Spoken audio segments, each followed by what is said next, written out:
The Adventures of Sherlock Holmes by Sir Arthur Conan Doyle. Adventure 1. A Scandal in Bohemia. Sections 1 through 3. Section 1. To Sherlock Holmes, she is always the woman. I have seldom heard him mention her under any other name. In her eyes she eclipses and predominates the whole of her sex. It was not that he felt any emotion akin to love for Irene Adler. All emotions, and that one particularly, were abhorrent to his cold, precise, but admirably balanced mind. He was, I take it, the most perfect reasoning and observing machine that the world has seen. But as a lover, he would have placed himself in a false position. He never spoke of the softer passions, save with a jibe and a sneer. They were admirable things for the observer, excellent for drawing the veil from men's motives and actions. But for the trained reasoner to admit such intrusions into his own delicate and finely adjusted temperament was to introduce a distracting factor which might throw a doubt on all his mental results. Grit in a sensitive instrument, or a crack in one of his own high-powered lenses, would not be more disturbing than a strong emotion in a nature such as his. And yet there was but one woman to him, and that woman was the late Irene Adler, of dubious and questionable memory. I have seen little of Holmes lately. My marriage had drifted us away from each other. My own complete happiness and the home-centered interests which rise up around the man who first finds himself master of his own establishment were sufficient to absorb all my attentions, while Holmes, who loathed every form of society with his whole Bohemian soul, remained in our lodgings in Baker Street. Buried among his old books and altering from week to week between cocaine and ambition, the drowsiness of the drug, and the fierce energy of his own keen nature, he was still, as ever, deeply attracted by the study of crime, and occupied his immense faculties and extraordinary powers of observation in following out these clues, and clearing up those mysteries which had been abandoned as hopeless by the official police. From time to time I heard some vague account of his doings, of his summons to Odessa in the case of the Trepoff murder, of his clearing up of the singular tragedy of the Atkinson brothers at Trincomalee, and finally of the mission which he had accomplished so delicately and successfully for the reigning family of Holland.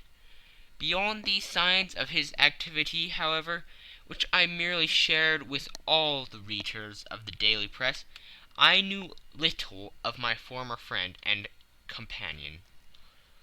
One night, it was on the 20th of March, 1888, I was returning from a journey to a patient, for I had now returned to civil practice, when my way led me through Baker Street. As I passed the well-remembered door, which must always be associated in my mind with my wooing, and with the dark incidents of the Stoty in Scarlet, I was seized with a keen desire to see Holmes again, and to know how he was employing his extraordinary powers. His rooms were brilliantly lit, and even as I looked up I saw his tall, spare figure pass twice in a dark silhouette against the blind. He was pacing the room, swiftly, eagerly, with his head sunk upon his chest and his hands clasped behind him. To me, who knew his every mood and habit, his attitude and manner, told their own story. He was at work again. He had risen out of his drug-created dreams, and was hot upon the scent of some new problem. I rang the bell, and was shown up to the chamber, which had formerly been in part my own. His manner was not effusive. It seldom was.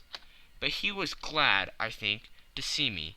With hardly a word spoken, but with a kindly eye, he waved me an armchair, threw across his case of cigars, and indicated a spirit case and a gasogene in the corner.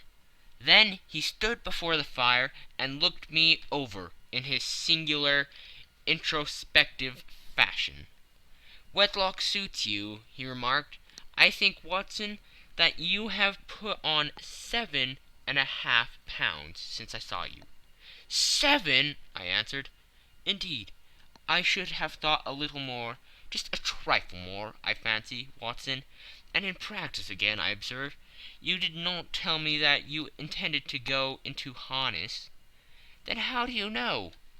"I see it. I deduce it. How do I know that you have been getting yourself very wet lately, and that you have a most clumsy and careless servant girl?" "My dear Holmes," said I, "this is too much. You would certainly have been burned had you lived a few centuries ago. It is true that I had a country walk on Thursday, and came home in a dreadful mess. But as I have changed my clothes, I can't imagine how you deduce it. As to Mary Jane, she is incorrigible, and my wife has given her notice. But there again I fail to see how you work it out." He chuckled to himself, and rubbed his long, nervous hands together. "It is simplicity itself," said he. "My eyes tell me that on the inside of your left shoe, just where the firelight strikes it, the leather is scourged by 6 almost parallel cuts.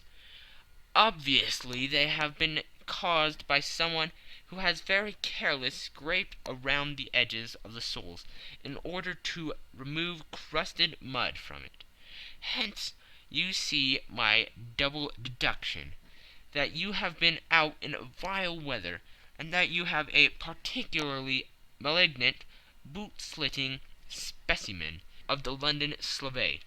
As to your practice, if a gentleman walks into my room smelling of iodine, with a black mark of nitrate of silver upon his right forefinger, and a budge on the right side of his top hat, to show where he has secreted his stethoscope, I must be dull indeed if I did not pronounce him to be an active member of the medical profession." I could not help laughing at the ease with which he examined his process of deduction. "When I hear you give your reasons," I remarked, "the thing always appears to me to be so ridiculously simple that I could easily do it myself, though at each successive instance of your reasoning I am baffled until you explain your process. And yet I believe that my eyes are as good as yours." "Quite so," he answered, lighting a cigarette, and throwing himself down into an armchair. "You see, but you do not observe. The distinction is clear. For example, you have frequently seen the steps which lead up from the hall to this room?" "Frequently." "How often?" "Well, some hundreds of times." "Then how many are there?" "How many? I don't know." "Quite so. You have not observed, and yet you have seen. That is just my point. Now I know that there are 17 steps, because I have both seen and observed. By the way, since you are interested in these little problems, and since you have been good enough to chronicle one or two of my trifling experiences, you may be interested in this." He threw over a sheet of thick, pink-tinted notepaper, which had been lying upon the table. "It came by the last post," said he. "Read it aloud." The note was undated, and without either signature or address. "There will call upon you tonight, at 7:45, it said, "a gentleman who desires to consult you upon a matter of the very deepest moment. your recent services to one of the royal houses of Europe have shown that you are one who may safely be trusted with matters which are of an importance which can hardly be exaggerated. This account of you will have from all quarters received, but in your chamber then at that hour, and do not take it amiss if your visitor wears a mask." "This is indeed a mystery," I remarked. "What do you imagine that it means?" "I have no data yet. It is a capital mistake to theorize before one has data.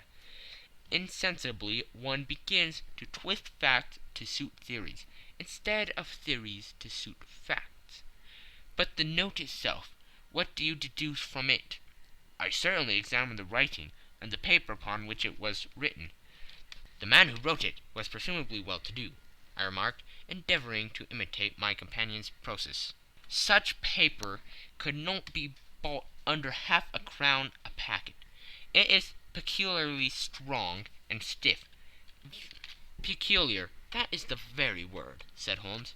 "It is not an English paper at all. Hold it up to the light."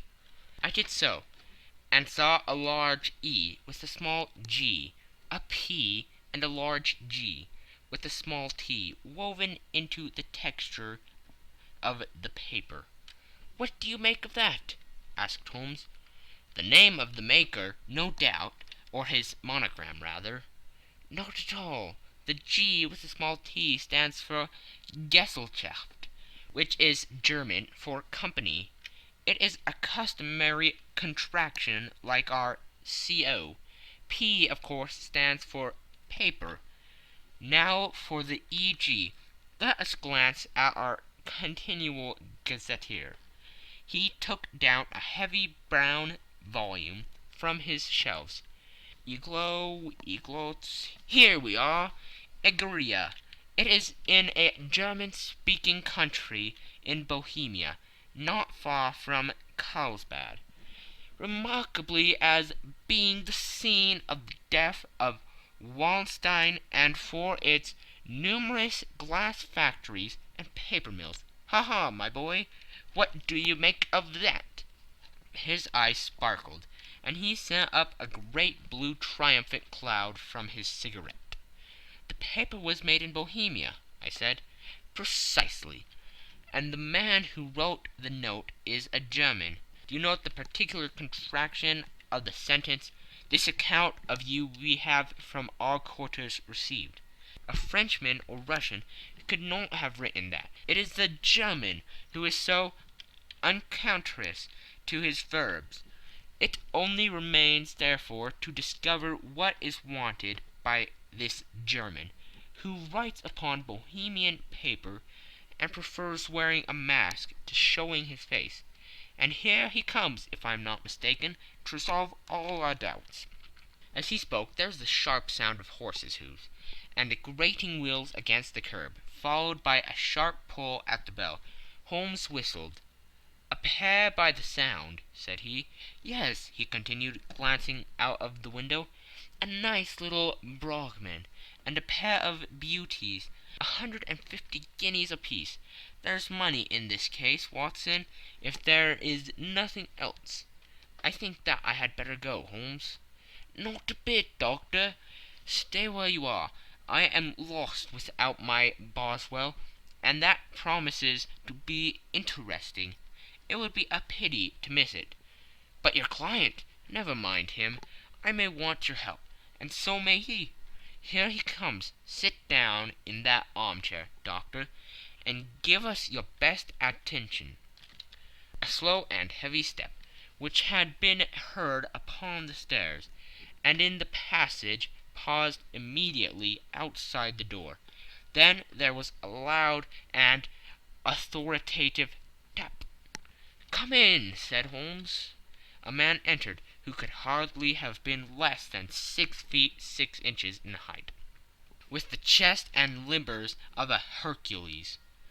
His dress was rich with a richness which would, in England, be looked upon as akin to bad taste. Heavy bands of astrakhan were slashed across the sleeves and fronts of his double-breasted coat, while the deep blue coat, which was thrown over his shoulders, was lined with flame-colored silk and secured at the neck with a brooch, which consisted of a single flaming beryl. Boots which extended halfway up his calves, and which were trimmed at the tops with rich brown fur, completed the impression of barbaric opulence which was suggested by the whole appearance. He carried a broad-brimmed hat in his hand, while he wore across the upper part of his face, extending down past the cheekbones, a black visored mask, which he had apparently adjusted that very moment, for his hand was still raised to it as he entered.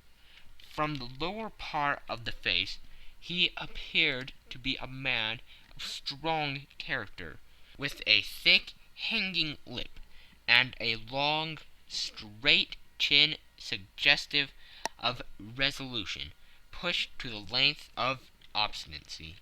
"You had my note?" he asked, with a deep, harsh voice, and a strongly marked German accent.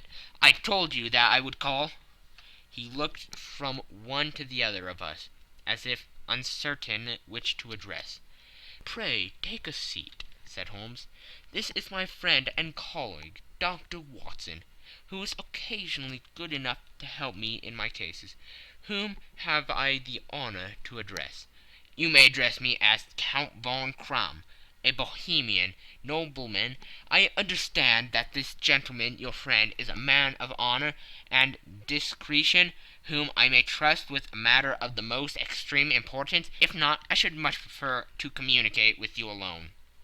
I rose to go, but Holmes caught me by the wrist and pushed me back into my chair. "It is both or none," said he. "You may see before this gentleman anything which you may say to me." The Count shrugged his broad shoulders. "Then I must begin," said he, "by binding you both to absolute secrecy for 2 years. At the end of that time the matter will be of no importance. At present it is too much to say that it is of such weight it may have an influence upon European history." "I promise," said Holmes. "And I."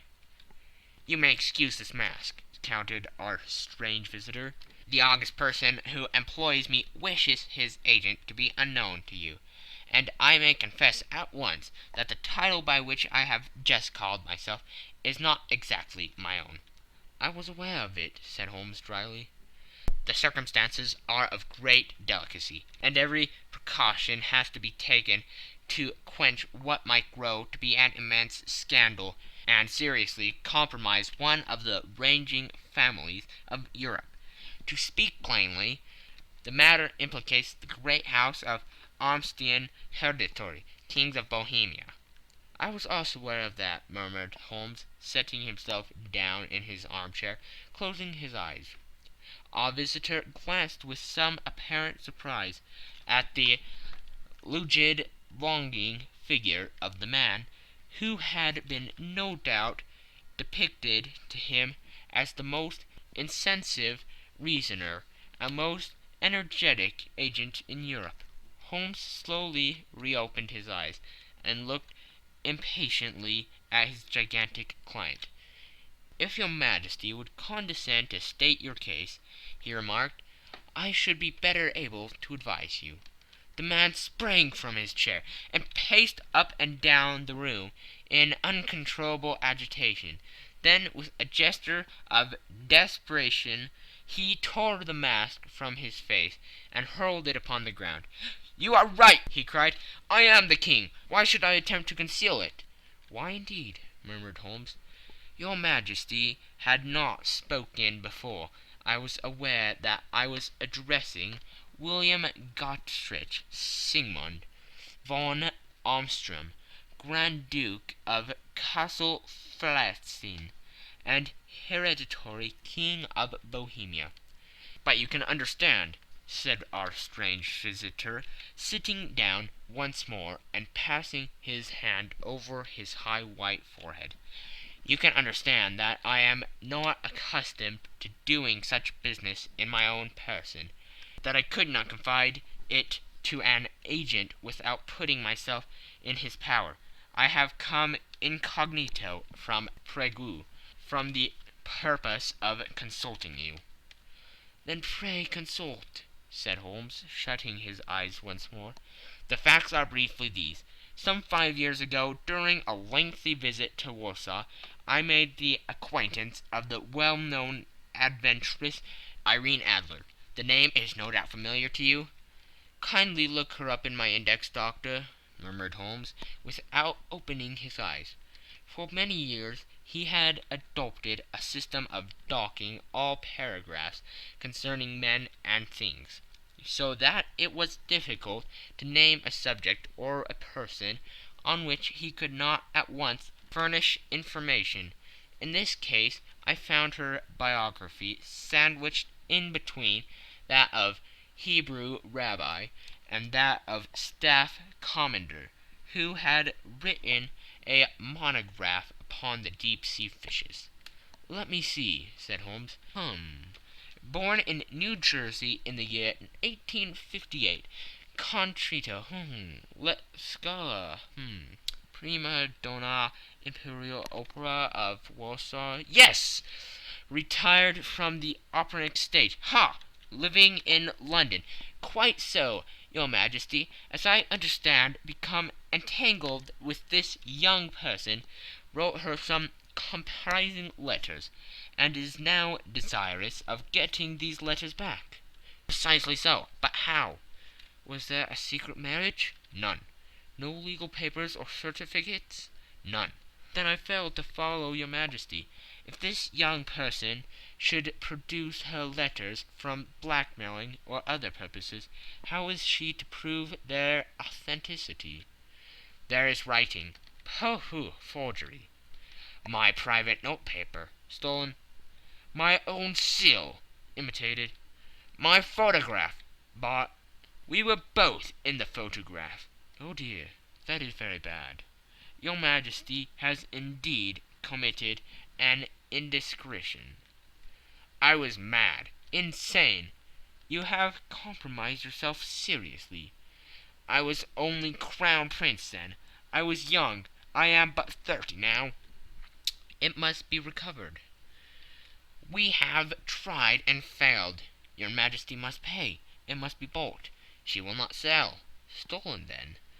5 attempts have been made. Twice burglars in my pay ransacked her house. Once we diverted her luggage when she travelled. Twice she had been waylaid. There has been no result." "No sign of it?" "Absolutely none." Holmes laughed. "It is quite a pretty little problem," said he. "But a very serious one to me," returned the King, reproachfully. "Very indeed. What does she propose to do with the photograph?" "To ruin me." "But how?" "I'm about to be married." "So I have heard."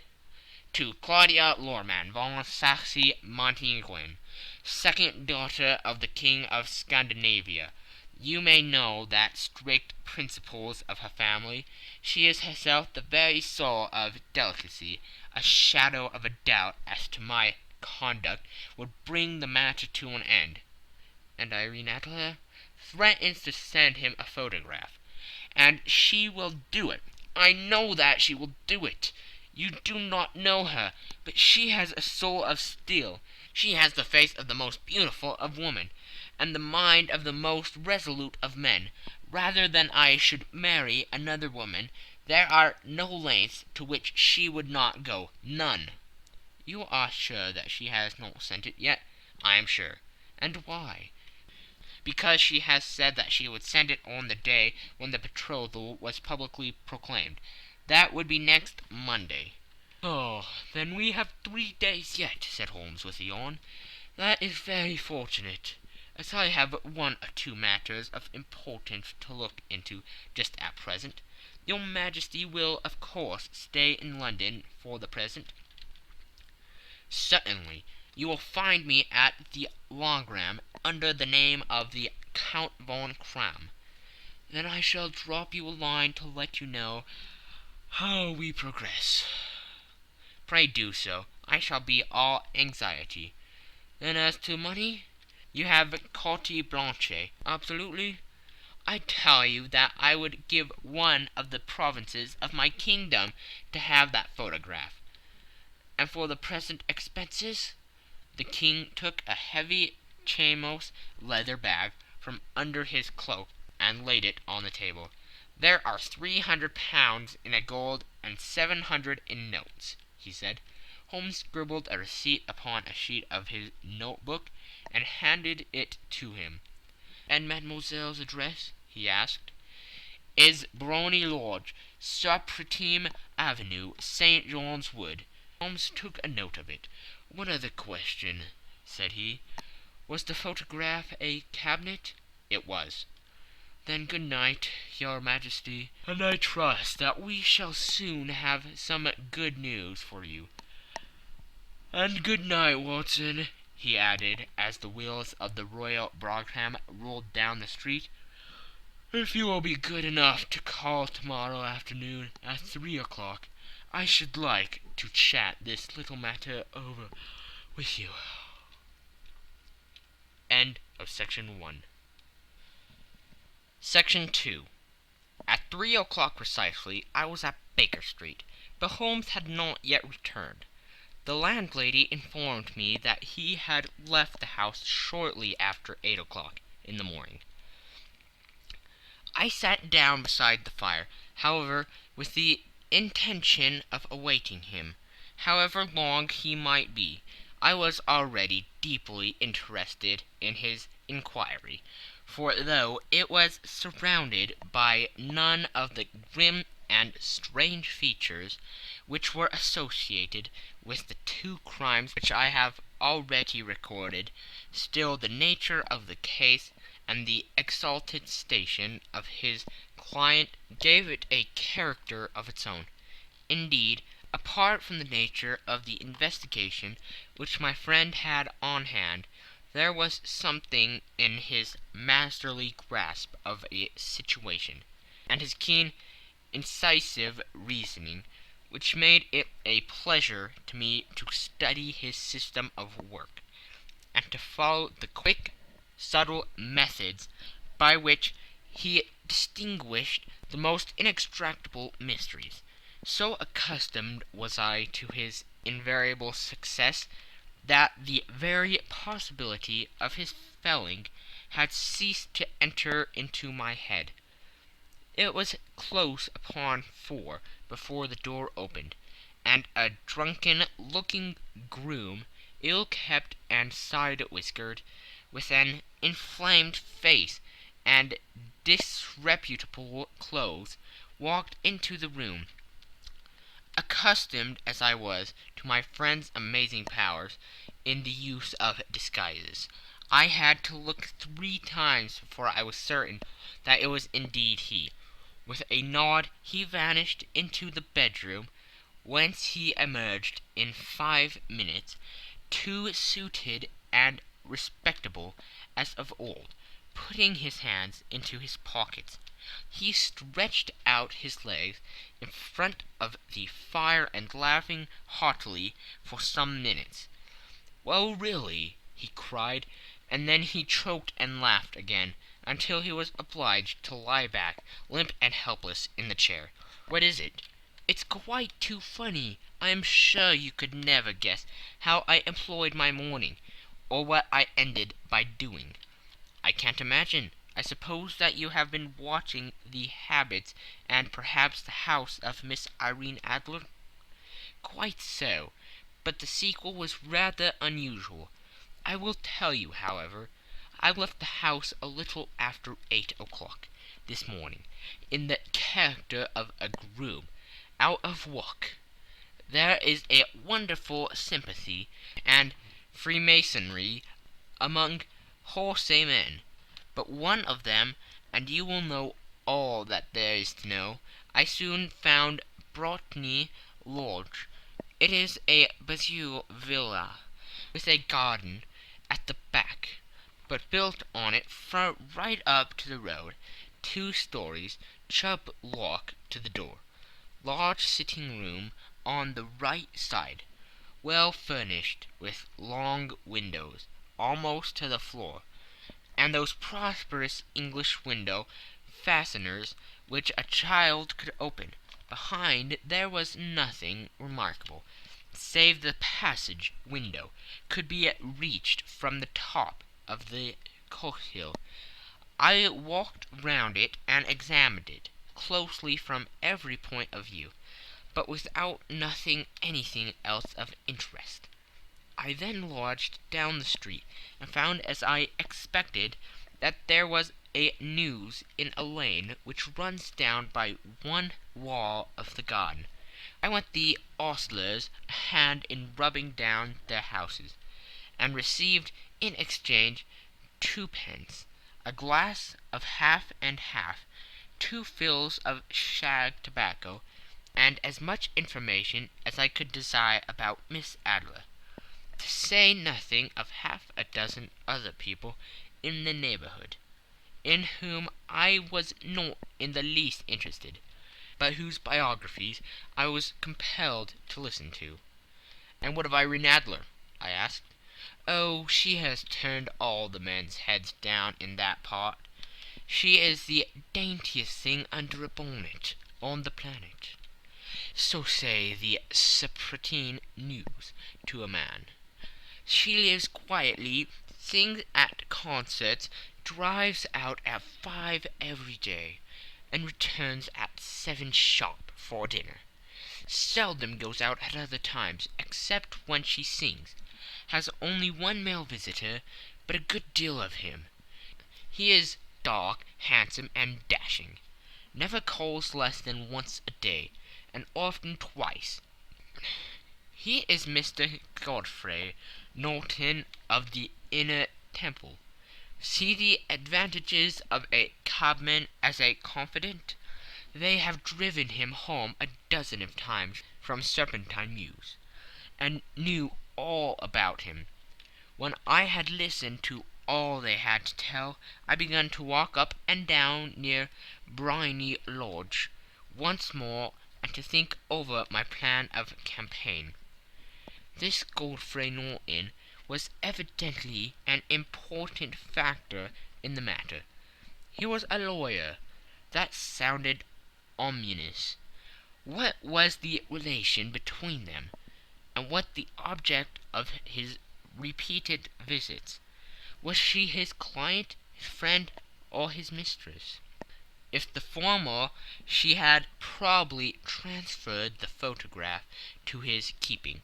If the latter, it was less likely on the issue of this question deepened whether I should continue my work at Briony Lodge, or turn my attention to the gentleman's chambers in the Temple. It was a delicate point, and it wanted the field of my inquiry. I fear that I bore you with these details, but I have to let you see my little difficulties, if you are to understand the situation. "I am following you closely," I answered. I was still balancing the matter in my mind, when a hansom cab drove up to Briony Lodge, and a gentleman sprang out. He was a remarkably handsome man, dark, aquiline, and moustached, evidently the man of whom I have heard. He appeared to be in a great hurry, shouted to the cabman to wait, and brushed past the maid, who opened the door with the air of a man who was thoroughly at home.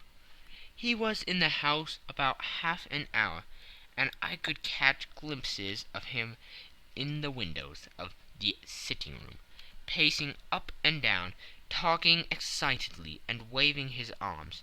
Of her I could see nothing. Presently he emerged, looking even more flurried than before. As he stepped up into the cab, he pulled a gold watch from his pocket, and looked at it earnestly. "Drive like the devil!" he shouted. "First to Gross and Humphrey's in Regent Street, and then to the Church of St. Monica in Edgware Road. Half a guinea if you do it in 20 minutes."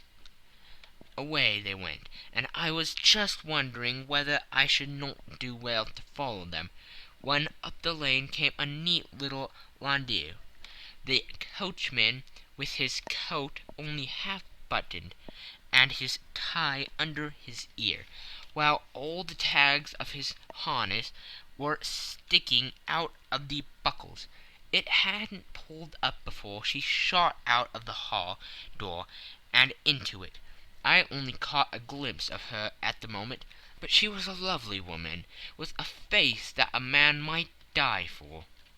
"The Church of St. Monica, John," she cried, "and half a sovereign if you reach it in 20 minutes." This was quite too good to lose, Watson. I was just balancing whether I should run for it, or whether I should perch behind her landau, when a cab came through the street. The driver looked twice at such a shabby fare, but I jumped in before he could object. "The Church of St. Monica," said I, "and half a sovereign if you reach it in 20 minutes." It was 25 minutes to 12, and of course it was clear enough what was in the wind. My cabby drove fast.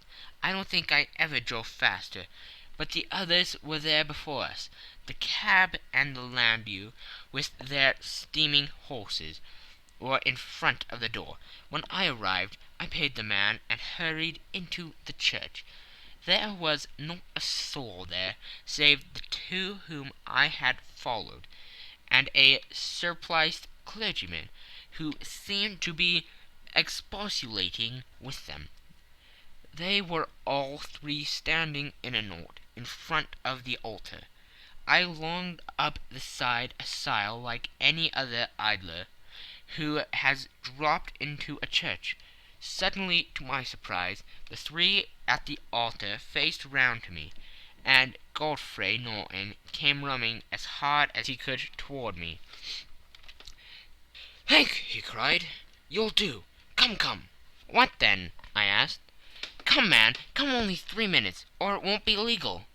I was half dragged up to the altar, and before I knew where I was, I found myself mumbling responses which were whispered in my ear, and vouching for things of which I knew nothing, and generally assisting in the secure tying up of Irene Adler, spinster, to Godfrey Norton, bachelor.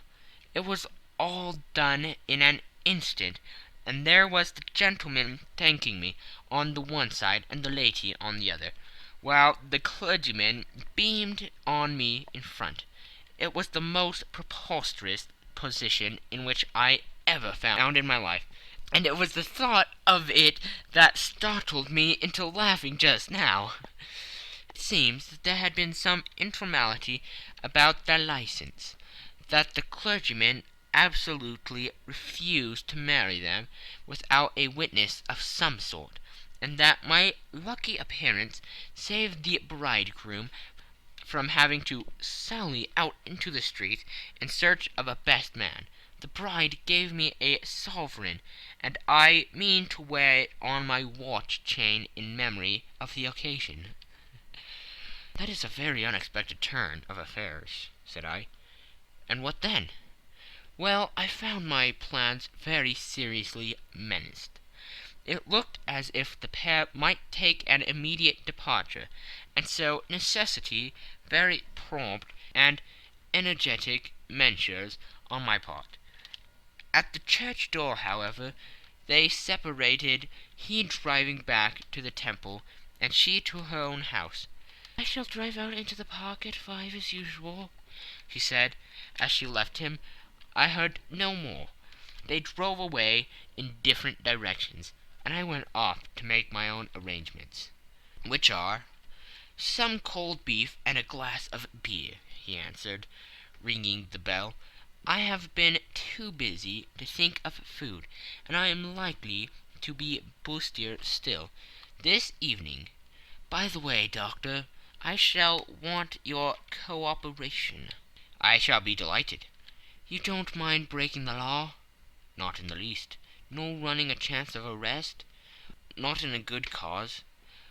Oh, the case is excellent. Then I am your man. I was sure that I might rely on you. But what do you wish? When Miss Turner has brought in the tray, I will make it clear to you now," he said, as he turned hungrily on the simple fare that our landlady had provided.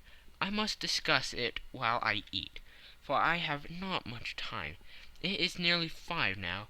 In 2 hours we must be on the scene of action. Miss Irene, or Madame, rather, returns from her drive at 7. We must be at Briony Lodge to meet her." "And what then?" "You leave that to me. I have already arranged what is to occur. There's only one point on which I must insist. You must not interfere, come what may. You understand?" "I'm to be neutral?" "To do nothing whatever.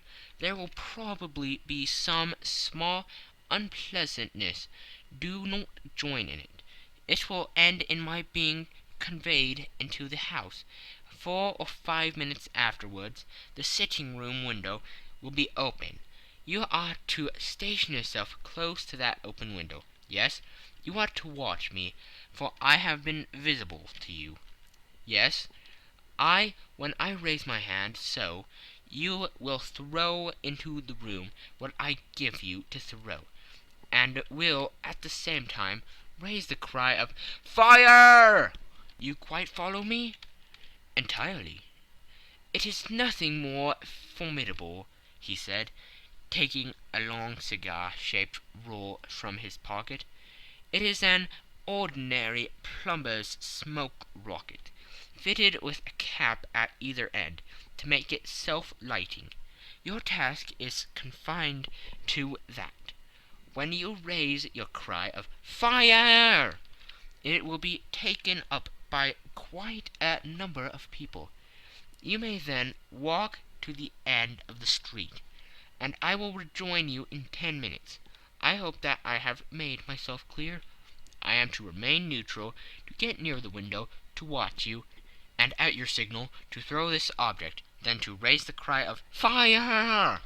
and to wait you at the corner of the street." "Precisely." "Then you may entirely rely on me?" "That is excellent. I think, perhaps, it is almost time that I prepare for the new role I have to play." He disappeared into his bedroom, and returned in a few minutes, in the character of an amiable and simple-minded nonconformist clergyman. His broad black hat, his baggy trousers, his white tie, his sympathetic smile, and general look of peering and benevolent curiosity were such as Mr. John Hare alone could have equalled. It is not merely that Holmes changed his costume. His expression, his manner, his very soul seemed to vary every fresh part that he assumed. The stage lost a fine actor, even as science lost an acute reasoner when he became a specialist in crime. It was 6:15 when we left Baker Street, and it still wanted 10 minutes to the hour, when we found ourselves in Serpentine Avenue.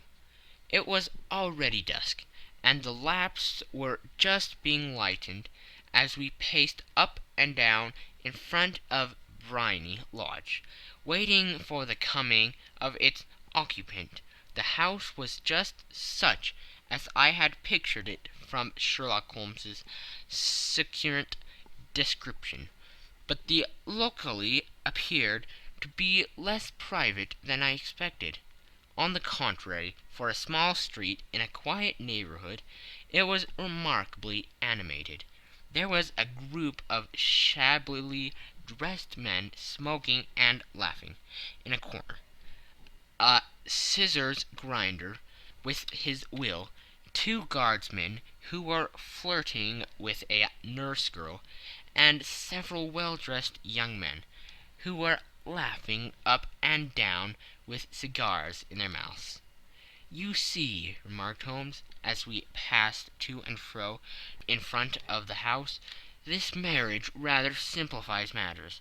The photograph becomes a double-edged weapon now. The chances are that she would be as averse to its being seen by Mr. Godfrey Norton as our client is to coming to the eyes of his princess. Now the question is, where are we to find the photograph?" "Where indeed?"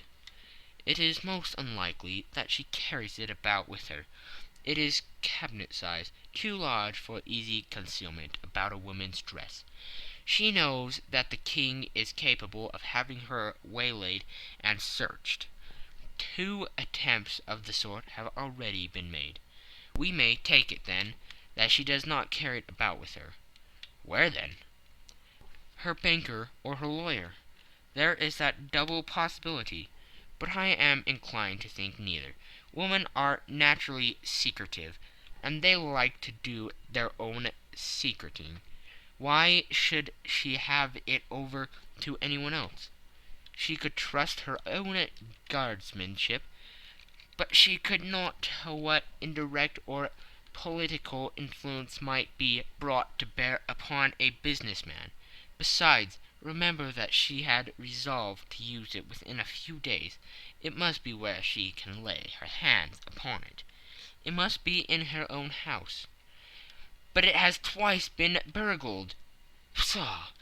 They did not know how to look." "But how will you look?" "I will not look." "What then?" "I will get her to show me." "But she will refuse." "She will not be able to. But I hear the rumble of wheels. It is her carriage. Now carry out my orders to the letter." As he spoke, the gleam of the side-lights of a carriage came round the curve of the avenue. It was a smart little landau, which rattled up to the door of Brimy Lodge. As it pulled up, one of the loafing's men at that corner dashed forward to open the door, in the hope of earning a copper, but was elbowed away by another loafer, who had rushed up with the same intention. A fierce quarrel broke out, which was increased by the 2 guardsmen, who took sides with one of the longers, and by the scissors grinder, who was equally hot upon the other side. A blow was struck, and in an instant the lady, who had stepped from her carriage, was the centre of a little knot of flourished and struggling men, who struck savagely at each other with their fists and sticks. Holmes dashed into the crowd to protect the lady, but just as he reached her he gave a cry and dropped to the ground, with the blood running freely down his face. At his fall the guardsmen took their heels in one direction, and the longers in the other, while a number of better dressed people, who had watched the suffice without taking part in it, crowded in to help the lady and to attend to the injured man. Irene Adler, as I will still call her, had hurried up the steps, but she stood at the top with her superb figure outlined against the lights of the hall, looking back into the street. "Is the poor gentleman much hurt?" she asked. "He is dead!" cried several voices. "No, no, there's life in him!" shouted another. "But he'll be gone before you can get him to hospital." "He's a brave fellow," said a woman. "They would have got the lady's purse and watch if it hadn't been for him. They were a gang, and a rough one too. Ah, he's breathing now." "He can't lie here in the streets. May we bring him in, marm?" "Surely bring him into the sitting-room. There's a comfortable sofa. This way, please." Slowly and solemnly he was borne into the Brymry Lodge, and laid into the principal room. while I still observed the proceedings from my post by the window. The lamps had been lit, but the blinds had been drawn so that I could see Holmes as he lay upon the couch. I do not know whether he was seized with compunction at that moment for the part he was playing, but I know that I never felt more heartily ashamed of myself in my life than when I saw the beautiful creature against whom I was conspiring, or the grace and kindliness with which she waited upon the injured man. And yet it would be the blackest treachery to Holmes to draw back now from the part which he had entrusted to me. I hardened my heart, and took the smoke rocket from under my ulster. After all, I thought, we are not injuring her. We are but preventing her from injuring another.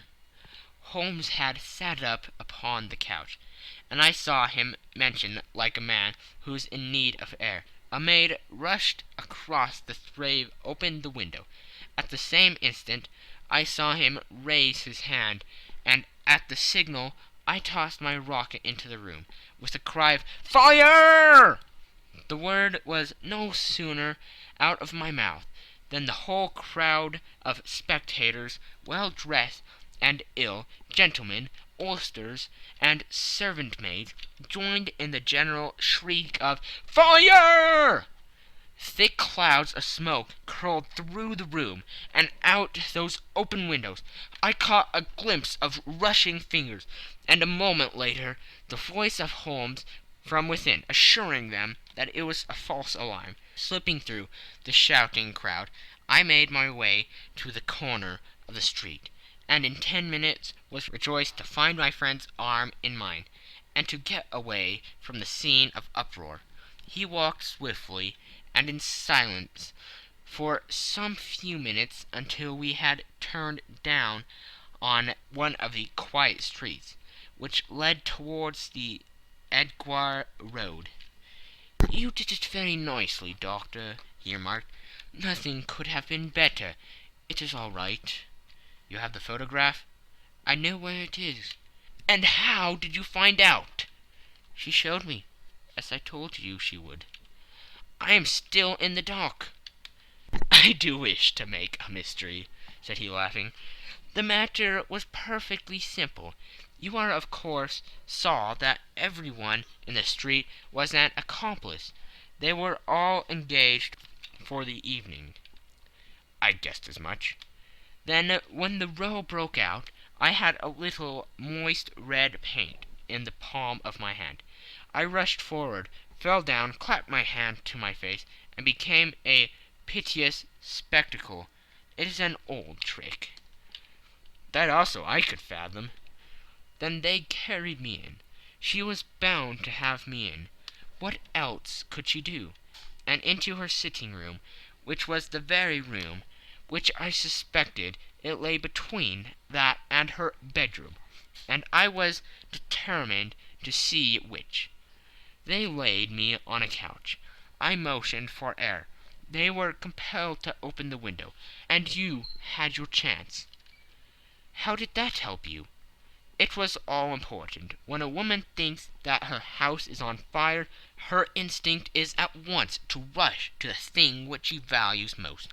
It is a perfectly overpowering impulse, and I have more than once taken advantage of it. In the case of the Darlington substitution scandal it was of use to me, and also in the Arnsworth Castle business. A married woman grabs at her baby, an unmarried one reaches for her jewelry box. Now it was clear to me that Our Lady of to-day had nothing in the house more precious to her than what we are in quest of. She would rush to secure it. The alarm of the fire was admirably done. The smoke and shouting were enough to shake nerves of steel. She responded beautifully. The photograph is in a recuse behind a sliding panel, just above the right bell-pull. She was there in an instant, and I caught a glimpse of it as she half drew it out. When I cried out that it was a false alarm, she replaced it, glancing at the rocket, rushed from the room, and I have not seen her since. I rose, and making my excuses, escaped from the house. I hesitated whether to attempt to secure the photograph at once, but the coachman had come in, and as he was watching me narrowly, it seemed safer to wait. A little over precipitance may ruin all. "And now?" I asked. "Our quest is practically finished. I shall call with the king tomorrow, and with you, if you care to come with us. We will be showed into the sitting room to wait for the lady. But it is probable that when she comes she may find neither us nor the photograph. It might be a satisfaction to his Majesty to regain it with his own hands." "And when will you call?" "At 8 in the morning. She will not be up, so that we shall have a clear field. Besides, we must be prompt, for this marriage may mean a complete change in her life and habits. I must wire to the king without delay." We had reached Baker Street, and had stopped at the door. He was searching his pockets for the key, when someone passing said, "Good night, Mr. Sherlock Holmes." There were several people on the pavement at the time, but the greeting appeared to come from a slim youth in an ulster who had hurried by. "I've heard that voice before," said Holmes, starting down the dimly lit street. "Now I wonder who the deuce that could have been." End of Section 2. Section 3. I slept at Baker Street that night, and we were engaged upon our toast and coffee in the morning, when the King of Bohemia rushed into the room. "You have really got it?" he cried, grasping Sherlock Holmes by either shoulder, or looking eagerly into his face. "Not yet." "But you have hopes?" "I have hopes." "Then come. I am all impatience to be gone." "We must have a cab." "No, my brougham is waiting." "Then that will simplify matters." We descended, and started off at once more for Bombay Lodge. "Irene Adler is married," remarked Holmes. "Married? When?" "Yesterday." "But to whom?" "To an English lawyer named Norton." "But she could not love him." "I am in hopes that she does." "And why in hopes?" "Because it would spare your Majesty all fear of future annoyance. If the lady loves her husband, she does not love your Majesty. If she does not love your Majesty, then there is no reason why she should interfere with your Majesty's plan." "It is true. And yet, well, I wish she had been of my own station. What a queen she would have made." He relapsed into a mood silence, which was not broken until we drew up in Serpentine Avenue. The door of Brimary Lodge was open, and an elderly woman stood up the steps. She watched us with a sardonic eye as we stepped from the brougham. "Mr. Sherlock Holmes, I believe," said she. "I am Mr. Holmes," answered my companion, looking at her with a questioning and rather startled gaze. "Indeed, my mistress told me that you were likely to call. She left this morning with her husband by the 5:15 train from Charing Cross for the Continent." "What?" Sherlock Holmes staggered back with the chagrin and surprise. "Do you mean that she has left England?" "Never to return." "And the papers?" asked the King hoarsely. "All is lost." "We shall see." He pushed past the servant and rushed into the drawing-room, followed by the King and myself. The furniture was scattered about in every direction, with the dismantled shelves and open drawers, as if the lady had hurriedly ransacked them before her flight. Holmes rushed at the bell-pull, tore back a small sliding shutter, and plunging in his hand, pulled out a photograph and a letter. The photograph was of Irene Adler herself, in evening dress. The letter was superseded to Sherlock Holmes, ESQ, to be left till called for. My friend tore it open, and we all three read it together. It was dated midnight of the preceding night, and ran in this way. My dear Mr. Sherlock Holmes, you really did it well. You took me in completely. Until after the alarm of fire I had not a suspicion. But then, when I found how I had betrayed myself, I began to think. I had been warned against you months ago. I had been told that if the king employed an agent, it would certainly be you, and your address had been given me. Yet, with all this, you made me reveal what you wanted to know. Even after I became suspicious, I found it to think evil of such a dear, kind old clergyman. But you know I have been trained as an actress myself. Male costume is nothing new to me. I often take advantage of the freedom which it gives. I sent John the coachman to watch you, ran upstairs, got into my walking clothes, as I call them, and came down just as you departed. Well, I followed you to your door, and so made sure that I was really an object of interest to the celebrated Mr. Sherlock Holmes. Then I rather imprudently wished you good night, and started for the Temple to see my husband. We thought the best resource was flight, when we pursued by so formidable an antagonist. So you will find the nest empty when you call tomorrow. As to the photograph, your client may rest in peace. I love and am loved by a better man than he. The king may do what he will without hindrance from one whom he has cruelly wronged. I keep it only to safeguard myself, and to preserve a weapon which will always secure me from any steps which he might take in the future. I leave a photograph which he might care to possess, and I remain, dear Mr. Sherlock Holmes, very truly yours, Irene Norton, née Adler. "What a woman! Oh, what a woman!" cried the King of Bohemia, when we had all three read this epistle. "Did I not tell you how quick and resolute she was? Would she not have made an admirable queen? Is it not a pity that she was not on my level?" "From what I have seen of the lady, she seems indeed to be on a very different level to you, Majesty," said Holmes coldly. "I am sorry that I have not been able to bring your Majesty's business to a more successful conclusion."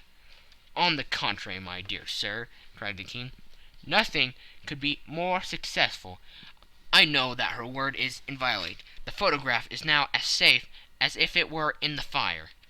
"I am glad to hear your Majesty say so." "I am immensely indebted to you. Pray tell me in what way I can reward you. This ring—" He slipped an emerald snake ring from his finger and held it out upon the palm of his hand. "Your Majesty has something which I should value even more highly," said Holmes. "You have but to name it. The photograph." The King stared at him in amazement. "Irene's photograph!" he cried. "Certainly, if you wish it." "I thank your Majesty. Then there is no more to be done in the matter. I have the honor to wish you very good morning." He bowed and turned away without observing the hand which the King had stretched out to him. He set off in my company for his chambers. And that was how a great scandal threatened to affect the kingdom of Bohemia, and how the best plans of Mr. Sherlock Holmes were beaten by a woman's wit.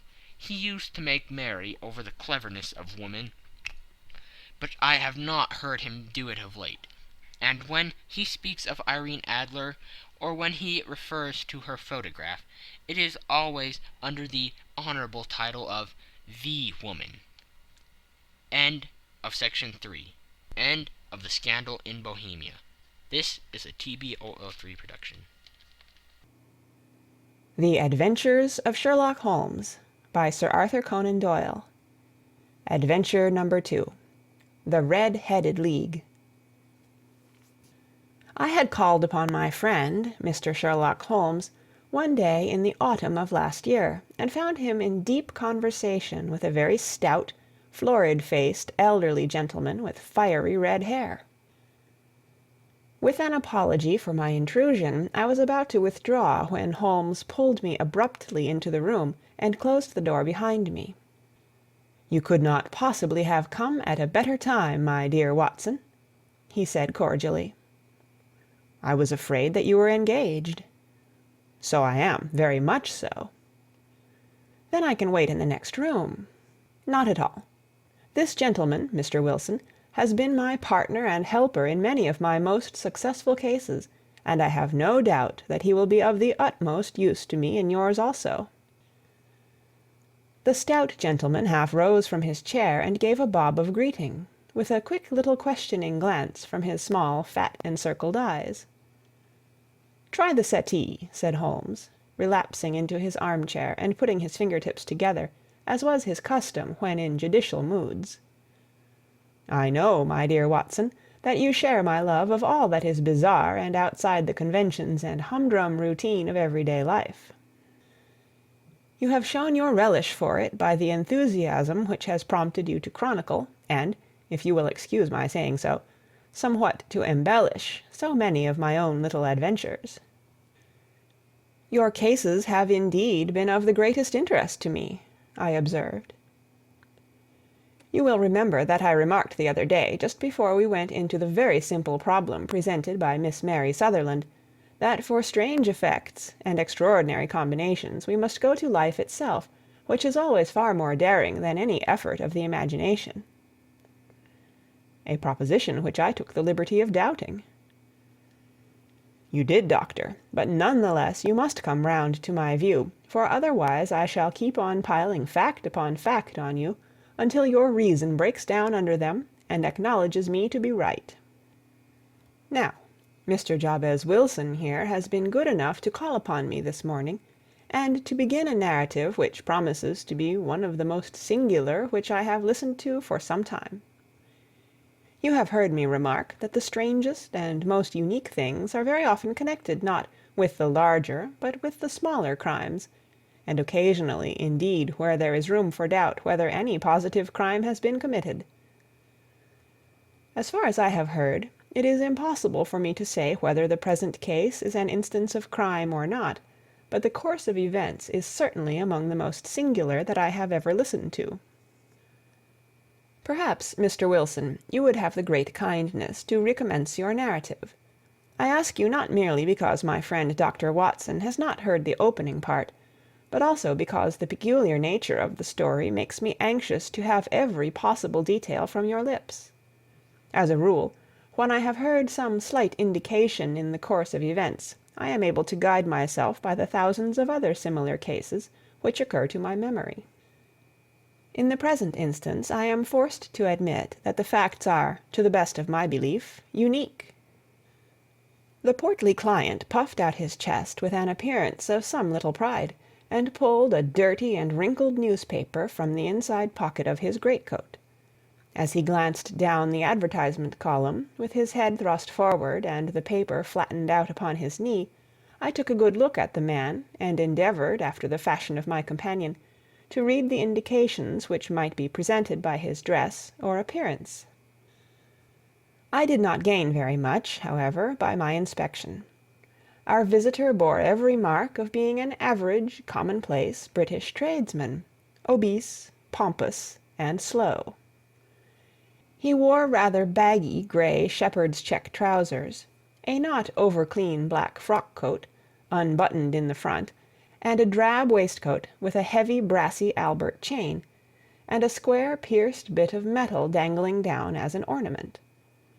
A frayed top hat and a faded brown overcoat with a wrinkled velvet collar lay upon a chair beside him. Altogether, look as I would, there was nothing remarkable about the man save his blazing red head, and the expression of extreme chagrin and discontent upon his features. Sherlock Holmes's quick eye took in my occupation, and he shook his head with a smile as he noticed my questioning glances. Beyond the obvious facts that he has at some time done manual labor, that he takes snuff, that he is a Freemason, that he has been in China, and that he has done a considerable amount of writing lately, I can deduce nothing else. Mr. Jabez Wilson started up in his chair, with his forefinger upon the paper, but his eyes upon my companion. "How, in the name of good fortune, did you know all that, Mr. Holmes?" he asked. "How did you know, for example, that I did manual labor? It's as true as gospel, for I began as a ship's carpenter." "Your hands, my dear sir. Your right hand is quite a size larger than your left. You have worked with it, and the muscles are more developed." "Well, the snuff, then, and the Freemasonry."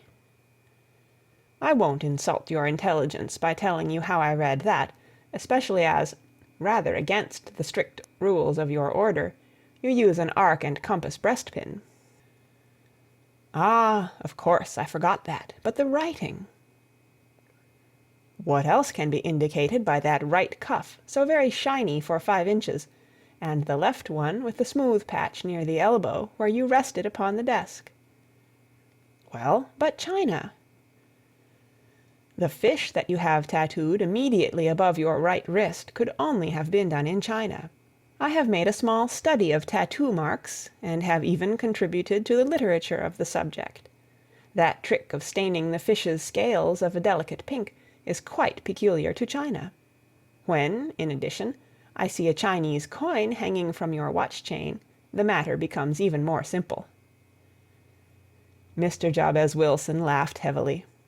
"Well, I never!" said he. "I thought at first that you had done something clever, but I see that there was nothing in it after all." "I begin to think, Watson," said Holmes, "that I make a mistake in explaining. Omne ignotum pro magnifico, you know, and my poor little reputation, such as it is, will suffer shipwreck if I am so candid. Can you not find the advertisement, Mr. Wilson?" "Yes, I have got it now," he answered, with his thick red finger planted halfway down the column. "Here it is. This is what began it all. You just read it for yourself, sir." I took the paper from him and read as follows: "To the Red-Headed League. On account of the bequest of the late Ezekiah Hopkins, of Lebanon, Pennsylvania, USA, there is now another vacancy open which entitles a member of the League to a salary of £4 a week for purely nominal services. All red-headed men who are sound in body and mind and above the age of 21 years are eligible. Apply in person on Monday at 11 o'clock to Duncan Ross, at the offices of the League, 7 Pope's Court, Fleet Street." "What on earth does this mean?" I ejaculated after I had twice read over the extraordinary announcement. Holmes chuckled and wriggled in his chair, as was his habit when in high spirits. "It is a little off the beaten track, isn't it?" said he. "And now, Mr. Wilson, off you go at scratch and tell us all about yourself, your household, and the effect which this advertisement had upon your fortunes. You will first make a note, Doctor, of the paper and the date." "It is the Morning Chronicle of April 27th, 1890, just 2 months ago." "Very good. Now, Mr. Wilson."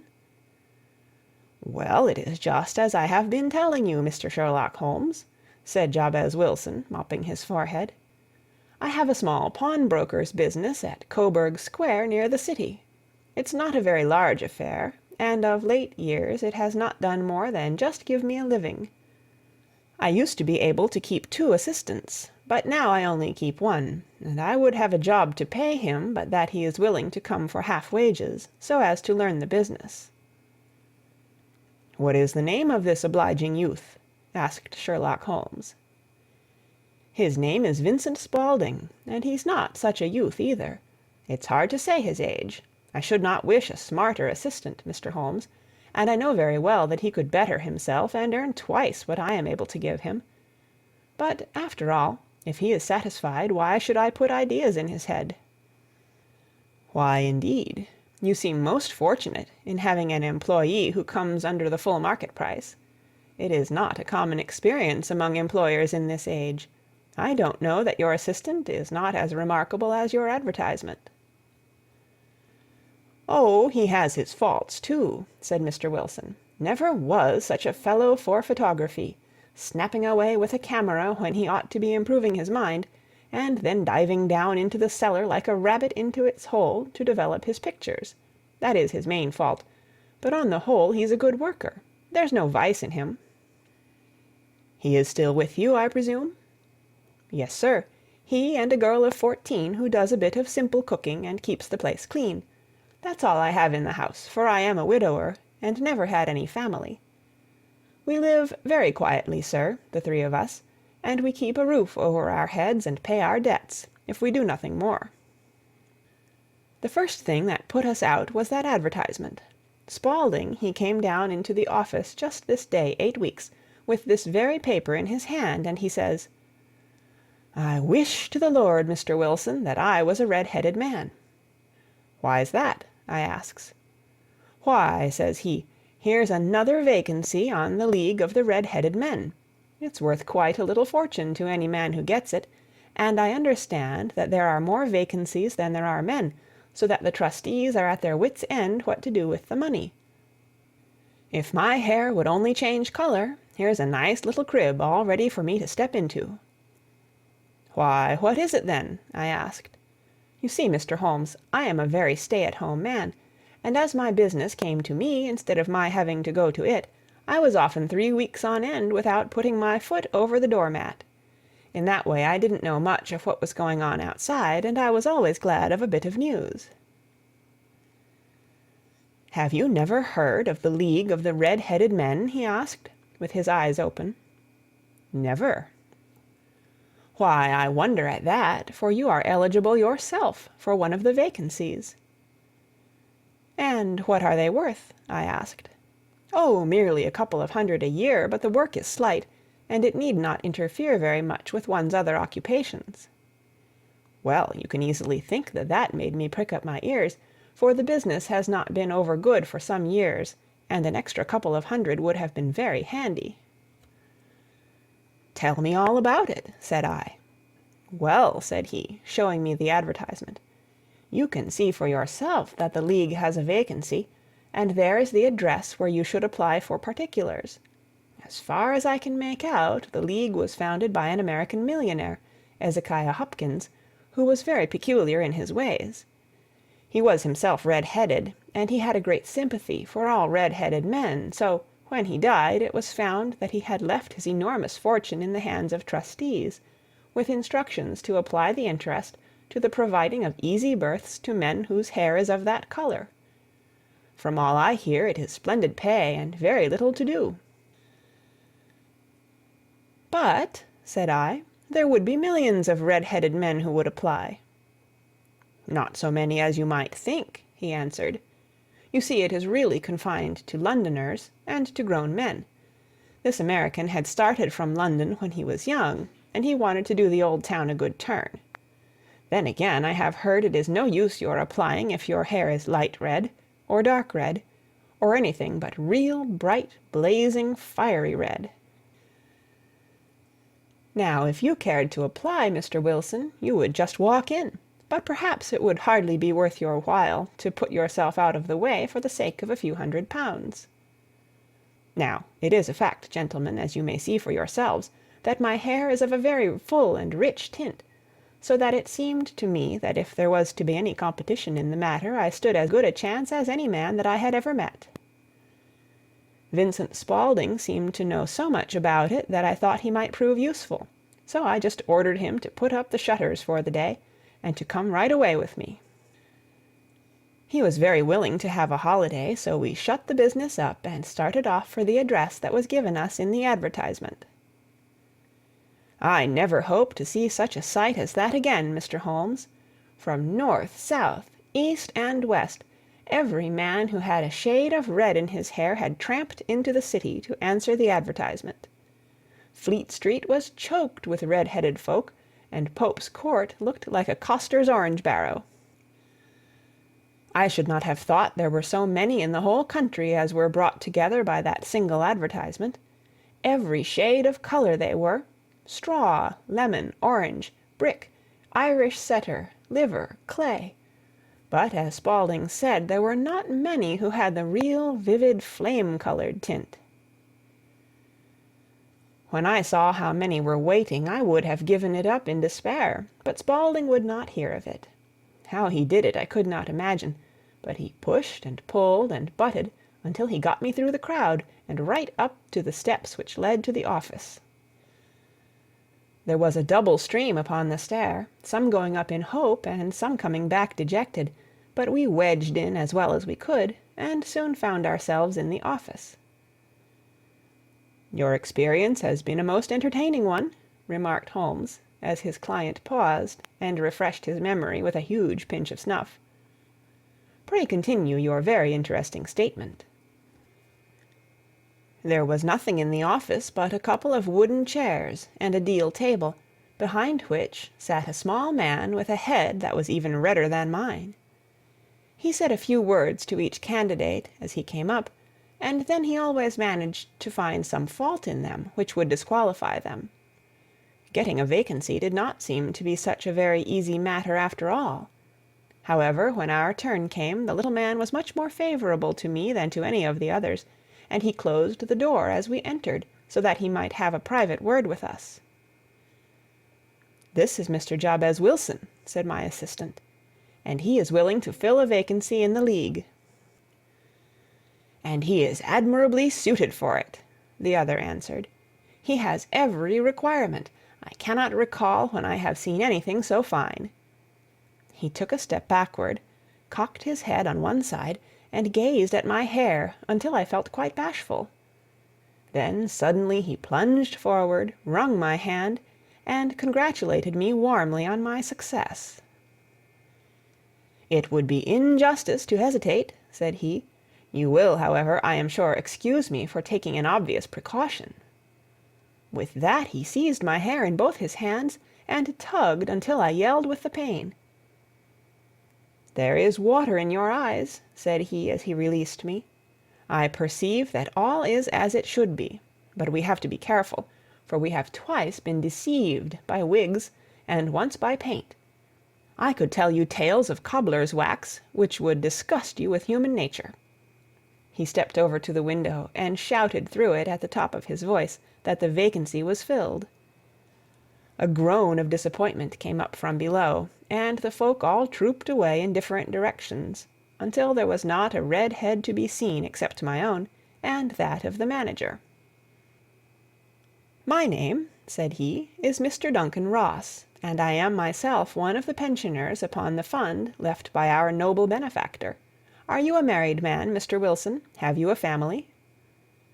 I answered that I had not. His face fell immediately. "Dear me," he said gravely, "that is very serious indeed. I am sorry to hear you say that. The fund was, of course, for the propagation and spread of the redheads as well as for their maintenance. It is exceedingly unfortunate that you should be a bachelor."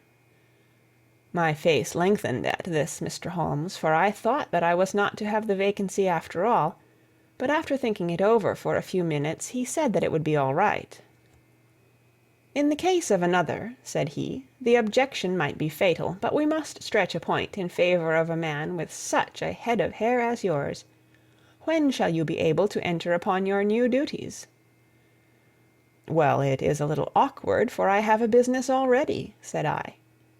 "Oh, never mind about that, Mr. Wilson," said Vincent Spaulding. "I should be able to look after that for you." "What would be the hours?" I asked. 10 to 2. Now, a pawnbroker's business is mostly done of an evening, Mr. Holmes, especially Thursday and Friday evening, which is just before payday, so it would suit me very well to earn a little in the mornings. Besides, I knew that my assistant was a good man, and that he would see to anything that turned up. "That would suit me very well," said I. "And the pay?" "Is £4 a week." "And the work?" "Is purely nominal."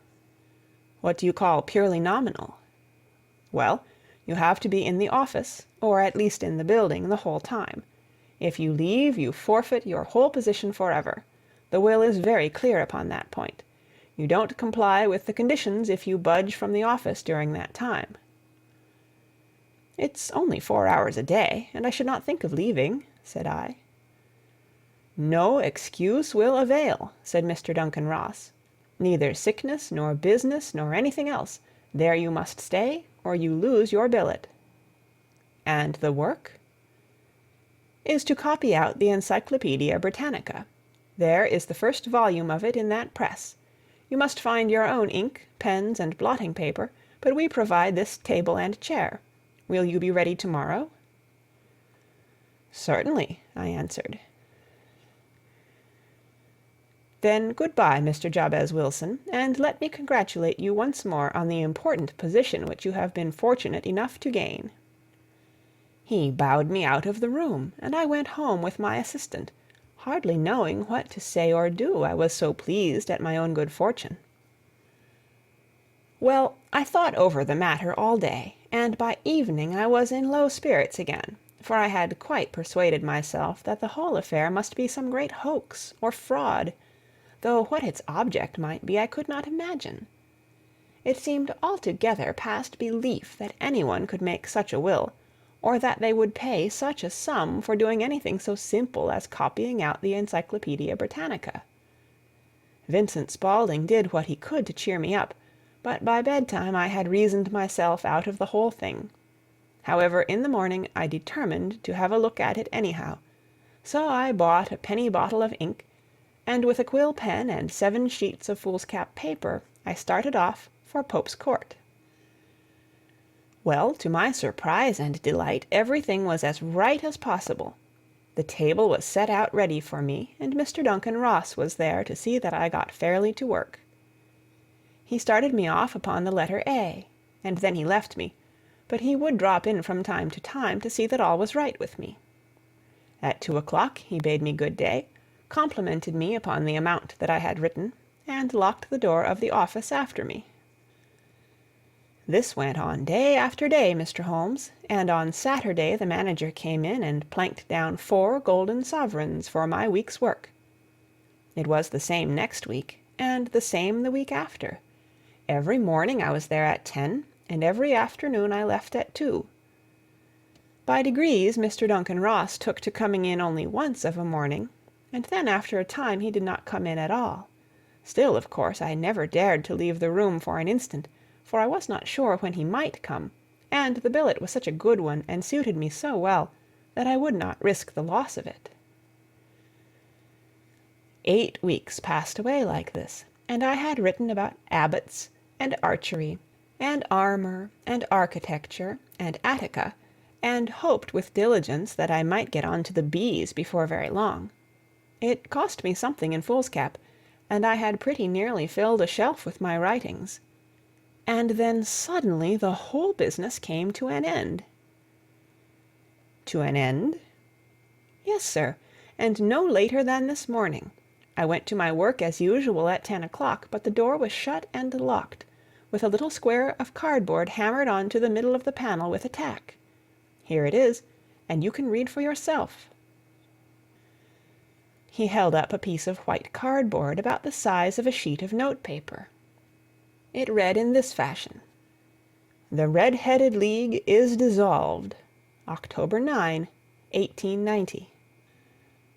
Sherlock Holmes and I surveyed this curt announcement, and the rueful face behind it, until the comical side of the affair so completely overtopped every other consideration that we both burst out into a roar of laughter. "I cannot see that there is anything very funny," cried our client, flushing up to the roots of his flaming head. "If you can do nothing better than laugh at me, I can go elsewhere." "No, no," cried Holmes, shoving him back into the chair from which he had half risen. "I really wouldn't miss your case for the world. It is most refreshingly unusual. But there is, if you will excuse my saying so, something just a little funny about it. Pray, what steps did you take when you found the card upon the door?" "I was staggered, sir. I did not know what to do. Then I called at the offices round, but none of them seemed to know anything about it. Finally I went to the landlord, who is an accountant living on the ground floor, and I asked him if he could tell me what had become of the Red-headed League. He said that he had never heard of any such body. Then I asked him who Mr. Duncan Ross was. He answered that the name was new to him. "Well," said I, "the gentleman at number 4. "What, the red-headed man?" "Yes." "Oh," said he, "his name was William Morris. He was a solicitor, and was using my room as a temporary convenience until his new premises were ready.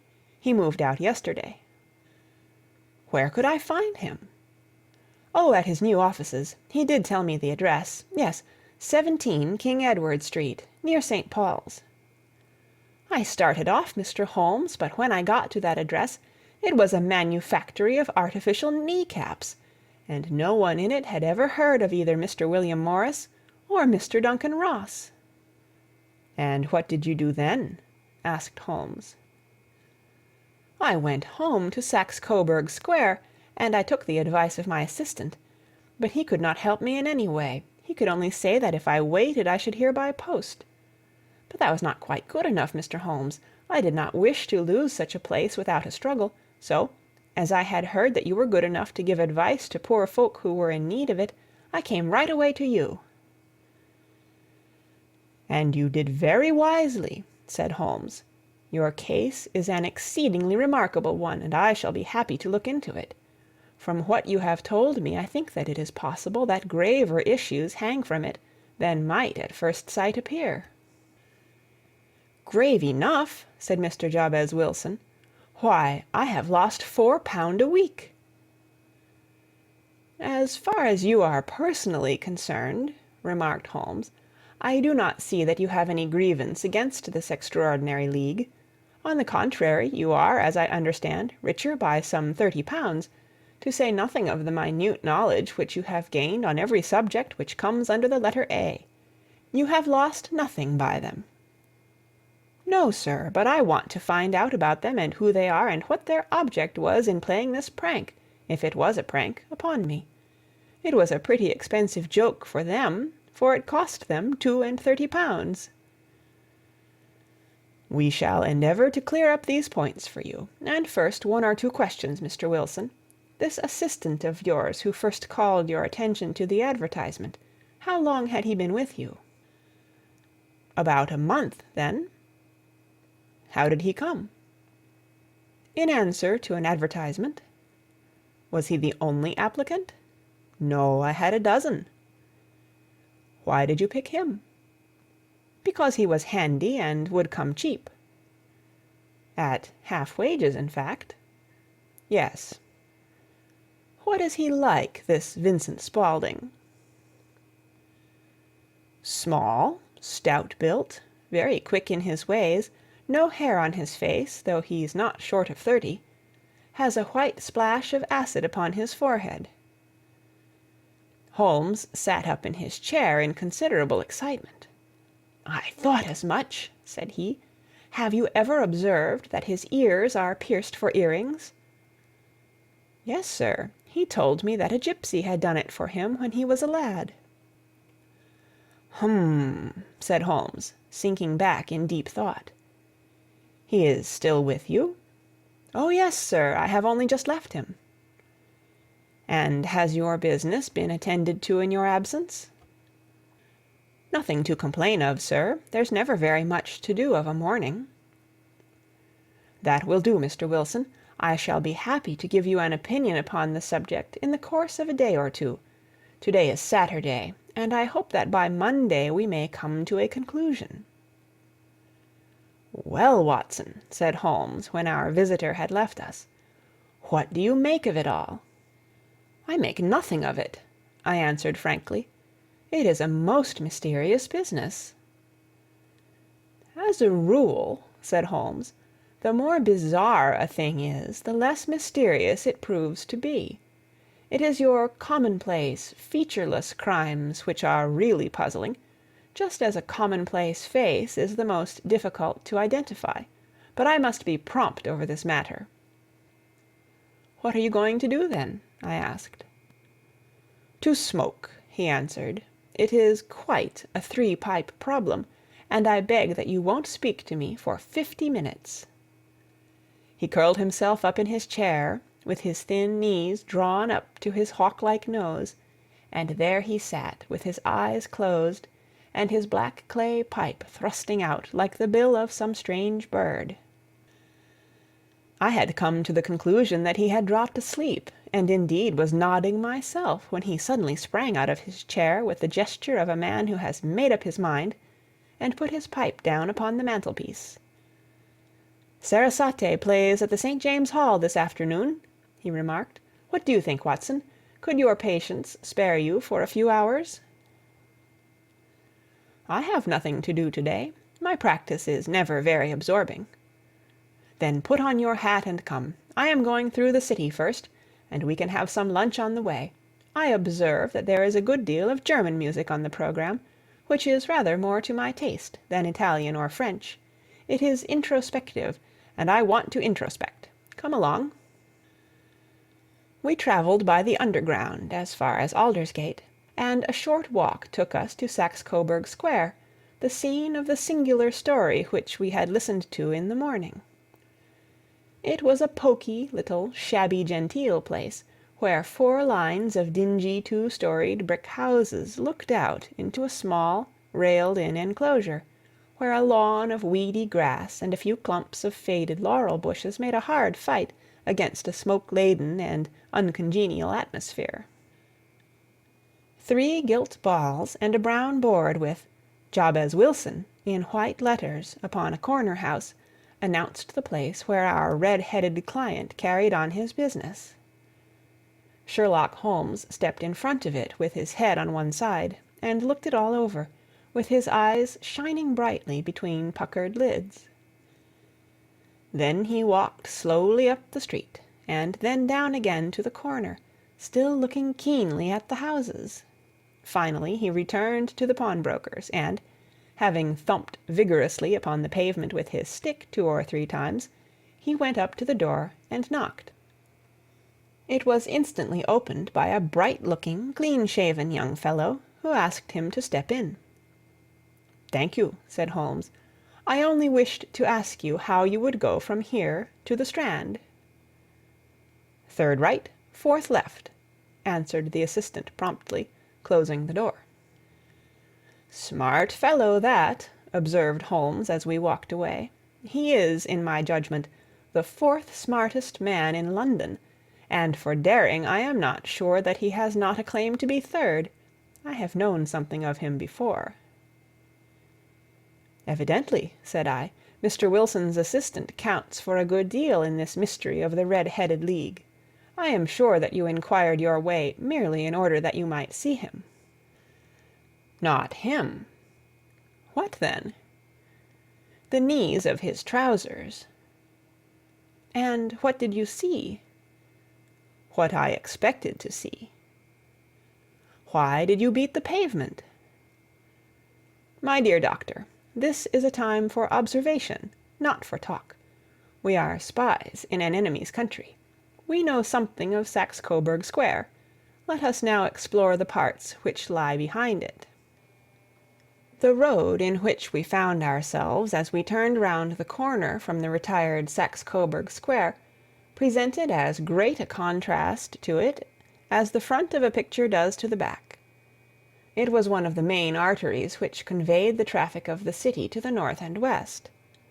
The roadway was blocked with the immense stream of commerce flowing in a double tide inward and outward, while the footpaths were black with the hurrying swarm of pedestrians. It was difficult to realize, as we looked at the line of fine shops and stately business premises, that they really abutted on the other side upon the faded and stagnant square which we had just quitted. "Let me see," said Holmes, standing at the corner and glancing along the line. "I should like just to remember the order of the houses here. It is a hobby of mine to have an exact knowledge of London. There is Mortimer's, the tobacconist, the little newspaper shop, the Coburg branch of the City and Suburban Bank, the Vegetarian Restaurant, and McFarland's Carriage Building Depot. That carries us right on to the other block. And now, Doctor, we've done our work, so it's time we had some play. A sandwich and a cup of coffee, and then off to Violin Land, where all is sweetness and delicacy and harmony, and there are no red-headed clients to vex us with their conundrums. My friend was an enthusiastic musician, being himself not only a very capable performer, but a composer of no ordinary merit.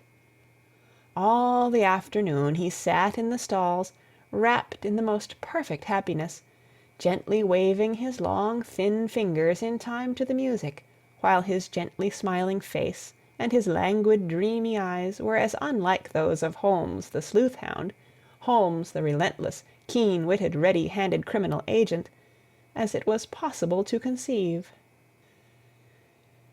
In his singular character the dual nature alternately asserted itself, and his extreme exactness and astuteness represented, as I have often thought, the reaction against the poetic and contemplative mood which occasionally predominated in him. The swing of his nature took him from extreme languor to devouring energy, and, as I knew well, he was never so truly formidable as when, for days on end, he had been lounging in his armchair amid his improvisations and his black-letter editions. Then it was that the lust of the chase would suddenly come upon him, and that his brilliant reasoning power would rise to the level of intuition, until those who were unacquainted with his methods would look askance at him as on a man whose knowledge was not that of other mortals. When I saw him that afternoon so enwrapped in the music at St. James's Hall, I felt that an evil time might be coming upon those whom he had set himself to hunt down. "You want to go home, no doubt, Doctor," he remarked as we emerged. "Yes, it would be as well." "And I have some business to do which will take some hours. This business at Coburg Square is serious." "Why serious?" "A considerable crime is in contemplation. I have every reason to believe that we shall be in time to stop it. But today being Saturday rather complicates matters. I shall want your help tonight." "At what time?" 10 will be early enough." "I shall be at Baker Street at 10." "Very well. And I say, Doctor, there may be some little danger, so kindly put your army revolver in your pocket." He waved his hand, turned on his heel, and disappeared in an instant among the crowd.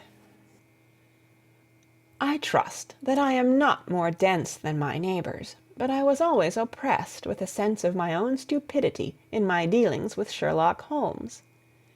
Here I had heard what he had heard, I had seen what he had seen, and yet from his words it was evident that he saw clearly not only what had happened, but what was about to happen, while to me the whole business was still confused and grotesque.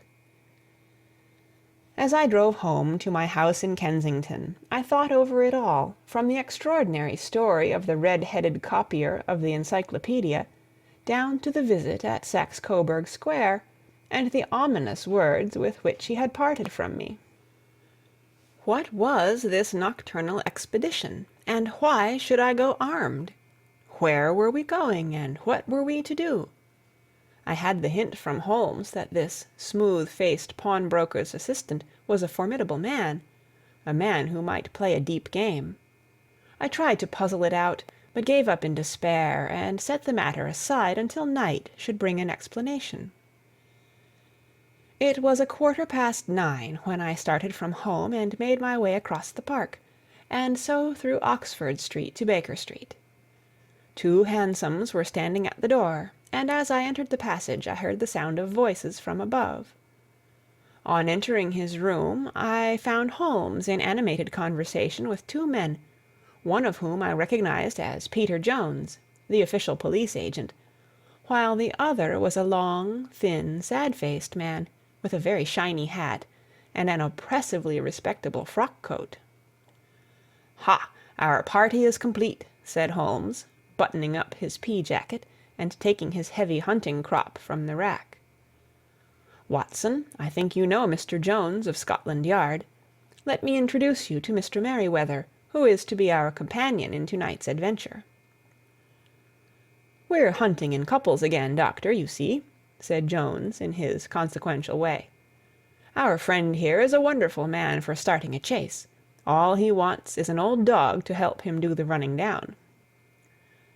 "I hope a wild goose may not prove to be the end of our chase," observed Mr. Merryweather gloomily. "You may place considerable confidence in Mr. Holmes, sir," said the police agent loftily. "He has his own little methods, which are, if he won't mind my saying so, just a little too theoretical and fantastic, but he has the makings of a detective in him. It is not too much to say that once or twice, as in that business of the Sholto murder and the Agra treasure, he has been more nearly correct than the official force." "Oh, if you say so, Mr. Jones, it is all right," said the stranger with deference. "Still, I confess that I miss my rubber. It is the first Saturday night for 27 years that I have not had my rubber." "I think you will find," said Sherlock Holmes, "that you will play for a higher stake to-night than you have ever done yet, and that the play will be more exciting. For you, Mr. Merryweather, the stake will be some £30,000, and for you, Jones, it will be the man upon whom you wish to lay your hands.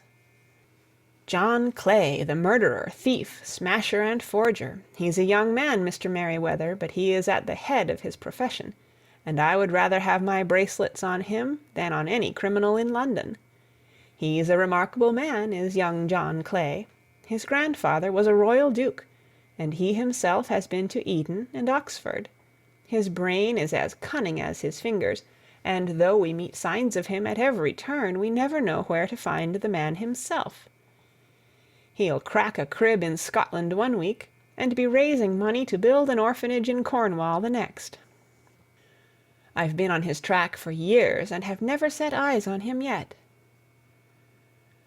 "I hope that I may have the pleasure of introducing you to-night. I've had one or two little turns also with Mr. John Clay, and I agree with you that he is at the head of his profession. It is past 10, however, and quite time that we started. If you two will take the first hansom, Watson and I will follow in the second." Sherlock Holmes was not very communicative during the long drive, and lay back in the cab humming the tunes which he had heard in the afternoon. We rattled through an endless labyrinth of gas-lit streets until we emerged into Farrington Street. "We are close there now," my friend remarked. "This fellow Merryweather is a bank director, and personally interested in the matter. I thought it as well to have Jones with us also. He is not a bad fellow, though an absolute imbecile in his profession. He has one positive virtue. He is as brave as a bulldog, and as tenacious as a lobster if he gets his claws upon anyone. Here we are, and they are waiting for us." We had reached the same crowded thoroughfare in which we had found ourselves in the morning. Our cabs were dismissed, and, following the guidance of Mr. Merryweather, we passed down a narrow passage and through a side door, which he opened for us. Within there was a small corridor, which ended in a very massive iron grate. This also was opened, and led down a flight of winding stone steps, which terminated at another formidable gate. Mr. Merryweather stopped to light a lantern, and then conducted us down a dark, earth-smelling passage, and so, after opening a third door, into a huge vault or cellar, which was piled all round with crates and massive boxes. "You are not very vulnerable from above," Holmes remarked as he held up the lantern and gazed about him. "Nor from below," said Mr. Merryweather, striking his stick upon the flags which lined the floor.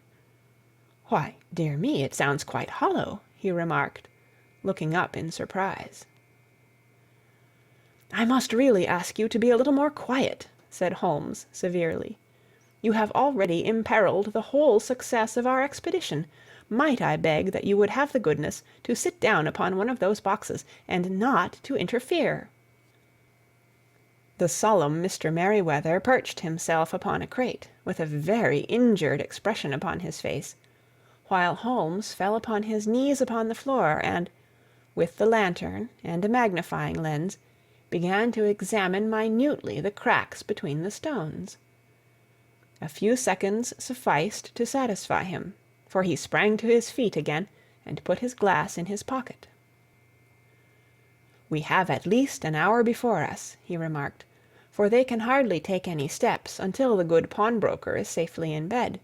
Then they will not lose a minute, for the sooner they do their work the longer time they will have for their escape. We are at present, Doctor, as no doubt you have divined, in the cellar of the City branch of one of the principal London banks.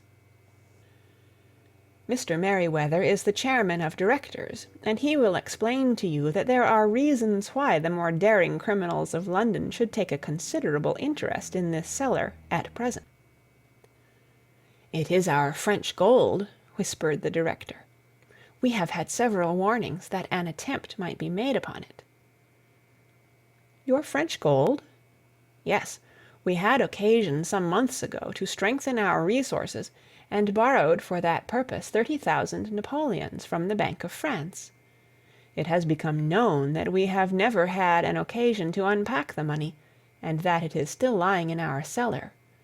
The crate upon which I sit contains 2,000 napoleons, packed between layers of lead foil.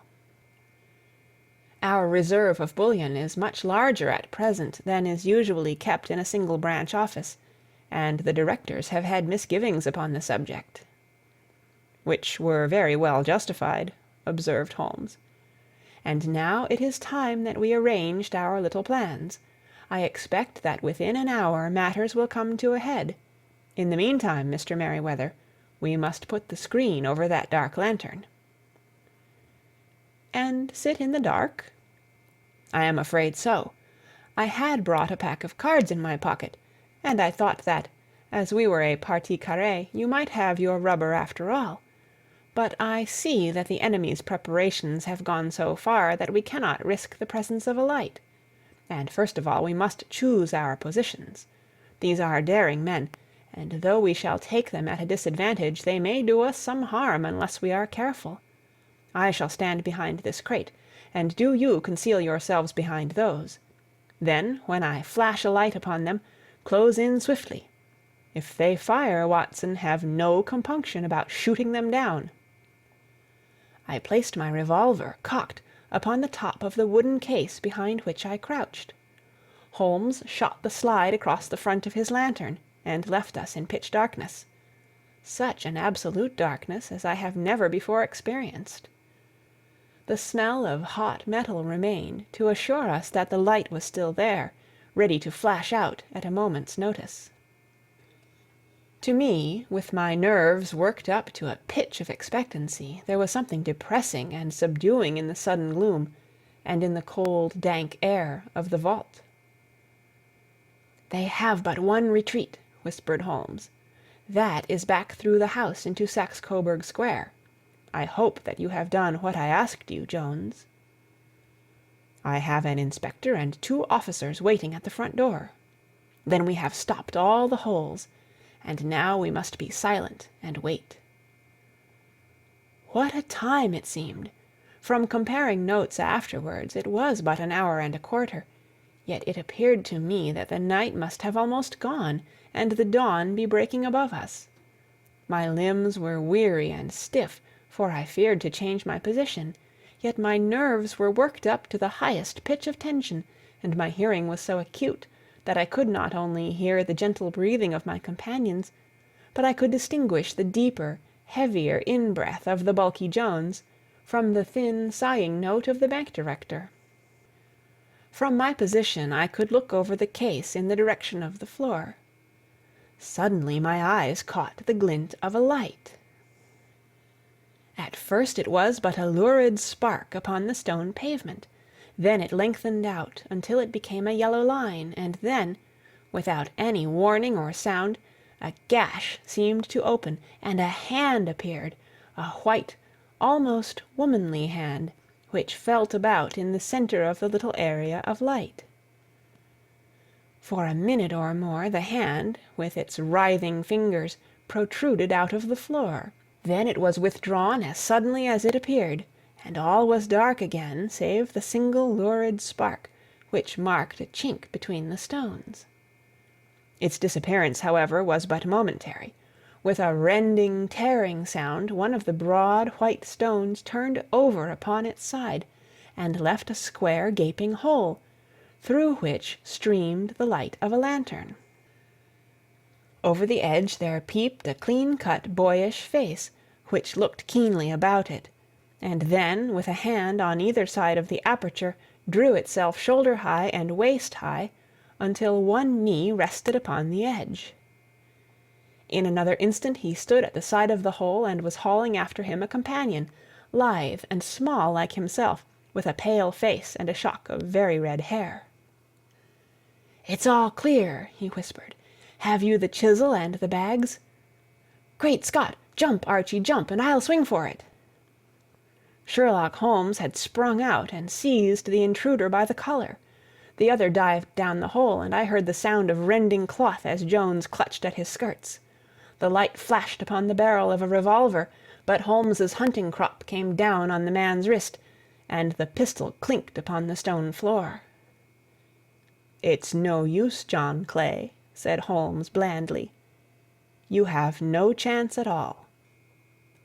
"So I see," the other answered, with the utmost coolness.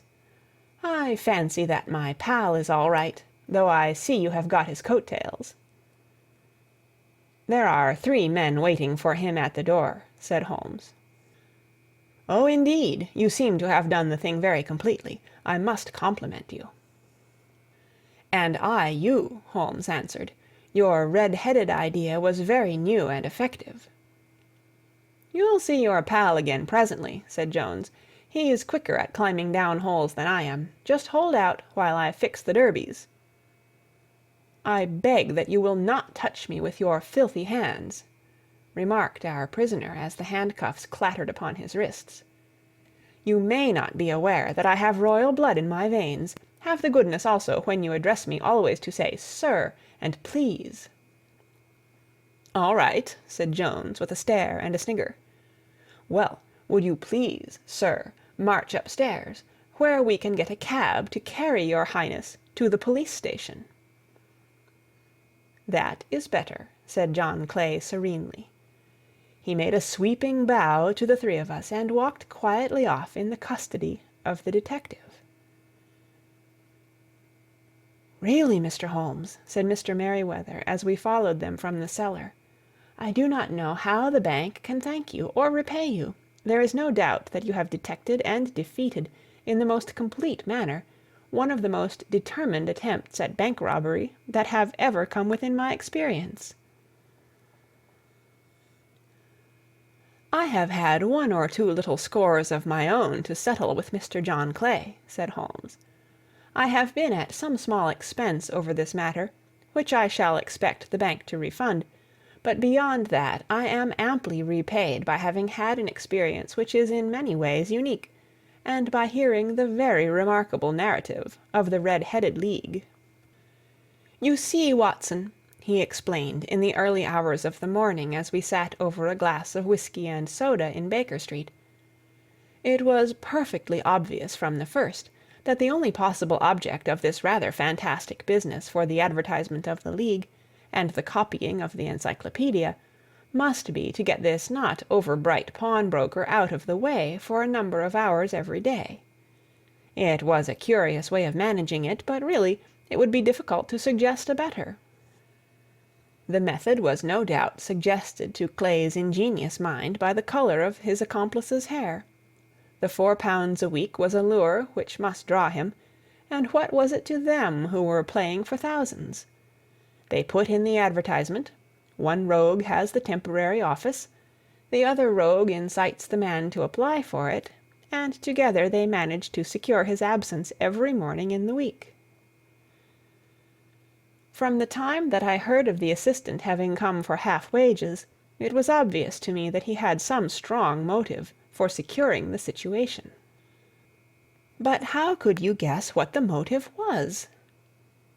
Had there been a woman in the house, I should have suspected a mere vulgar intrigue. That, however, was out of the question. The man's business was a small one, and there was nothing in his house which could account for such elaborate preparations and such an expenditure as they were at. It must, then, be something out of the house. What could it be? I thought of the assistant's fondness for photography, and his trick of vanishing into the cellar. The cellar! There was the end of this tangled clue.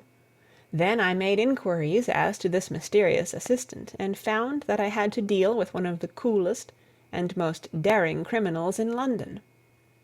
He was doing something in the cellar, something which took many hours a day for months on end. What could it be, once more? I could think of nothing save that he was running a tunnel to some other building. So far I had got when we went to visit the scene of action. I surprised you by beating upon the pavement with my stick. I was ascertaining whether the cellar stretched out in front or behind. It was not in front. Then I rang the bell, and as I hoped, the assistant answered it. We have had some skirmishes, but we had never set eyes upon each other before. I hardly looked at his face. His knees were what I wished to see. You must yourself have remarked how worn, wrinkled, and stained they were. They spoke of those hours of burrowing. The only remaining point was what they were burrowing for. I walked round the corner, saw the City and Suburban Bank abutted on our friend's premises, and felt that I had solved my problem. When you drove home after the concert, I called upon Scotland Yard and upon the chairman of the bank directors, with the result that you have seen. And how could you tell that they would make their attempt to-night? I asked. Well, when they closed their League offices, that was a sign that they cared no longer about Mr. Jabez Wilson's presence. In other words, that they had completed their tunnel. But it was essential that they should use it soon, as it might be discovered, or the bullion might be removed. Saturday would suit them better than any other day, as it would give them 2 days for their escape. For all these reasons I expected them to come to-night. You reasoned it out beautifully, I exclaimed in unfeigned admiration. It is so long a chain, and yet every link rings true. It saved me from ennui, he answered, yawning. Alas, I already feel it closing in upon me. My life is spent in one long effort to escape from the commonplaces of existence. These little problems help me to do so. And you are a benefactor of the race, said I. He shrugged his shoulders. Well, perhaps after all it is of some little use, he remarked. L'homme, c'est rien, l'œuvre c'est tout, as Gustave Flaubert wrote to George Sand. End of Adventure Number 2. Reading by Robin Cotter, Toronto, Ontario, October 2006. The Adventures of Sherlock Holmes by Sir Arthur Conan Doyle. Adventure Number 3. A Case of Identity. "My dear fellow," said Sherlock Holmes, as we sat on either side of the fire in his lodgings at Baker Street, "life is infinitely stranger than anything which the mind of man could invent. We would not dare to conceive the things which are really mere commonplaces of existence. If we could fly out of that window hand in hand, hover over this great city, gently remove the roofs, and peep in at the queer things which are going on, the strange coincidences, the plannings, the cross purposes, the wonderful chains of events working through generations, and leading to the most outre results, it would make all fiction, with its conventionalities and foreseen conclusions, most stale and unprofitable. "And yet I am not convinced of it," I answered. "The cases which come to light in the papers are, as a rule, bald enough, and vulgar enough.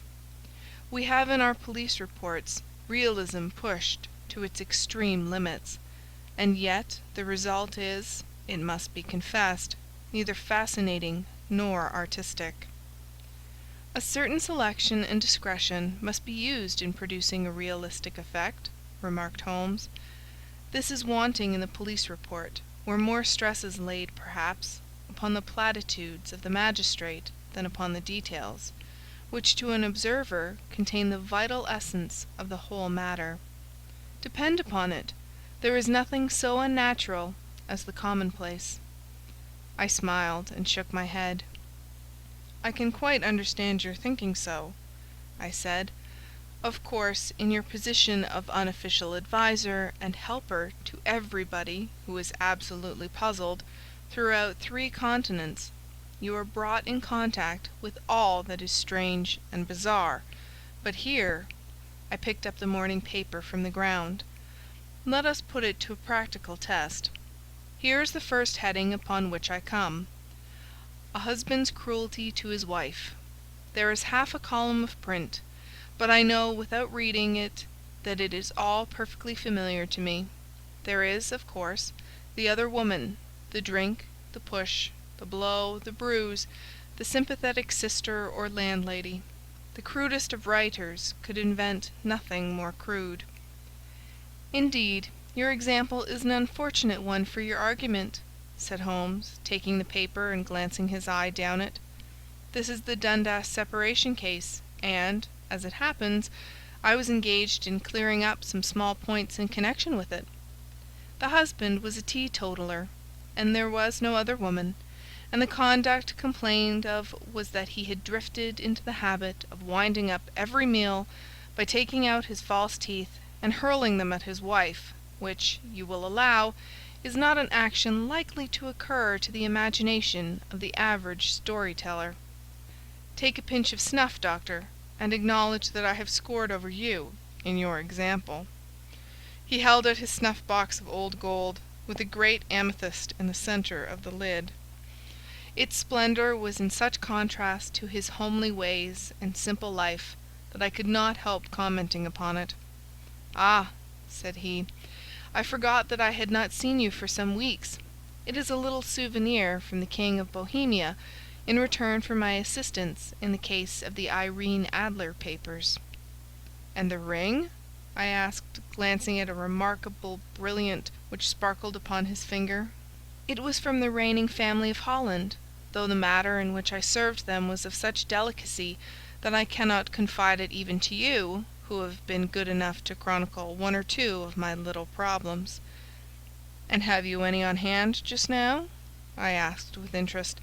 "Some 10 or 12, but none which present any feature of interest. They are important, you understand, without being interesting.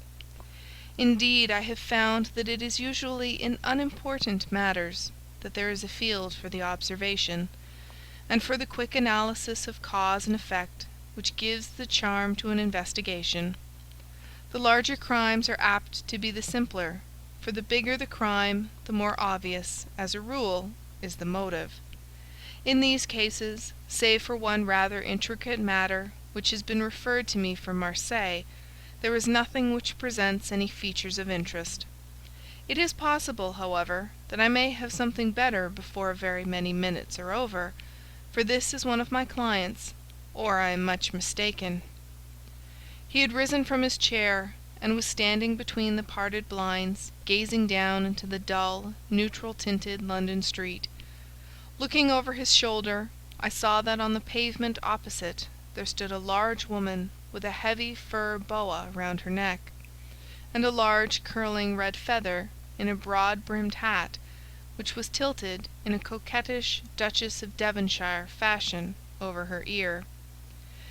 From under this great panoply she peeped up in a nervous, hesitating fashion at our windows, while her body oscillated backward and forward, and her fingers fidgeted with her glove buttons.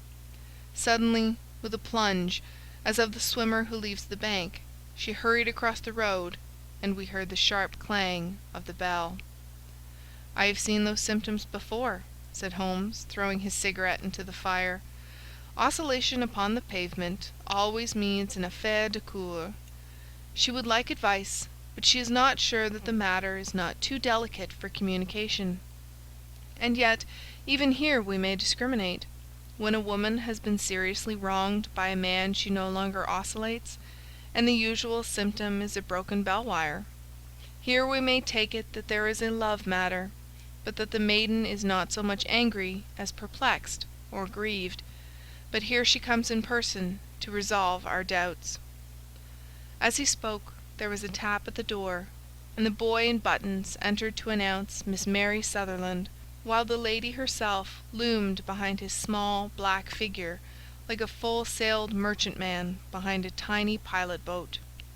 Sherlock Holmes welcomed her with the easy courtesy for which he was remarkable, and, having closed the door and bowed her into an armchair, he looked her over in the minute and yet abstracted fashion which was peculiar to him.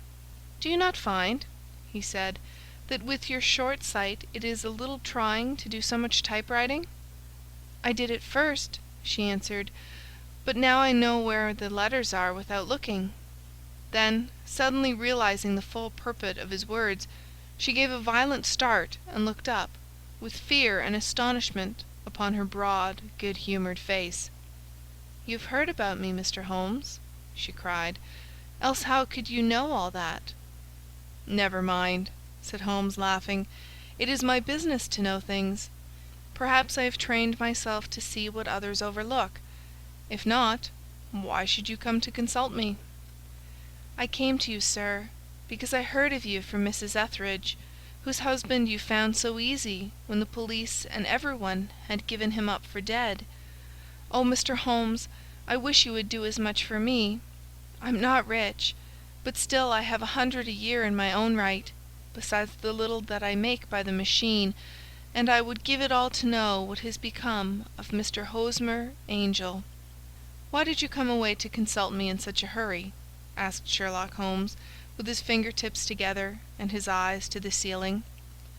Again a startled look came over the somewhat vacuous face of Miss Mary Sutherland. "Yes, I did bang out of the house," she said, "for it made me angry to see the easy way in which Mr. Windibank, that is my father, took it all. He would not go to the police, and he would not go to you, and so at last, as he would do nothing, and kept on saying that there was no harm done, it made me mad, and I just on with my things, and came right away to you." "Your father," said Holmes. "Your stepfather, surely, since the name is different." "Yes, my stepfather. I call him father, though it sounds funny too, for he is only 5 years and 2 months older than myself." "And your mother is alive?" "Oh, yes, mother is alive and well.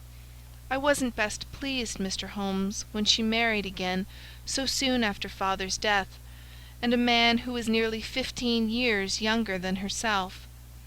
Father was a plumber in the Tottenham Court Road, and he left a tidy business behind him, which mother carried on with Mr. Hardy, the foreman.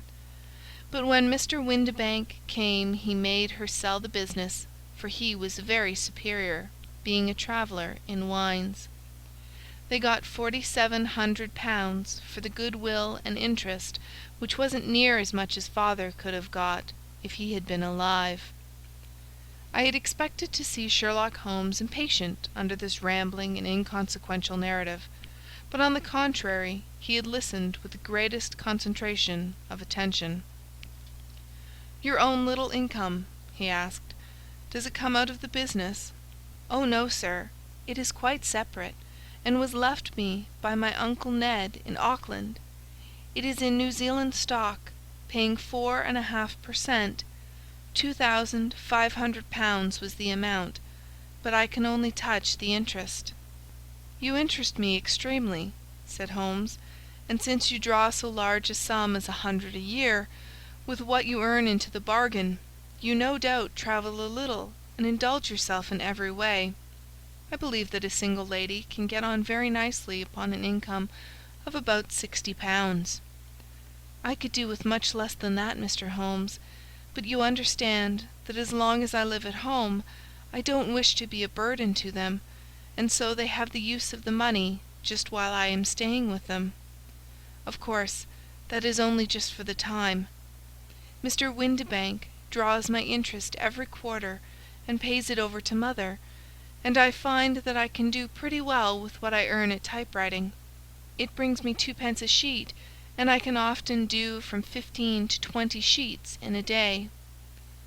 "You have made your position very clear to me," said Holmes. "This is my friend, Dr. Watson, before whom you can speak as freely as before myself. Kindly tell us now all about your connection with Mr. Hosmer Angel." A flush stole over Miss Sutherland's face, and she picked nervously at the fringe of her jacket.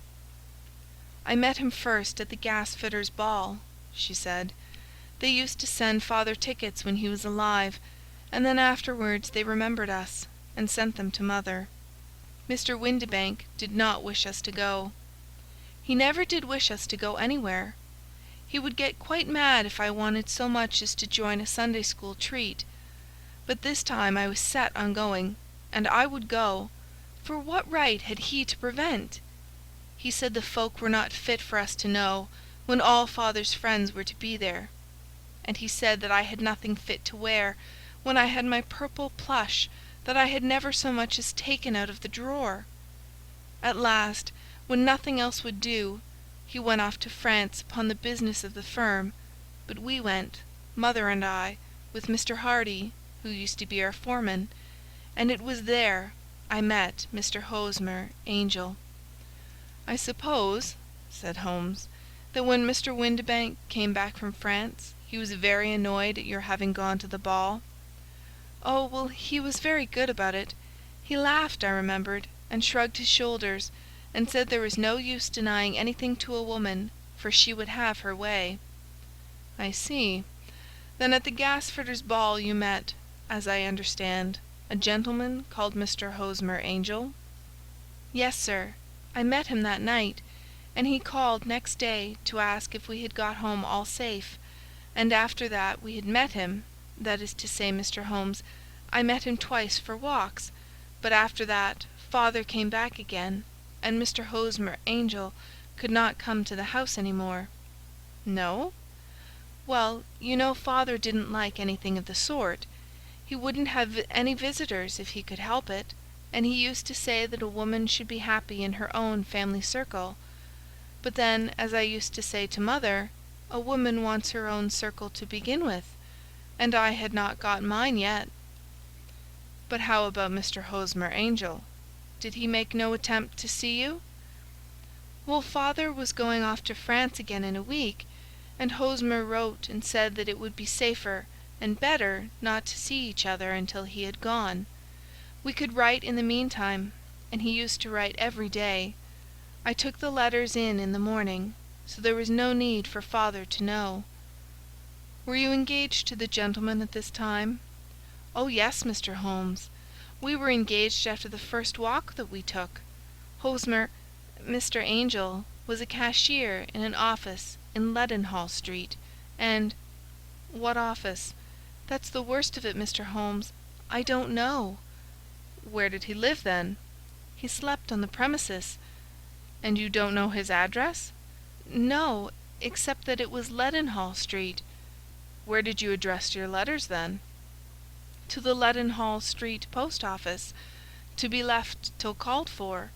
He said that if they were sent to the office he would be chaffed by all the other clerks about having letters from a lady, so I offered to typewrite them, like he did his, but he wouldn't have that, for he said that when I wrote them they seemed to come from me, but when they were typewritten he always felt that the machine had come between us. That will just show you how fond he was of me, Mr. Holmes, and the little things that he would think of." "It was most suggestive," said Holmes. "It has long been an axiom of mine that the little things are infinitely the most important. Can you remember any other little things about Mr. Hosmer Angel?" "He was a very shy man, Mr. Holmes. He would rather walk with me in the evening than in the daylight, for he said that he hated to be conspicuous. Very retiring and gentlemanly he was. Even his voice was gentle. He'd had the quinsy and swollen glands when he was young, he told me, and it had left him with a weak throat and a hesitating, whispering fashion of speech. He was always well dressed, very neat and plain, but his eyes were weak, just as mine are, and he wore tinted glasses against the glare. Well, and what happened when Mr. Windibank, your stepfather, returned to France? Mr. Hosmer Angel came to the house again, and proposed that we should marry before father came back. He was in dreadful earnest, and made me swear, with my hands on the testament, that whatever happened I would always be true to him.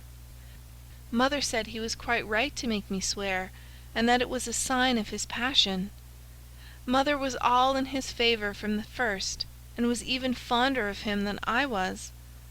Then, when they talked of marrying within the week, I began to ask about father, but they both said never to mind about father, but just to tell him afterwards, and Mother said she would make it all right with him. I didn't quite like that, Mr. Holmes. It seemed funny that I should ask his leave, as he was only a few years older than me, but I didn't want to do anything on the sly, so I wrote to father at Bordeaux, where the company has its French offices, but the letter came back to me on the very morning of the wedding. It missed him, then? Yes, sir, for he had started to England just before it arrived. Ha! That was unfortunate. Your wedding was arranged, then, for the Friday. Was it to be in church? Yes, sir, but very quietly. It was to be at St. Saviour's, near King's Cross, and we were to have breakfast afterwards at the St. Pancras Hotel. Hosmer came for us in a hansom, but as there were two of us, he put us both into it and stepped himself into a four-wheeler, which happened to be the only other cab in the street. We got to the church first, and when the four-wheeler drove up, we waited for him to step out, but he never did, and when the cabman got down from the box and looked, there was no one there. The cabman said that he could not imagine what had become of him, for he had seen him get in with his own eyes. That was last Friday, Mr. Holmes, and I have never seen or heard anything since then to throw any light upon what became of him." "It seems to me that you have been very shamefully treated," said Holmes. "Oh, no, sir. He was too good and kind to leave me so. Why, all the morning he was saying to me that, whatever happened, I was to be true, and that even if something quite unforeseen occurred to separate us, I was always to remember that I was pledged to him, and that he would claim his pledge sooner or later. It seemed strange talk for a wedding morning, but what has happened since gives a meaning to it." "Most certainly it does.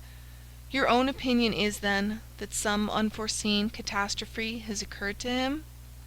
"Yes, sir. I believe that he foresaw some danger, or else he would not have talked so. And then I think that what he foresaw happened. But you have no notion as to what it could have been?" "None." "One more question. How did your mother take the matter?" "She was angry, and said that I was never to speak of the matter again." "And your father? Did you tell him?" "Yes, and he seemed to think, with me, that something had happened, and that I should hear of Hosmer again. As he said, what interest could anyone have in bringing me to the doors of the church, and then leaving me? Now, if he had borrowed my money, or if he had married me and got my money settled on him, there might be some reason, but Hosmer was very independent about money, and never would look at a shilling of mine. And yet what could have happened? And why could he not write? Oh, it drives me half mad to think of it, and I can't sleep a wink at night." She pulled a little handkerchief out of her muff, and began to sob heavily into it. "I shall glance into the case for you," said Holmes, rising, "and I have no doubt that we shall reach some definite result. Let the weight of the matter rest upon me now, and do not let your mind dwell upon it further. Above all, try to let Mr. Hosmer Angel vanish from your memory, as he has done from your life." "Then you don't think I'll see him again?" "I fear not." "Then what has happened to him?" "You will leave that question in my hands.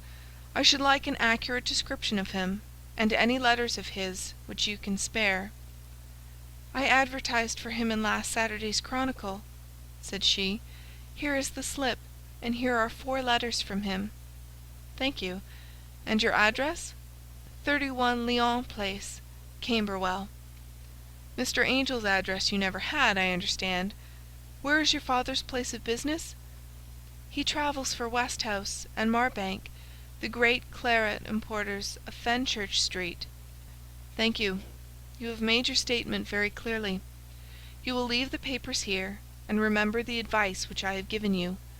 Let the whole incident be a sealed book, and do not allow it to affect your life." "You are very kind, Mr. Holmes, but I cannot do that. I shall be true to Hosmer. He shall find me ready when he comes back." For all the preposterous hat and the vacuous face, there was something noble in the simple faith of our visitor which compelled our respect. She laid her little bundle of papers upon the table and went her way, with a promise to come again whenever she might be summoned.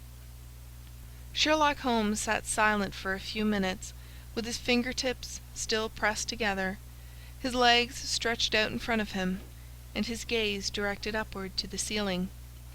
Then he took down from the rack the old and oily clay pipe, which was to him as a counsellor, and, having lit it, he leaned back in his chair, with the thick blue cloud-wreaths spinning up from him, and a look of infinite languor upon his face. "Quite an interesting study, that maiden," he observed. "I found her more interesting than her little problem, which, by the way, is rather a trite one. You will find parallel cases if you consult my index in Andover in '77. And there was something of the sort at The Hague last year.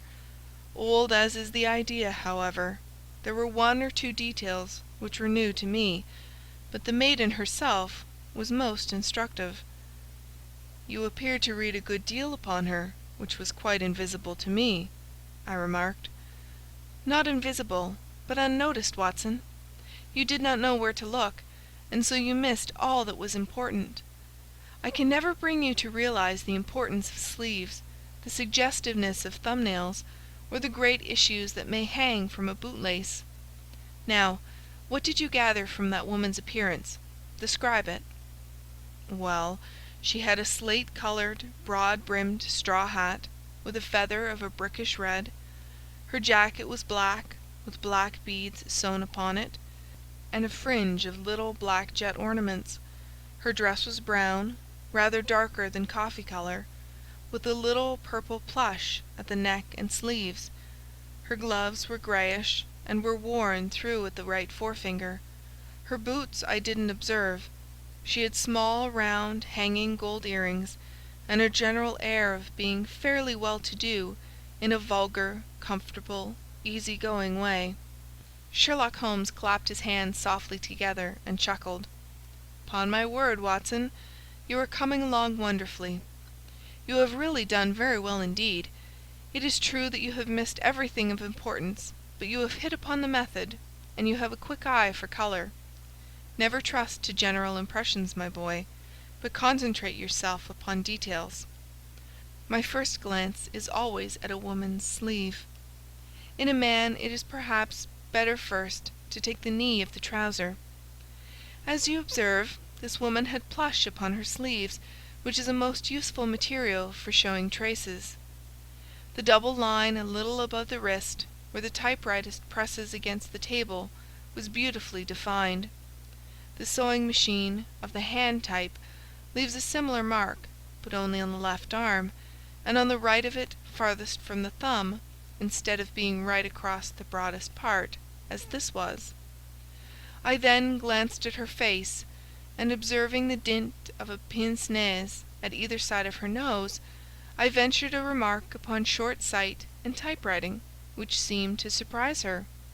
It surprised me. But surely it was obvious.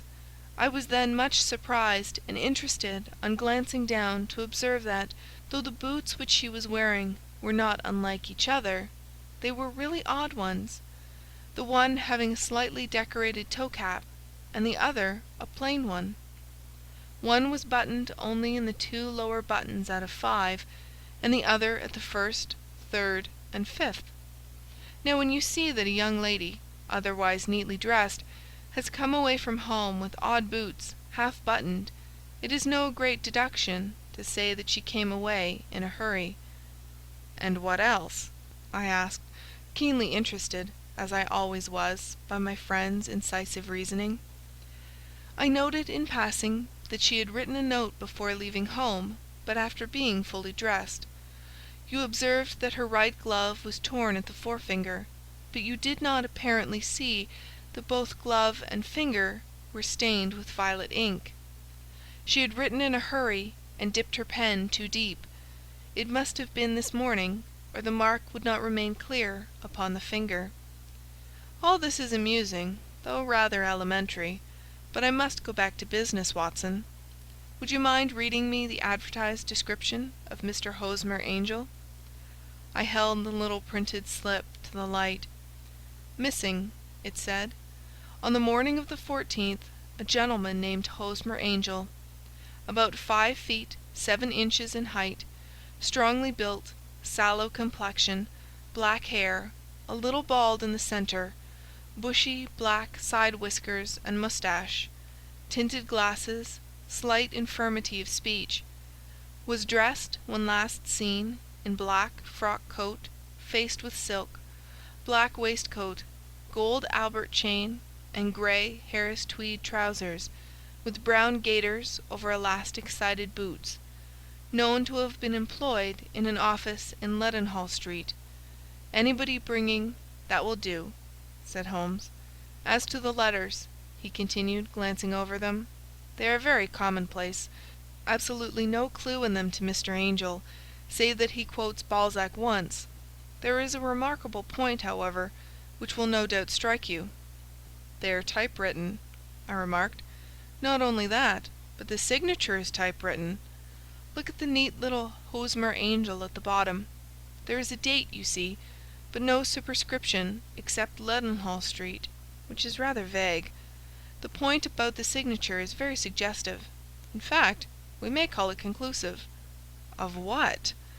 "My dear fellow, is it possible you do not see how strongly it bears upon the case?" "I cannot say that I do, unless it were that he wished to be able to deny his signature if an action for breach of promise were instituted." "No, that was not the point. However, I shall write 2 letters which should settle the matter. One is to a firm in the city, the other is to the young lady's stepfather, Mr. Windibank, asking him whether he can meet us here at 6 o'clock tomorrow evening. It is just as well that we should do business with the male relatives. And now, doctor, we can do nothing until the answers to those letters come, so we may put our little problem upon the shelf for the interim." I had had so many reasons to believe in my friend's subtle powers of reasoning and extraordinary energy in action, that I felt that he must have some solid grounds for the assured and easy demeanour with which he treated the singular mystery which he had been called upon to fathom. Once only had I known him to fail, in the case of the King of Bohemia and of the Irene Adler photograph, but when I looked back to the weird business of the sign of 4, and the extraordinary circumstances connected with the study in scarlet, I felt that it would be a strange tangle indeed which he could not unravel. I left him then, still puffing at his black clay pipe, with the conviction that when I came again on the next evening, I would find that he held in his hands all the clues which would lead up to the identity of the disappearing bridegroom of Miss Mary Sutherland. A professional case of great gravity was engaging my own attention at the time, and the whole of next day I was busy at the bedside of the sufferer. It was not until close upon 6 o'clock that I found myself free and was able to spring into a hansom and drive to Baker Street, half afraid that I might be too late to assist at the denouement of the little mystery. I found Sherlock Holmes alone, however, half asleep, with his long, thin form curled up in the recesses of his armchair. A formidable array of bottles and test tubes, with the pungent, cleanly smell of hydrochloric acid, told me that he had spent his day in the chemical work which was so dear to him. "Well, have you solved it?" I asked as I entered. "Yes, it was the bisulfate of baryta." "No, no, the mystery!" I cried. "Oh, that! I thought of the salt that I have been working upon." "There was never any mystery in the matter, though, as I said yesterday, some of the details are of interest. The only drawback is that there is no law, I fear, that can touch the scoundrel." "Who was he, then, and what was his object in deserting Miss Sutherland?" The question was hardly out of my mouth, and Holmes had not yet opened his lips to reply, when we heard a heavy footfall in the passage, and a tap at the door. "This is the girl's stepfather, Mr. James Windibank," said Holmes. "He has written to me to say that he would be here at 6. Come in." The man who entered was a sturdy, middle-sized fellow, some 30 years of age, clean-shaven and sallow-skinned, with a bland, insinuating manner, and a pair of wonderfully sharp and penetrating grey eyes. He shot a questioning glance at each of us, placed his shiny top hat upon the sideboard, and with a slight bow sidled down into the nearest chair. "Good evening, Mr. James Windibank," said Holmes. "I think that this typewritten letter is from you, in which you made an appointment with me for 6 o'clock?" "Yes, sir. I am afraid that I am a little late, but I am not quite my own master, you know. I am sorry that Miss Sutherland has troubled you about this little matter, for I think it is far better not to wash linen of the sort in public. It was quite against my wishes that she came, but she is a very excitable, impulsive girl, as you may have noticed, and she is not easily controlled when she has made up her mind on a point. Of course, I did not mind you so much, as you are not connected with the official police, but it is not pleasant to have a family misfortune like this noised abroad. Besides, it is a useless expense, for how could you possibly find this Hosmer angel?" "On the contrary," said Holmes quietly, "I have every reason to believe that I will succeed in discovering Mr. Hosmer Angel." Mr. Windibank gave a violent start and dropped his gloves. "I am delighted to hear it," he said. "It is a curious thing," remarked Holmes, "that a typewriter has really quite as much individuality as a man's handwriting. Unless they are quite new, no two of them write exactly alike. Some letters get more worn than others, and some wear only on one side.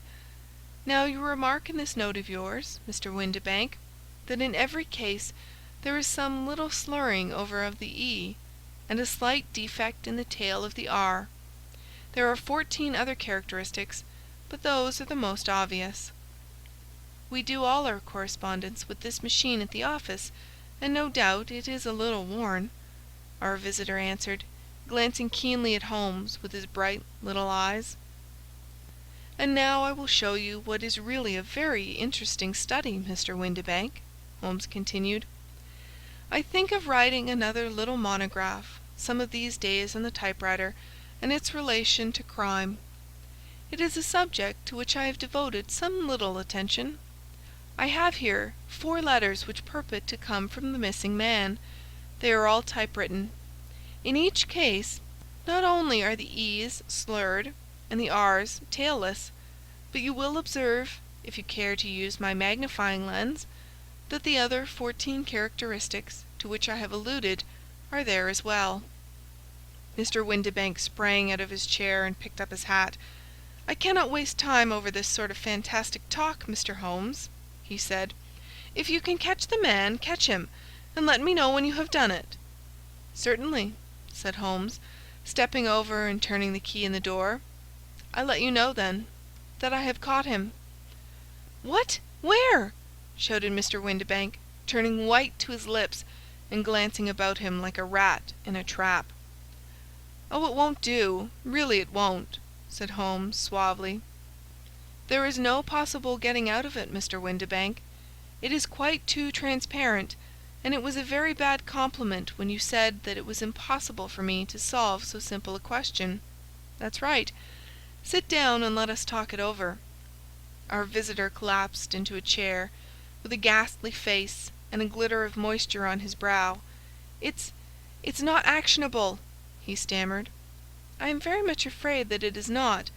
But between ourselves, Windibank, it was as cruel and selfish and heartless a trick, in a petty way, as ever came before me. Now let me just run over the course of events, and you will contradict me if I go wrong." The man sat huddled up in his chair, with his head sunk upon his breast, like one who is utterly crushed. Holmes stuck his feet up on the corner of the mantelpiece, and, leaning back with his hands in his pockets, began talking, rather to himself, as it seemed, than to us. "The man married a woman very much older than himself for her money," said he, "and he enjoyed the use of the money of the daughter as long as she lived with them. It was a considerable sum for people in their position, and the loss of it would have made a serious difference. It was worth an effort to preserve it. The daughter was of a good, amiable disposition, but affectionate and warm-hearted in her ways, so that it was evident that with her fair personal advantages and her little income, she would not be allowed to remain single long. Now her marriage would mean, of course, the loss of 100 a year. So what does her stepfather do to prevent it? He takes the obvious course of keeping her at home and forbidding her to seek the company of people her own age. But soon he found that that would not answer forever. She became restive, insisted upon her rights, and finally announced her positive intention of going to a certain ball. What does her clever stepfather do then? He conceives an idea more creditable to his head than to his heart.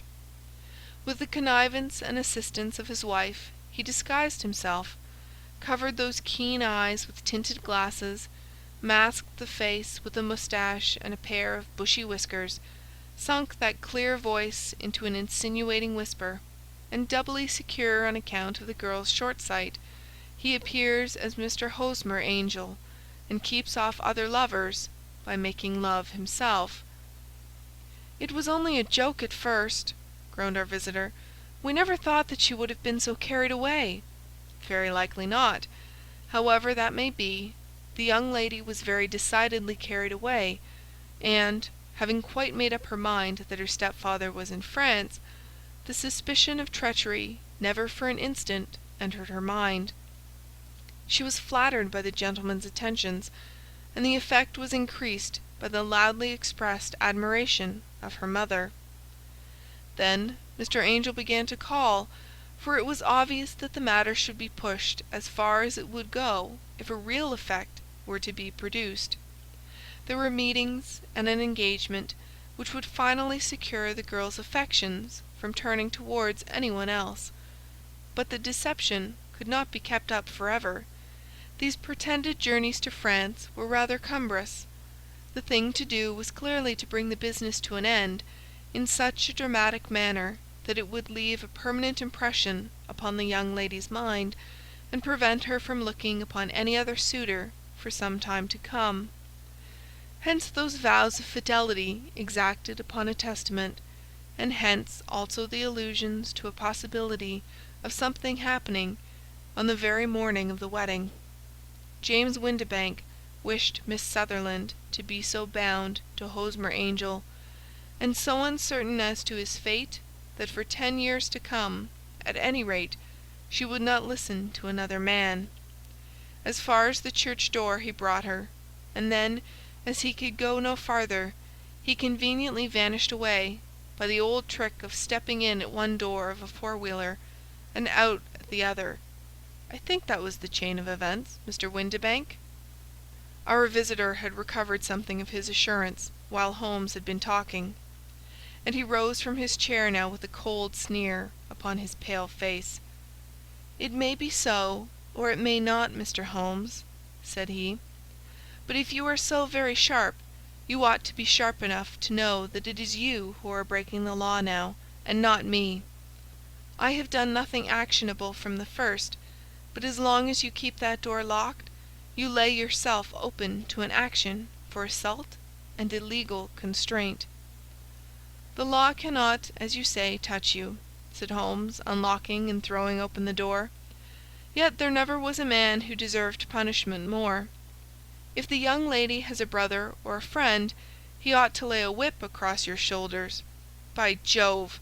he continued, flushing up at the sight of the bitter sneer upon the man's face, "it is not part of my duties to my client, but here's a hunting crop handy, and I think I shall just treat myself to—" He took 2 swift steps to the whip, but before he could grasp it, there was a wild clatter of steps upon the stairs, the heavy hall door banged, and from the window we could see Mr. James Windibank running at the top of his speed down the road. "There's a cold-blooded scoundrel," said Holmes, laughing, as he threw himself down into his chair once more. "That fellow will rise from crime to crime until he does something very bad and ends on a gallows. The case has, in some respects, been not entirely devoid of interest." "I cannot now entirely see all the steps of your reasoning," I remarked. "Well, of course it was obvious from the first that this Mr. Hosmer Angel must have some strong object for his curious conduct, and it was equally clear that the only man who really profited by the incident, as far as we could see, was the stepfather. Then the fact that the 2 men were never together, but that the one always appeared when the other was away, was suggestive. So were the tinted spectacles and the curious voice, which both hinted at a disguise, as did the bushy whiskers. My suspicions were all confirmed by his peculiar action in typewriting his signature, which, of course, inferred that his handwriting was so familiar to her that she would recognize even the smallest sample of it.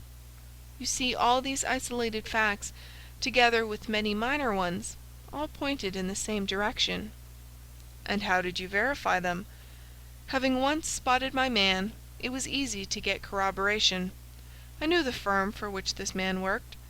Having taken the printed description, I eliminated everything from it which could be the result of a disguise, the whiskers, the glasses, the voice, and I sent it to the firm, with a request that they would inform me whether it answered to the description of any of their travellers. I had already noticed the peculiarities of the typewriter, and I wrote to the man himself at his business address, asking him if he would come here.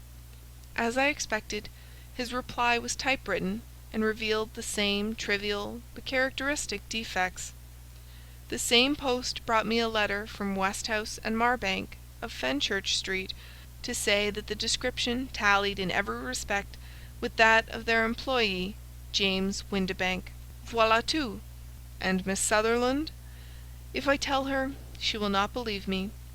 You may remember the old Persian saying, 'There is danger for him who taketh the tiger cub, and danger also for whoso snatches a delusion from a woman.' There is as much sense in Hafiz as in Horace, and as much knowledge of the world." End of Adventure 3.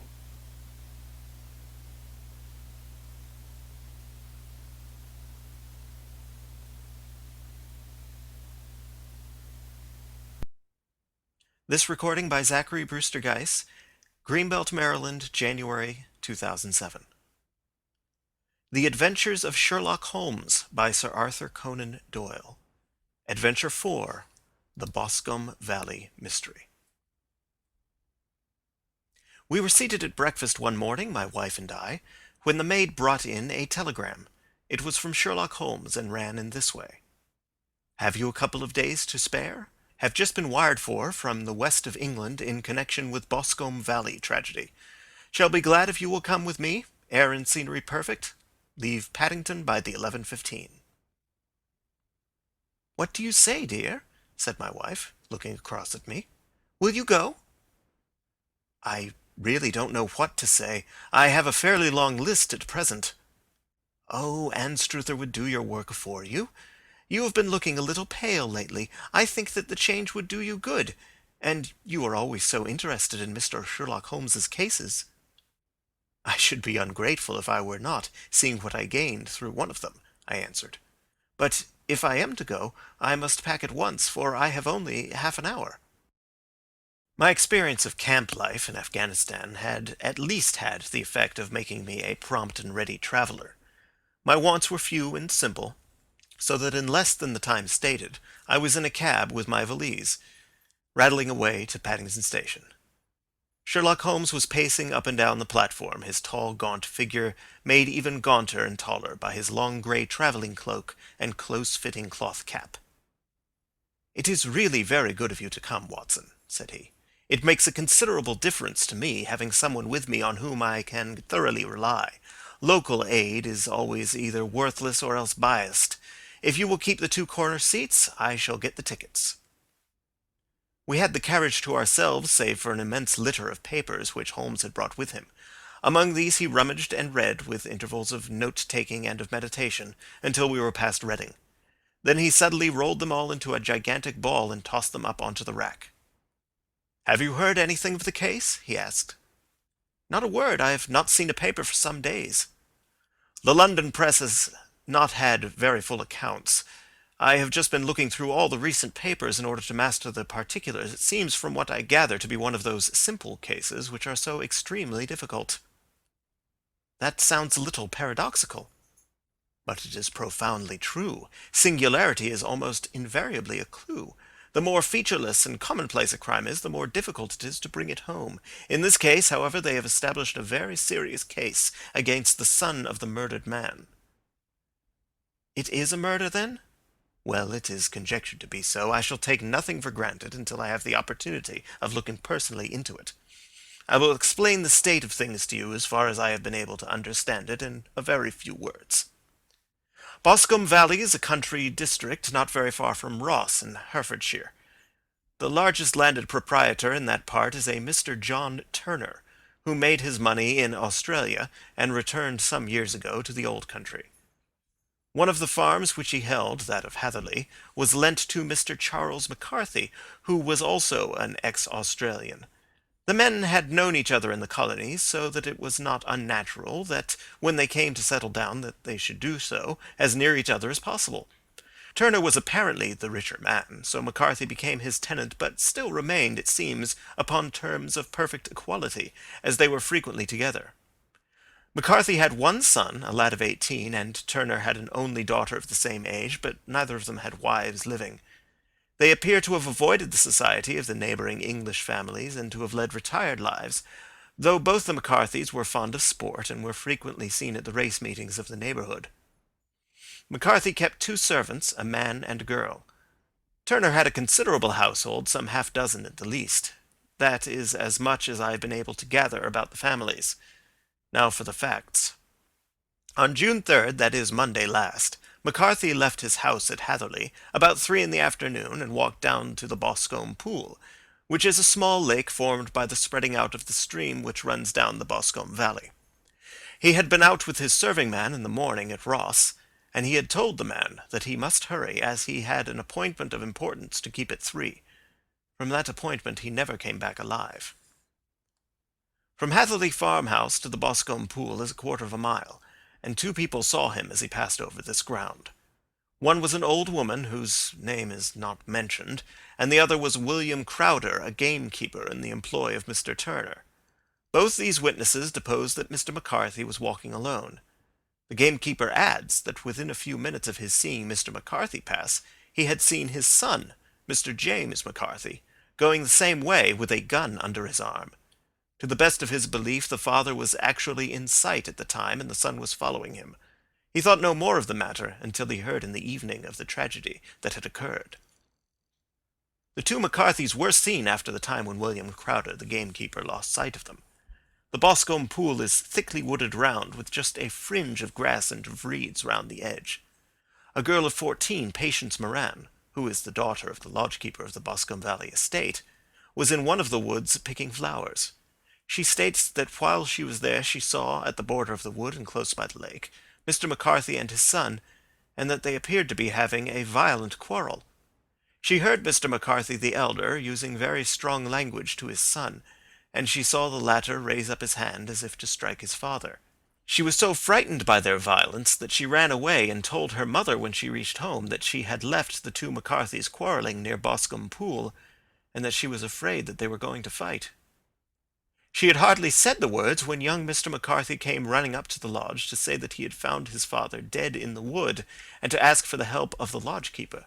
He was much excited, without either his gun or his hat, and his right hand and sleeve were observed to be stained with fresh blood. On following him, they found the dead body stretched out upon the grass beside the pool. The head had been beaten in by repeated blows of some heavy and blunt weapon. The injuries were such as might very well have been inflicted by the butt end of his son's gun, which was found lying on the grass within a few paces of the body. Under these circumstances the young man was instantly arrested, and a verdict of wilful murder having been returned at the inquest on Tuesday, he was on Wednesday brought before the magistrates at Ross, who have referred the case to the next assizes. Those are the main facts of the case, as they came out before the coroner and the police court. "I could hardly imagine a more damning case," I remarked. "If ever circumstantial evidence pointed to a criminal, it does so here." "Circumstantial evidence is a very tricky thing," answered Holmes thoughtfully. "It may seem to point very straight to one thing, but if you shift your own point of view a little, you may find it pointing in an equally uncompromising manner to something entirely different. It must be confessed, however, that the case looks exceedingly grave against the young man, and it is very possible that he is indeed the culprit. There are several people in the neighbourhood, however, and among them Miss Turner, the daughter of the neighbouring landowner, who believe in his innocence, and who have retained Lestrade, whom you may recollect in connection with the study in scarlet, to work out the case in his interest.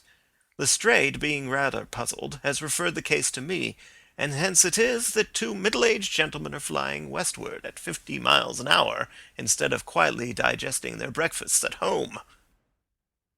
"I am afraid," said I, "that the facts are so obvious that you will find little credit to be gained out of this case." "There is nothing more deceptive than an obvious fact," he answered, laughing. "Besides, we may chance to hit upon some other obvious facts, which may have been by no means obvious to Mr. Lestrade. You know me too well to think that I am boasting when I say that I shall either confirm or destroy his theory by means which he is quite incapable of employing or even of understanding.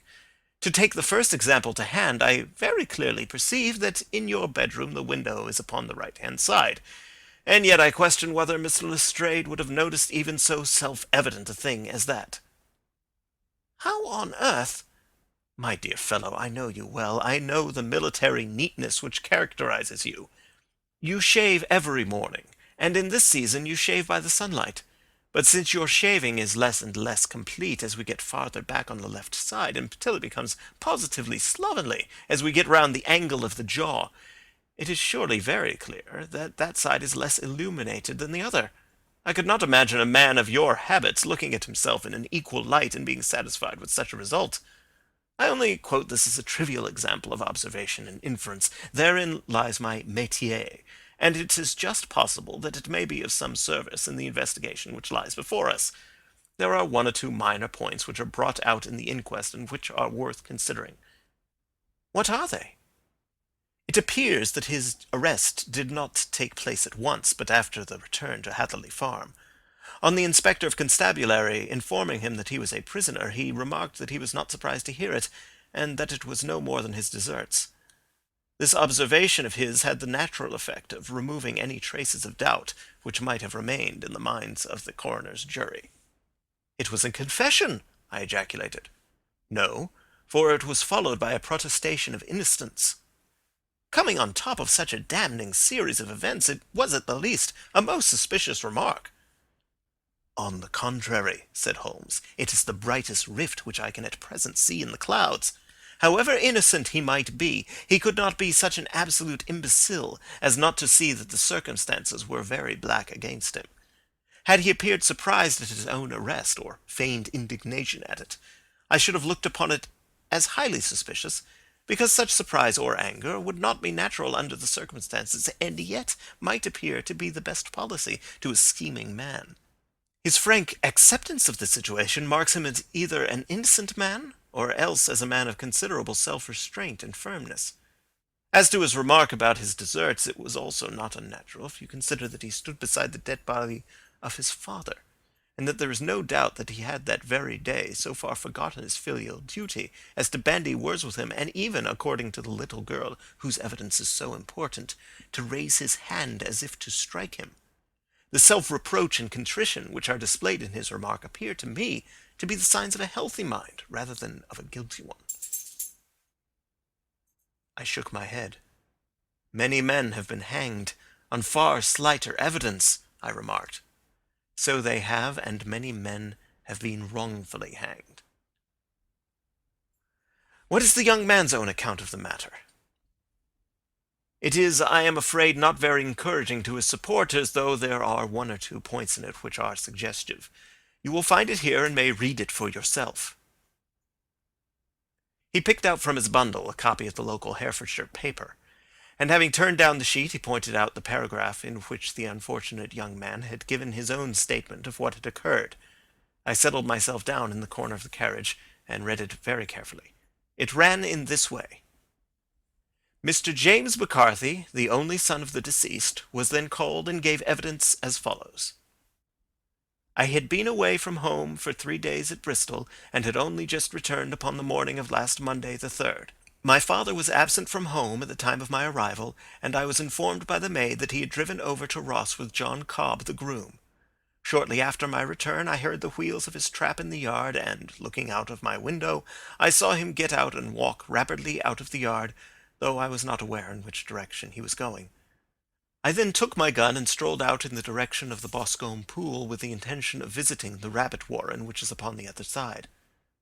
On my way I saw William Crowder, the gamekeeper, as he had stated in his evidence, but he is mistaken in thinking that I was following my father. I had no idea that he was in front of me. When about 100 yards from the pool I heard a cry of coo-ee, which is an usual signal between my father and myself. I then hurried forward, and found him standing by the pool. He appeared to be much surprised at seeing me, and asked me rather roughly what I was doing there.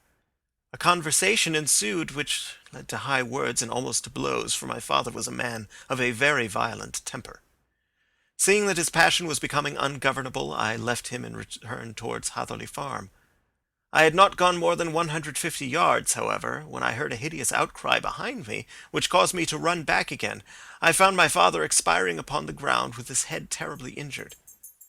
I dropped my gun and held him in my arms, but he almost instantly expired. I knelt beside him for some minutes, and then made my way to Mr. Turner's lodge-keeper, his house being the nearest, to ask for assistance. I saw no one near my father when I returned, and I have no idea how he came by his injuries. He was not a popular man, being somewhat cold and forbidding in his manners, but he had, as far as I know, no active enemies. I know nothing further of the matter. The Coroner. Did your father make any statement to you before he died? Witness. He mumbled a few words, but I could only catch some allusion to a rat. The Coroner. What did you understand by that? Witness. It conveyed no meaning to me. I thought that he was delirious. The Coroner. What was the point upon which your father had this final quarrel? Witness. I should prefer not to answer. The Coroner. I am afraid that I must press it. Witness. It is really impossible for me to tell you. I can assure you that it has nothing to do with the sad tragedy which followed. The Coroner. That is for the court to decide. I need not point out to you that your refusal to answer will prejudice your case considerably in any future proceedings which may arise. Witness. I still must refuse. The Coroner. I understand that the cry of coo-ee was a common signal between you and your father. Witness. It was. The Coroner. How was it then that he uttered it before he saw you and before he even knew that you had returned from Bristol? Witness, with considerable confusion. I do not know. A juryman. Did you see nothing which aroused your suspicions when you returned on hearing the cry and found your father fatally injured? Witness. Nothing definite. The Coroner. What do you mean? Witness. I was so disturbed and excited as I rushed out into the open that I could think of nothing except my father.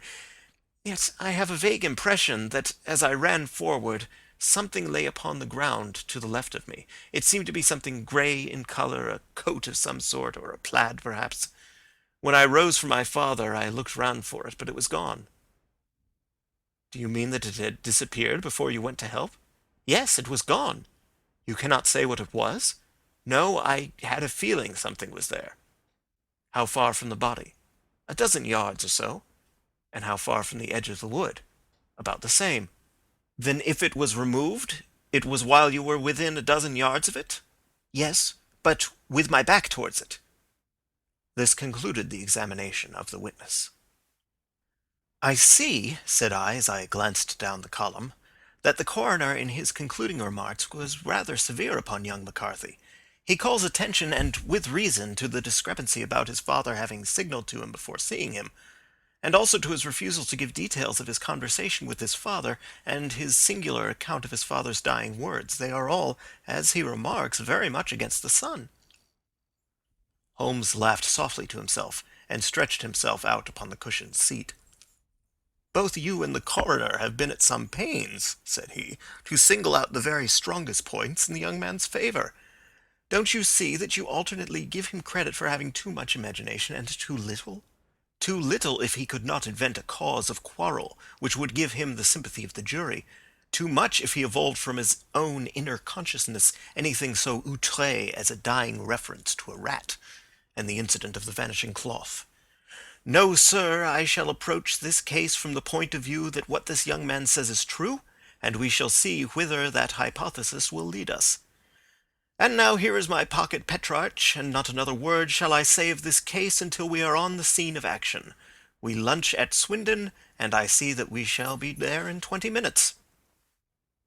It was nearly 4 o'clock when we at last, after passing through the beautiful Stroud Valley and over the broad gleaming Severn, found ourselves at the pretty little country town of Ross.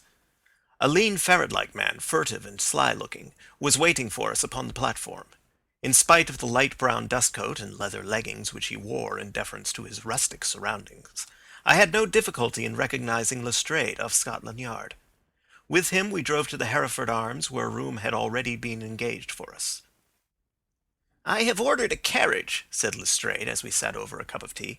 "I knew your energetic nature, and that you would not be happy until you had been on the scene of the crime." "It was very nice and complimentary of you," Holmes answered.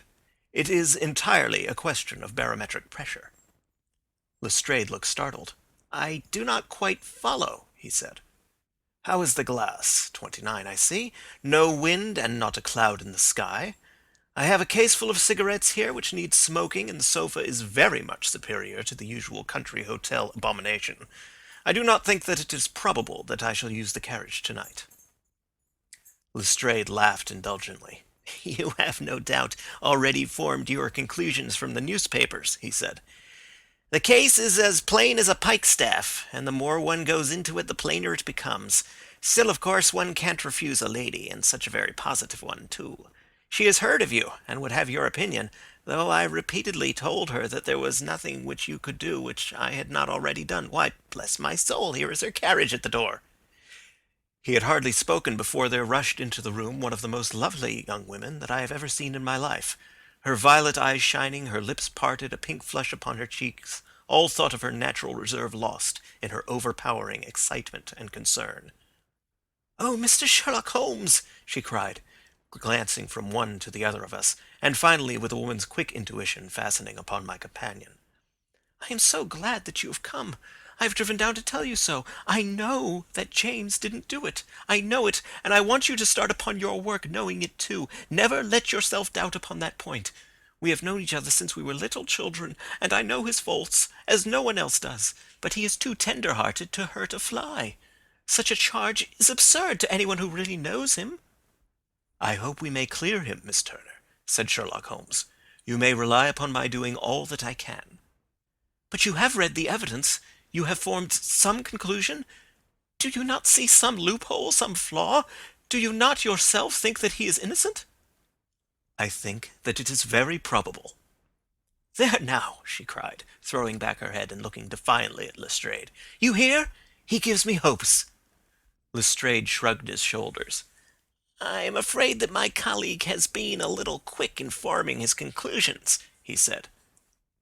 "But he is right. Oh, I know that he is right. James never did it. And about his quarrel with his father, I am sure that the reason why he would not speak about it to the coroner is because I was concerned in it." "In what way?" asked Holmes. "It is no time for me to hide anything. James and his father had many disagreements about me. Mr. McCarthy was very anxious that there should be a marriage between us. James and I have always loved each other as brother and sister, but of course he is young and has seen very little of life yet, and, well, naturally he did not wish to do anything like that yet. So there were quarrels, and this, I am sure, was one of them." "And your father?" asked Holmes. "Was he in favor of such a union?" "No, he was averse to it also. No one but Mr. McCarthy was in favor of it." A quick blush passed over her fresh young face as Holmes shot one of his keen, questioning glances at her. "Thank you for this information," said he. "May I see your father if I call tomorrow?" "I am afraid the doctor won't allow it." "The doctor?" "Yes. Have you not heard?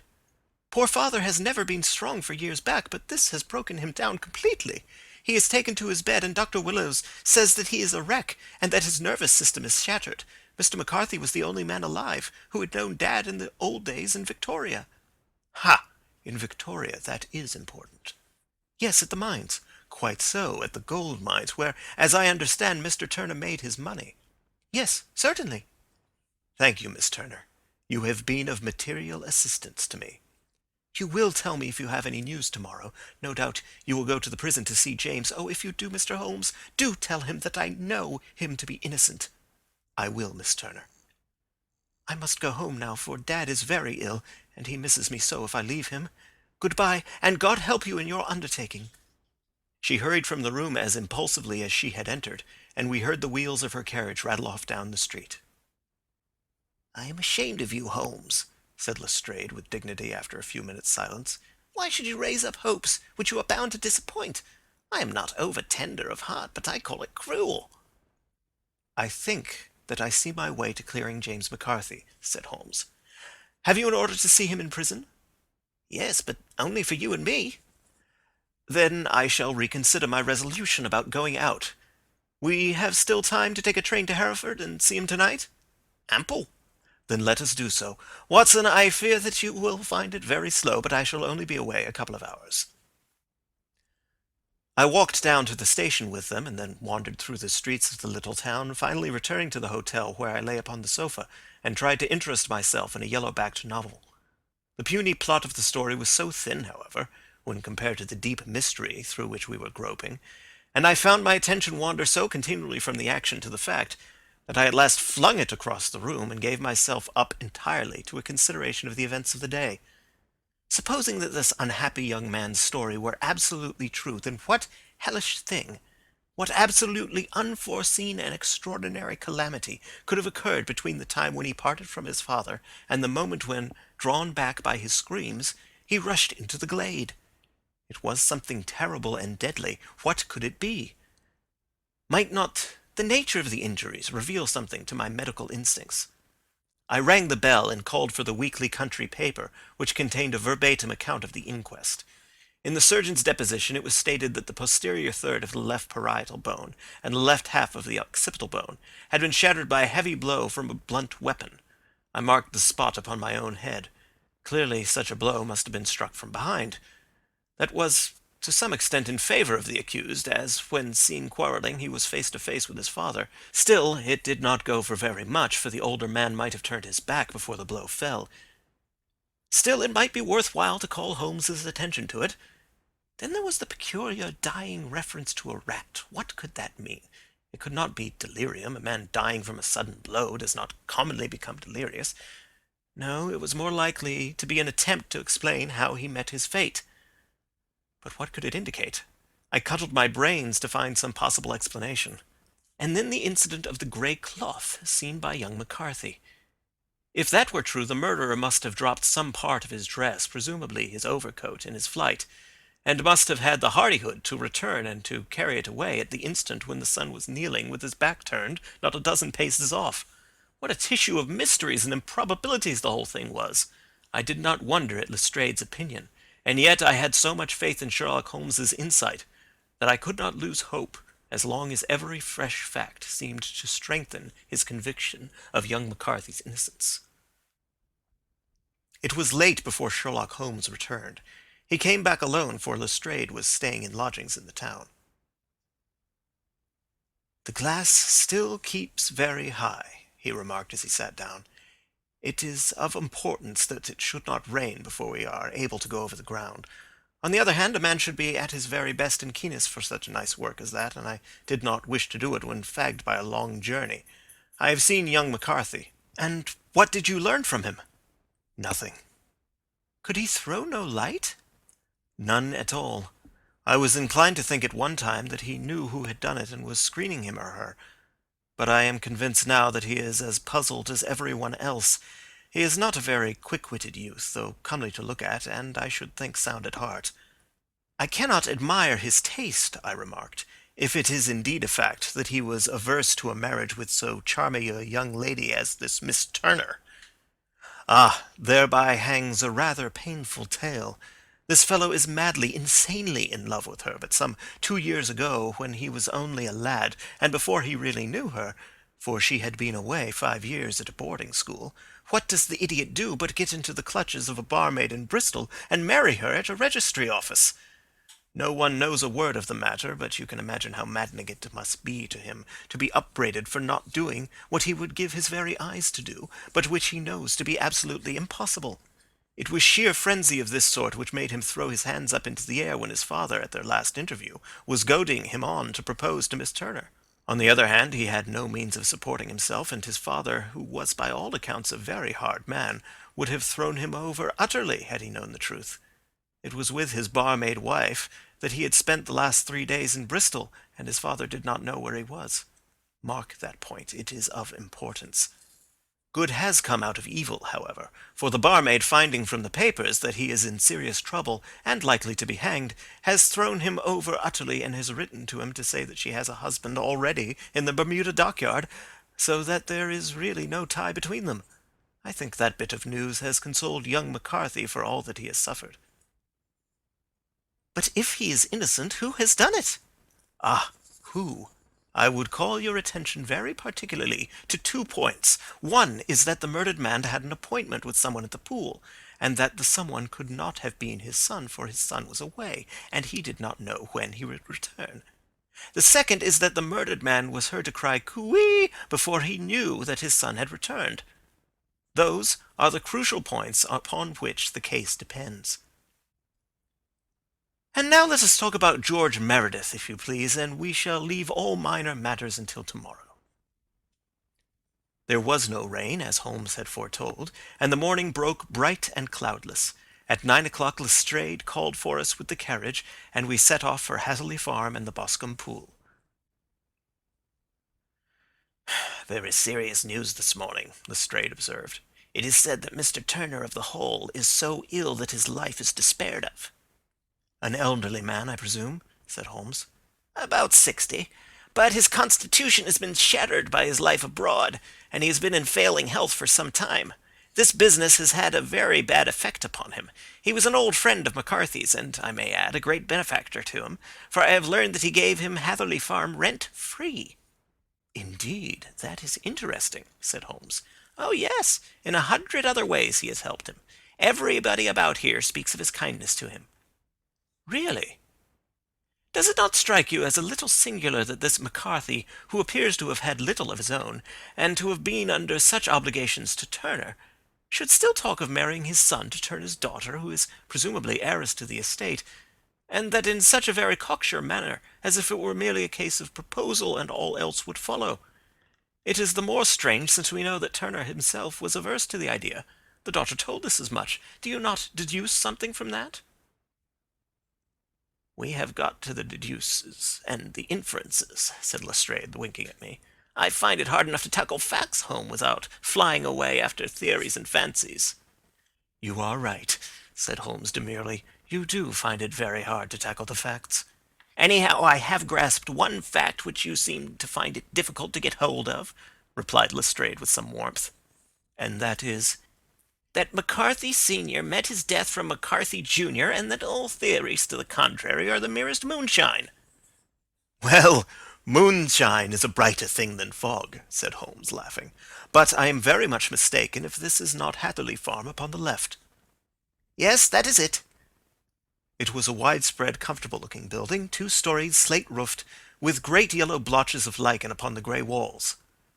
The drawn blinds and the smokeless chimneys, however, gave it a stricken look, as though the weight of this horror still lay heavy upon it.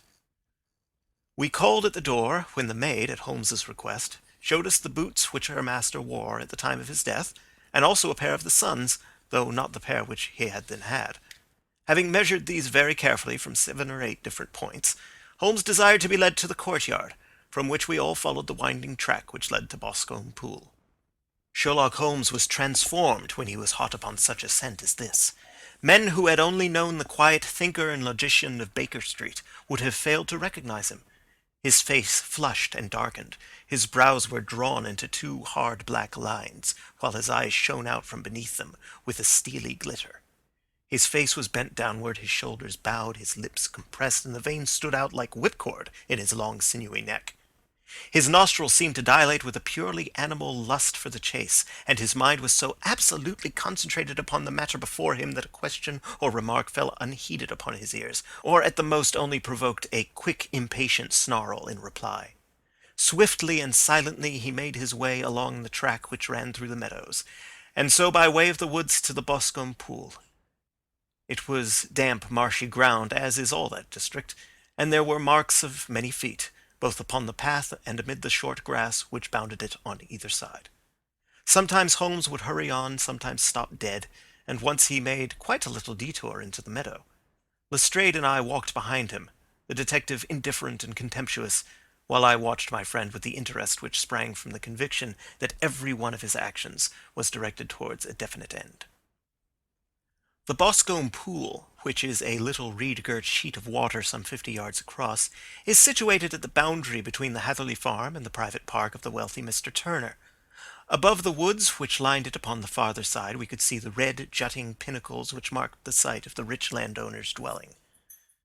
On the Hatherley side of the pool, the woods grew very thick, and there was a narrow belt of sodden grass 20 paces across between the edge of the trees and the reeds which lined the lake. Lestrade showed us the exact spot at which the body had been found, and indeed so moist was the ground that I could plainly see the traces which had been left by the fall of the stricken man. To Holmes, as I could see by his eager face and peering eyes, very many other things were to be read upon the trampled grass. He ran round, like a dog who is picking up a scent, and then turned upon my companion. "What did you go into the pool for?" he asked. "I fished about with a rake. I thought there might be some weapon or other trace, but how on earth—" "Oh, tut, tut, I have no time. That left foot of yours with its inward twist is all over the place. A mole could trace it, and there it vanishes among the reeds. Oh, how simple it would have all been had I been here before they came like a herd of buffalo and wallowed all over it. Here is where the party with the lodge-keeper came, and they have covered all tracks for 6 or 8 feet round the body. But here are 3 separate tracks of the same feet." He drew out a lens and lay down upon his waterproof to have a better view, talking all the time rather to himself than to us. "These are young McCarthy's feet. Twice he was walking, and once he ran swiftly so that the soles are deeply marked and the heels hardly visible. That bears out his story. He ran when he saw his father on the ground. Then here are the father's feet as he paced up and down. What is this, then? It is the butt end of the gun as the son stood listening. And this? Ha ha! What have we here? Tiptoes square, too. Quite unusual boots. They come, they go, they come again. Of course, that was for the cloak. Now, where did they come from? He ran up and down, sometimes losing, sometimes finding the track, until we were well within the edge of the wood and under the shadow of a great beech, the largest tree in the neighborhood. Holmes traced his way to the farther side of this, and lay down once more upon his face with a little cry of satisfaction. For a long time he remained there, turning over the leaves and dried sticks, gathering up what seemed to me to be dust into an envelope, and examining with his lens not only the ground, but even the bark of the tree as far as he could reach. A jagged stone was lying among the moss, and this he also carefully examined and retained. Then he followed a pathway through the wood until he came to the high road, where all traces were lost. "It has been a case of considerable interest," he remarked, returning to his natural manner. "I fancy that this grey house on the right must be the lodge. I think that I will go in and have a word with Moran, and perhaps write a little note. Having done that, we may drive back to our luncheon. You may walk to the cab, and I shall be with you presently." It was about 10 minutes before we regained our cab and drove back into Ross, Holmes still carrying with him the stone which he had picked up in the wood. "This may interest you, Lestrade," he remarked, holding it out. "The murder was done with it." "I see no marks." "There are none." "How do you know, then?" "The grass was growing under it. It had only lain there a few days. There was no sign of a place whence it had been taken. It corresponds with the injuries. There is no sign of any other weapon." "And the murderer?" "Is a tall man, left-handed, limps with the right leg, wears thick-soled shooting boots and a grey cloak, smokes Indian cigars, uses a cigar holder, and carries a blunt penknife in his pocket. There are several other indications, but these may be enough to aid us in our search." Lestrade laughed. "I am afraid that I am still a skeptic," he said. "Theories are all very well, but we have to deal with a hard-headed British jury." "Nous verrons," answered Holmes calmly. "You work your own method, and I shall work mine. I shall be busy this afternoon, and shall probably return to London by the evening train." "And leave your case unfinished?" "No, finished." "But the mystery?" "It is solved." "Who is the criminal, then?" "The gentleman I describe." "But who is he?" "Surely it would not be difficult to find out. This is not such a populous neighborhood." Lestrade shrugged his shoulders. "I am a practical man," he said, "and I really cannot undertake to go about the country looking for a left-handed gentleman with a game leg. I should become the laughing-stock of Scotland Yard." "All right," said Holmes quietly. "I have given you the chance. Here are your lodgings. Goodbye. I shall drop you a line before I leave." Having left Lestrade at his rooms, we drove to our hotel, where we found lunch upon the table. Holmes was silent and buried in thought, with a pained expression upon his face, as one who finds himself in a perplexing position. "Look here, Watson," he said when the cloth was cleared. "Just sit down in this chair, and let me preach to you for a little. I don't know quite what to do, and I should value your advice. Light a cigar, and let me expound." "Pray do so." "Well, now, in considering this case, there are 2 points about young McCarthy's narrative which struck us both instantly, although they impressed me in his favor and you against him. One was the fact that his father should, according to his account, cry "Cooey" before seeing him. The other was his singular dying reference to a rat. He mumbled several words, you understand, but that was all that caught the son's ear. Now, from this double point our research must commence, and we will begin it by presuming that what the lad says is absolutely true. What of this "Cooey", then? Well, obviously it could not have been meant for the son. The son, as far as he knew, was in Bristol. It was mere chance that he was within earshot. The "Cooey" was meant to attract the attention of whoever it was that he had the appointment with. But "Cooey" is a distinctly Australian cry, and one which is used between Australians. There is a strong presumption that the person whom McCarthy expected to meet him at Boscombe Pool was someone who had been in Australia. What of the rat, then? Sherlock Holmes took a folded paper from his pocket and flattened it out on the table. "This is a map of the colony of Victoria," he said. "I wired to Bristol for it last night." He put his hand over part of the map. "What do you read?" "A rat," I read. "And now?" He raised his hand. "Ballarat." Quite so. That was the word the man uttered, and of which his son only caught the last 2 syllables. He was trying to utter the name of his murderer, so-and-so of Ballarat. "It is wonderful!" I exclaimed. "It is obvious. And now you see I had narrowed the field down considerably. The possession of a grey garment was a third point which, granting the son's statement to be correct, was a certainty. We have come now out of mere vagueness to the definite conception of an Australian from Ballarat with a grey cloak." "Certainly." and one who was at home in the district, for the pool can only be approached by the farm or by the estate, where strangers could hardly wander. Quite so. Then comes our expedition of today. By an examination of the ground I gained the trifling details which I gave to that imbecile Lestrade as to the personality of the criminal. But how did you gain them? You know my method. It is founded upon the observation of trifles. His height I might know that you might roughly judge from the length of his stride. His boots, too, might be told from their traces. Yes, they were peculiar boots. But his lameness? The impression of his right foot was always less distinct than his left. He put less weight upon it. Why? Because he limped. He was lame. But his left-handedness?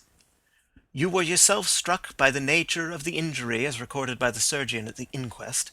The blow was struck from immediately behind, and yet was upon the left side. Now, how can that be, unless it were by a left-handed man? He had stood behind that tree during the interview between the father and son. He had even smoked there. I found the ash of a cigar, which my special knowledge of tobacco ashes enables me to pronounce as an Indian cigar.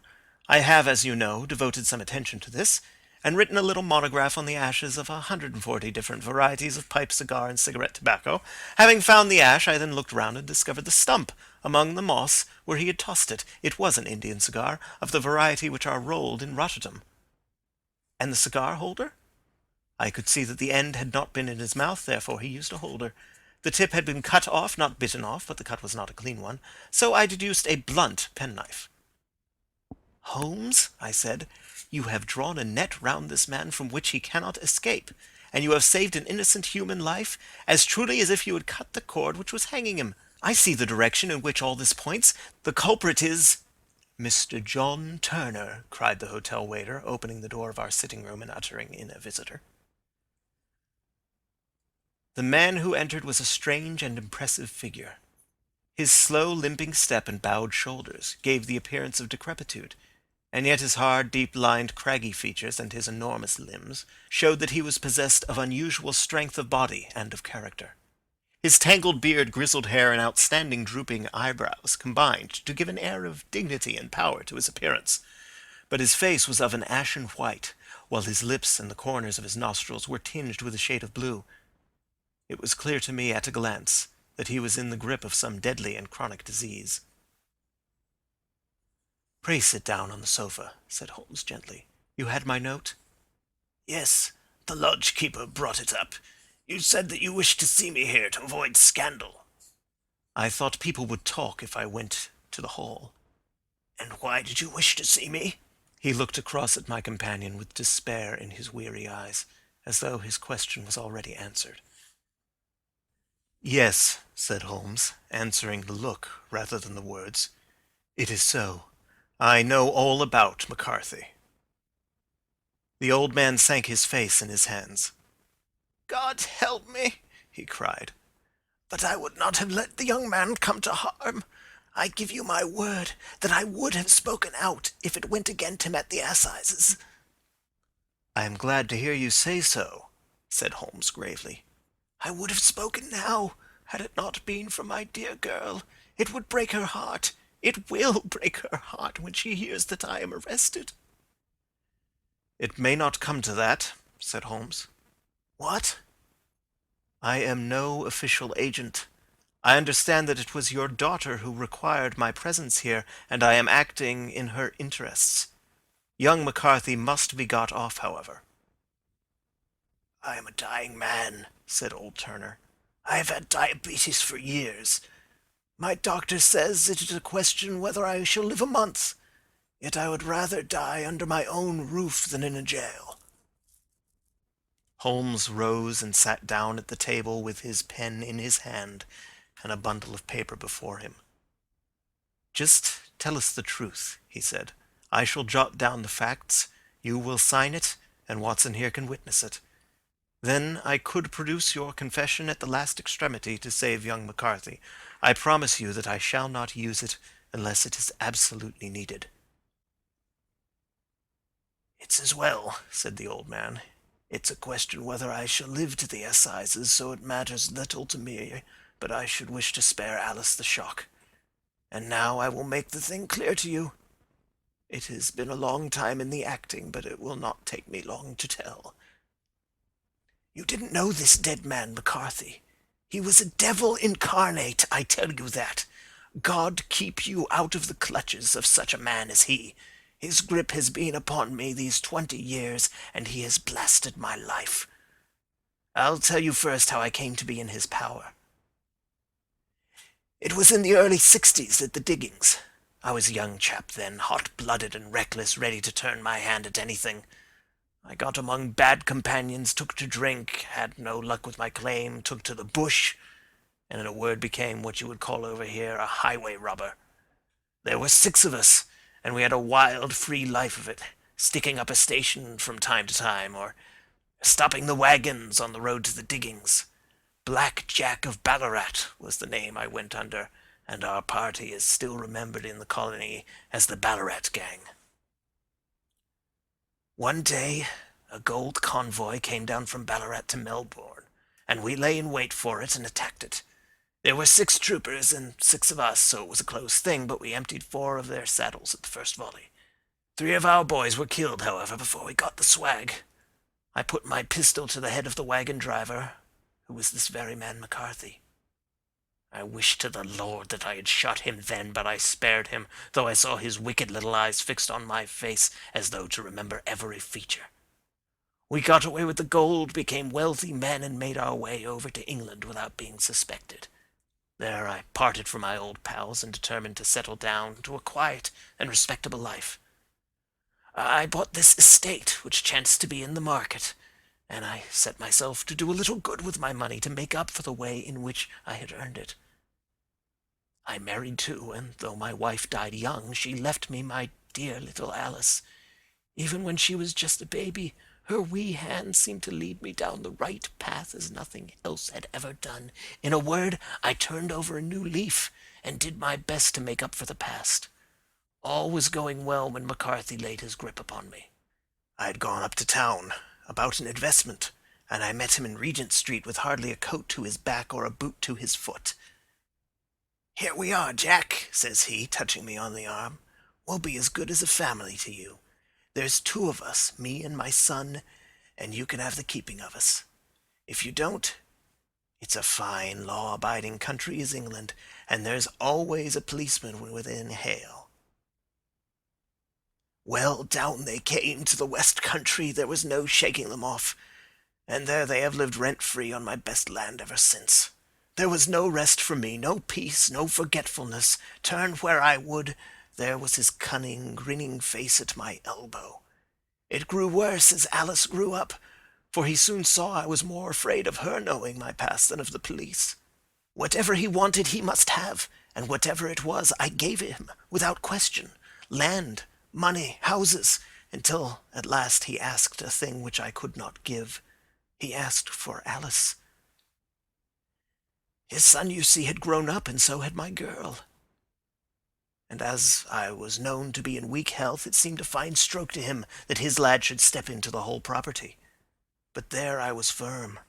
I would not have his cursed stock mixed with mine. Not that I had any dislike to the lad, but his blood was in him, and that was enough. I stood firm. McCarthy threatened. I braved him to do his worst. We were to meet at the pool midway between our houses to talk it over. When I went down there, I found him talking with his son, so I smoked a cigar and waited behind a tree until he should be alone. But as I listened to his talk, all that was black and bitter in me seemed to come uppermost.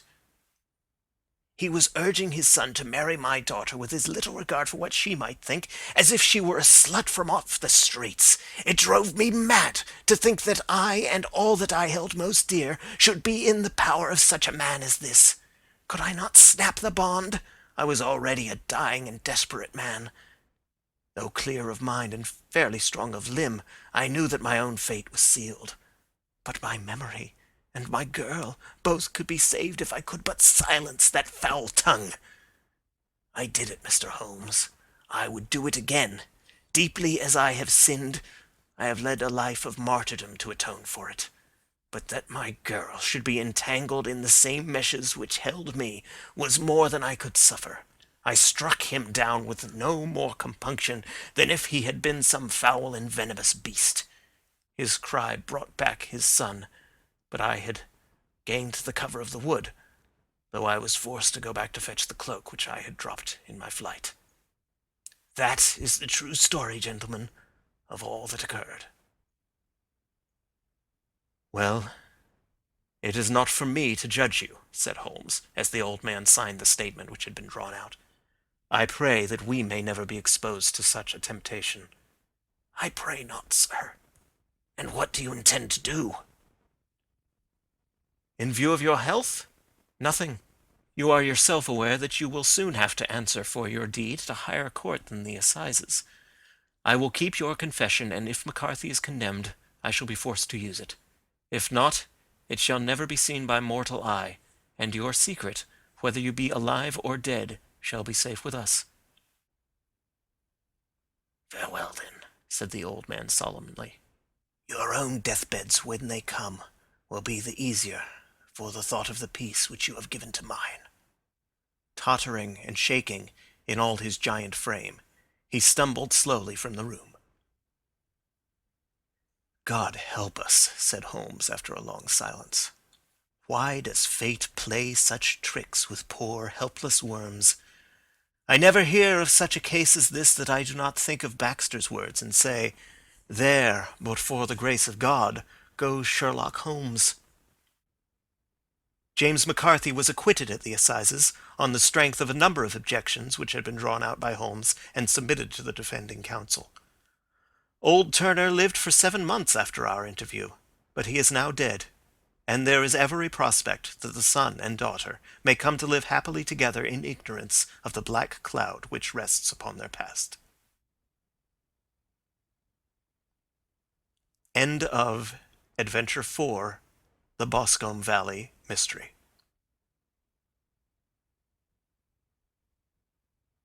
The Adventures of Sherlock Holmes by Arthur Conan Doyle. Adventure 5. The 5 Orange Pips. When I glance over my notes and records of the Sherlock Holmes cases between the years 82 and 90, I am faced by so many which present strange and interesting features that it is no easy matter to know which to choose and which to leave. Some, however, have already gained publicity through the papers, and others have not offered a field for those peculiar qualities which my friend possessed in so high a degree, and which it is the object of these papers to illustrate.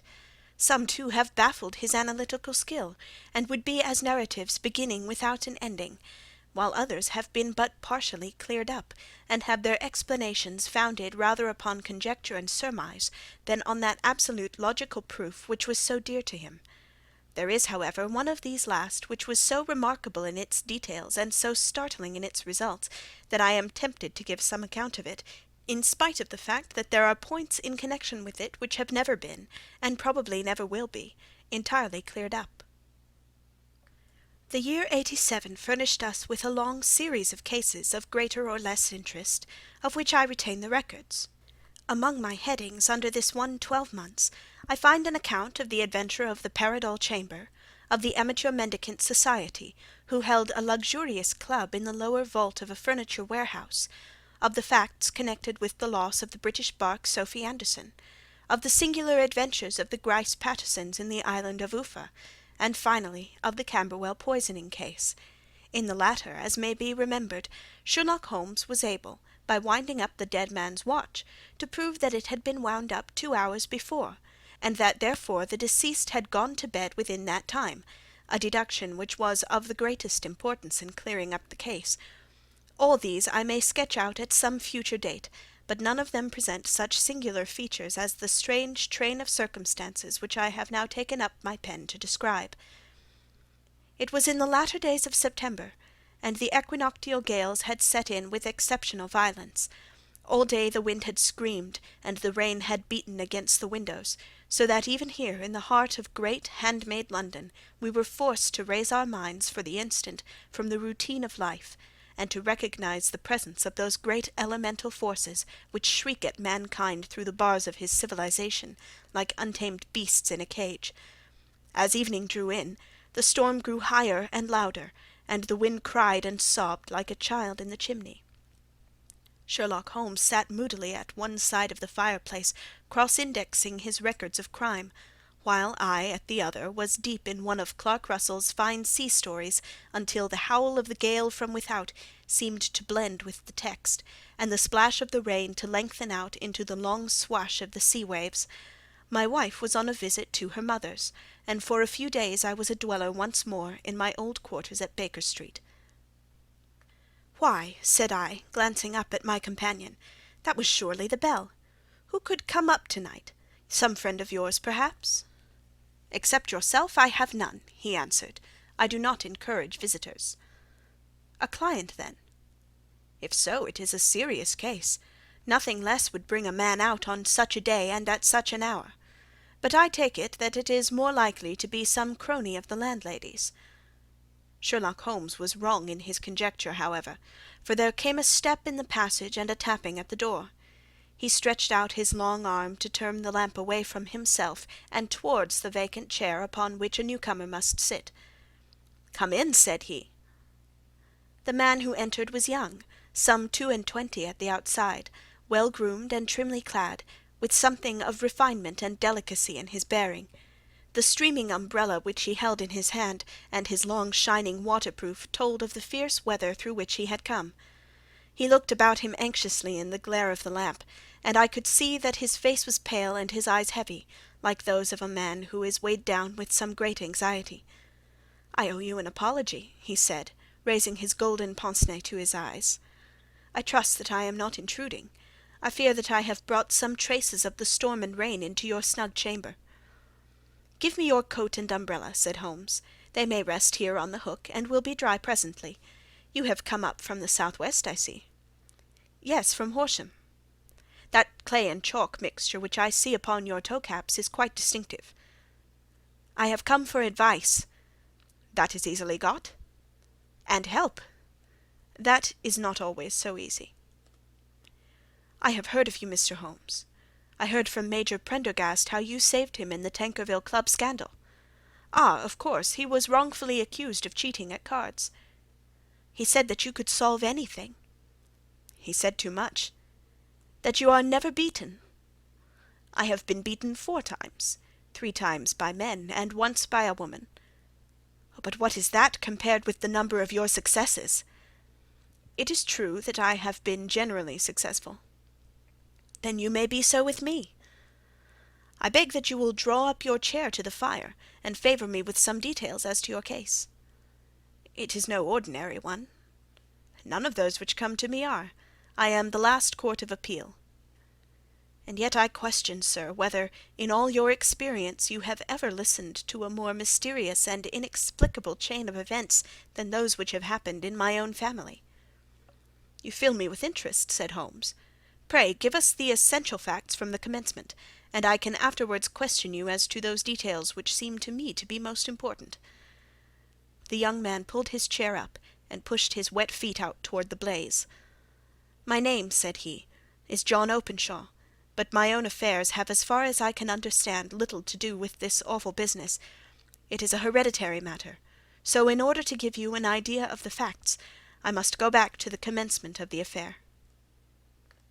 You must know that my grandfather had 2 sons, my uncle Elias and my father Joseph.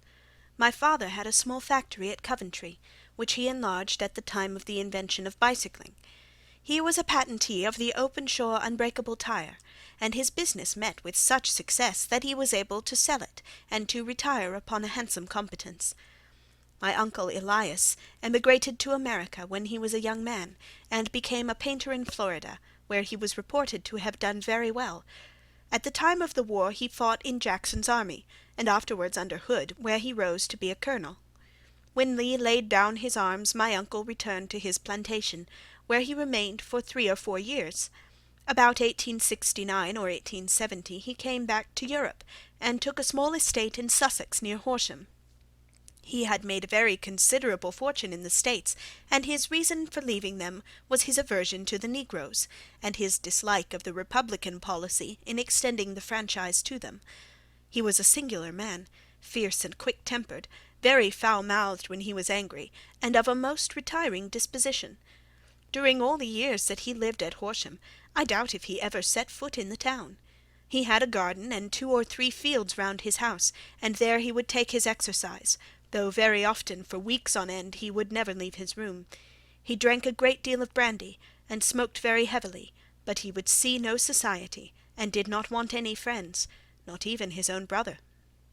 He didn't mind me. In fact, he took a fancy to me, for at the time when he saw me first I was a youngster of 12 or so. This would be in the year 1878, after he had been 8 or 9 years in England. He begged my father to let me live with him, and he was very kind to me in his way. When he was sober he used to be fond of playing backgammon and draughts with me, and he would make me his representative both with the servants and with the tradespeople, so that by the time I was 16 I was quite master of the house. I kept all the keys and could go where I liked and do what I liked, so long as I did not disturb him in his privacy. There was one singular exception, however, for he had a single room, a lumber room up among the attics, which was invariably locked, and which he would never permit either me or any one else to enter. With a boy's curiosity I have peeped through the keyhole, but I was never able to see more than such a collection of old trunks and bundles as would be expected in such a room. One day, it was March of 1883, a letter with a foreign stamp lay upon the table in front of the Colonel's plate. It was not a common thing for him to receive letters, for his bills were all paid in ready money, and he had no friends of any sort. "From India," said he, as he took it up. "Pondicherry postmark. What can this be?" Opening it hurriedly, out there jumped 5 little dried orange pips, which pattered down upon his plate. I began to laugh at this, but the laugh was struck from my lips at the sight of his face. His lip had fallen, his eyes were protruding, his skin the colour of putty, and he glared at the envelope which he still held in his trembling hand. "K!" he shrieked, and then, my God, my sins have overtaken me." "What is it, uncle?" I cried. "Death," said he, and rising from the table, he retired to his room, leaving me palpitating with horror. I took up the envelope, and saw scrawled in red ink upon the inner flap, just above the gum, the letter K 3 times repeated. There was nothing else, save the 5 dried pips. What could be the reason of his overpowering terror? I left the breakfast table, and as I ascended the stair I met him coming down with an old rusty key, which must have belonged to the attic, in one hand, and a small brass box like a cash-box in the other. "They may do what they like, but I'll checkmate them still," said he with an oath. "Tell Mary that I shall want a fire in my room to-day, and send down to Fordham, the Horsham lawyer." I did as he ordered, and when the lawyer arrived I was asked to step up to the room. The fire was burning brightly, and in the grate there was a mass of black fluffy ashes, as of burned paper, while the brass box stood open and empty beside it. As I glanced at the box I noticed with a start that upon the lid was printed the treble K which I had read in the morning upon the envelope. "I wish you, John," said my uncle, "to witness my will. I leave my estate, with all its advantages and all its disadvantages, to my brother, your father, whence it will, no doubt, descend to you. If you can enjoy it in peace, well and good.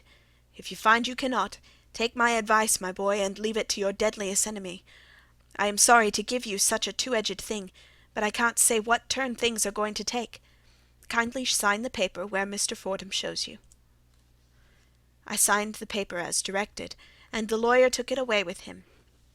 The singular incident made, as you may think, the deepest impression upon me, and I pondered over it and turned it every way in my mind without being able to make anything of it.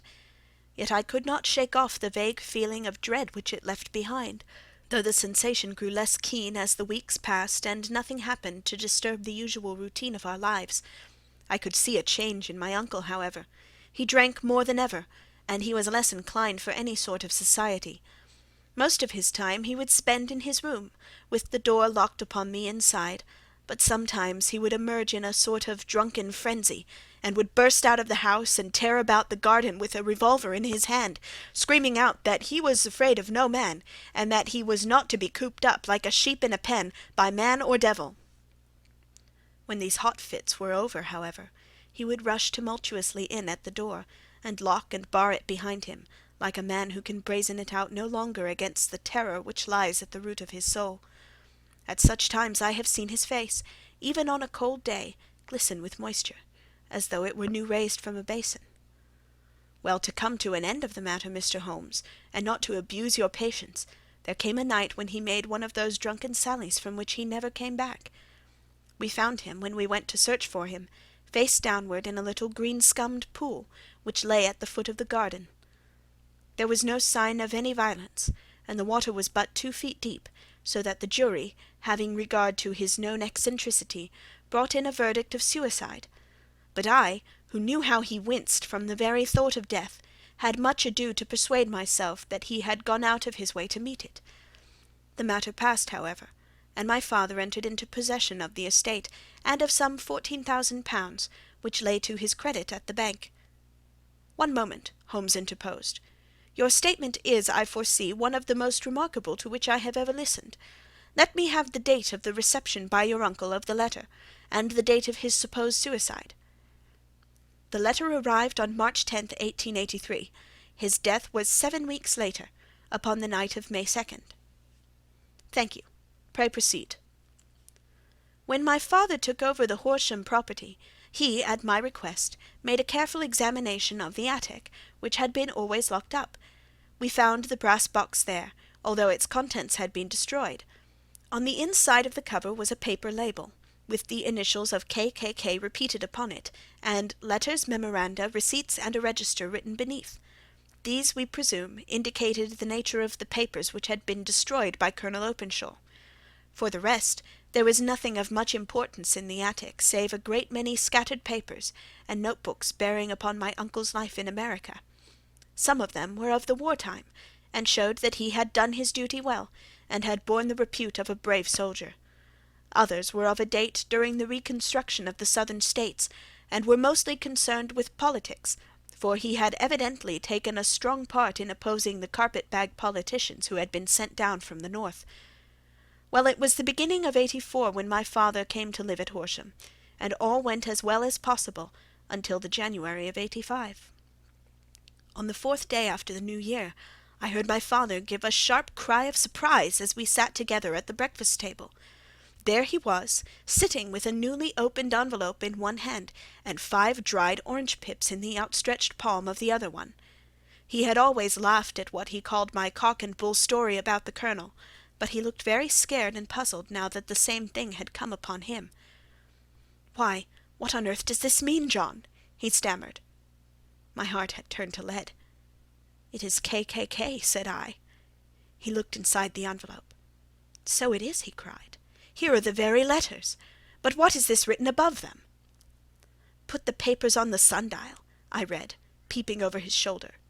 "What papers? What sundial?" he asked. "The sundial in the garden. There is no other," said I. "But the papers must be those that are destroyed." "Pooh!" said he, gripping hard at his courage. "We are in a civilized land here, and we can't have tomfoolery of this kind. Where does the thing come from?"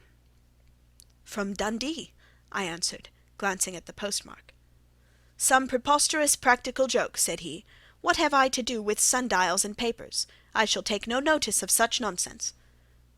"I should certainly speak to the police," I said. "And be laughed at for my pains? Nothing of the sort." "Then let me do so." "No, I forbid you. I won't have a fuss made about such nonsense." It was in vain to argue with him, for he was a very obstinate man. I went about, however, with a heart which was full of forebodings. On the 3rd day after the coming of the letter, my father went from home to visit an old friend of his, Major Freebody, who is in the command of one of the forts upon Portsdown Hill. I was glad that he should go, for it seemed to me that he was further from danger when he was away from home. In that, however, I was in error. Upon the 2nd day of his absence, I received a telegram from the Major, imploring me to come at once. My father had fallen over one of the deep chalk pits which abound in the neighbourhood, and was lying senseless with a shattered skull. I hurried to him, but he passed away without ever having recovered his consciousness. He had, as it appears, been returning from Fareham in the twilight, and as the country was unknown to him, and the chalk pit unfenced, the jury had no hesitation in bringing in a verdict of death from accidental causes. Carefully as I examined every fact connected with his death, I was unable to find anything which could suggest the idea of murder. There were no signs of violence, no footmarks, no robbery, no record of strangers having been seen upon the roads, and yet I need not tell you that my mind was far from at ease, and that I was well nigh certain that some foul plot had been woven around him. In this sinister way I came into my inheritance. You will ask me why I did not dispose of it. I answer, because I was well convinced that our troubles were in some way dependent upon an incident in my uncle's life, and that the danger would be as pressing in one house as in another. It was in January of '85 that my poor father met his end, and 2 years and 8 months have elapsed since then. During that time I have lived happily at Horsham, and I had begun to hope that this curse had passed away from the family, and that it had ended with the last generation. I had begun to take comfort too soon, however. Yesterday morning the blow fell, in the very shape in which it had come upon my father.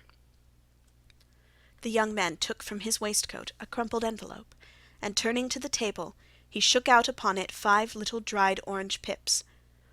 "This is the envelope," he continued. "The postmark is London, Eastern Division.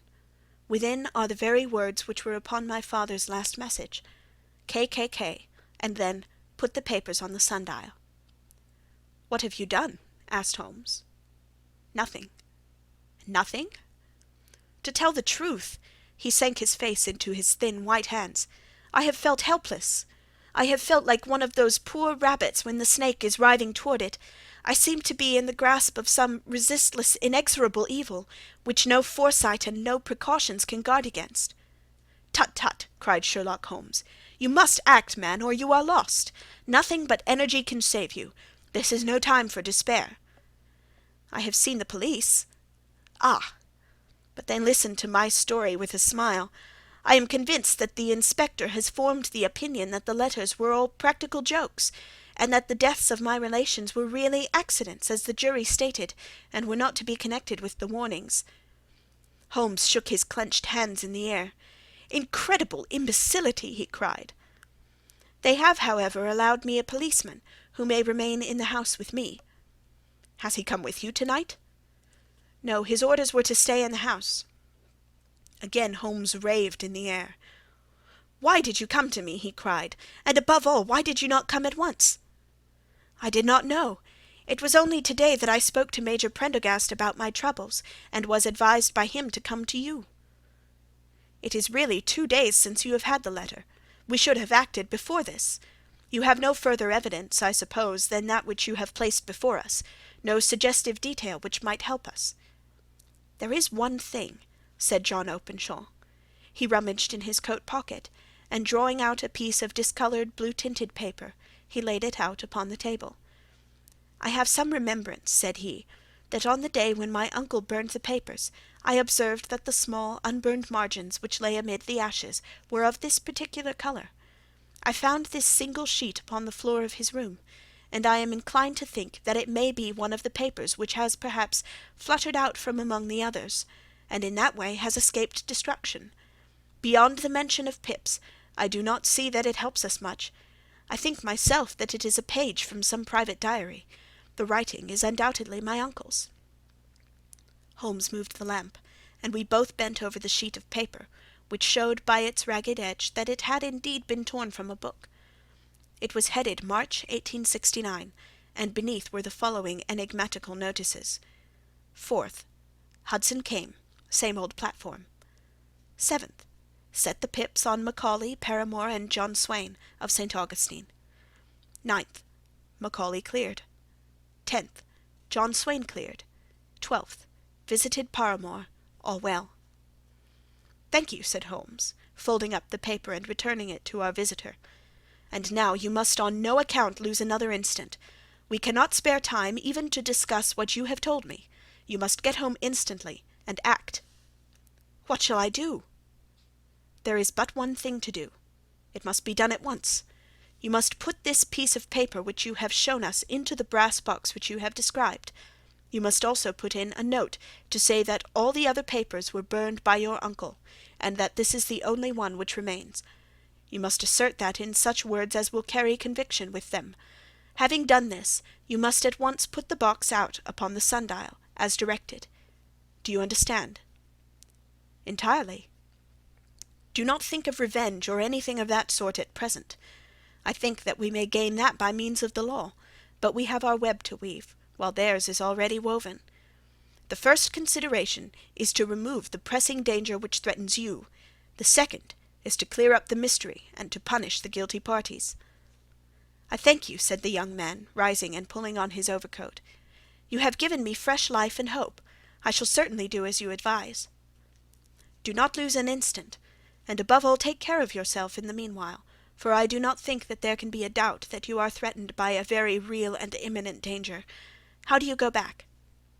"By train from Waterloo." "It is not yet 9.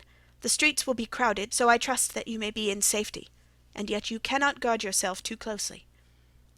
"I am armed." "That is well. Tomorrow I shall set to work upon your case." "I shall see you at Horsham, then." "No, your secret lies in London. It is there that I shall seek it." "Then I shall call upon you in a day, or in 2 days, with news as to the box and the papers. I shall take your advice in every particular." He shook hands with us and took his leave.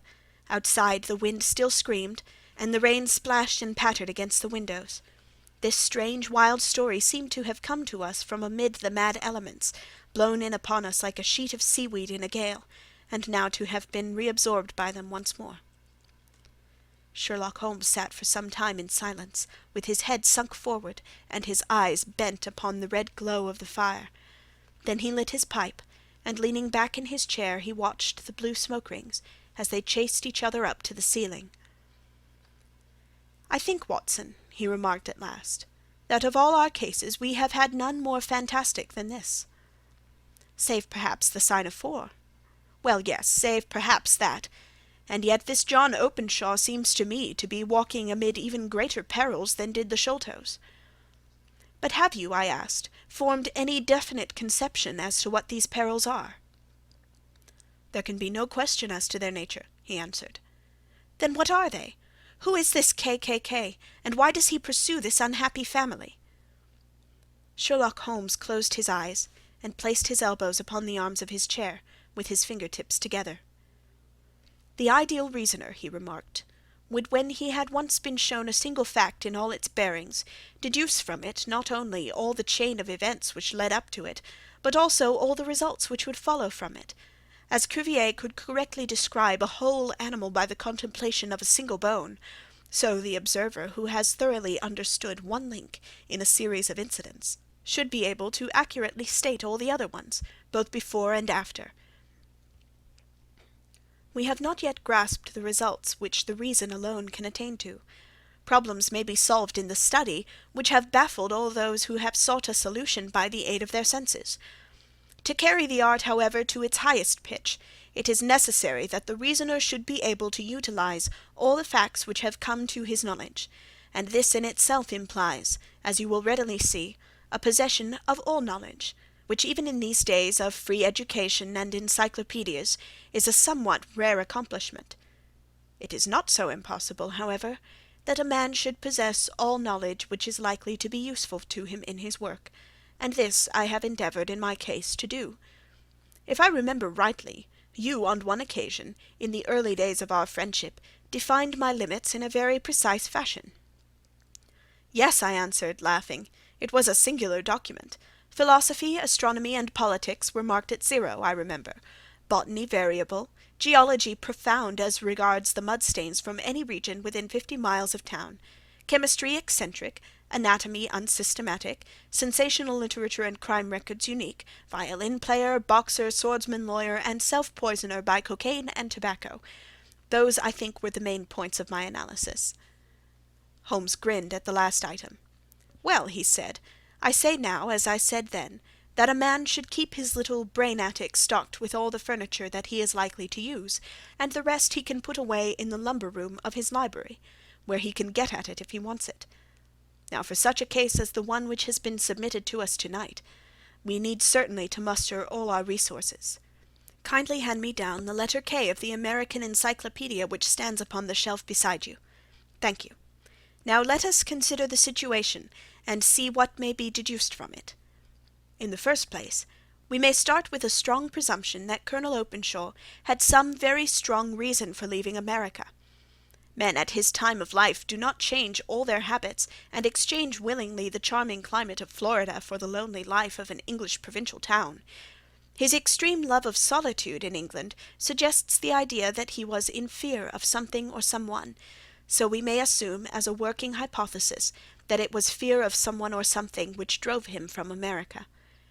As to what it was he feared, we can only deduce that by considering the formidable letters which were received by himself and his successors. Did you remark the postmarks of those letters? The first was from Pondicherry, the second from Dundee, and the third from London. From East London. What do you deduce from that? They are all seaports. That the writer was on board of a ship. Excellent. We have already a clue. There can be no doubt that the probability, the strong probability, is that the writer was on board of a ship. And now let us consider another point. In the case of Pondicherry, 7 weeks elapsed between the threat and its fulfilments. In Dundee it was only some 3 or 4 days. Does that suggest anything? A greater distance to travel? But the letter also had a greater distance to come. Then I do not see the point. There is at least a presumption that the vessel in which the man or men are is a sailing ship. It looks as if they always send their singular warning or token before them when starting upon their mission. You see how quickly the deed followed the sign when it came from Dundee. If they had come from Pondicherry in a steamer, they would have arrived almost as soon as their letter. But as a matter of fact, 7 weeks elapsed. I think that those 7 weeks represented the difference between the mail-boat which brought the letter and the sailing vessel which brought the writer. It is possible. More than that, it is probable.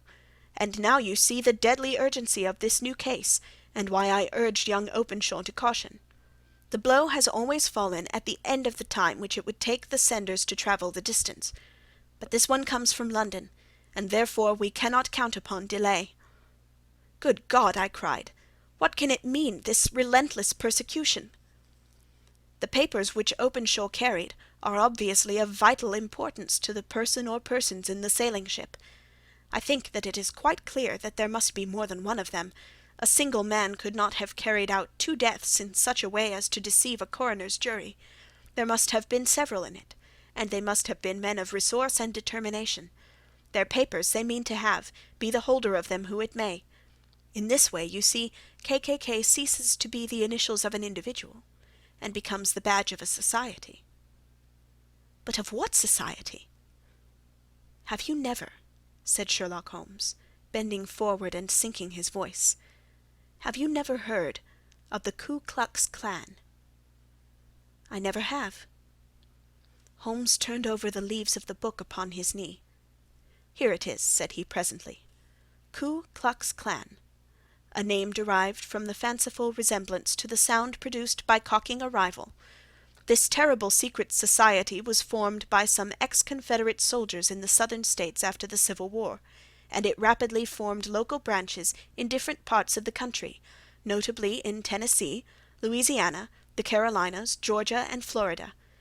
Its power was used for political purposes, principally for the terrorizing of the Negro voters, and the murdering and driving from the country of those who were opposed to its views. Its outrages were usually preceded by a warning sent to the marked man in some fantastic but generally recognized shape, a sprig of oak leaves in some parts, melon seeds or orange pips in others. On receiving this, the victim might either openly abjure his former ways, or might fly from the country. If he braved the matter out, death would unfailingly come upon him, and usually in some strange and unforeseen manner. So perfect was the organization of the society, and so systematic its methods, that there is hardly a case upon record where any man succeeded in braving it with impunity, or in which any of its outrages were traced home to the perpetrators. For some years the organization flourished in spite of the efforts of the United States government and of the better classes of the community in the South. Eventually, in the year 1869, the movement rather suddenly collapsed, although there have been sporadic outbreaks of the same sort since that date. You will observe, said Holmes, laying down the volume, that the sudden breaking up of the society was coincident with the disappearance of Openshaw from America with their papers. It may well have been cause and effect.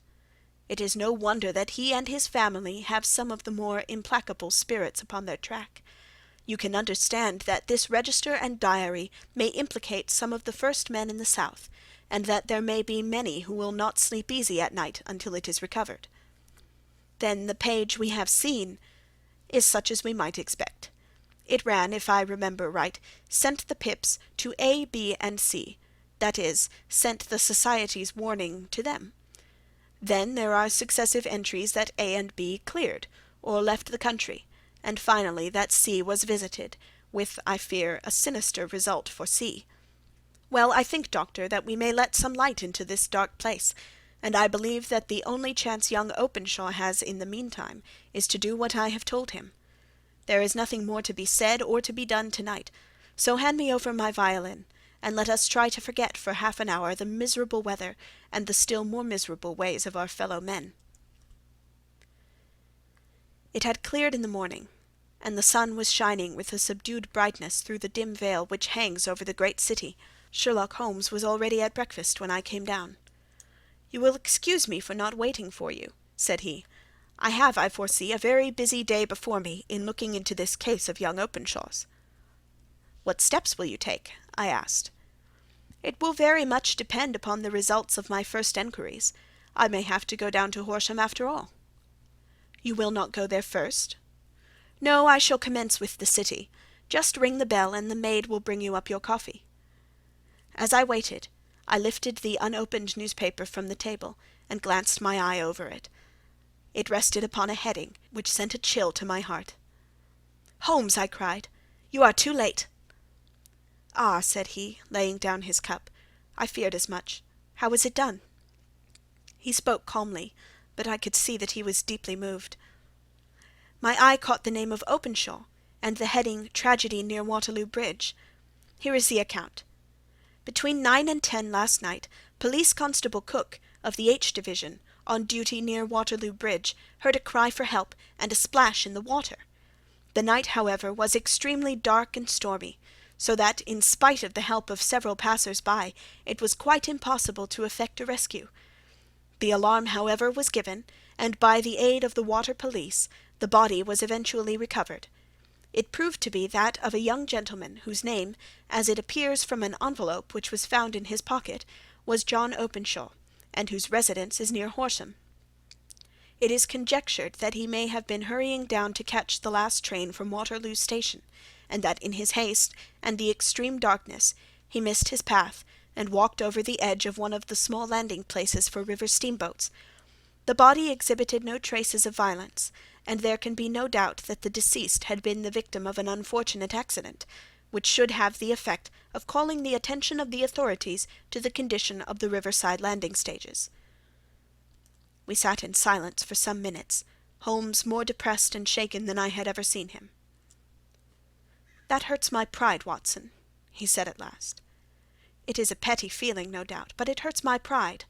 It becomes a personal matter with me now, and if God sends me health, I shall set my hands upon this gang. That he should come to me for help, and that I should send him away to his death." He sprang from his chair and paced about the room in uncontrollable agitation, with a flush upon his sallow cheeks and a nervous clasping and unclasping of his long thin hands. "They must be cunning devils," he exclaimed at last. "How could they have decoyed him down there? The embankment is not on the direct line to the station. The bridge, no doubt, was too crowded even on such a night for their purposes. Well, Watson, we shall see who will win in the long run. I am going out now." "To the police?" "No, I shall be my own police. When I have spun the web they may take the flies, but not before." All day I was engaged in my professional work, and it was late in the evening before I returned to Baker Street. Sherlock Holmes had not come back yet. It was nearly 10 o'clock before he entered, looking pale and worn. He walked up to the sideboard, and tearing a piece from the loaf he devoured it voraciously, washing it down with a long draught of water. "You are hungry," I remarked. "Starving. It had escaped my memory. I have had nothing since breakfast." "Nothing?"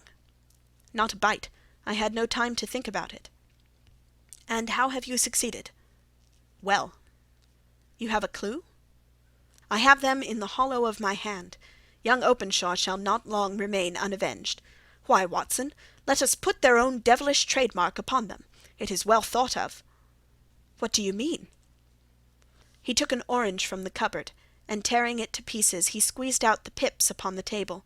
Of these he took 5, and thrust them into an envelope. On the inside of the flap he wrote S.H. for J.O. Then he sealed it, and addressed it to Captain James Calhoun, bark Lone Star, Savannah, Georgia. "That will await him when he enters port," said he, chuckling. "It may give him a sleepless night. He will find it as sure a precursor of his fate as Openshaw did before him." "And who is this Captain Calhoun?" "The leader of the gang. I shall have the others, but he first." "How did you trace it, then?" He took a large sheet of paper from his pocket, all covered with dates and names. "I have spent the whole day," said he, "over Lloyd's registers and files of the old papers, following the future career of every vessel which touched at Pondicherry in January and February in '83. There were 36 ships of fair tonnage which reported there during those months. Of these, one, the Lone Star, instantly attracted my attention, since, although it was reported as having cleared from London, the name is that which is given to one of the states of the Union." "Texas, I think. I was not and am not sure which, but I know that the ship must have an American origin." "What then?" "I searched the Dundee records, and when I found that the bark Lone Star was there in January of '85, my suspicion became a certainty. I then inquired as to the vessels which lay at present in the port of London." "Yes?" "The Lone Star had arrived here last week. I went down to the Albert Dock, and found that she had been taken down the river by the early tide this morning, homeward bound to Savannah. I wired to Gravesend, and learned that she had passed some time ago, and as the wind is easterly, I have no doubt that she is now past the Goodwins, and not very far from the Isle of Wight." "What will you do, then?" "Oh, I have my hand upon him. He and the 2 mates are, as I learn, the only native-born Americans in the ship. The others are Finns and Germans. I know also that they were all 3 away from the ship last night. I had it from the stevedore who has been loading their cargo. By the time that their sailing ship reaches Savannah, the mail-boat will have carried this letter, and the cable will have informed the police of Savannah that these 3 gentlemen are badly wanted here upon a charge of murder. There is a flaw, however, in the best laid of human plans, and the murderers of John Openshaw were never to receive the orange pips, which would show them that another, as cunning and as resolute as themselves, was upon their track. Very long and very severe were the equinoctial gales that year. We waited long for news of the Lone Star of Savannah, but none ever reached us.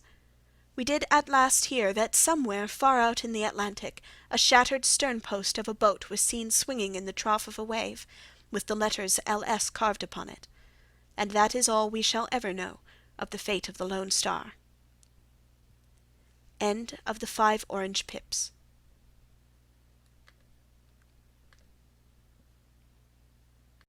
The Adventures of Sherlock Holmes by Sir Arthur Conan Doyle. Adventure 6. The Man with the Twisted Lip. Isa Whitney, brother of the late Elias Whitney, D.D., principal of the Theological College of St. George's, was much addicted to opium. The habit grew upon him, as I understand, from some foolish freak when he was at college, for having read De Quincey's description of his dreams and sensations, he had drenched his tobacco with laudanum in an attempt to produce the same effects. He found, as so many more have done, that the practice is easier to attain than to get rid of, and for many years he continued to be a slave to the drug, an object of mingled horror and pity to his friends and relatives. I can see him now, with yellow, pasty face, drooping lids, and pinpoint pupils, all huddled in a chair, the wreck and ruin of a noble man. One night, it was in June, '89, there came a ring to my bell, about the hour when a man gives his first yawn and glances at the clock. I sat up in my chair, and my wife laid her needlework down in her lap and made a little face of disappointment. "A patient," said she. "You'll have to go out." I groaned, for I was newly come back from a weary day. We heard the door open, a few hurried words, and then quick steps upon the linoleum. Our own door flew open, and a lady, clad in some dark-colored stuff, with a black veil, entered the room. "You will excuse me calling so late," she began. And then, suddenly losing her self-control, she ran forward, threw her arms about my wife's neck, and sobbed upon her shoulder. "Oh, I'm in such trouble," she cried. "I do so want a little help." "Why," said my wife, pulling up her veil, "it is Kate Whitney. How you startled me, Kate. I had not an idea who you were when you came in." "I didn't know what to do, so I came straight to you." That was always the way. Folk who were in grief came to my wife, like birds to a lighthouse. "It was very sweet of you to come. Now, you must have some wine and water, and sit here comfortably, and tell us all about it. Or should you rather that I sent James off to bed?" "Oh, no, no, I want the doctor's advice and help, too. It's about Isa. He has not been home for 2 days. I'm so frightened about him." It was not the first time that she had spoken to us of her husband's trouble, to me as a doctor, to my wife as an old friend and school companion. We soothed and comforted her by such words as we could find. Did she know where her husband was? Was it possible that we could bring him back to her? It seems that it was. She had the surest information that of late he had, when the fit was on him, made use of an opium den in the farthest east of the city. Hitherto his orgies had always been confined to one day, and he had come back, twitching and shattered, in the evening. But now the spell had been upon him 48 hours, and he lay there, doubtless among the dregs of the docks, breathing in the poison or sleeping off the effects. There he was to be found, she was sure of it, at the Bar of Gold, in Upper Swandam Lane. But what was she to do? How could she, a young and timid woman, make her way into such a place and pluck her husband out from among the ruffians who surrounded him? There was the case, and of course there was but one way out of it. Might I not escort her to this place? And then, as a second thought, why should she come at all? I was Isa Whitney's medical adviser, and as such I had influence over him. I could manage it better if I were alone. I promised her on my word that I would send him home in a cab within 2 hours, if he were indeed at the address which she had given me. And so in 10 minutes I had left my armchair and cheery sitting-room behind me, and was speeding eastward in a hansom on a strange errand, as it seemed to me at the time, though the future only could show how strange it was to be. But there was no great difficulty in the first stage of my adventure. Upper Swandam Lane is a vile alley, lurking behind the high wharves which line the north side of the river to the east of London Bridge. Between a slop-shop and a gin-shop, approached by a steep flight of steps leading down to a black gap like the mouth of a cave, I found the den of which I was in search. Ordering my cab to wait, I passed down the steps, worn hollow in the centre by the ceaseless tread of drunken feet, and by the light of a flickering oil lamp above the door, I found the latch and made my way into a long, low room, thick and heavy with the brown opium smoke, and terraced with wooden berths, like the forecastle of an emigrant ship. Through the gloom one could dimly catch a glimpse of bodies lying in strange, fantastic poses, bowed shoulders, bent knees, heads thrown back, and chins pointing upward, with here and there a dark, lackluster eye turned upon the newcomer. Out of the black shadows there glimmered little red circles of light, now bright, now faint, as the burning poison waxed or waned in the bowls of the metal pipes. The most lay silent, but some muttered to themselves, and others talked together in a strange, low, monotonous voice, their conversation coming in gushes, and then suddenly tailing off into silence, each mumbling out his own thoughts and paying little heed to the words of his neighbor. At the farther end was a small brazier of burning charcoal, beside which, on a three-legged wooden stool, there sat a tall, thin old man, with his jaw resting upon his 2 fists, and his elbows upon his knees, staring into the fire. As I entered, a sallow Malay attendant had hurried up with a pipe for me and a supply of the drug, beckoning me to an empty berth.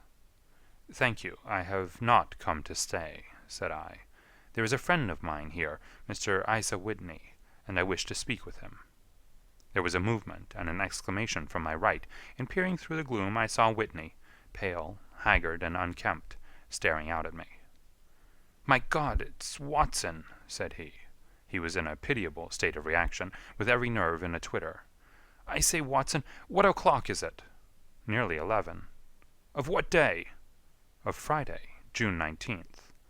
"Good heavens! I thought it was Wednesday. It is Wednesday. What do you want to frighten a chap for?"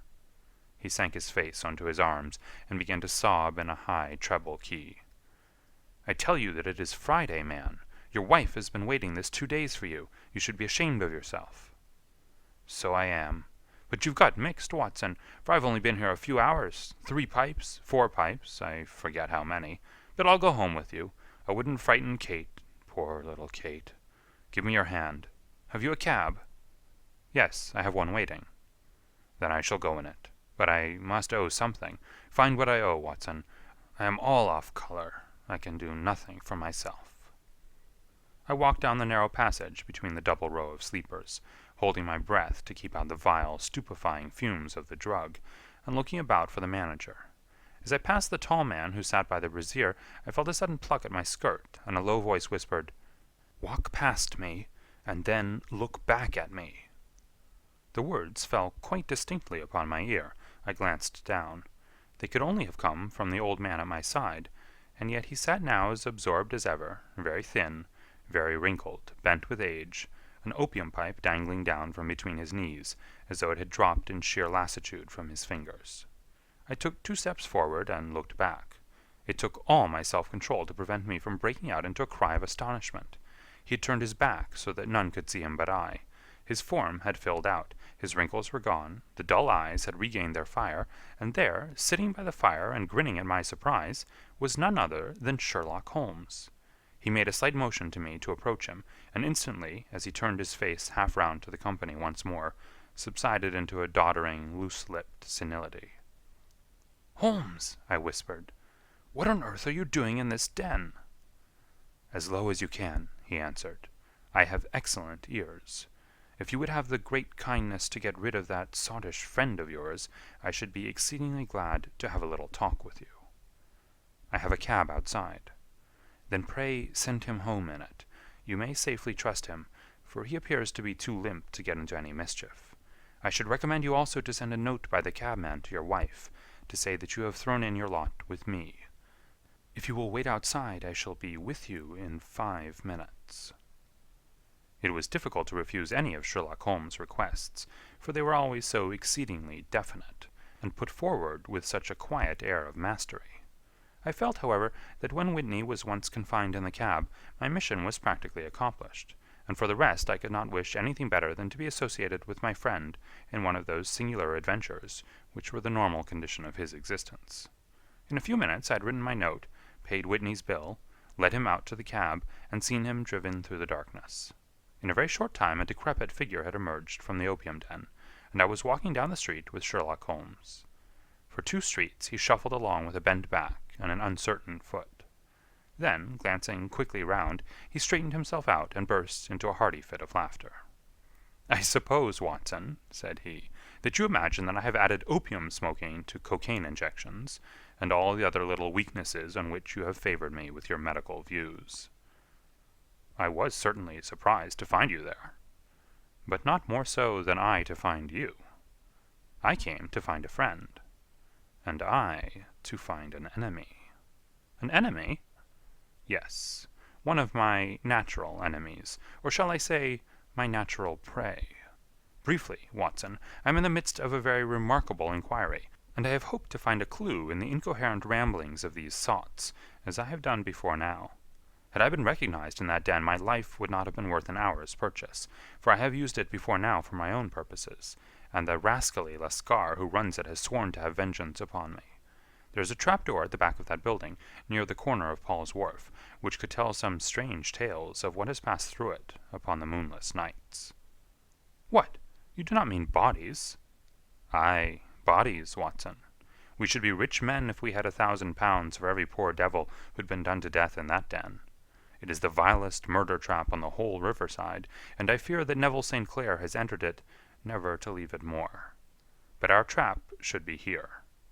He put his 2 forefingers between his teeth and whistled shrilly, a signal which was answered by a similar whistle from the distance, followed shortly by the rattle of wheels and the clink of horses' hoofs. "Now, Watson," said Holmes, as a tall dog-cart dashed up through the gloom, throwing out 2 golden tunnels of yellow light from its side lanterns. "You'll come with me, won't you?" "If I can be of use." "Oh, a trusty comrade is always of use, and a chronicler still more so. My room at the Cedars is a double-bedded one." "The Cedars?" "Yes, that is Mr. St. Clair's house. I am staying there while I conduct the inquiry." "Where is it, then?" "Near Lee, in Kent. We have a 7-mile drive before us." "But I am all in the dark." "Of course you are. You'll know all about it presently. Jump up here. All right, John, we shall not need you. Here's half-a-crown. Look out for me tomorrow about 11. Give her head. So long, then." He flicked the horse with his whip, and we dashed away through the endless succession of somber and deserted streets, which widened gradually until we were flying across a broad balustraded bridge, with the murky river flowing sluggishly beneath us. Beyond lay another dull wilderness of bricks and mortar, its silence broken only by the heavy, regular footfall of the policeman, or the songs and shouts of some belated party of revellers. A dull wrack was drifting slowly across the sky, and a star or two twinkled dimly here and there through the rifts of the clouds. Holmes drove in silence, with his head sunk upon his breast, and the air of a man who is lost in thought, while I sat beside him, curious to learn what this new quest might be which seemed to tax his powers so sorely, and yet afraid to break in upon the current of his thoughts. We had driven several miles, and were beginning to get to the fringe of the belt of suburban villas, when he shook himself, shrugged his shoulders, and lit up his pipe with the air of a man who has satisfied himself that he is acting for the best. "You have a grand gift of silence, Watson," said he. "It makes you quite invaluable as a companion. Upon my word, it is a great thing for me to have someone to talk to, for my own thoughts are not over-pleasant. I was wondering what I should say to this dear little woman tonight when she meets me at the door." "You forget that I know nothing about it." "I shall just have time to tell you the facts of the case before we get to Lee. It seems absurdly simple, and yet somehow I can get nothing to go upon. There's plenty of thread, no doubt, but I can't get the end of it into my hand. Now, I'll state the case clearly and concisely to you, Watson, and maybe you can see a spark where all is dark to me." "Proceed, then." Some years ago, to be definite in May 1884, there came to Lee a gentleman, Neville St. Clair by name, who appeared to have plenty of money. He took a large villa, laid out the grounds very nicely, and lived generally in good style. By degrees he made friends in the neighborhood, and in 1887 he married the daughter of a local brewer, by whom he now has 2 children.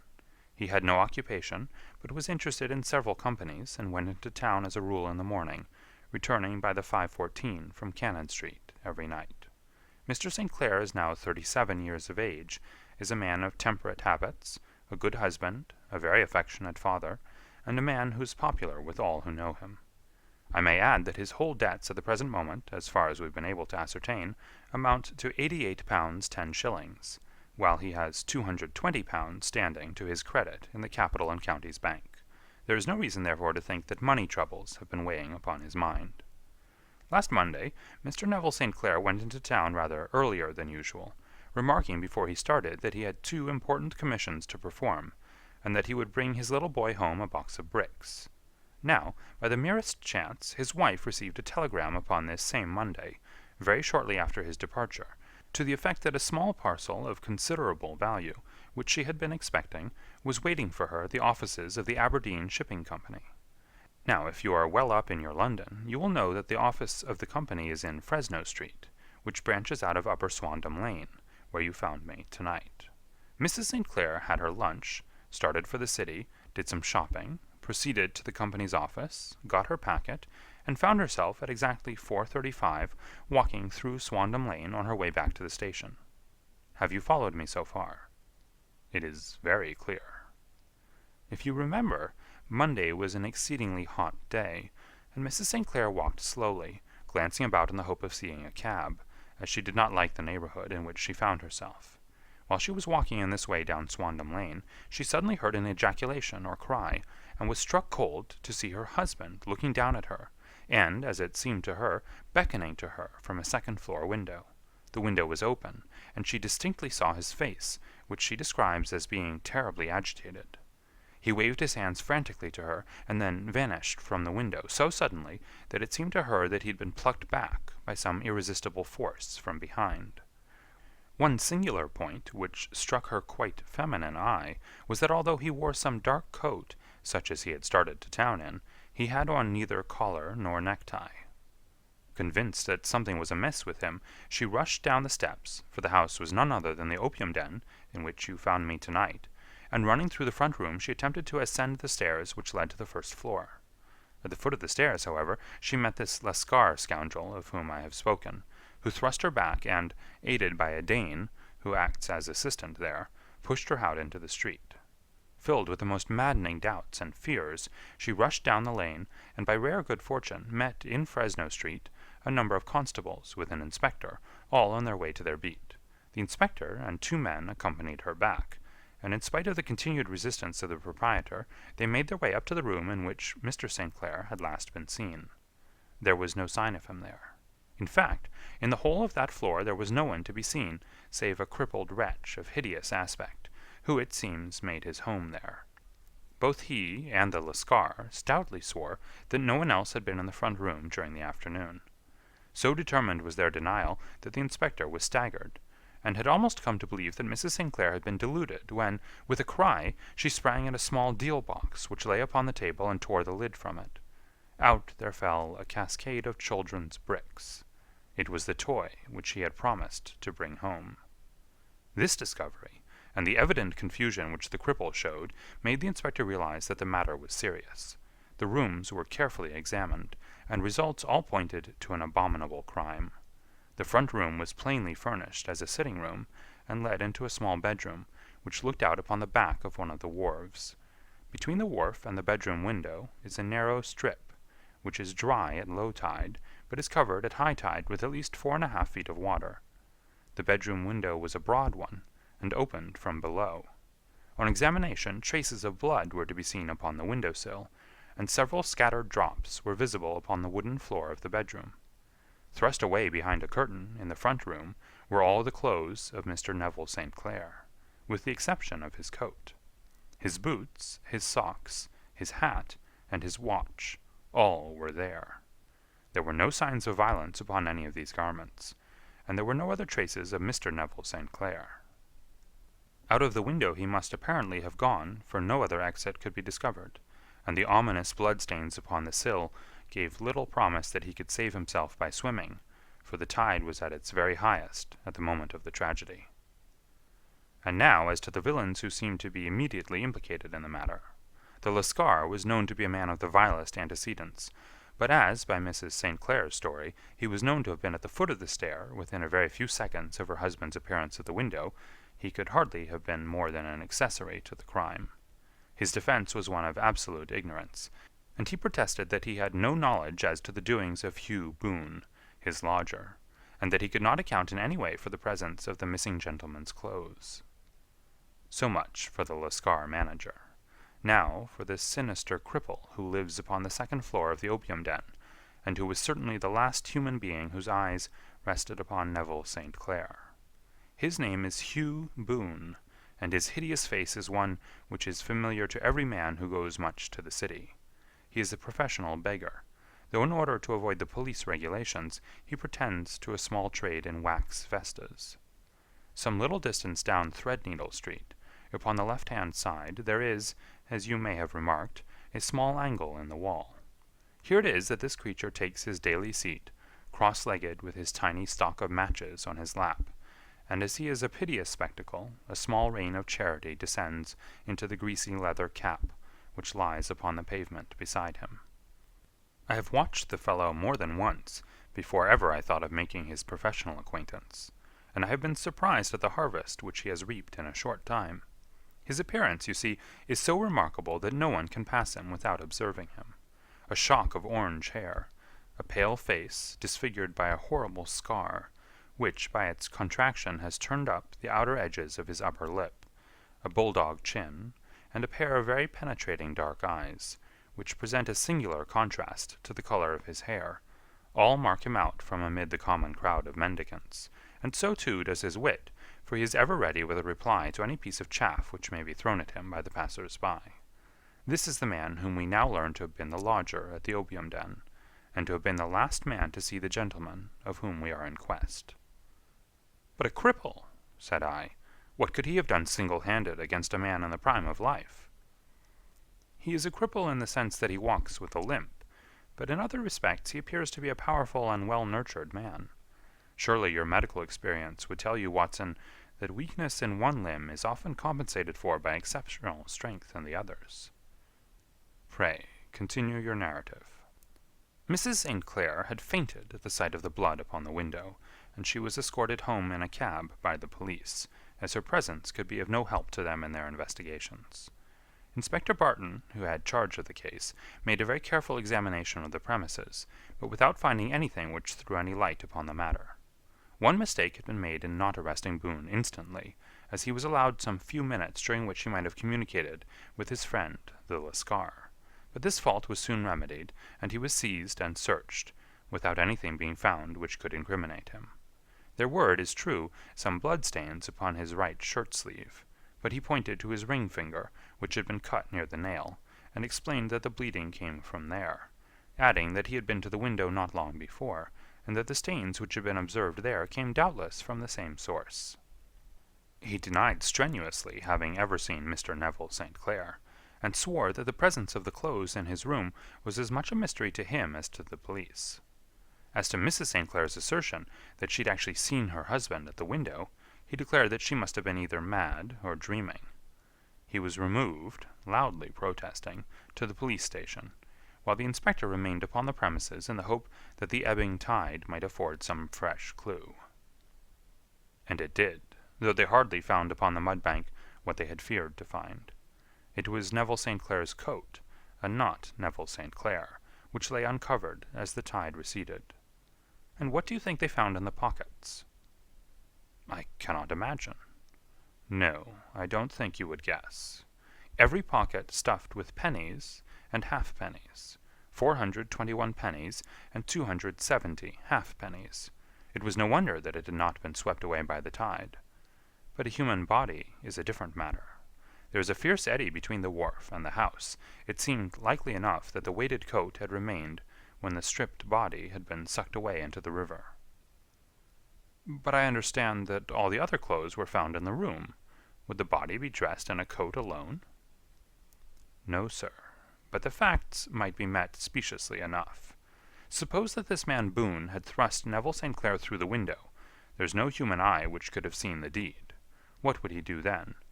It would of course instantly strike him that he must get rid of the telltale garments.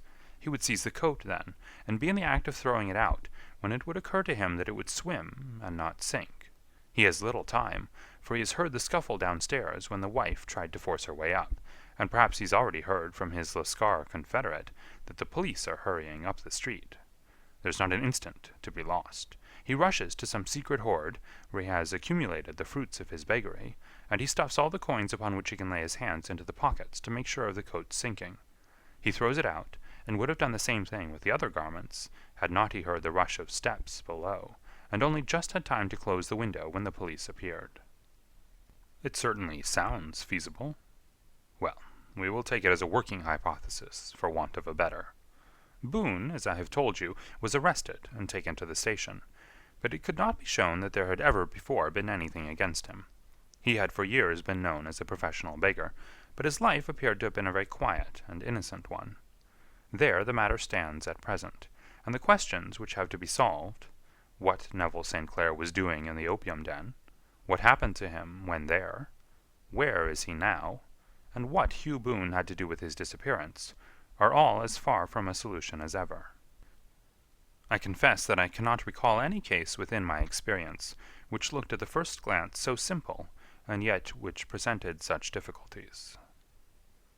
While Sherlock Holmes had been detailing this singular series of events, we had been whirling through the outskirts of the great town until the last straggling houses had been left behind, and we rattled along with a country hedge upon either side of us. Just as he finished, however, we drove through 2 scattered villages, where a few lights still glimmered in the windows. "We are on the outskirts of Lee," said my companion. We have touched on 3 English counties in our short drive, starting in Middlesex, passing over an angle of Surrey, and ending in Kent. See that light among the trees? That is the Cedars, and beside that lamp sits a woman whose anxious ears have already, I have little doubt, caught the clink of our horses' feet. "But why are you not conducting the case from Baker Street?" I asked. "Because there are many inquiries which must be made out here. Mrs. St. Clair has most kindly put 2 rooms at my disposal, and you may rest assured that she will have nothing but a welcome from my friend and colleague. I hate to meet her, Watson, when I have no news of her husband. Here we are. Whoa there! Whoa!" We had pulled up in front of a large villa, which stood within its own grounds. A stable boy had run out to the horse's head, and springing down, I followed Holmes up the small, winding gravel drive which led to the house.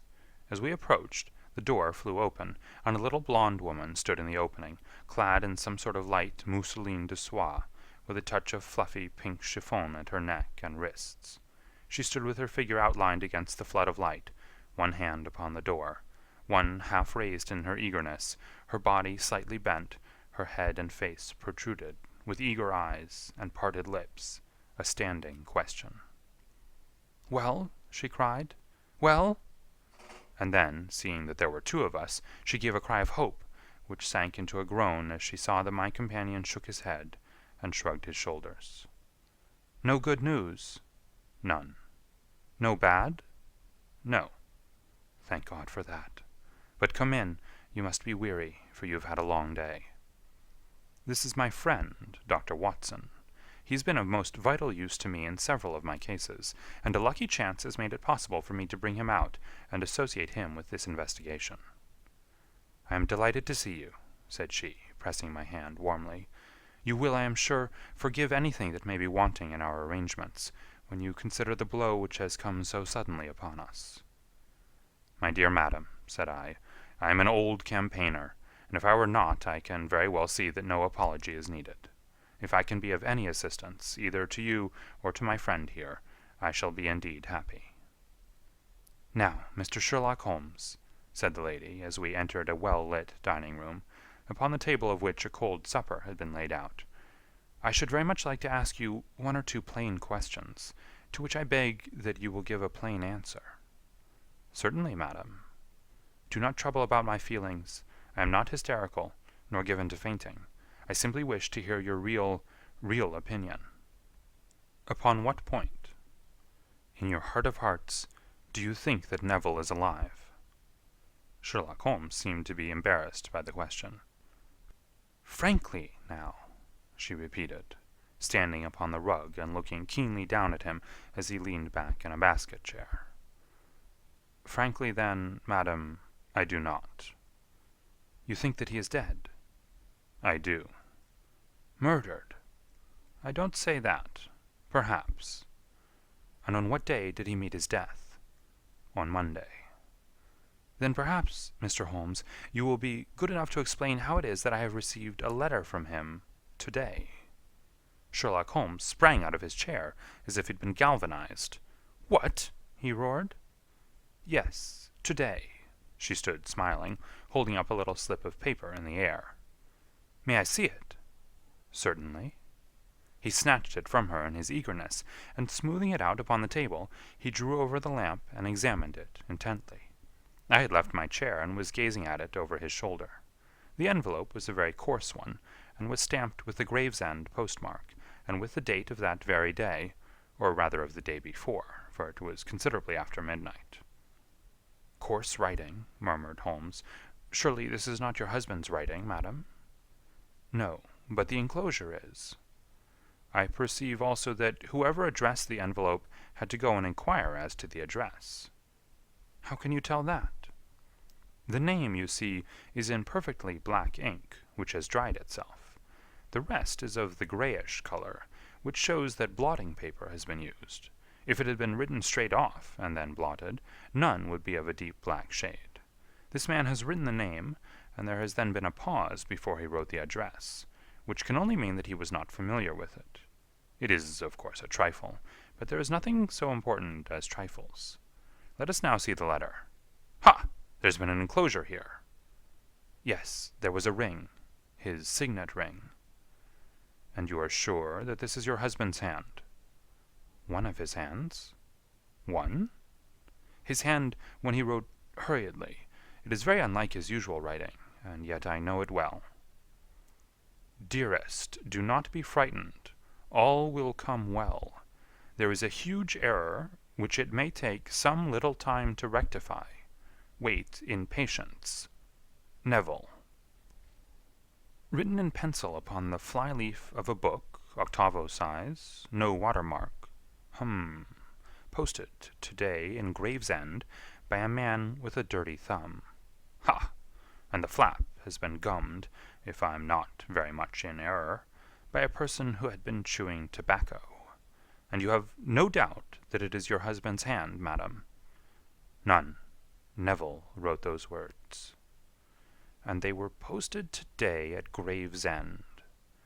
Well, Mrs. St. Clair, the clouds lighten, though I should not venture to say that the danger is over. But he must be alive, Mr. Holmes. Unless this is a clever forgery to put us on the wrong scent. The ring, after all, proves nothing. It may have been taken from him. No, it is his very own writing. Very well. It may, however, have been written on Monday and only posted today. That is possible. If so, much may have happened between. Oh, but you must not discourage me, Mr. Holmes. I know that all is well with him. There is so keen a sympathy between us that I should know if evil came upon him. On the very day that I saw him last, he cut himself in the bedroom, and yet I, in the dining-room, rushed upstairs instantly with the utmost certainty that something had happened. Do you think that I would respond to such a trifle, and yet be ignorant of his death? I have seen too much not to know that the impression of a woman may be more valuable than the conclusion of an analytical reasoner. And in this letter you certainly have a very strong piece of evidence to corroborate your view. But if your husband is alive and able to write letters, why should he remain away from you? I cannot imagine. It is unthinkable. And on Monday he made no remarks before leaving you? No. And you were surprised to see him in Swandam Lane? Very much so. Was the window open? Yes. Then he might have called to you. He might. He only, as I understand, gave an inarticulate cry. Yes. A call for help, you thought? Yes. He waved his hands. But it might have been a cry of surprise. Astonishment at the unexpected sight of you might cause him to throw up his hands? It is possible. And you thought he was pulled back. He disappeared so suddenly. He might have leaped back. You did not see anyone else in the room? No, but this horrible man confessed to having been there, and the Lascar was at the foot of the stairs. Quite so. Your husband, as far as you could see, had his ordinary clothes on? But without his collar or tie. I distinctly saw his bare throat. Had he ever spoken of Swandam Lane? Never. Had he ever showed any signs of having taken opium? Never. Thank you, Mrs. St. Clair. Those are the principal points about which I wished to be absolutely clear. We shall now have a little supper, and then retire, for we may have a very busy day tomorrow. A large and comfortable double-bedded room had been placed at our disposal, and I was quickly between the sheets, for I was weary after my night of adventure. Sherlock Holmes was a man, however, who, when he had an unsolved problem upon his mind, would go for days, and even for a week, without rest, turning it over, rearranging his facts, looking at it from every point of view, until he had either fathomed it, or convinced himself that his data were insufficient. It was soon evident to me that he was now preparing for an all-night sitting. He took off his coat and waistcoat, put on a large blue dressing-gown, and then wandered about the room collecting pillows from his bed, and cushions from the sofa and armchairs. With these he constructed a sort of Eastern divan, upon which he perched himself, cross-legged, with an ounce of shag tobacco and a box of matches laid out in front of him. In the dim light of the lamp I saw him sitting there, an old briar pipe between his lips, his eyes fixed vacantly upon the corner of the ceiling, the blue smoke curling up from him, silent, motionless, with the light shining upon his strong-set, aquiline features. So he sat as I dropped off to sleep, and so he sat when a sudden ejaculation caused me to wake up, and I found the summer sun shining into the apartment. The pipe was still between his lips, the smoke still curled upward, and the room was full of a dense tobacco haze, but nothing remained of the heap of shag which I had seen upon the previous night. "Awake, Watson?" he asked. "Yes." "Game for a morning drive?" "Certainly." "Then dress. No one is stirring yet, but I know where the stable-boy sleeps, and we shall soon have the trap out." He chuckled to himself as he spoke, his eyes twinkled, and he seemed a different man to the sombre thinker of the previous night. As I dressed, I glanced at my watch. It was no wonder that no one was stirring. It was 25 minutes past 4. I'd hardly finished when Holmes returned with the news that the boy was putting in the horse. "I want to test a little theory of mine," said he, pulling on his boots. "I think, Watson, that you are now standing in the presence of one of the most absolute fools in Europe. I deserve to be kicked from here to Charing Cross, but I think I have the key of the affair now." "And where is it?" I asked, smiling. "In the bathroom," he answered. "Oh, yes, I'm not joking," he continued, seeing my look of incredulity. "I have just been there, and I have taken it out, and I have got it in this Gladstone bag. Come on, my boy, and we shall see whether it will not fit the lock." We made our way downstairs as quietly as possible, and out into the bright morning sunshine. In the road stood our horse and trap, with the half-clad stable-boy waiting at the head. We both sprang in, and away we dashed down the London road. A few country carts were stirring, bearing in vegetables to the metropolis, but the lines of villas on either side were as silent and lifeless as some city in a dream. "It has been in some points a singular case," said Holmes, flicking the horse on into a gallop. "I confess that I have been as blind as a mole, but it is better to learn wisdom late than never to learn it at all." In town, the earliest risers were just beginning to look sleepily from their windows as we drove through the streets of the Surrey side. Passing down the Waterloo Bridge Road, we crossed over the river, and dashing up Wellington Street, wheeled sharply to the right, and found ourselves in Bow Street. Sherlock Holmes was well known to the force, and the two constables at the door saluted him. One of them held the horse's head, while the other led us in. "Who's on duty?" asked Holmes. "Inspector Bradstreet, sir." "Ah, Bradstreet, how are you?"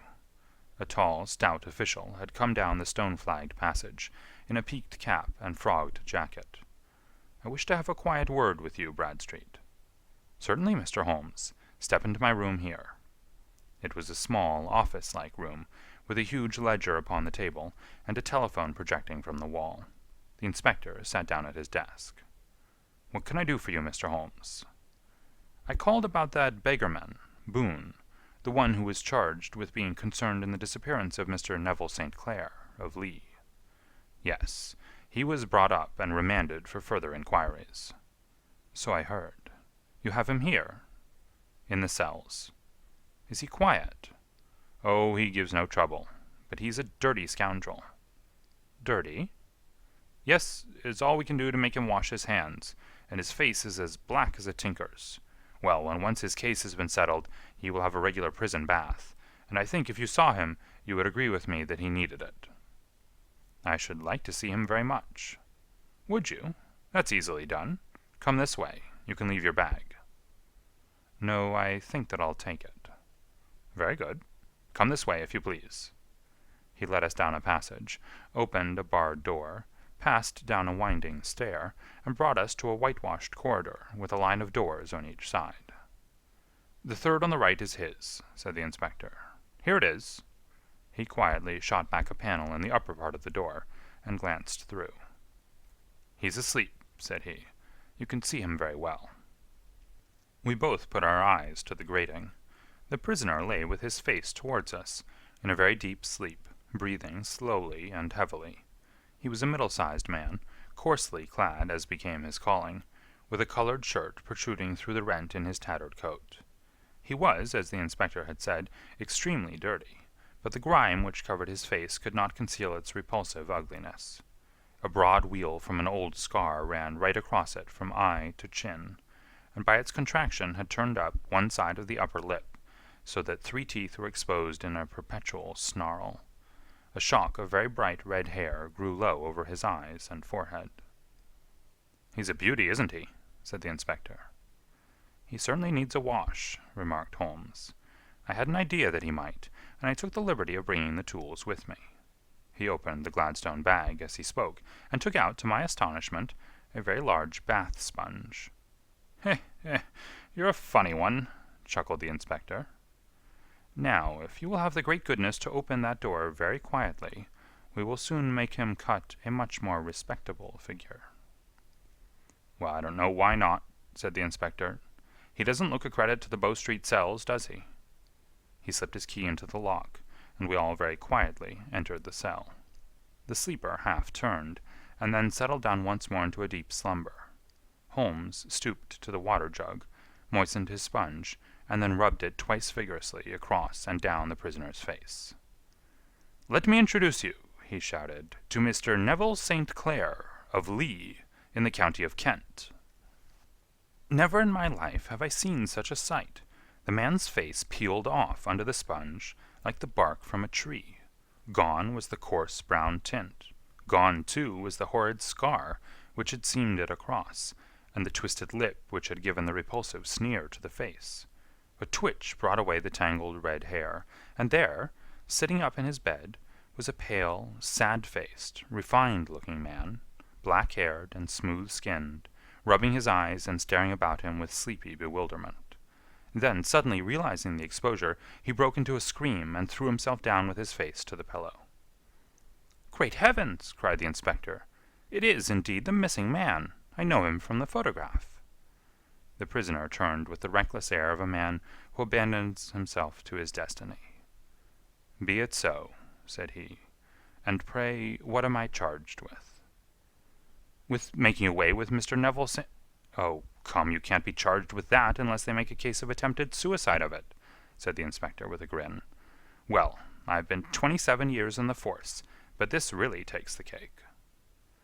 "If I am Mr. Neville St. Clair, then it is obvious that no crime has been committed, and that therefore I am illegally detained." "No crime, but a very great error has been committed," said Holmes. "You would have done better to have trusted your wife." "It was not the wife, it was the children," groaned the prisoner. "God help me, I would not have them ashamed of their father. My God, what an exposure! What can I do?" Sherlock Holmes sat down beside him on the couch, and patted him kindly on the shoulder. "If you leave it to a court of law to clear the matter up," said he, "of course you can hardly avoid publicity. On the other hand, if you convince the police authorities that there is no possible case against you, I do not know that there is any reason that the details should find their way into the papers. Inspector Bradstreet would, I am sure, make notes upon anything which you might tell us, and submit it to the proper authorities. The case would then never go into court at all." "God bless you!" cried the prisoner passionately. "I would have endured imprisonment, aye, even execution, rather than have left my miserable secret as a family blot to my children. You are the first who have ever heard my story. My father was a schoolmaster in Chesterfield, where I received an excellent education. I travelled in my youth, took to the stage, and finally became a reporter on an evening paper in London. One day my editor wished to have a series of articles upon begging in the metropolis, and I volunteered to supply them. There was the point from which all my adventures started. It was only by trying begging as an amateur that I could get the facts upon which to base my articles. When an actor, I had, of course, learned all the secrets of making up, and had been famous in the green room for my skill. I took advantage now of my attainments. I painted my face, and to make myself as pitiable as possible, I made a good scar, and fixed one side of my lip in a twist by the aid of a small slip of flesh-colored plaster. Then, with a red head of hair, and an appropriate dress, I took my station in the business part of the city, ostensibly as a match-seller, but really as a beggar. For 7 hours I plied my trade, and when I returned home in the evening, I found to my surprise that I had received no less than 26 shillings and 4 pence. I wrote my articles, and thought little more of the matter, until some time later I backed a bill for a friend, and had a writ served upon me for £25. I was at my wit's end where to get the money, but a sudden idea came to me. I begged a fortnight's grace from the creditor, asked for a holiday from my employers, and spent the time in begging in the city under my disguise. In 10 days I had the money, and had paid the debt. Well, you can imagine how hard it was to settle down to arduous work at £2 a week, when I knew that I could earn as much in a day by smearing my face with a little paint, laying my cap on the ground, and sitting still. It was a long fight between my pride and the money, but the dollars won at last, and I threw up reporting and sat day after day in the corner which I had first chosen, inspiring pity by my ghastly face, and filling my pockets with coppers. Only one man knew my secret. He was the keeper of a low den in which I used to lodge in Swandam Lane, where I could every morning emerge as a squalid beggar, and in the evenings transform myself into a well-dressed man about town. This fellow, a Lascar, was well paid by me for his rooms, so that I knew that my secret was safe in his possession. Well, very soon I found that I was saving considerable sums of money. I do not mean that any beggar in the streets of London could earn £700 a year, which is less than my average takings, but I had exceptional advantages in my power of making up, and also in a facility of repartee, which improved by practice and made me quite a recognized character in the city. All day a stream of pennies, varied by silver, poured in upon me, and it was a very bad day in which I failed to take £2. As I grew richer I grew more ambitious, took a house in the country, and eventually married, without anyone having a suspicion as to my real occupation. My dear wife knew that I had business in the city. She little knew what. Last Monday I had finished for the day, and was dressing in my room above the opium den, when I looked out of my window and saw, to my horror and astonishment, that my wife was standing in the street, with her eyes fixed full upon me. I gave a cry of surprise, threw up my arms to cover my face, and rushing to my confidant, the Lascar, entreated him to prevent anyone from coming up to me.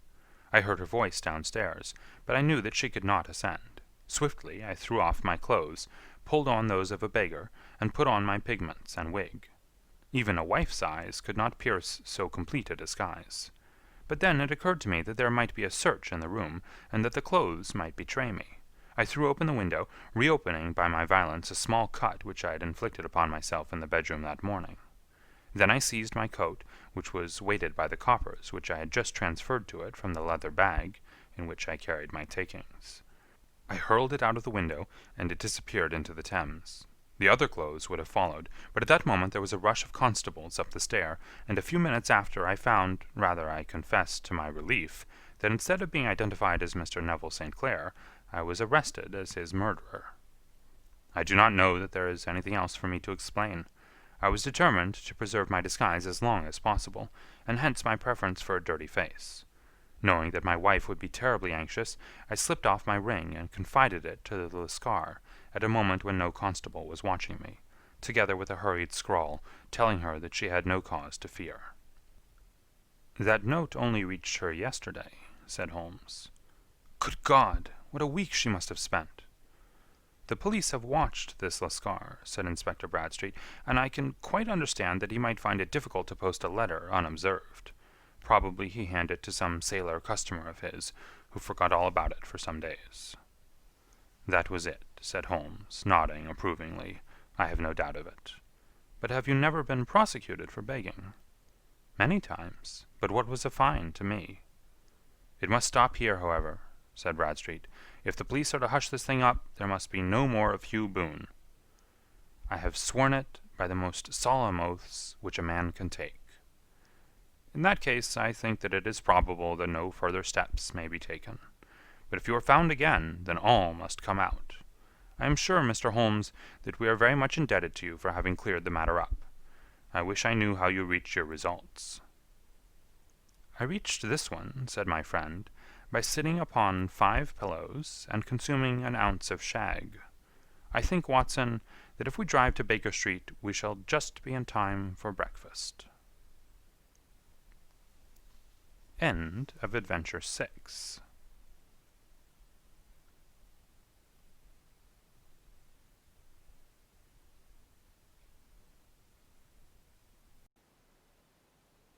The Adventures of Sherlock Holmes by Sir Arthur Conan Doyle. Adventure number 7. The Adventure of the Blue Carbuncle. I had called upon my friend, Sherlock Holmes, upon the second morning after Christmas, with the intention of wishing him the compliments of the season. He was lounging upon the sofa in a purple dressing-gown, a pipe-rack within his reach upon the right, and a pile of crumpled morning papers, evidently newly studied, near at hand. Beside the couch was a wooden chair, and on the angle of the back hung a very seedy and disreputable hard felt hat, much the worse for wear, and cracked in several places. A lens and a forceps lying upon the seat of the chair suggested that the hat had been suspended in this manner for the purpose of examination. "You are engaged," said I. "Perhaps I interrupt you." "Not at all. I'm glad to have a friend with whom I can discuss my results. The matter is a perfectly trivial one." He jerked his thumb in the direction of the old hat. "But there are points in connection with it which are not entirely devoid of interest, and even of instruction." I seated myself in his armchair and warmed my hands before his crackling fire, for a sharp frost had set in, and the windows were thick with the ice crystals. "I suppose," I remarked, "that, homely as it looks, this thing has some deadly story linked on to it, that it is the clue which will guide you in the solution of some mystery and the punishment of some crime." No crime," said Sherlock Holmes, laughing. "Only one of those whimsical little incidents which will happen when you have 4,000,000 human beings all jostling each other within the space of a few square miles. Amid the action and reaction of so dense a swarm of humanity, every possible combination of events may be expected to take place, and many a little problem will be presented which may be striking and bizarre without being criminal. We have already had experience of such." "So much so," I remarked, "that of the last 6 cases which I have added to my notes, 3 have been entirely free of any legal crime." "Precisely. You allude to my attempt to recover the Irene Adler papers, to the singular case of Miss Mary Sutherland, and to the adventure of the man with the twisted lip. Well, I have no doubt that this small matter will fall into the same innocent category. You know Peterson, the commissionaire?" "Yes." "It is to him that this trophy belongs." "It is his hat." No, he found it. Its owner is unknown. I beg that you will look upon it not as a battered billycock, but as an intellectual problem. And first, as to how it came here. It arrived upon Christmas morning in company with a good fat goose, which is, I have no doubt, roasting at this moment in front of Peterson's fire. The facts are these. About 4 o'clock on Christmas morning, Peterson, who as you know is a very honest fellow, was returning from some small jollification, and was making his way homeward down Tottenham Court Road. In front of him he saw, in the gaslight, a tallish man walking with a slight stagger and carrying a white goose slung over his shoulder. As he reached the corner of Goodge Street, a row broke out between this stranger and a little knot of roughs. One of the latter knocked off the man's hat, on which he raised his stick to defend himself, and swinging it over his head, smashed the shop window behind him. Peterson had rushed forward to protect the stranger from his assailants, but the man, shocked at having broken the window and seeing an official-looking person in uniform rushing towards him, dropped his goose, took to his heels, and vanished amid the labyrinth of small streets which lie at the back of Tottenham Court Road. The roughs had also fled at the appearance of Peterson, so that he was left in possession of the field of battle, and also of the spoils of victory, in the shape of this battered hat and a most unimpeachable Christmas goose, which surely he restored to their owner. My dear fellow, there lies the problem. It is true that "For Mrs. Henry Baker" was printed upon a small card which had been tied to the bird's left leg, and it is also true that the initials H.B. are legible upon the lining of this hat. But as there are some thousands of Bakers and some hundreds of Henry Bakers in this city of ours, it's not easy to restore lost property to any one of them. What then did Peterson do? He brought round both hat and goose to me on Christmas morning, knowing that even the smallest problems are of interest to me. The goose we retained until this morning, when there were signs that in spite of the slight frost, it would be well that it should be eaten without unnecessary delay. Its finder has carried it off, therefore, to fulfill the ultimate destiny of a goose, while I continue to retain the hat of the unknown gentleman who lost his Christmas dinner. Did he not advertise? No. Then what clue could you have as to his identity? Only as much as we can deduce. From his hat? Precisely. But you're joking. What can you gather from this old battered felt? Here is my lens. You know my methods.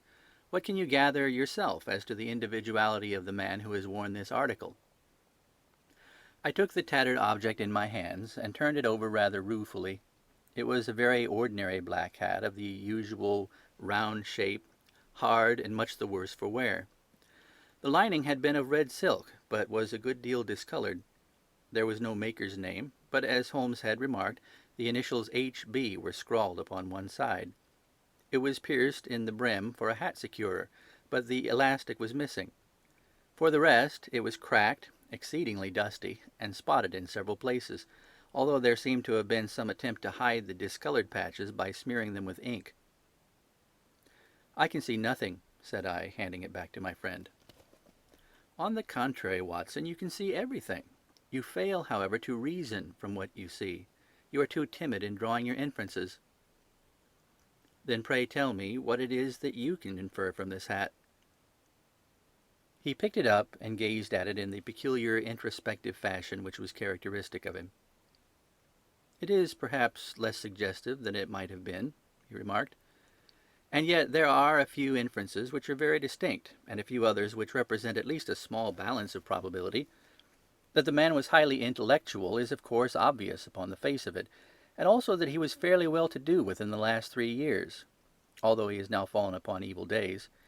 He had foresight, but has less now than formerly, pointing to a moral retrogression, which when taken with the decline of his fortune seems to indicate some evil influence, probably drink, at work upon him. This may account also for the obvious fact that his wife has ceased to love him." "My dear Holmes!" "He has, however, retained some degree of self-respect," he continued, disregarding my remonstrance. "He is a man who leads a sedentary life, goes out little, is out of training entirely, is middle-aged, has grizzled hair which he has had cut within the last few days, and which he anoints with lime cream. These are the more patent facts which may be deduced from his hat. Also, by the way, that it is extremely improbable that he has had gas laid on in his house." "You're certainly joking, Holmes." "Not in the least. Is it possible that even now, when I gave you these results, you are unable to see how they are attained?" "I have no doubt that I am very stupid, but I must confess that I am unable to follow you. For example, how did you deduce that this man was intellectual?" For answer, Holmes clapped the hat upon his head. It came right over the forehead and settled upon the bridge of his nose. "It is a question of cubic capacity," said he. "A man with so large a brain must have something in it." "The decline in his fortunes, then?" "This hat is 3 years old. These flat brims curled at the edge came in then. It is a hat of the very best quality. Look at the band of ribbed silk and the excellent lining. If this man could afford to buy so expensive a hat 3 years ago, and has had no hat since, then he has assuredly gone down in the world." "Well, that is clear enough, certainly. But how about the foresight and the moral retrogression?" Sherlock Holmes laughed. "Here is the foresight," said he, putting his finger upon the little disc and loop of the hat securer. "They are never sold upon hats. If this man ordered one, it is a sign of a certain amount of foresight, since he went out of his way to take this precaution against the wind. But since we see that he has broken the elastic and is not troubled to replace it, it is obvious that he has less foresight now than formerly, which is a distinct proof of a weakening nature. On the other hand, he has endeavoured to conceal some of these stains upon the felt by daubing them with ink, which is a sign that he has not entirely lost his self-respect."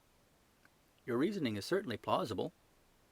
"The further points, that he is middle-aged, that his hair is grizzled, that it has been recently cut, and that he uses lime cream, are all to be gathered from a close examination of the lower part of the lining. The lens discloses a large number of hair ends, clean cut by the scissors of the barber. They all appear to be adhesive, and there is a distinct odour of lime cream. This dust, as you will observe, is not the gritty grey dust of the street, but the fluffy brown dust of the house, showing that it has been hung up indoors most of the time, while the marks of moisture upon the inside are proof positive that the wearer perspired very freely, and could therefore hardly be in the best of training." "But his wife, you said that she had ceased to love him." "This hat has not been brushed for weeks. When I see you, my dear Watson, with a week's accumulation of dust upon your hat, and when your wife allows you to go out in such a state, I shall fear that you also have been unfortunate enough to lose your wife's affection." but he might be a bachelor. Nay, he was bringing home the goose as a peace offering to his wife. Remember the card upon the bird's leg? You have an answer for everything. But how on earth do you deduce that the gas is not laid on in his house? One tallow stain, or even two, might come by chance, but when I see no less than 5, I think that there can be little doubt that the individual must be brought into frequent contact with burning tallow, walks upstairs at night probably, with his hat in one hand and a guttering candle in the other. Anyhow, he never got tallow stains from a gas jet. Are you satisfied? Well, it is very ingenious, said I, laughing. But since, as you said just now, there has been no crime committed and no harm done save the loss of a goose, all this seems to be rather a waste of energy. Sherlock Holmes had opened his mouth to reply when the door flew open, and Peterson, the commissionaire, rushed into the apartment with flushed cheeks and the face of a man who is dazed with astonishment. "The goose, Mr. Holmes! The goose, sir!" he gasped. "Eh? What of it, then? Has it returned to life and flapped off through the kitchen window?" Holmes twisted himself round upon the sofa to get a fairer view of the man's excited face. "See here, sir! See what my wife found in its crop!" He held out his hand and displayed upon the center of the palm a brilliantly scintillating blue stone, rather smaller than a bean in size, but of such purity and radiance that it twinkled like an electric point in the dark hollow of his hand. Sherlock Holmes sat up with a whistle. "By Jove, Peterson," said he, "this is a treasure trove indeed. I suppose you know what you've got." "A diamond, sir! A precious stone! It cuts into glass as though it were putty." "It's more than a precious stone. It's the precious stone." "Not the Countess of Morcar's blue carbuncle!" I ejaculated. "Precisely so. I ought to know its size and shape, seeing that I have read the advertisement about it in the Times every day lately. It is absolutely unique, and its value can only be conjectured, but the reward offered of £1,000 is certainly not within a 20th part of the market price." £1,000! Great Lord a mercy! The commissionaire plumped down into a chair and stared from one to the other of us. "That is the reward, and I have reason to know that there are sentimental considerations in the background which could induce the Countess to part with half her fortune if she could just recover the gem." "It was lost, if I remember aright, at the Hotel Cosmopolitan," I remarked. "Precisely so, on the 22nd of December, just 5 days ago. John Horner, a plumber, was accused of having abstracted it from the lady's jewel case. The evidence against him was so strong that the case has been referred to the assizes. I have some account of the matter here, I believe."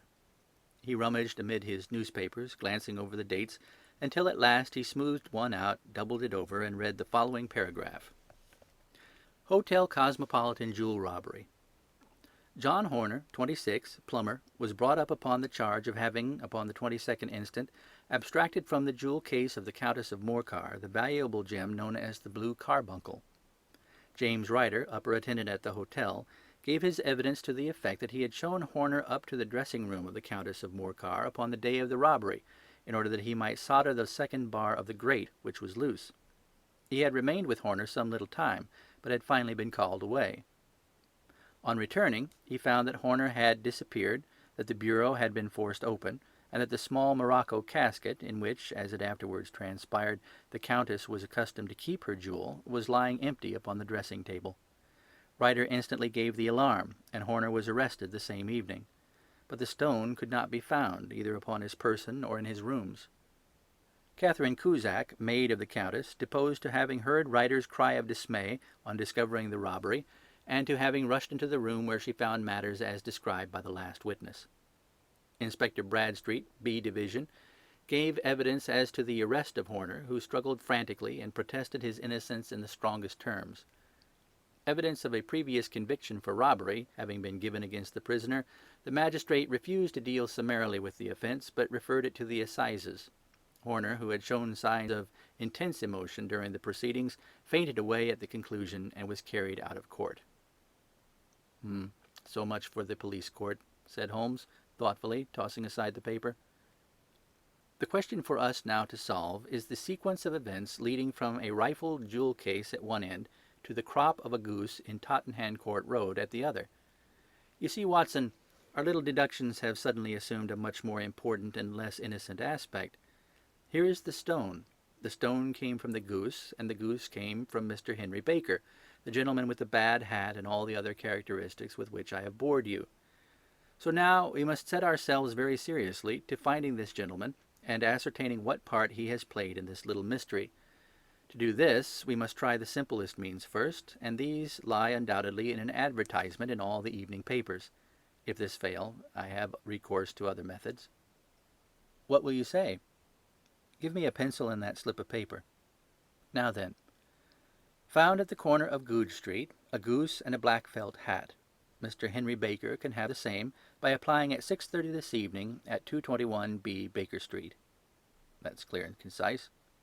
Very, but will he see it? Well, he is sure to keep an eye on the papers, since to a poor man the loss was a heavy one. He was clearly so scared by his mischance in breaking the window and by the approach of Peterson that he thought of nothing but flight. But since then he must have bitterly regretted the impulse which caused him to drop his bird. And then again, the introduction of his name will cause him to see it, for everyone who knows him will direct his attention to it. Here you are, Peterson. Run down to the advertising agency and have this put in the evening papers. In which, sir? Oh, in the Globe, Star, Pall Mall, St. James, Evening News, Standard, Echo, and any others that occur to you. Very well, sir. And this stone? Ah, yes, I shall keep the stone. Thank you. And I say, Peterson, just buy a goose on your way back and leave it here with me, for we must have one to give to this gentleman in place of the one which your family is now devouring. When the commissionaire had gone, Holmes took up the stone and held it against the light. It's a bonny thing, said he. Just see how it glints and sparkles. Of course, it is a nucleus and focus of crime. Every good stone is. They are the devil's pet baits. In the larger and older jewels, every facet may stand for a bloody deed. This stone is not yet 20 years old. It was found in the banks of the Amoy River in southern China, and is remarkable in having every characteristic of the carbuncle, save that it is blue in shade instead of ruby red. In spite of its youth, it has already a sinister history. There have been 2 murders, a vitriol throwing, a suicide, and several robberies brought about for the sake of this 40-grain weight of crystallized charcoal. Who would ever think that so pretty a toy could be a purveyor of the gallows and the prison? I'll lock it up in my strong-box now, and drop a line to the Countess to say that we have it. Do you think that this man Horner is innocent? I cannot tell. Well, then, do you imagine that this other one, Henry Baker, had anything to do with the matter?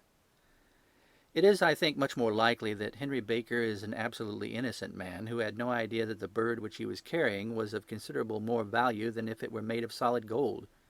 That, however, I shall determine by a very simple test, if we have an answer to our advertisement. And you can do nothing till then? Nothing. In that case, I shall continue my professional round. But I shall come back in the evening at the hour you have mentioned, for I would like to see the solution of so tangled a business. Very glad to have you. I dine at 7. There is a woodcock, I believe. By the way, in view of recent occurrences, perhaps I ought to ask Mrs. Hudson to examine its crop. I had been delayed at a case, and it was a little after 6:30 when I found myself in Baker Street once more. As I approached the house, I saw a tall man in a Scotch bonnet with a coat, which was buttoned up to his chin, waiting outside in the bright semicircle which was thrown from the fanlight. Just as I arrived, the door was opened, and we were shown up together to Holmes's room. "Mr. Henry Baker, I believe?" said he, rising from his armchair and greeting his visitor with the easy air of geniality which he could so readily assume. "Pray take this chair by the fire, Mr. Baker. It's a cold night, and I observe that your circulation is more adapted for summer than for winter. Ah, Watson, you have just come at the right time. Is that your hat, Mr. Baker?" "Yes, sir, that is undoubtedly my hat." He was a large man, with rounded shoulders, a massive head, and a broad, intelligent face, sloping down to a pointed beard of grizzled brown. A touch of red in nose and cheeks, with a slight tremor in his extended hand, recalled Holmes's surmise as to his habits. His rusty brown frock coat was buttoned right up in front, with the collar turned up, and his lank wrists protruded from his sleeves without a sign of cuff or shirt. He spoke in a slow staccato fashion, choosing his words with care, and gave the impression generally of a man of learning and letters who had had ill usage at the hands of fortune. "We have retained these things for some days," said Holmes, "because we expected to see an advertisement from you giving your address. I am at a loss to know now why you did not advertise." Our visitor gave a rather shamefaced laugh. "Shillings have not been so plentiful with me as they once were," he remarked. "I had no doubt that the gang of roughs who assaulted me had carried off both my hat and the bird. I did not care to spend more money in a hopeless attempt to recover them." "Very naturally. By the way, about the bird, we were compelled to eat it." "To eat it?" Our visitor half rose from his chair in his excitement. "Yes, it would have been no use to anyone had we not done so. But I presume that this other goose upon the sideboard, which is about the same weight and perfectly fresh, will answer your purpose equally well?" "Oh, certainly, certainly," answered Mr. Baker with a sigh of relief. "Of course, we still have the feathers, legs, crop, and so on of your own bird, so if you wish—" The man burst into a hearty laugh. "They might be useful to me as relics of my adventure," said he, "but beyond that, I can hardly see what use the dejecta membra of my late acquaintance are going to be to me. No, sir, I think that, with your permission, I will confine my attentions to the excellent bird which I perceive upon the sideboard." Sherlock Holmes glanced sharply across at me, with a slight shrug of his shoulders. "There is your hat, then, and there your bird," said he. "By the way, would it bore you to tell me where you got the other one from? I am somewhat of a fowl fancier, and I have seldom seen a better grown goose." "Certainly, sir," said Baker, who had risen and tucked his newly gained property under his arm. "There are a few of us who frequent the Alpha Inn near the museum. We are to be found in the museum itself during the day, you understand. This year our good host, Windigate by name, instituted a goose club, by which, on consideration of some few pence every week, we were each to receive a bird at Christmas. My pence were duly paid, and the rest is familiar to you. I am much indebted to you, sir, for a Scotch bonnet is fitted neither to my years nor my gravity." With a comical pomposity of manner, he bowed solemnly to both of us, and strode off upon his way. "So much for Mr. Henry Baker," said Holmes, when he had closed the door behind him. "It is quite certain that he knows nothing whatever about the matter. Are you hungry, Watson?" "Not particularly." "Then I suggest that we turn our dinner into a supper, and follow up this clue while it is still hot." "Yes, by all means." It was a bitter night, so we drew on our ulsters and wrapped cravats around our throats. Outside, the stars were shining coldly in a cloudless sky, and the breath of the passers-by blew out into smoke like so many pistol shots. Our footfalls rang out crisply and loudly as we swung through the Doctor's Quarter, Wimpole Street, Harley Street, and so through Wigmore Street into Oxford Street. In a quarter of an hour we were in Bloomsbury at the Alpha Inn, which is a small public-house at the corner of one of the streets that runs down into Holborn. Holmes pushed open the door of the private bar, and ordered 2 glasses of beer from the ruddy-faced, white-aproned landlord. "Your beer should be excellent, if it is as good as your geese," said he. "My geese?" The man seemed surprised. "Yes. I was speaking only half an hour ago to Mr. Henry Baker, who was a member of your goose club." "Ah, yes, I see. But you see, sir, them's not our geese." "Indeed. Whose then?" "Well, I got the 2 dozen from a salesman in Covent Garden." "Indeed. I know some of them. Which one was it?" "Breckenridge is his name." "I don't know him. Well, here's your good health, landlord, and prosperity to your house. Good night." "Now for Mr. Breckenridge," he continued, buttoning up his coat as we came into the frosty air. "Remember, Watson, that though we have so homely a thing as a goose at one end of this chain, we have at the other a man who will certainly get 7 years' penal servitude unless we can establish his innocence. It is possible that our inquiry may but confirm his guilt, but in any case we have a line of investigation which has been missed by the police, and which a singular chance has placed into our hands. Let us follow it out to the bitter end. Faces to the south, then, and quick march." We passed across Holborn, down Indal Street, and so through a zigzag of slums to Covent Garden Market. One of the largest stalls bore the name of Breckenridge upon it, and the proprietor, a horsey-looking man with a sharp face and trim side-whiskers, was helping a boy to put up the shutters. "Good evening. It's a cold night," said Holmes. The salesman nodded and shot a questioning glance at my companion. "Sold out of geese, I see," continued Holmes, pointing at the bare slabs of marble. "Let you have 500 tomorrow morning." "That's no good." "Well, there are some on the stall with the gas flare." "Ah, but I was recommended to you." "Who by?" "The landlord of the Alpha." "Oh, yes, I sent him a couple of dozen." "Fine birds they were, too. Now, where did you get them from?" To my surprise, the question provoked a burst of anger from the salesman. "Now then, mister," said he, with his head cocked and his arms akimbo, "what are you driving at? Let's have it straight now." "It's straight enough. I should like to know who sold you the geese which you supplied to the Alpha." "Well, then, I shan't tell you. So now." "Oh, it's a matter of no importance. But I don't know why you should be so warm over such a trifle." "Warm? You'd be as warm, maybe, if you were pestered as I am.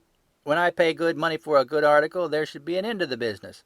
But it's where are the geese, and who did you sell the geese to, and what will you take for the geese? One would think they are the only geese in the world to hear the fuss that's made over them." "Well, I have no connection with any other people who have been making inquiries," said Holmes carelessly. "If you won't tell us, the bet's off, that's all.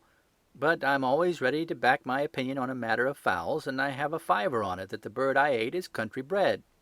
"Well, then, you've lost your fiver, for it's town bred," snapped the salesman. "It's nothing of the kind." "I say it is." "I don't believe it."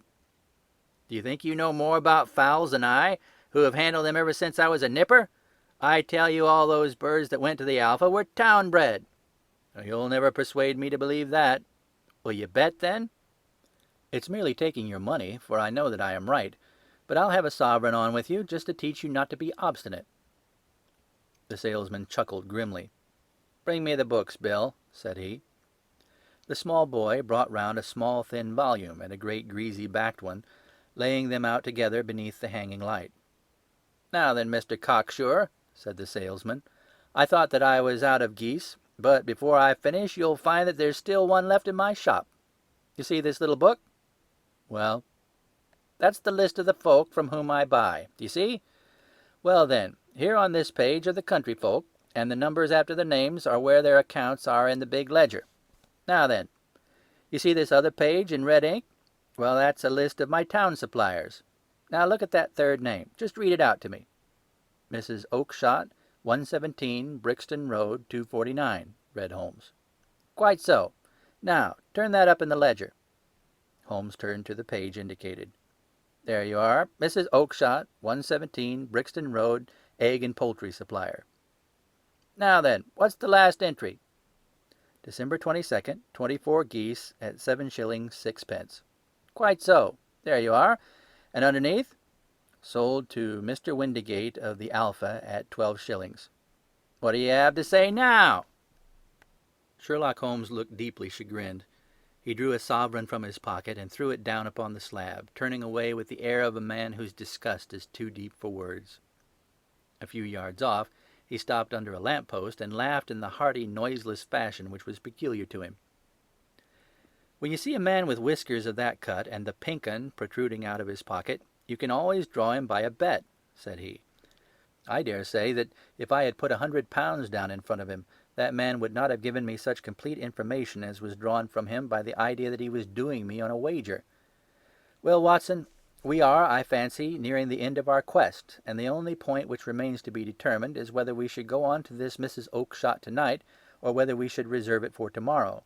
It is clear from what that surly fellow said that there are others besides ourselves who are anxious about this matter, and I should—" His remarks were suddenly cut short by a loud hubbub which broke out from the stall which we had just left. Turning round, we saw a little rat-faced fellow standing in the center of the circle of yellow light which was thrown by the swinging lamp, while Breckenridge, the salesman, framed in the door of his stall, was shaking his fists fiercely at the cringing figure. "I've had enough of you and your geese," he shouted. "I wish you were all at the devil together. If you come pestering me any more with your silly talk, I'll set the dog at you. You bring Mrs. Oakshott here, and I'll answer to her, but what do you have to do with it? Did I buy the geese off you?" "No, but one of them was mine all the same," whined the little man. "Well, then ask Mrs. Oakshott for it." "She told me to ask you." "Well, you can ask the King of Prussia for all I care. I've had enough of it. Get out of this." He rushed fiercely forward, and the inquirer flitted away into the darkness. This may save us a visit to Brixton Road," whispered Holmes. "Come with me, and we will see what is to be made of this fellow." Striding through the scattered knots of people who lounged round the flaring stalls, my companion speedily overtook the little man and touched him upon the shoulder. He sprang round, and I could see in the gaslight that every vestige of color had been driven from his face. "Who are you, then? What do you want?" he asked in a quavering voice. "You will excuse me," said Sherlock Holmes, blandly, "but I could not help overhearing the questions which you put to the salesman just now. I think that I could be of assistance to you." "You? Who are you? How could you know anything of the matter?" "My name is Sherlock Holmes. It is my business to know what other people don't know." "But you can know nothing of this." "Excuse me, I know everything of it. You are endeavouring to trace some geese which were sold by Mrs. Oakshott of Brixton Road to a salesman named Breckenridge, by him in turn to Mr. Windigate of the Alpha, and by him to his club, of which Mr. Henry Baker is a member." "Oh, sir, you are the very man whom I have longed to meet," cried the little fellow, with outstretched arms and quivering fingers. "I can hardly explain to you how interested I am in this matter." Sherlock Holmes hailed a four-wheeler which was passing. "In that case, we had better discuss it in a cosy room rather than in this wind-swept market-place," said he. "But pray tell me, before we go further, who is it that I have the pleasure of assisting?" The man hesitated for an instant. "My name is John Robinson," he answered, with a sidelong glance. "No, no, the real name," said Holmes sweetly. "It is always awkward doing business with an alias." A flush sprang to the white cheeks of the stranger. "Well, then," said he, "my real name is James Ryder." "Precisely so. Head attendant of the Hotel Cosmopolitan. Pray step into the cab, and I shall soon be able to tell you everything which you would wish to know." The little man stood glancing from one to the other of us with half-frightened, half-hopeful eyes, as one who is not sure whether he is on the verge of a windfall or a catastrophe. Then he stepped into the cab, and in half an hour we were back in the sitting-room at Baker Street.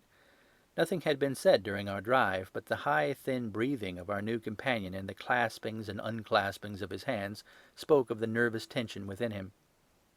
"Here we are," said Holmes cheerily, as we filed into the room. "The fire looks very seasonable in this weather. You look cold, Mr. Ryder. Pray take the basket chair. I will just put on my slippers before we settle this little matter of yours. Now then, you want to know what became of those geese?" "Yes, sir." "Or rather, I fancy, of that goose. It was one bird, I imagine, in which you were interested, white, with a black bar across the tail." Ryder quivered with emotion. "Oh, sir," he cried, "can you tell me where it went to?" "It came here." "Here?" "Yes, and a most remarkable bird it proved. I don't wonder that you should take an interest in it. It laid an egg after it was dead.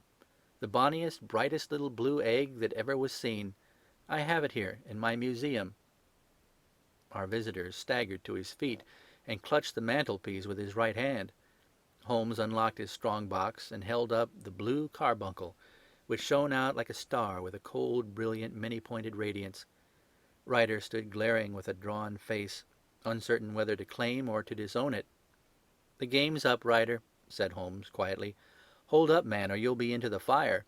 Give him an arm back into his chair, Watson. He's not got blood enough to go in for felony with impunity. Give him a dash of brandy. So. Now he looks a little more human. What a shrimp it is, to be sure." For a moment he had staggered and nearly fallen, but the brandy brought a tinge of color into his cheeks, and he sat staring with frightened eyes at his accuser. "I have almost every link in my hands, and all the proofs which I could possibly need, so there is little which you need tell me. Still, that little may as well be cleared up to make your case complete. You had heard, Ryder, of this blue stone of the Countess of Morcar's?" "It was Catherine Cusack who told me of it," said he, in a crackling voice. "I see, her ladyship's waiting-maid. Well, the temptation of sudden wealth so easily acquired was too much for you, as it has been for better men before you. But you were not very scrupulous in the means you used. It seems to me, Ryder, that there is the making of a very pretty villain in you. You knew that this man Horner, the plumber, had been concerned in some such matter before, and that suspicion would rest more readily upon him. What did you do then? You made some small job in my lady's room, you and your confederate Cusack, and you managed that he should be the man sent for. And then, when he had left, you rifled the jewel case, raised the alarm, and had this unfortunate man arrested. You then—" Ryder threw himself down suddenly upon the rug and clutched at my companion's knees. "For God's sake, have mercy!" he shrieked. "Think of my father, of my mother. It would break their hearts. I never went wrong before. I never will again. I swear it. I swear it on a Bible. Oh, don't bring it into court. For Christ's sake, don't." "Get back into your chair," said Holmes sternly. It is very well to cringe and crawl now, but you thought little enough of this poor Horner in the dock for a crime of which he knew nothing. I will fly, Mr. Holmes. I will leave the country, sir. Then the charge against him will break down. We will talk about that. And now let us hear a true account of the next act. How came the stone into the goose, and how came the goose into the open market? Tell us the truth, for there lies your only hope and safety. Ryder passed his tongue over his parched lips. I will tell you it just as it happened, sir, said he. When Horner had been arrested, it seemed to me that it would be best for me to get away with the stone at once, for I did not know at what moment the police might not take it into their heads to search me and my room. There was no place about the hotel where it would be safe. I made out as if on some commission, and I made for my sister's house. She had married a man named Oakshott, and lived in Brixton Road, where she fattened fowls for the market. All the way there every man I met seemed to me to be a policeman or a detective, and for all that it was a cold night, the sweat was pouring down my face before I came to the Brixton Road. My sister asked me what was the matter, and why I was so pale, but I told her that I had been upset by the jewel robbery at the hotel. Then I went back into the backyard and smoked a pipe and wondered what would be the best to do. I had a friend once, called Maudsley, who went to the bad and had just been serving his time in Pentonville. One day he had met me and fell into talk about the way of thieves and how they could get rid of what they stole. I knew that he would be true to me, for I knew one or two things about him, so I made up my mind to go right on to Kilburn, where he lived, and take him into my confidence. He would show me how to turn the stone into money, but how to get to him in safety. I thought of the agonies I had gone through in coming from the hotel. I might at any moment be seized and searched, and there would be the stone in my waistcoat pocket. I was leaning against the wall at the time, and looking at the geese which were waddling about round my feet, and suddenly an idea came into my head which showed me how I could beat the best detective that ever lived. My sister had told me some weeks before that I might have the pick of her geese for a Christmas present, and I knew that she was always as good as her word. I could take my goose now, and in it I would carry my stone to Kilburn. There was a little shed in the yard, and behind this I drove one of the birds, a fine big one, white with a barred tail. I caught it, and prizing its bill open, I thrust the stone down its throat as far as my finger could reach. The bird gave a gulp, and I felt the stone pass along its gullet and down into its crop. But the creature flapped and struggled, and out came my sister to know what was the matter. As I turned to speak to her, the brute broke loose and fluttered off among the others. "Whatever were you doing with that bird, Jem?" says she. "Well," said I, "you said you'd give me one for Christmas, and I was feeling which was the fattest." "Oh," says she, "we've set yours aside for you. Jem's bird, we call it. It's the big white one over yonder. There's 26 of them, which makes one for you and one for us and 2 dozen for the market." "Thank you, Maggie," says I, "but if it's all the same to you, I'd rather have that one I was handling just now." "The other is a good 3 pounds heavier," said she, "and we fattened it expressly for you." "Never mind, I'll have the other, and I'll take it now," said I. "Oh, just as you like," said she, a little huffed. "Which is it you want, then?" "That white one, with the barred tail, right in the middle of the flock." "Oh, very well. Kill it and take it with you." Well, I did what she had said, Mr. Holmes, and I carried the bird all the way to Kilburn. I told my pal what I had done, for he was a man that it was easy to tell a thing like that to. He laughed until he choked, and we got a knife and opened the goose. My heart turned to water, for there was no sign of the stone, and I knew that some terrible mistake had occurred. I left the bird, rushed back to my sister's, and hurried into the backyard. There was not a bird to be seen there. "Where are they all, Maggie?" I cried. "Gone to the dealers, Jem." "Which dealers?" "Breckenridge, of Covent Garden." "But was there another with a barred tail?" I asked, "the same as the one I chose?" "Yes, Jem, there were 2 barred-tailed ones, and I could never tell them apart." Well, then, of course, I saw it all, and I ran off as hard as my feet would carry me to this man Breckenridge. But he had sold the lot at once, and not one word would he tell me as to where they had gone. You heard him yourselves tonight. Well, he has always answered me like that. My sister thinks that I'm going mad. Sometimes I think that I am myself. And now I am myself a branded thief, without ever having touched the wealth for which I sold my character. God help me! God help me!" He burst into convulsive sobbing, with his face buried in his hands. There was a long silence. broken only by his heavy breathing and by the measured tapping of Sherlock Holmes's fingertips upon the edge of the table. Then my friend rose and threw open the door. "Get out," said he. "What, sir? Oh, heaven bless you! No more words. Get out." And no more words were needed. There was a rush, a clatter upon the stairs, the bang of a door, and the crisp rattle of running footfalls from the street. "After all, Watson," said Holmes, reaching up his hand for his clay pipe, "I am not retained by the police to supply their deficiencies. If Horner were in danger it would be another thing, but this fellow will not appear against him, and the case must collapse. I suppose that I am commuting a felony, but it is just possible that I am saving a soul. This fellow will not go wrong again. He is too terribly frightened. Send him to gaol now, and you make him a gaol bird for life. Besides, it's the season of forgiveness. Chance has put in our way a most singular and whimsical problem, and its solution is its own reward. If you will have the goodness to touch the bell, Doctor, we will begin another investigation, in which also a bird will be the chief feature." End of The Adventure of the Blue Carbuncle.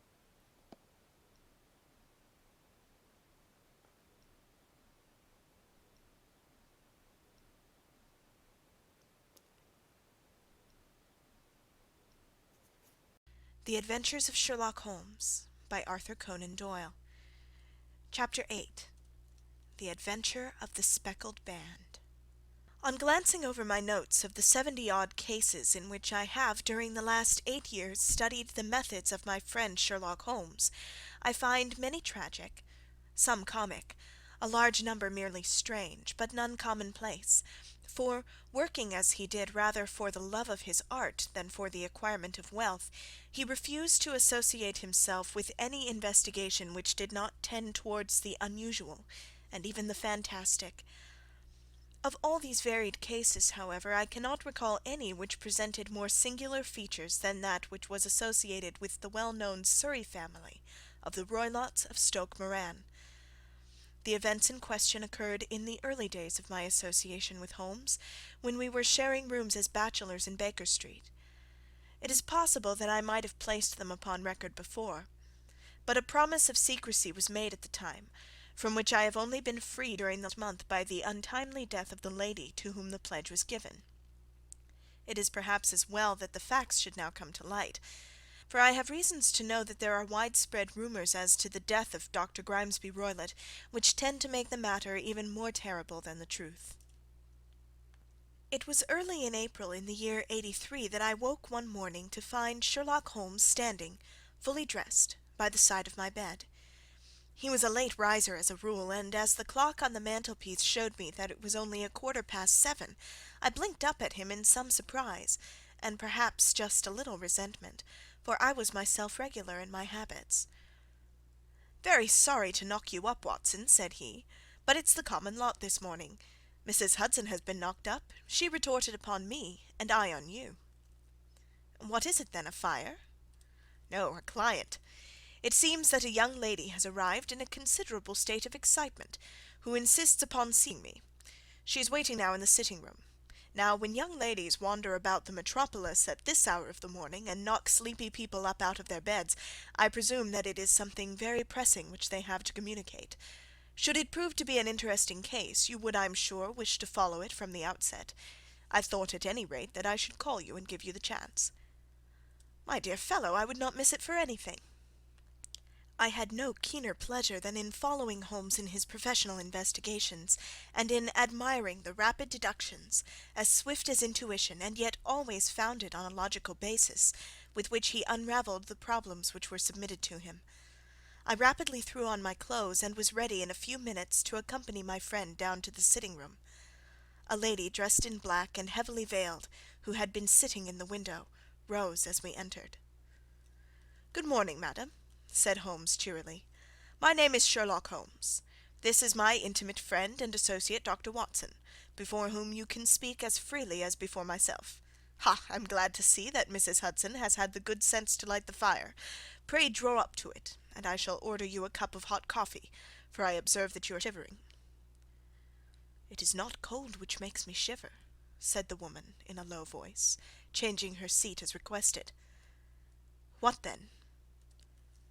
It is fear, Mr. Holmes. It is terror." She raised her veil as she spoke, and we could see that she was indeed in a pitiable state of agitation, her face all drawn and grey, with restless frightened eyes, like those of some hunted animal. Her features and figure were those of a woman of 30, but her hair was shot with premature grey, and her expression was weary and haggard. Sherlock Holmes ran her over with one of his quick, all-comprehensive glances. "You must not fear," said he soothingly, bending forward and patting her forearm. "We shall soon set matters right, I have no doubt. You have come in by train this morning, I see." "You know me, then?" "No, but I observed the second half of a return ticket in the palm of your left glove. You must have started early, and yet you had a good drive in a dog-cart along heavy roads before you reached the station." The lady gave a violent start, and stared in bewilderment at my companion. "There is no mystery, my dear madam," said he, smiling. "The left arm of your jacket is spattered with mud in no less than 7 places. The marks are perfectly fresh. There is no vehicle save a dog-cart which throws up mud in that way, and then only when you sit on the left-hand side of the driver." "Whatever your reasons may be, you are perfectly correct," said she.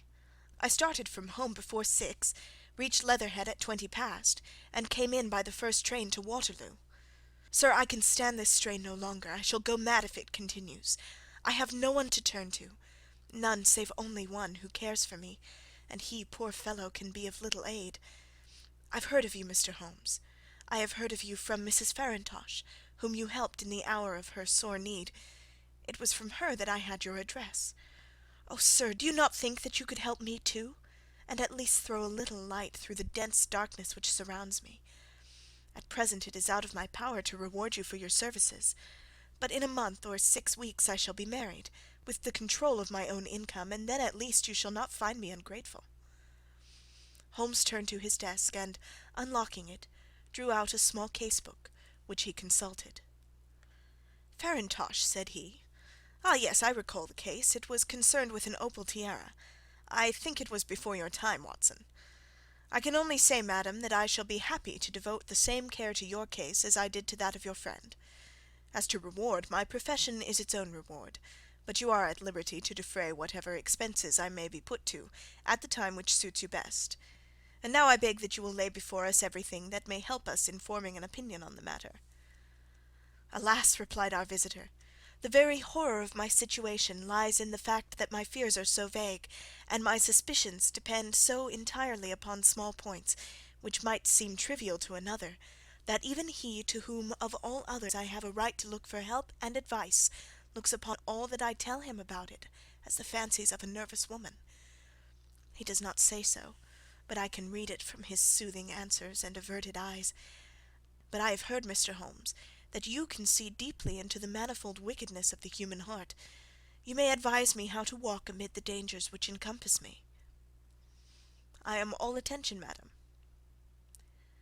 "My name is Helen Stoner, and I am living with my stepfather, who is the last survivor of one of the oldest Saxon families in England, the Roylotts of Stoke Moran, on the western border of Surrey." Holmes nodded his head. "The name is familiar to me," said he. "The family was at one time the richest in England, and the estates extended over the borders into Berkshire in the north and Hampshire in the west.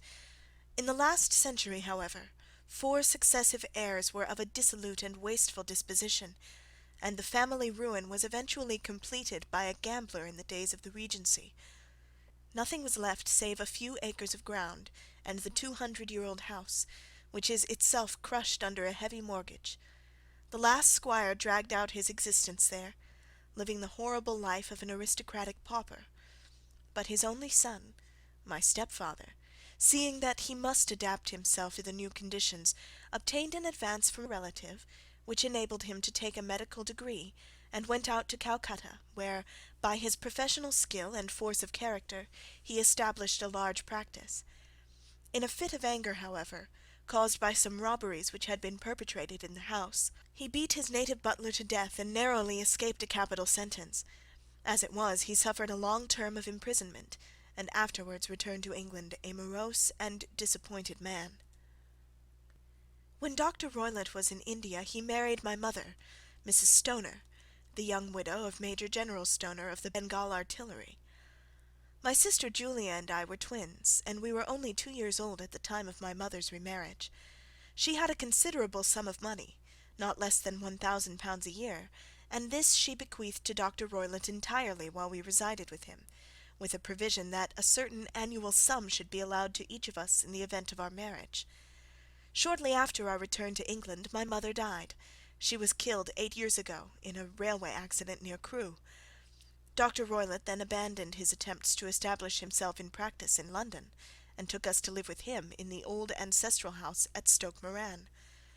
The money which my mother had left was enough for all our wants, and there seemed to be no obstacle to our happiness. But a terrible change came over our stepfather about this time. Instead of making friends and exchanging visits with our neighbours, who had at first been overjoyed to see a Roylott of Stoke Moran back in the old family seat, he shut himself up in his house, and seldom came out save to indulge in ferocious quarrels with whoever might cross his path. Violence of temper, approaching to mania, has been hereditary in the men of the family, and in my stepfather's case it had, I believe, been intensified by his long residence in the tropics. A series of disgraceful brawls took place, 2 of which ended in the police court, until at last he became the terror of the village, and the folks would fly at his approach, for he is a man of immense strength, and absolutely uncontrollable in his anger. Last week he hurled the local blacksmith over a parapet into a stream, and it was only by paying over all the money which I could gather together that I was able to avert another public exposure. He had no friends at all save the wandering gipsies, and he would give these vagabonds leave to encamp upon the few acres of bramble-covered land which represent the family estate, and would accept in return the hospitality of their tents, wandering away with them, sometimes for weeks on end. He has a passion also for Indian animals, which are sent over to him by a correspondent, and he has at this moment a cheetah and a baboon, which wander freely over his grounds, and are feared by the villagers almost as much as their master. You can imagine from what I say that my poor sister Julia and I had no great pleasure in our lives. No servant would stay with us, and for a long time we did all the work of the house. She was but 30 at the time of her death, and yet her hair had already begun to whiten, even as mine has. Your sister is dead, then? She died just 2 years ago, and it is of her death that I wish to speak to you. You can understand that, living the life which I have described, we were little likely to see any one of our own age and position. We had, however, an aunt, my mother's maiden sister, Miss Honoria Westphale, who lives near Harrow, and we were occasionally allowed to pay short visits at this lady's house. Julia went there at Christmas 2 years ago, and met there a half-pay major of marines, to whom she became engaged. My stepfather learned of the engagement when my sister returned, and offered no objection to the marriage, but within a fortnight of the day which had been fixed for the wedding, the terrible event occurred which has deprived me of my only companion. Sherlock Holmes had been leaning back in his chair with his eyes closed, and his head sunk in a cushion, but he half opened his lids now, and glanced across at his visitor. "Pray be precise as to details," said he. "It is easy for me to be so, for every event of that dreadful time is seared into my memory. The manor house is, as I have already said, very old, and only one wing is now inhabited. The bedrooms in this wing are on the ground floor, the sitting-rooms being in the central block of the buildings. Of these bedrooms, the first is Dr. Roylott's, the second my sister's, and the third my own. There is no communication between them, but they all open out into the same corridor. Do I make myself plain?" "Perfectly so." "The windows of the 3 rooms open out upon the lawn. That fatal night Dr. Roylott had gone to his room early, though we knew that he had not retired to rest, for my sister was troubled by the smell of the strong Indian cigars which it was his custom to smoke. She left her room, therefore, and came into mine, where she sat for some time, chatting about her approaching wedding.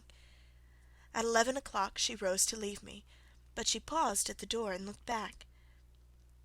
"Tell me, Helen," said she, "have you ever heard any one whistle in the dead of the night?" "Never," said I. I suppose that you could not possibly whistle yourself in your sleep." "Certainly not. But why?" "Because during the last few nights I have always, about 3 in the morning, heard a low, clear whistle. I am a light sleeper, and it has awakened me. I cannot tell where it came from, perhaps from the next room, perhaps from the lawn. I thought that I would just ask you whether you'd heard it." "No, I have not. It must be those wretched gipsies in the plantation." "Very likely. And yet, if it were on the lawn, I wonder that you did not hear it also." "Ah, but I sleep more heavily than you." "Well, it is of no great consequence at any rate." She smiled back at me, closed my door, and a few moments later I heard her key turn in the lock. "Indeed," said Holmes. "Was it your custom always to lock yourselves in at night?" "Always." "And why?" "I think that I mentioned to you that the doctor kept a cheetah and a baboon. We had no feeling of security unless our doors were locked." "Quite so. Pray proceed with your statement." "I could not sleep that night. A vague feeling of impending misfortune impressed me. My sister and I, you will recollect, were twins, and you know how subtle are the links which bind two souls which are so closely allied. It was a wild night. The wind was howling outside, and the rain was beating and splashing against the windows. Suddenly, amid all the hubbub of the gale, there burst forth the wild scream of a terrified woman. I knew that it was my sister's voice. I sprang from my bed, wrapped a shawl around me, and rushed into the corridor.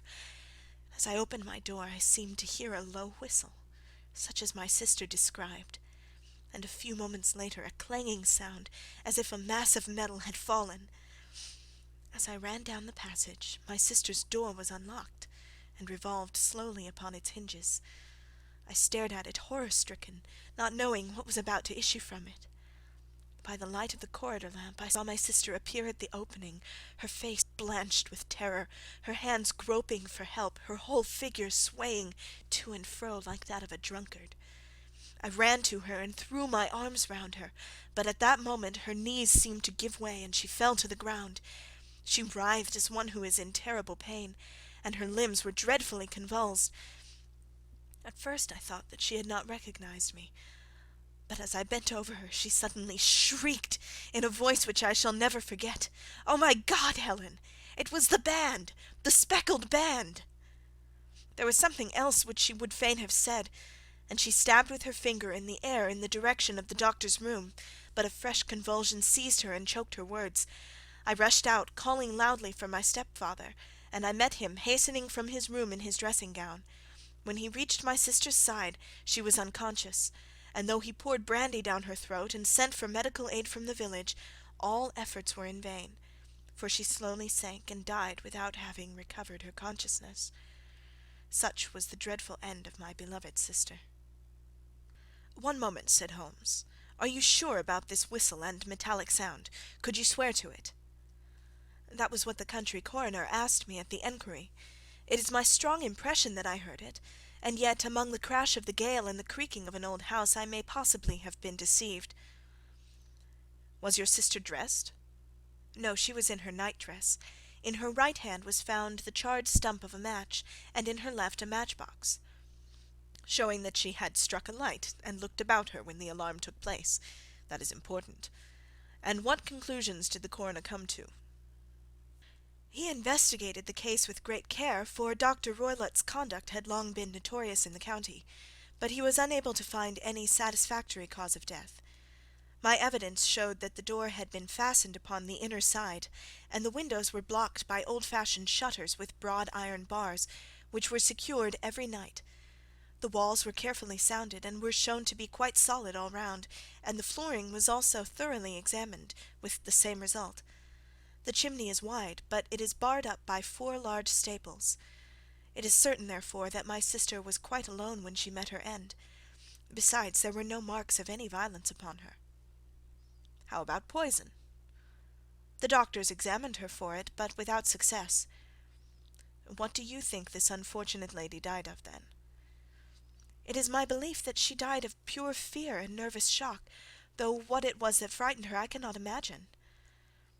"Were there gipsies in the plantation at the time?" "Yes, there are nearly always some there." Ah, and what did you gather from this allusion to a band, a speckled band? Sometimes I have thought that it was merely the wild talk of delirium, sometimes that it may have referred to some band of people, perhaps to those very gipsies in the plantation.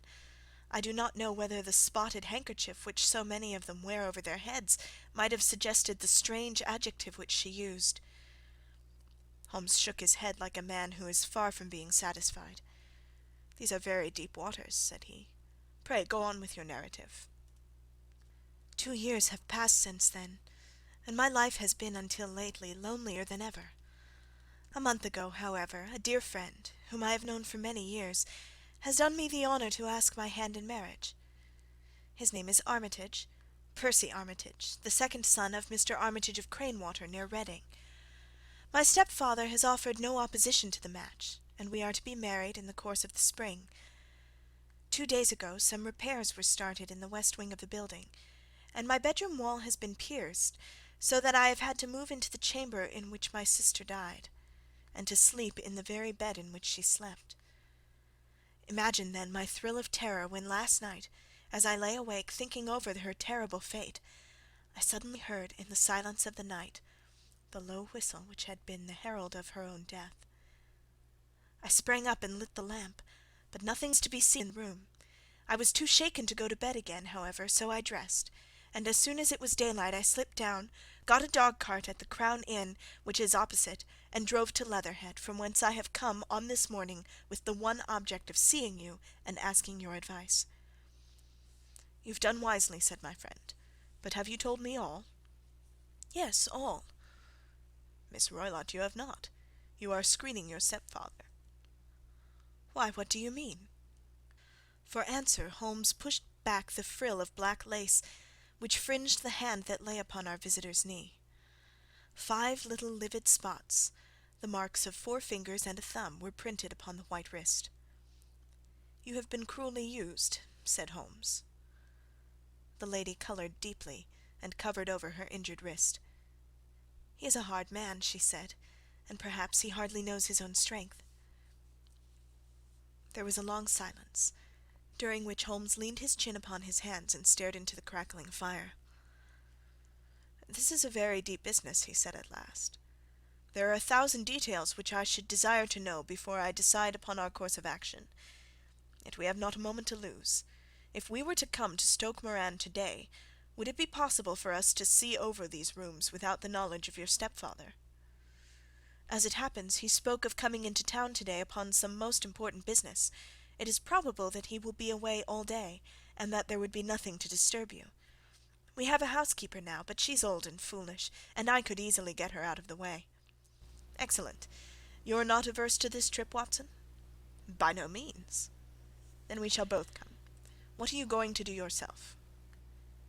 "I have 1 or 2 things which I would wish to do now that I am in town, but I shall return by the 12 o'clock train, so as to be there in time for your coming."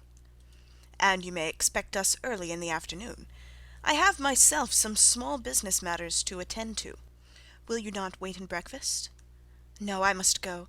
My heart is lightened already since I have confided my trouble to you. I shall look forward to seeing you again this afternoon." She dropped her thick black veil over her face and glided from the room. "And what do you think of it all, Watson?" asked Sherlock Holmes, leaning back in his chair.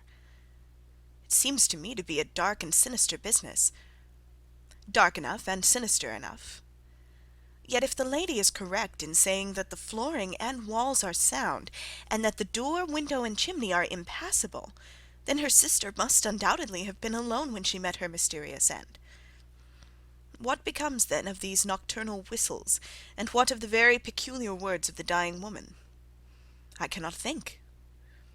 When you combine the ideas of whistles at night, the presence of a band of gipsies who are on intimate terms with this old doctor, the fact that we have every reason to believe that the doctor has an interest in preventing his stepdaughter's marriage, the dying allusion to a band, and finally the fact that Miss Helen Stoner heard a metallic clang which might have been caused by one of those metal bars that secured the shutters falling back into its place, I think that there is good ground to think that the mystery may be cleared along those lines.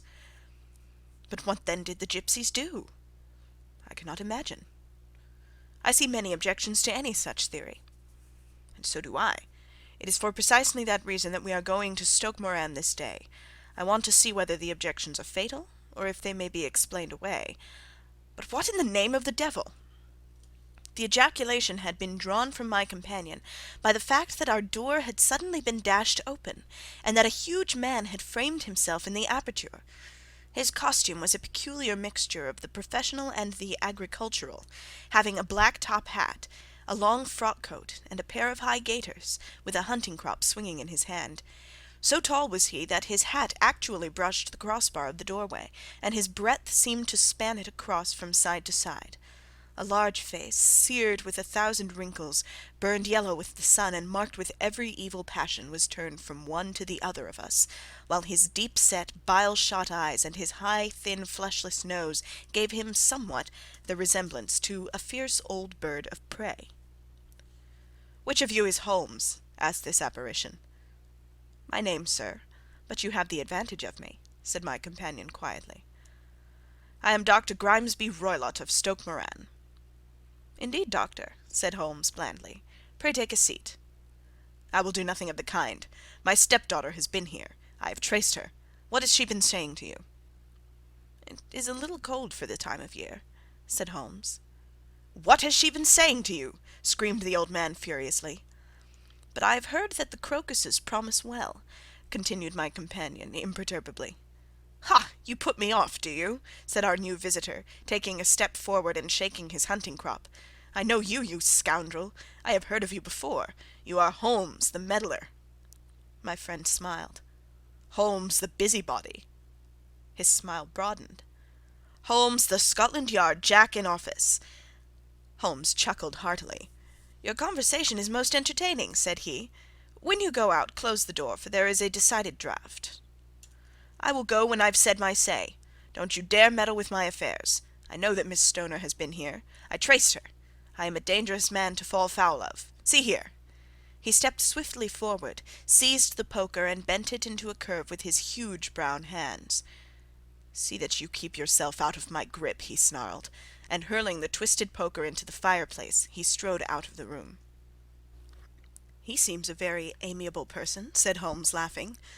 "I am not quite so bulky, but if he had remained I might have shown him that my grip was not much more feeble than his own." As he spoke he picked up the steel poker and with a sudden effort straightened it out again. "Fancy his having the insolence to confound me with the official detective force! This incident gives zest to our investigation, however, and I only trust that our little friend will not suffer from her imprudence in allowing this brute to trace her. And now, Watson, we shall order breakfast, and afterwards I shall walk down to Doctors' Commons, where I hope to get some data which may help us in this matter." It was nearly 1 o'clock when Sherlock Holmes returned from his excursion. He held in his hands a sheet of blue paper, scrawled over with notes and figures. "I have seen the will of the deceased wife," said he. "To determine its exact meaning I have been obliged to work out the present prices of the investments with which it is concerned. The total income, which at the time of the wife's death was little short of £1,100, is now, through the fall in agricultural prices, not more than £750. Each daughter can claim an income of £250 in case of marriage. It is evident, therefore, that if both girls had married, this beauty would have had a mere pittance, while even one of them would cripple him to a very serious extent. My morning's work has not been wasted, since it has proved that he has the very strongest motives for standing in the way of anything of that sort. And now, Watson, this is too serious for dawdling, especially as the old man is aware that we are interesting ourselves in his affairs. So if you are ready, we shall call a cab and drive to Waterloo. I should be very much obliged if you would slip your revolver into your pocket. An Ely's No. 2 is an excellent argument with gentlemen who can twist steel pokers into knots. That and a toothbrush are, I think, all that we need." At Waterloo we were fortunate in catching a train for Leatherhead, where we hired a trap at the station inn and drove for 4 or 5 miles through the lovely Surrey lanes. It was a perfect day, with a bright sun and a few fleecy clouds in the heavens. The trees and wayside hedges were just throwing out their first green shoots, and the air was full of the pleasant smell of the moist earth. To me, at least, there was a strange contrast between the sweet promise of the spring and this sinister quest upon which we were engaged. My companion sat in front of the trap, his arms folded, his hat pulled down over his eyes, and his chin sunk upon his breast, buried in the deepest thought. Suddenly, however, he started, tapped me on the shoulder, and pointed over the meadows. "Look there," said he. A heavily timbered park stretched up in a gentle slope, thickening into a grove at the highest point. From amid the branches there jutted out the grey gables and high-roofed tree of a very old mansion. "Stoke Moran?" said he. "Yes, sir, that be the house of Dr. Grimesby Roylott," remarked the driver. "There is some building going on there," said Holmes. "That is where we are going." "There's the village," said the driver, pointing to a cluster of roofs some distance to the left. "But if you want to get to the house, you'll find it shorter to get over this stile, and so by the footpath over the fields. There it is, where the lady is walking." "And the lady, I fancy, is Miss Stoner," observed Holmes, shading his eyes. "Yes, I think we had better do as you suggest." We got off, paid our fare, and the trap rattled back on its way to Leatherhead. "I thought it as well," said Holmes, as we climbed the stile, "that this fellow should think we had come here as architects or on some definite business. It may stop his gossip. Good afternoon, Miss Stoner. You see that we have been as good as our word."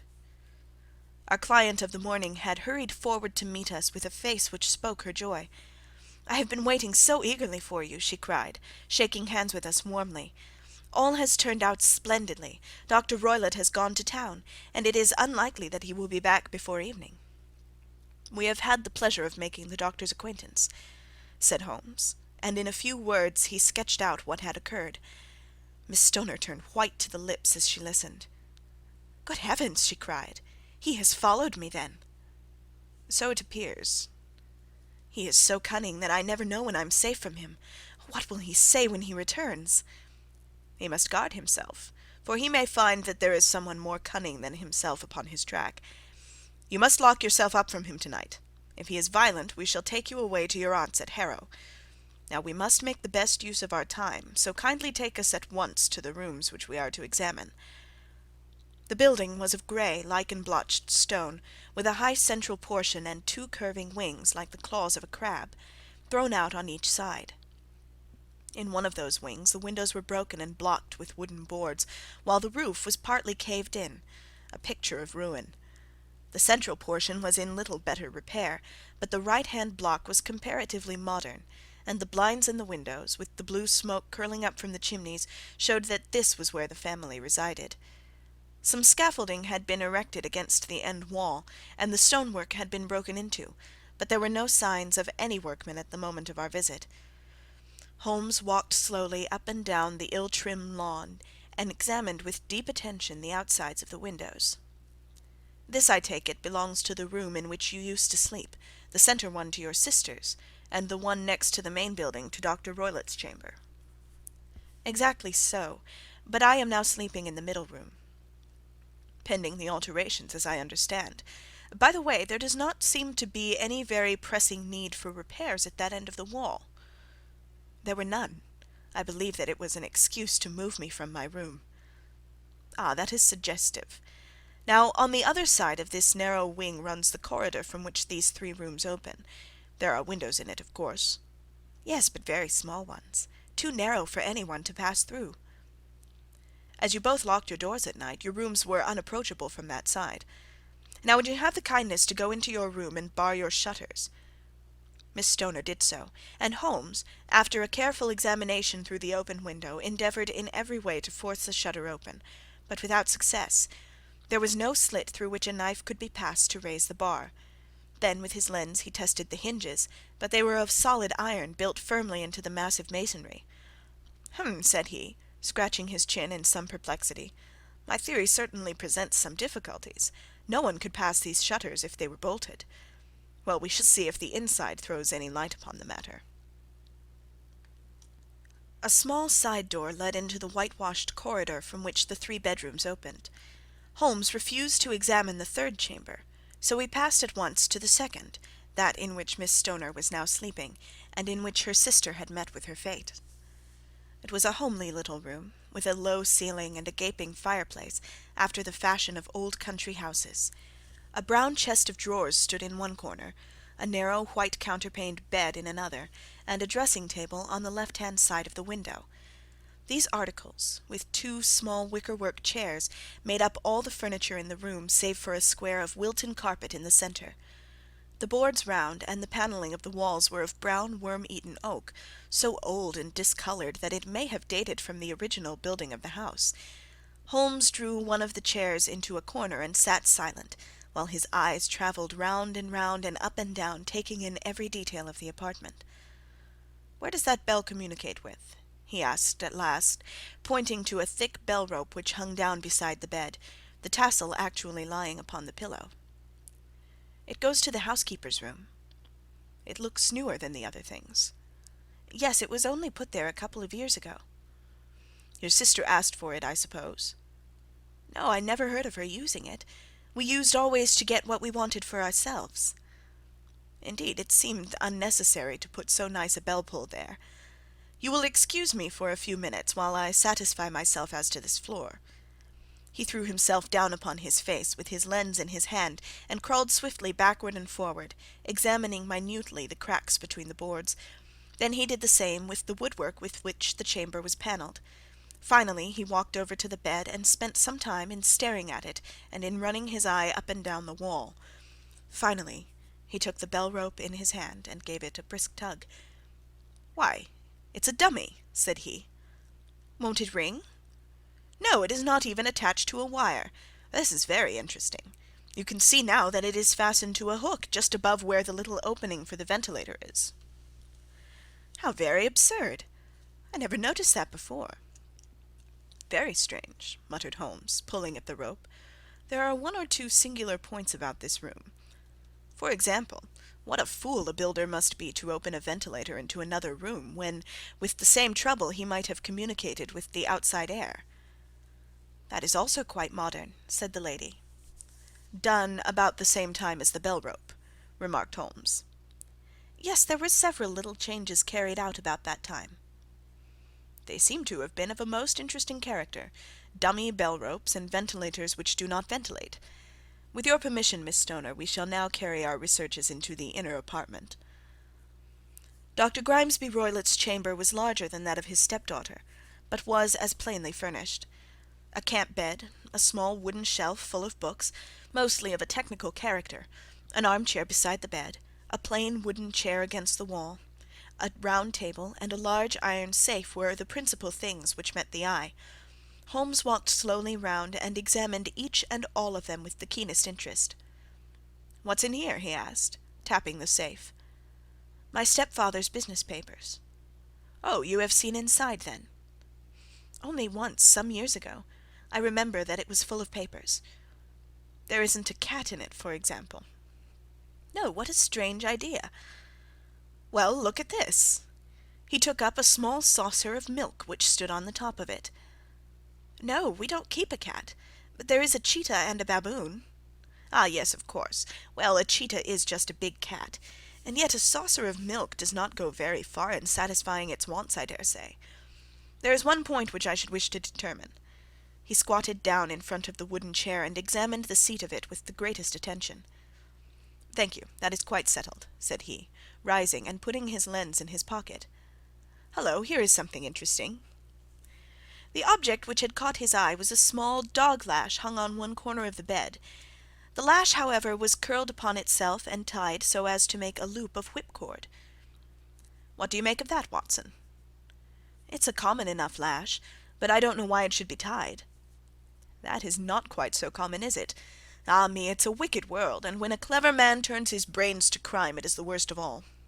I think that I have seen enough now, Miss Stoner, and with your permission we shall walk out upon the lawn." I have never seen my friend's face so grim or his brow so dark as it was when we turned from the scene of this investigation.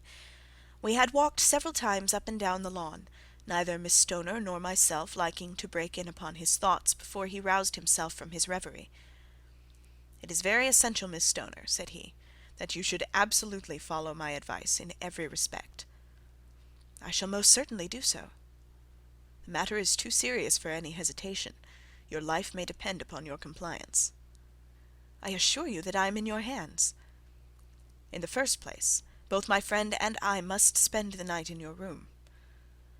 Both Miss Stoner and I gazed at him in astonishment. "Yes, it must be so. Let me explain. I believe that is the village inn over there." "Yes, that is the Crown." "Very good. Your windows would be visible from there?" "Certainly." "You must confine yourself to your room on pretence of a headache when your stepfather comes back.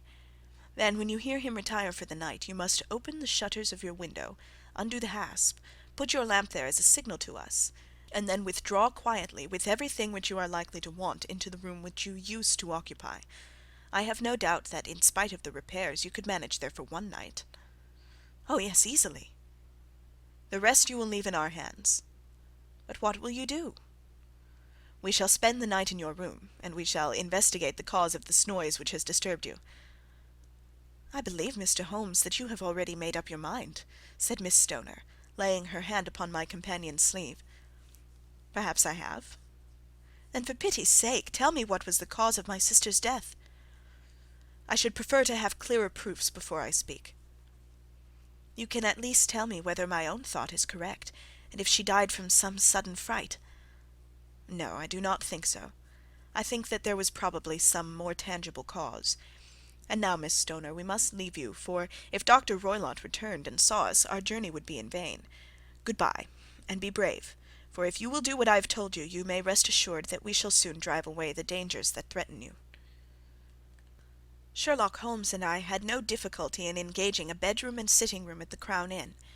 They were on the upper floor, and from our window we could command a view of the avenue gate, and of the inhabited wing of Stoke Moran Manor House. At dusk we saw Dr. Grimesby Roylott drive past, his huge form looming up beside the little figure of the lad who drove him. The boy had some slight difficulty in undoing the heavy iron gates, and we heard the hoarse roar of the doctor's voice, and saw the fury with which he shook his clenched fists at him.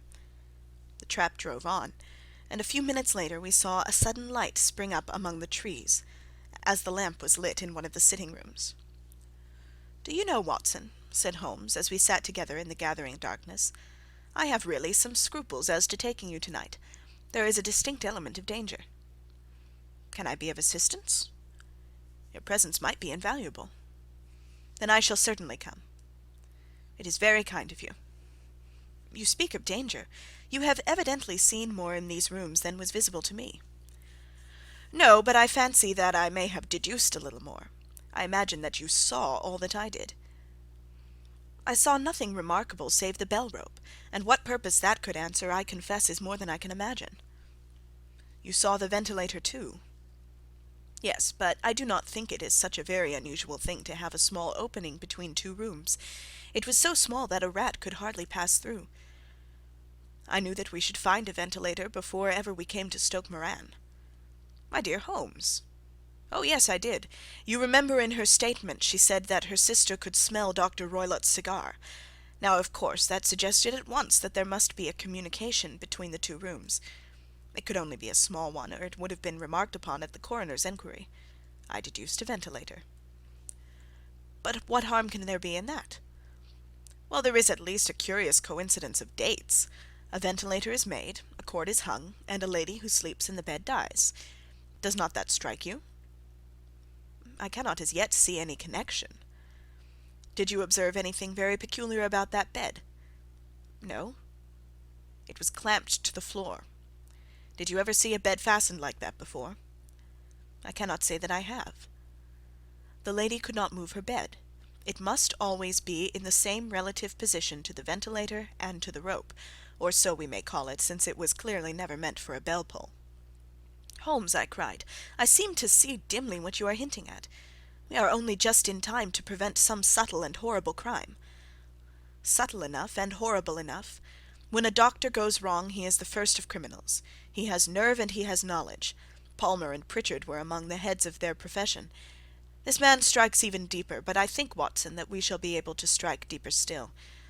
But we shall have horrors enough before the night is over. For goodness' sake, let us have a quiet pipe, and turn our minds for a few hours to something more cheerful." About 9 o'clock the light among the trees was extinguished, and all was dark in the direction of the manor house. 2 hours passed slowly away, and then suddenly, just at the stroke of 11, a single bright light shone out right in front of us. "That is our signal," said Holmes, springing to his feet. "It comes from the middle window." As we passed out, he exchanged a few words with the landlord, explaining that we were going on a late visit to an acquaintance, and that it was possible that we might spend the night there. A moment later we were out on the dark road, a chill wind blowing in our faces, and one yellow light twinkling in front of us through the gloom to guide us on our sombre errand. There was little difficulty in entering the grounds, for unrepaired breaches gaped in the old park wall. Making our way among the trees, we reached the lawn, crossed it, and were about to enter through the window, when out from a clump of laurel bushes there darted what seemed to be a hideous and distorted child, who threw itself upon the grass with writhing limbs, and then ran swiftly across the lawn into the darkness. "My God!" I whispered. "Did you see it?" Holmes was for the moment as startled as I. His hand closed like a vice upon my wrist in his agitation. Then he broke into a low laugh, and put his lips to my ear. "It is a nice household," he murmured. "That is the baboon." I had forgotten the strange pets which the doctor affected. There was a cheetah too. Perhaps we might find it upon our shoulders at any moment. I confess that I felt easier in my mind when, after following Holmes's example and slipping off my shoes, I found myself inside the bedroom. My companion noiselessly closed the shutters, moved the lamp onto the table, and cast his eyes round the room. All was as we had seen it in the daytime. Then, creeping up to me and making a trumpet of his hand, he whispered into my ear again so gently that it was all that I could do to distinguish the words, "The least sound would be fatal to our plans." I nodded to show that I had heard. "We must sit without light. He would see it through the ventilator." I nodded again. "Do not go asleep. Your very life may depend upon it. Have your pistol ready in case we should need it. I will sit on the side of the bed, and you in that chair." I took out my revolver and laid it on the corner of the table. Holmes had brought up a long thin cane, and this he placed upon the bed beside him. By it he laid the box of matches and the stump of a candle. Then he turned down the lamp, and we were left in darkness. How shall I ever forget that dreadful vigil? I could not hear a sound, not even the drawing of a breath, and yet I knew that my companion sat open-eyed within a few feet of me, in the same state of nervous tension in which I was myself. The shutters cut off the least ray of light, and we waited in absolute darkness. From outside came the occasional cry of a night-bird, and once at our very window a long-drawn cat-like whine, which told us that the cheetah was indeed at liberty. Far away we could hear the deep tones of the parish clock, which boomed out every quarter of an hour. How long they seemed, those quarters! 12 struck, and 1, and 2, and 3, and still we sat waiting silently for whatever might befall. Suddenly there was the momentary gleam of a light up in the direction of the ventilator, which vanished immediately, but was succeeded by a strong smell of burning oil and heated metal. Someone in the next room had lit a dark lantern. I heard a gentle sound of movement, and then all was silent once more, though the smell grew stronger. For half an hour I sat with straining ears. Then suddenly another sound became audible, a very gentle, soothing sound, like that of a small jet of steam escaping continually from a kettle. The instant that we heard it, Holmes sprang from the bed, struck a match, and lashed furiously with his cane at the bell-pull. "Do you see it, Watson?" he yelled. "Do you see it?" But I saw nothing. At the moment when Holmes struck the light I heard a low, clear whistle, but the sudden glare flashing into my weary eyes made it impossible for me to tell what it was at which my friend lashed so savagely. I could, however, see that his face was deadly pale and filled with horror and loathing. He had ceased to strike, and was gazing up at the ventilator, when suddenly there broke from the silence of the night the most horrible cry to which I have ever listened. It swelled up louder and louder, a hoarse yell of pain and fear and anger all mingled in one dreadful shriek. They say that away down in the village, and even in the distant parsonage, that cry raised the sleepers from their beds. It struck cold to our hearts, and I stood gazing at Holmes, and he at me, until the last echoes of it had died away into the silence from which it rose. "What can it mean?" I gasped. "It means that it is all over," Holmes answered. and perhaps, after all, it is for the best. Take your pistol, and we will enter Dr. Roylott's room." With a grave face he lit the lamp, and led the way down the corridor. Twice he struck at the chamber door without any reply from within. Then he turned the handle, and entered, I at his heels, with the cocked pistol in my hand. It was a singular sight which met our eyes. On the table stood a dark lantern with the shutter half open, throwing a brilliant beam of light upon the iron safe, the door of which was ajar. Beside this table, on the wooden chair, sat Dr. Grimesby Roylott, clad in a long grey dressing-gown, his bare ankles protruding beneath, and his feet thrust into red heel-less Turkish slippers. Across his lap lay the short stock with the long lash which we had noticed during the day. His chin was cocked upward, and his eyes were fixed in a dreadful rigid stare at the corner of the ceiling. Round his brow he had a peculiar yellow band, with brownish speckles which seemed to be bound tightly round his head. As we entered he made neither sound nor motion. "The band, the speckled band," whispered Holmes. I took a step forward. In an instant his strange headgear began to move, and there reared itself from among his hair the squat, diamond-shaped head and puffed neck of a loathsome serpent. "It is a swamp adder," cried Holmes, "the deadliest snake in India. He has died within 10 seconds of being bitten. Violence does, in truth, recoil upon the violent, and the schemer falls into the pit which he digs for another. Let us thrust this creature back into its den, and we can then remove Miss Stoner to some place of shelter, and let the county police know what has happened."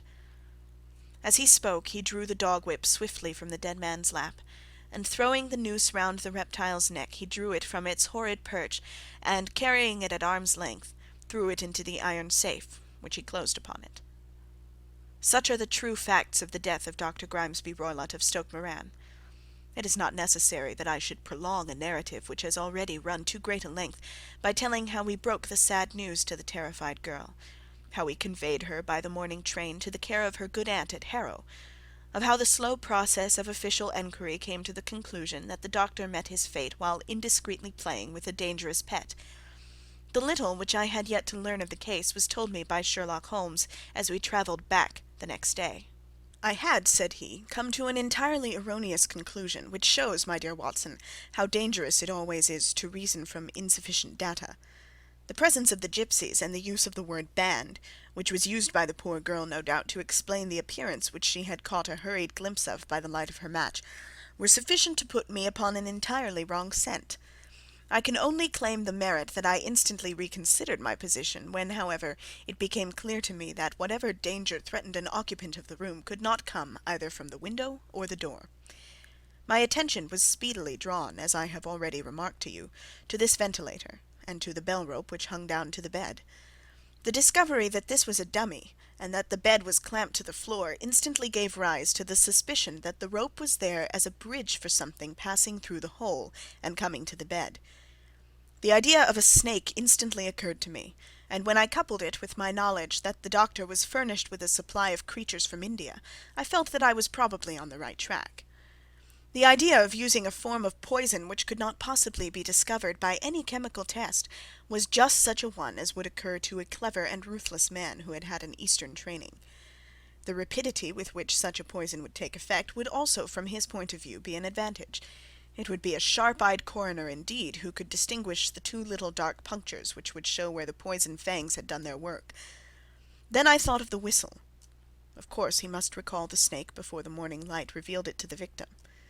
He had trained it, probably by use of the milk which we saw, to return to him when summoned. He would put it through this ventilator at the hour that he thought best, with the certainty that it would crawl down the rope and land on the bed. It might or might not bite the occupant. Perhaps she might escape every night for a week, but sooner or later she must fall a victim. I had come to these conclusions before I had ever entered his room. An inspection of his chair showed me that he had been in the habit of standing on it, which of course would be necessary in order that he should reach the ventilator. The sight of the safe, the saucer of milk, and the loop of whipcord were enough to finally dispel any doubts which may have remained. The metallic clang heard by Miss Stoner was obviously caused by her stepfather hastily closing the door of his safe upon its terrible occupant. Having once made up my mind, you know the steps which I took in order to put the matter to the proof. I heard the creature hiss, as I have no doubt that you did also, and I instantly lit the light and attacked it, with the result of driving it through the ventilator, and also with the result of causing it to turn upon its master at the other side. Some of the blows of my cane came home and roused its snakish temper, so that it flew upon the first person it saw. In this way I am no doubt indirectly responsible for Dr. Grimesby Roylott's death, and I cannot say it is likely to weigh very heavily upon my conscience. End of The Adventure of the Speckled Band.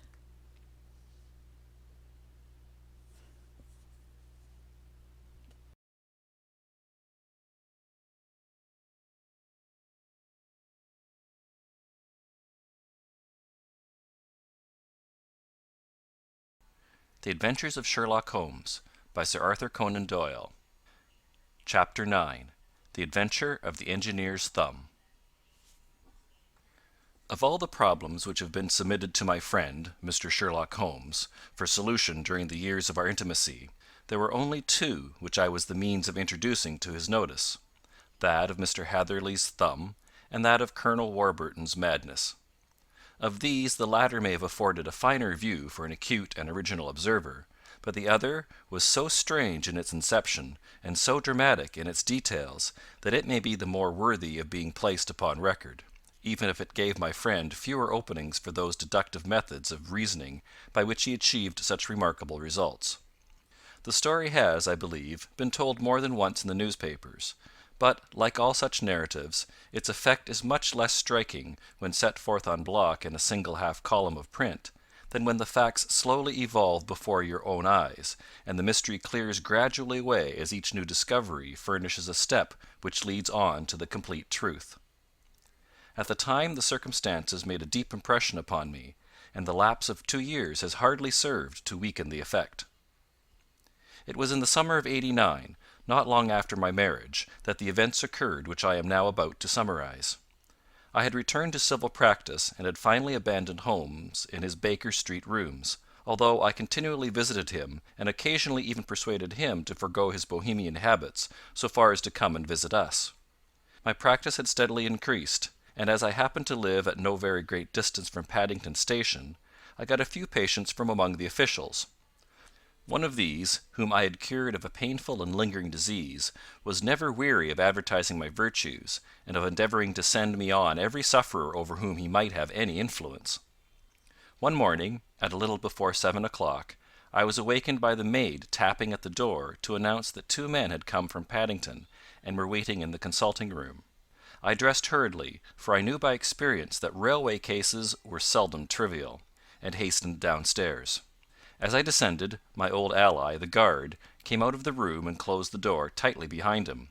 "I've got him in here," he whispered, jerking his thumb over his shoulder. "He's all right." "What is it, then?" I asked, for his manner suggested that it was some strange creature which he had caged up in my room. "It's a new patient," he whispered. "I thought I'd bring him round myself, then he couldn't slip away. There he is, all safe and sound. I must go now, doctor. I have my duties, just the same as you." And off he went, this trusty tout, without even giving me time to thank him. I entered my consulting room, and found a gentleman seated by the table. He was quietly dressed in a suit of heather tweed, with a soft cloth cap, which he had laid down upon my books. Round one of his hands he had a handkerchief wrapped, which was mottled all over with blood-stains. He was young, not more than 25, I should say, with a strong masculine face. But he was exceedingly pale, and gave me the impression of a man who was suffering from some strong agitation, which it took all his strength of mind to control. "I am sorry to knock you up so early, doctor," he said, "but I have had a very serious accident during the night. I came in by train this morning, and on inquiring at Paddington as to where I might find a doctor, a worthy fellow very kindly escorted me here. I gave the maid a card, but I see that she has left it upon the side table." I took it up and glanced at it. "Mr. Victor Hatherley, Hydraulic Engineer, 16A, Victoria Street, 3rd floor." That was the name, style, and abode of my morning visitor. "I regret that I have kept you waiting," said I, sitting down in my library chair. "You are fresh from a night journey, I understand, which is in itself a monotonous occupation." "Oh, my night could not be called monotonous," said he, and laughed. He laughed very heartily, with a high, ringing note, leaning back in his chair and shaking his sides. All my medical instincts rose up against that laugh. "Stop it!" I cried. "Pull yourself together!" And I poured out some water from a carafe. It was useless, however. He was off in one of those hysterical outbursts which come upon a strong nature when some great crisis is over and gone. Presently he came to himself once more, very weary and pale-looking. "I have been making a fool of myself," he gasped. "Not at all. Drink this." I dashed some brandy into the water, and the colour began to come back to his bloodless cheeks. "That's better," said he. "And now, doctor, perhaps you would kindly attend to my thumb, or rather to the place where my thumb used to be." He unwound the handkerchief and held out his hand. It gave even my hardened nerves a shudder to look at it. There were 4 protruding fingers, and a horrid, red, spongy surface where the thumb should have been. It had been hacked or torn right out from the roots. "Good heavens!" I cried. "This is a terrible injury. It must have bled considerably." "Yes, it did. I fainted when it was done, and I think that I must have been senseless for a long time. When I came to I found that it was still bleeding, so I tied one end of my handkerchief very tightly round the wrist and braced it up with a twig." "Excellent! You should have been a surgeon." "It is a question of hydraulics, you see, and came within my own province." "This has been done," said I, examining the wound, "by a very heavy and sharp instrument." "A thing like a cleaver," said he. "An accident, I presume?" "By no means." "What? A murderous attack?" "Very murderous indeed." "You horrify me." I sponged the wound, cleaned it, dressed it, and finally covered it over with cotton wadding and carbolized bandages. He lay back without wincing, though he bit his lip from time to time. "How is that?" I asked when I had finished. "Capital! Between your brandy and your bandage, I feel a new man. I was very weak, but I've had a good deal to go through. Perhaps you had better not speak of the matter. It is evidently trying to your nerves." "Oh no, not now. I shall have to tell my tale to the police, but, between ourselves, if it were not for the convincing evidence of this wound of mine, I should be surprised if they believed my statement, for it is a very extraordinary one, and I have not much in the way of proof with which to back it up. And even if they believe me, the clues which I can give them are so vague that it is a question whether justice will be done." "Ha!" cried I.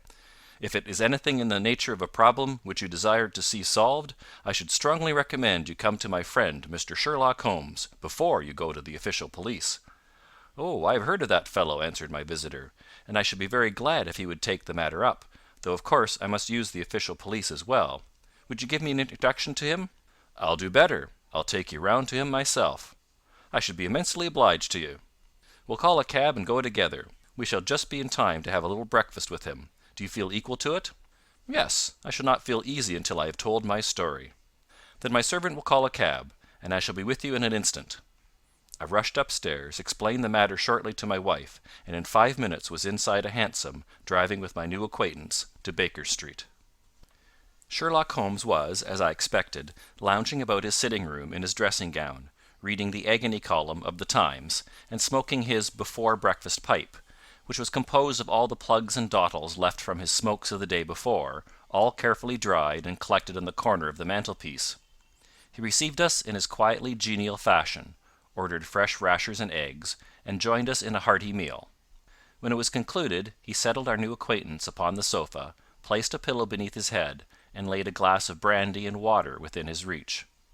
"It is easy to see that your experience has been no common one, Mr. Hatherley," said he. "Pray lie down there and make yourself absolutely at home. Tell us what you can, but stop when you are tired, and keep up your strength with a little stimulant." "Thank you," said my patient, "but I have felt another man since the doctor bandaged me, and I think that your breakfast has completed the cure. I shall take up as little of your valuable time as possible, so I shall start at once upon my peculiar experiences."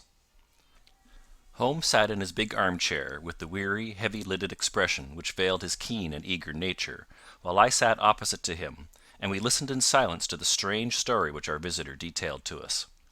"You must know," said he, "that I am an orphan and a bachelor, residing alone in lodgings in London. By profession I am a hydraulic engineer, and I have had considerable experience of my work during the 7 years that I was apprenticed to Venner and Matheson, the well-known firm of Greenwich. 2 years ago, having served my time, and having also come into a fair sum of money through my poor father's death, I determined to start in business for myself, and took professional chambers in Victoria Street. I suppose that everyone finds his first independent start in business a dreary experience. To me it has been exceptionally so. During 2 years I have had 3 consultations and 1 small job, and that is absolutely all that my profession has brought me. My gross takings amount to £27 10s. Every day, from 9 in the morning until 4 in the afternoon, I waited in my little den, until at last my heart began to sink, and I came to believe that I should never have any practice at all. Yesterday, however, just as I was thinking of leaving the office, my clerk entered to say there was a gentleman waiting who wished to see me upon business. He brought up a card, too, with the name of Colonel Lysander Stark engraved upon it. Close at his heels came the colonel himself, a man rather over the middle size, but of an exceeding thinness. I do not think that I have ever seen so thin a man. His whole face sharpened away into nose and chin, and the skin of his cheeks was drawn quite tense over his outstanding bones. Yet this emaciation seemed to be his natural habit, and due to no disease, for his eye was bright, his step brisk, and his bearing assured. He was plainly but neatly dressed, and his age, I should judge, would be nearer 40 than 30. "Mr. Hatherley," said he, with something of a German accent, "you have been recommended to me, Mr. Hatherley, as being a man who is not only proficient in his profession, but is also discreet and capable of preserving a secret." I bowed, feeling as flattered as any young man would at such an address. "May I ask who it was who gave me so good a character?" "Well, perhaps it is better that I should not tell you that just at this moment. I have it from the same source that you are both an orphan and a bachelor, and are residing alone in London." "That is quite correct," I answered. "But you will excuse me if I say that I cannot see how all this bears upon my professional qualifications. I understand that it was on a professional matter that you wished to speak to me." "Undoubtedly so, but you will find that all I say is really to the point. I have a professional commission for you, but absolute secrecy is quite essential. Absolute secrecy, you understand, and of course we may expect that more from a man who is alone than from one who lives in the bosom of his family." "If I promise to keep a secret," said I, "you may absolutely depend upon my doing so." He looked very hard at me as I spoke, and it seemed to me that I had never seen so suspicious and questioning an eye. "Do you promise, then?" he said at last. "Yes, I promise." "Absolute and complete silence before, during, and after? No reference to the matter at all, either in word or writing?" "I have already given you my word." "Very good." He suddenly sprang up, and darting like lightning across the room, he flung open the door. The passage outside was empty. "That's all right," said he, coming back. "I know that clerks are sometimes curious as to their master's affairs. Now we can talk in safety." He drew up his chair very close to mine, and began to stare at me again with the same questioning and thoughtful look. A feeling of repulsion and of something akin to fear had begun to rise within me at the strange antics of this fleshless man. Even my dread of losing a client could not restrain me from showing my impatience. "I beg that you will state your business, sir," said I. "My time is of value." Heaven forgive me for that last sentence, but the words came to my lips. "How would 50 guineas for a night's work suit you?" he asked. "Most admirably." "I say a night's work, but an hour's would be nearer the mark. I simply want your opinion about a hydraulic stamping machine which has got out of gear. If you show us what is wrong, we shall soon set it right ourselves. What do you think of such a commission as that?" "The work appears to be light, and the pay munificent." "Precisely so. We shall want you to come to-night by the last train." "Where to?" "To Ayford, in Berkshire. It is a little place near the borders of Oxfordshire, and within 7 miles of Reading. There is a train from Paddington which would bring you there at about 11:15. "Very good. I shall come down in a carriage to meet you." "There is a drive, then?" "Yes, our little place is quite out in the country. It is a good 7 miles from Ayford station." "Then we can hardly get there before midnight. I suppose there will be no chance of a train back. I should be compelled to stop the night." "Yes, we could easily give you a shakedown." "That is very awkward. Could I not come at some more convenient hour?" "We have judged it best that you should come late. It is to recompense you for any inconvenience that we are paying to you, a young and unknown man, a fee which would buy an opinion from the very heads of your profession. Still, of course, if you would like to draw out of the business, there is plenty of time to do so." I thought of the 50 guineas, and of how very useful they would be to me. "Not at all," said I. "I shall be very happy to accommodate myself to your wishes. I should like, however, to understand a little more clearly what it is that you wish me to do." "Quite so. It is very natural that the pledge of secrecy which we have exacted from you should have aroused your curiosity. I have no wish to commit you to anything without your having it all laid before you. I suppose that we are absolutely safe from eavesdroppers? Entirely. Then the matter stands thus. You are probably aware that Fuller's earth is a valuable product, and that it is only found in 1 or 2 places in England. I have heard so. Some little time ago I bought a small place, a very small place, within 10 miles of Reading. I was fortunate enough to discover that there was a deposit of Fuller's earth in one of my fields. On examining it, however, I found that this deposit was a comparatively small one, and that it formed a link between 2 very much larger ones upon the right and left, both of them, however, in the grounds of my neighbours. These good people were absolutely ignorant that their land contained that which was quite as valuable as a gold mine. Naturally, it was to my interest to buy their land before they discovered its true value, but unfortunately I had no capital by which I could do this. I took a few of my friends into the secret, however, and they suggested that we should quietly and secretly work our own little deposit, and that in this way we should earn the money which would enable us to buy the neighbouring fields. This we have now been doing for some time, and in order to help us in the operations we erected a hydraulic press. This press, as I have already explained, has got out of order, and we wish your advice upon the subject. We guard our secret very jealously, however, and if it once became known that we had hydraulic engineers coming to our little house, it would soon rouse inquiry, and then, if the facts came out, it would be good-bye to any chance of getting these fields and carrying out our plans. That is why I have made you promise me that you will not tell a human being that you are going to Eyford tonight. I hope that I make it all plain?" "I quite follow you," said I. "The only point which I could not quite understand was what use you could make of a hydraulic press in excavating Fuller's earth, which, as I understand, is dug out like gravel from a pit." "Ah," said he carelessly, "we have our own process. We compress the earth into bricks, so as to remove them without revealing what they are. But that is a mere detail. I have taken you fully into my confidence now, Mr. Hatherley, and I have shown you how I trust you." He rose as he spoke. "I shall expect you, then, at Eyford at 11:15. "I shall certainly be there." "And not a word to a soul."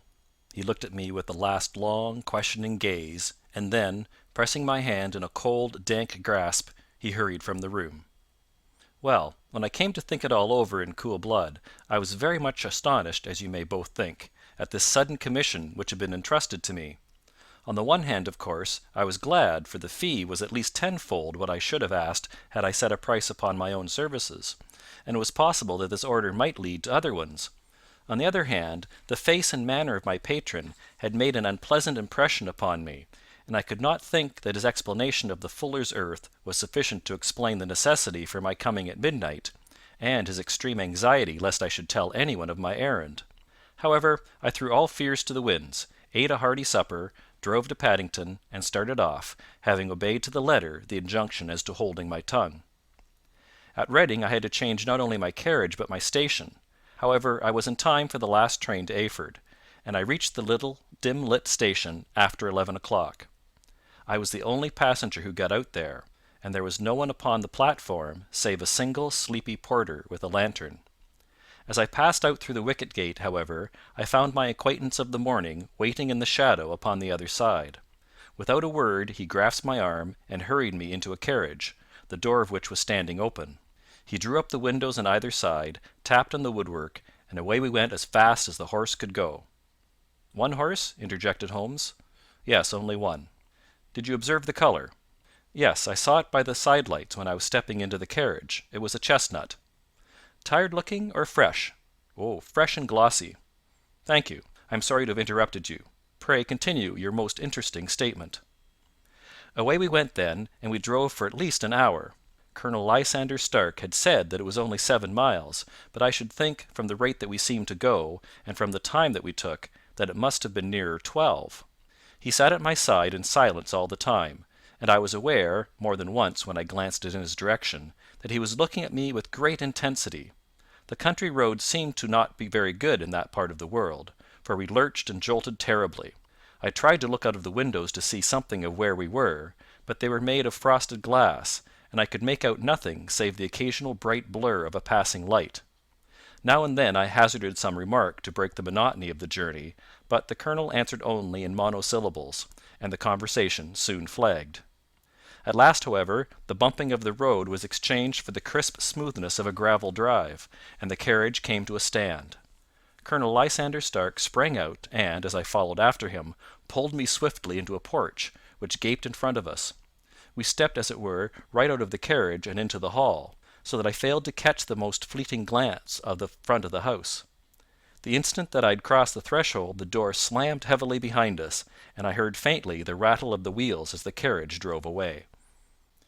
It was pitch dark inside the house, and the colonel fumbled about looking for matches and muttering under his breath. Suddenly a door opened at the other end of the passage, and a long, golden bar of light shot out in our direction. It grew broader, and a woman appeared with a lamp in her hand, which she held above her head, pushing her face forward and peering at us. I could see that she was pretty, and from the gloss with which the light shone upon her dark dress, I knew that it was a rich material. She spoke a few words in a foreign tongue, in a tone as though asking a question, and when my companion answered in a gruff monosyllable, she gave such a start that the lamp nearly fell from her hand. Colonel Stark went up to her, whispered something in her ear, and then, pushing her back into the room from whence she had come, he walked towards me again with the lamp in his hand. "Perhaps you'll have the kindness to wait in this room for a few minutes," said he, throwing open another door. It was a quiet, little, plainly furnished room, with a round table in the centre, on which several German books were scattered. Colonel Stark laid down the lamp on the top of a harmonium beside the door. "I shall not keep you waiting an instant," said he, and vanished into the darkness. I glanced at the books upon the table, and in spite of my ignorance of German, I could see that the two of them were treatises on science, the others being volumes of poetry. Then I walked across to the window, hoping that I might catch some glimpse of the countryside, but an oak shutter, heavily barred, was folded across it. It was a wonderfully silent house. There was an old clock ticking loudly somewhere in the passage, but otherwise everything was deadly still. A vague feeling of uneasiness began to steal over me. Who were these German people, and what were they doing living in this strange, out-of-the-way place? And where was this place? I was 10 miles or so from Eyford, that was all I knew, but whether north, south, east, or west, I had no idea. For that matter, Reading and possibly other large towns were within that radius, so the place might not be so secluded after all. Yet it was quite certain, from the absolute stillness, that we were in the country. I paced up and down the room, humming a tune under my breath to keep up my spirits, and feeling that I was thoroughly earning my 50-guinea fee. Suddenly, without any preliminary sound in the midst of the utter stillness, the door of my room swung slowly open. The woman was standing in the aperture, the darkness of the hall behind her, the yellow light from my lamp beating upon her eager and beautiful face. I could see at a glance that she was sick with fear, and the sight sent a chill to my own heart. She held up one shaking finger to warn me to be silent, and she shot a few whispered words of broken English at me, her eyes glancing back, like those of a frightened horse, into the gloom behind her. "I would go," said she, trying hard, as it seemed to me, to speak calmly. "I would go. I should not stay here. There is no good for you to do."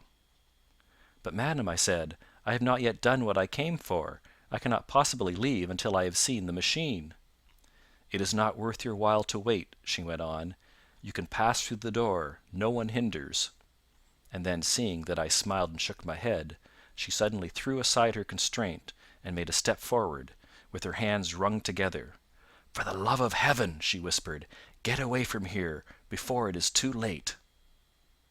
But I am somewhat headstrong by nature, and the more ready to engage in an affair when there is some obstacle in the way.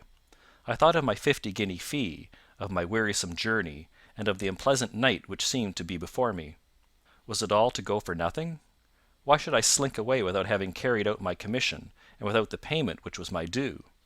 This woman might, for all I knew, be a monomaniac.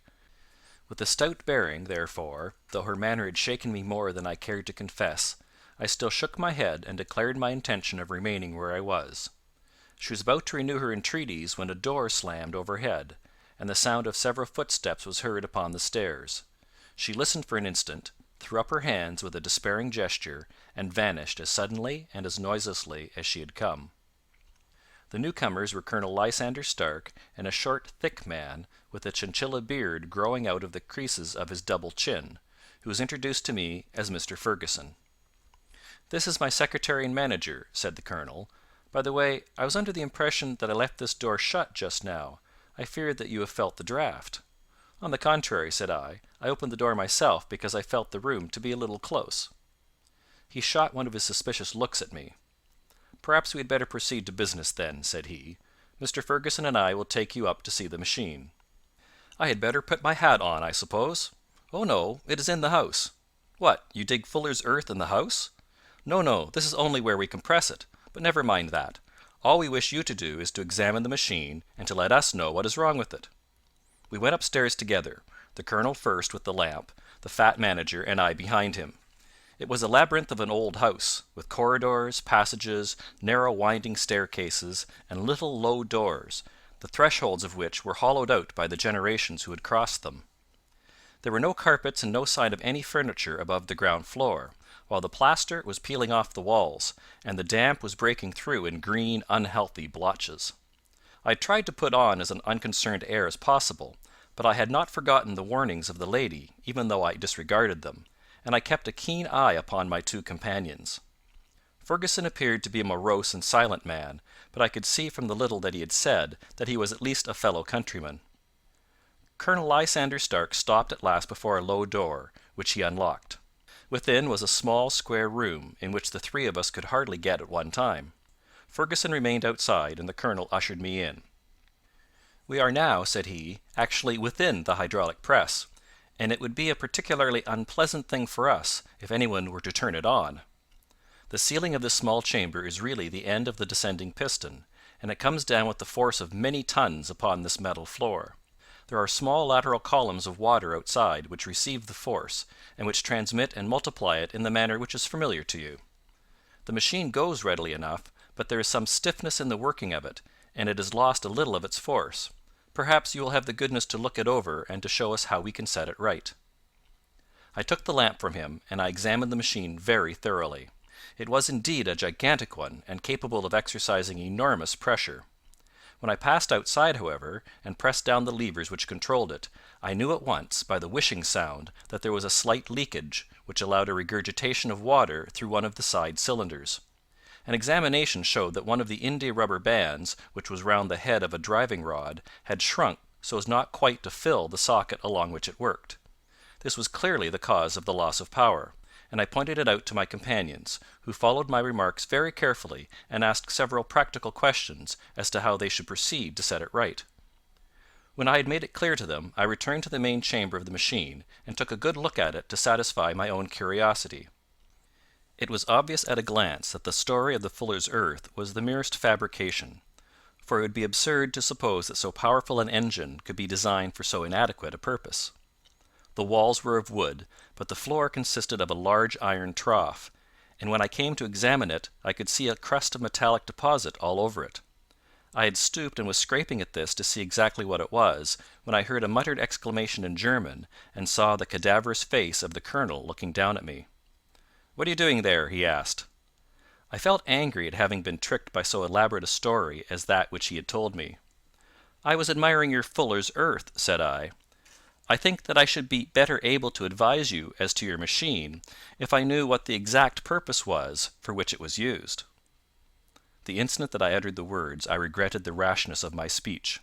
His face set hard, and a baleful light sprang up in his grey eyes. "Very well," said he. "You shall know all about the machine." He took a step backward, slammed the little door, and turned the key in the lock. I rushed towards it and pulled at the handle, but it was quite secure, and did not give in the least to my kicks and shoves. "Hullo!" I yelled. "Hullo, Colonel! Let me out!" And then suddenly in the silence I heard a sound which sent my heart into my mouth. It was the clank of the levers and the swish of the leaking cylinder. He had set the engine at work. The lamp still stood upon the floor where I had placed it when examining the trough. By its light I saw that the black ceiling was coming down upon me, slowly, jerkily, but, as none knew better than myself, with a force which must within a minute grind me to a shapeless pulp. I threw myself screaming against the door, and dragged with my nails at the lock. I implored the colonel to let me out, but the remorseless clanking of the levers drowned my cries. The ceiling was only a foot or two above my head, and with my hand upraised I could feel its hard, rough surface. Then it flashed through my mind that the pain of my death would depend very much upon the position in which I met it. If I lay on my face, the weight would come upon my spine, and I shuddered to think of that dreadful snap. Easier the other way, perhaps, and yet, had I the nerve to lie and look up at that deadly black shadow wavering down upon me? Already I was unable to stand erect, when my eye caught something which brought a gush of hope back to my heart. I have said that though the floor and ceiling were of iron, the walls were of wood. As I gave a last hurried glance around, I saw a thin line of yellow light between two of the boards, which broadened and broadened as a small panel was pushed backward. For an instant I could hardly believe that here was indeed a door which led away from death. The next instant I threw myself through, and lay half fainting upon the other side. The panel had closed again behind me, but the crash of the lamp, and a few moments afterwards the clang of the two slabs of metal, told me how narrow had been my escape. I was recalled to myself by frantic plucking at my wrist, and I found myself lying upon the stone floor of a narrow corridor, while a woman bent over me and tugged at me with her left hand, while she held a candle in her right. It was the same good friend whose warning I had so foolishly rejected. "Come, come!" she cried breathlessly. "They will be here in a moment. They will see that you are not there. Oh, do not waste the so precious time, but come!" This time, at least, I did not scorn her advice. I staggered to my feet and ran with her along the corridor and down a winding stair. The latter led to another broad passage, and just as we reached it we heard the sound of running feet and the shouting of two voices, one answering the other from the floor on which we were, and from the one beneath. My guide stopped and looked about her like one who was at her wits' end. Then she threw open a door which led into a bedroom, through the window of which the moon was shining brightly. "It is your only chance," said she. "It is high, but it may be that you can jump it." As she spoke, a light sprang into view at the further end of the passage, and I saw the lean figure of Colonel Lysander Stark rushing forward with a lantern in one hand and a weapon like a butcher's cleaver in the other. I rushed across the bedroom, flung open the window, and looked out. How quiet and sweet and wholesome the garden looked in the moonlight, and it could not be more than 30 feet down.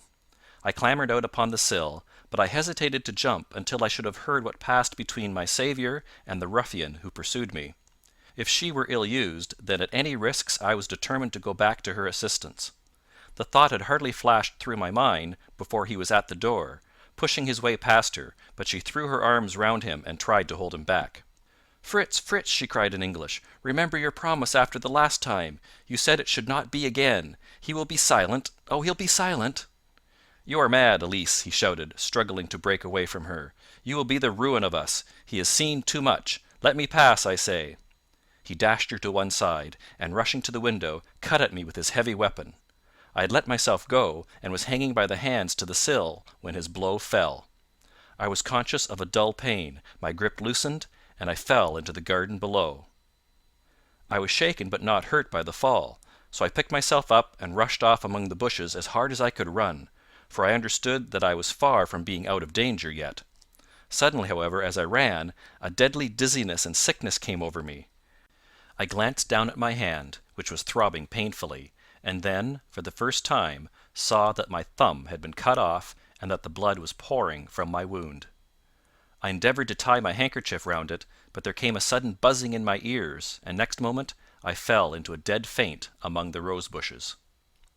How long I remained unconscious I cannot tell. It must have been a very long time, for the moon had sunk and a bright morning was breaking when I came to myself. My clothes were all sodden with dew, and my coat sleeve was drenched with blood from my wounded thumb. The smarting of it recalled in an instant all the particulars of my night's adventure, and I sprang to my feet with the feeling that I might hardly yet be safe from my pursuers. But to my astonishment, when I came to look round me, neither house nor garden were to be seen. I had been lying in an angle of the hedge close by the high road, and just a little lower down was a long building, which proved, upon my approaching it, to be the very station at which I had arrived upon the previous night. Were it not for the ugly wound upon my hand, all that had passed during those dreadful hours might have been an evil dream. Half dazed, I went into the station and asked about the morning train. There would be one to Reading in less than an hour. The same porter was on duty, I found, as had been there when I arrived. I inquired of him whether he had ever heard of Colonel Lysander Stark. The name was strange to him. Had he observed a carriage the night before waiting for me? No, he had not. Was there a police station anywhere near? There was one about 3 miles off. It was too far for me to go, weak and ill as I was. I determined to wait until I got back to town before telling my story to the police. It was a little past 6 when I arrived, so I went first to have my wound dressed, and then the doctor was kind enough to bring me along here. I put the case into your hands and shall do exactly what you advise." We both sat in silence for some little time after listening to this extraordinary narrative. Then Sherlock Holmes pulled down from the shelf one of the ponderous commonplace books in which he placed his cuttings. "Here is an advertisement which will interest you," said he. "It appeared in all the papers about a year ago. Listen to this. Lost on the 9th. Mr. Jeremiah Hayling, aged 26, a hydraulic engineer. Left his lodgings at 10 o'clock at night, and has not been heard of since. Was dressed in, etc., etc." Ha! That represents the last time that the colonel needed to have his machine overhauled, I fancy. "Good heavens!" cried my patient. "Then that explains what the girl said." "Undoubtedly. It is quite clear that the colonel was a cool and desperate man, who was absolutely determined that nothing should stand in the way of his little game, like those out-and-out pirates who will leave no survivor from a captured ship. Well, every moment now is precious, so if you feel equal to it we shall go down to Scotland Yard at once as a preliminary to starting for Eyford." Some 3 hours or so afterwards we were all in the train together, bound from Reading to the little Berkshire village. There were Sherlock Holmes, the hydraulic engineer, Inspector Bradstreet of Scotland Yard, a plainclothesman, and myself. Bradstreet had spread an ordnance map of the county out upon the seat, and was busy with his compass drawing a circle with Eyford for its centre. "There you are," said he. "That circle is drawn at a radius of 10 miles from the village. The place we want must be somewhere near that line. You said 10 miles, I think, sir. It was an hour's good drive. And you think that they brought you back all that way when you were unconscious?" "They must have done so. I have a confused memory, too, of having been lifted and conveyed somewhere." "What I cannot understand," said I, "is why they should have spared you when they found you lying fainting in the garden. Perhaps the villain was softened by the woman's entreaties." "I hardly think that likely. I never saw a more inexorable face in my life." "Oh, we shall soon clear up all that," said Bradstreet. "Well, I have drawn my circle, and I only wish I knew at what point upon it the folk that we are in search of are to be found." "I think I could lay my finger on it," said Holmes quietly. "Really now," cried the inspector, "you have formed your opinion. Come now, we shall see who agrees with you. I say it is south, for the country is more deserted there." "And I say east," said my patient. "I am for west," remarked the plainclothesman. "There are several quiet little villages up there." "And I am for north," said I, "because there are no hills there, and our friend says that he did not notice the carriage go up any." "Come," cried the inspector, laughing, "it's a very pretty diversity of opinion. We have boxed the compass among us. Who do you give your casting vote to?" "You are all wrong." "But we can't all be." "Oh, yes, you can. This is my point." He placed his finger in the centre of the circle. "This is where we shall find them."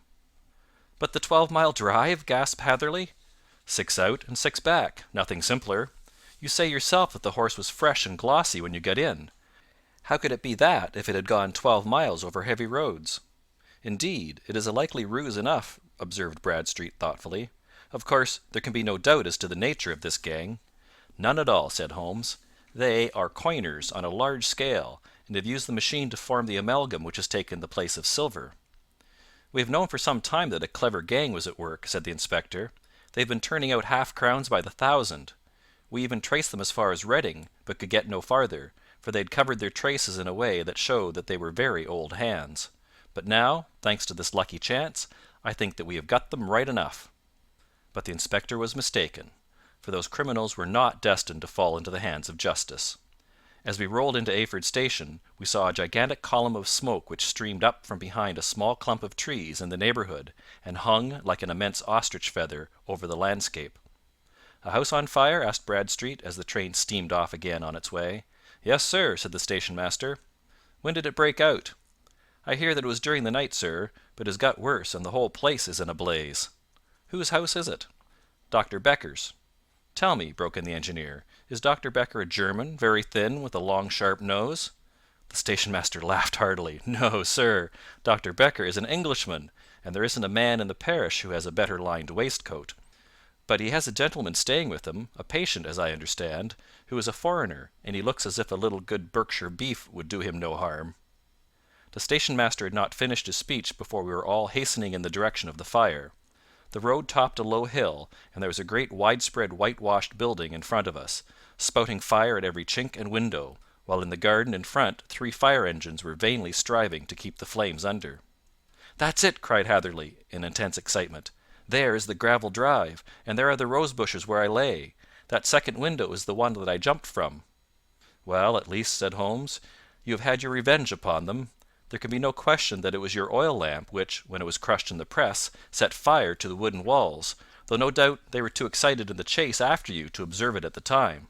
Now keep your eyes open in this crowd for your friends of last night, though I very much fear that they are a good 100 miles off by now." And Holmes's fears came to be realized, for from that day to this no word has ever been heard either of the beautiful woman, the sinister German, or the morose Englishman. Early that morning a peasant had met a cart containing several people and some very bulky boxes, driving rapidly in the direction of Reading, but there all traces of the fugitives disappeared, and even Holmes's ingenuity failed ever to discover the least clue as to their whereabouts. The firemen had been much perturbed at the strange arrangements which they had found within, and still more so by discovering a newly severed human thumb upon a window sill of the second floor. About sunset, however, their efforts were at last successful, and they subdued the flames, but not before the roof had fallen in, and the whole place had been reduced to such an absolute ruin that, save some twisted cylinders and iron piping, not a trace remained of the machinery which had cost our unfortunate acquaintance so dearly. Large masses of nickel and of tin were discovered stored in an outhouse, but no coins were to be found, which may have explained the presence of those bulky boxes which have been already referred to. How our hydraulic engineer had been conveyed from the garden to the spot where he recovered his senses might have remained forever a mystery were it not for the soft mould, which told us a very plain tale. He had evidently been carried down by 2 persons, one of whom had remarkably small feet and the other unusually large ones. On the whole, it was most probable that the silent Englishman, being less bold or less murderous than his companion, had assisted the woman to bear the unconscious man out of the way of danger.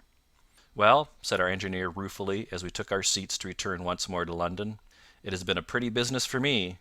I have lost my thumb, and I have lost a 50-guinea fee, and what have I gained?" "Experience," said Holmes, laughing. "Indirectly, it may be of value, you know. You have only to put it into words to gain the reputation of being excellent company for the remainder of your existence." End of chapter 9.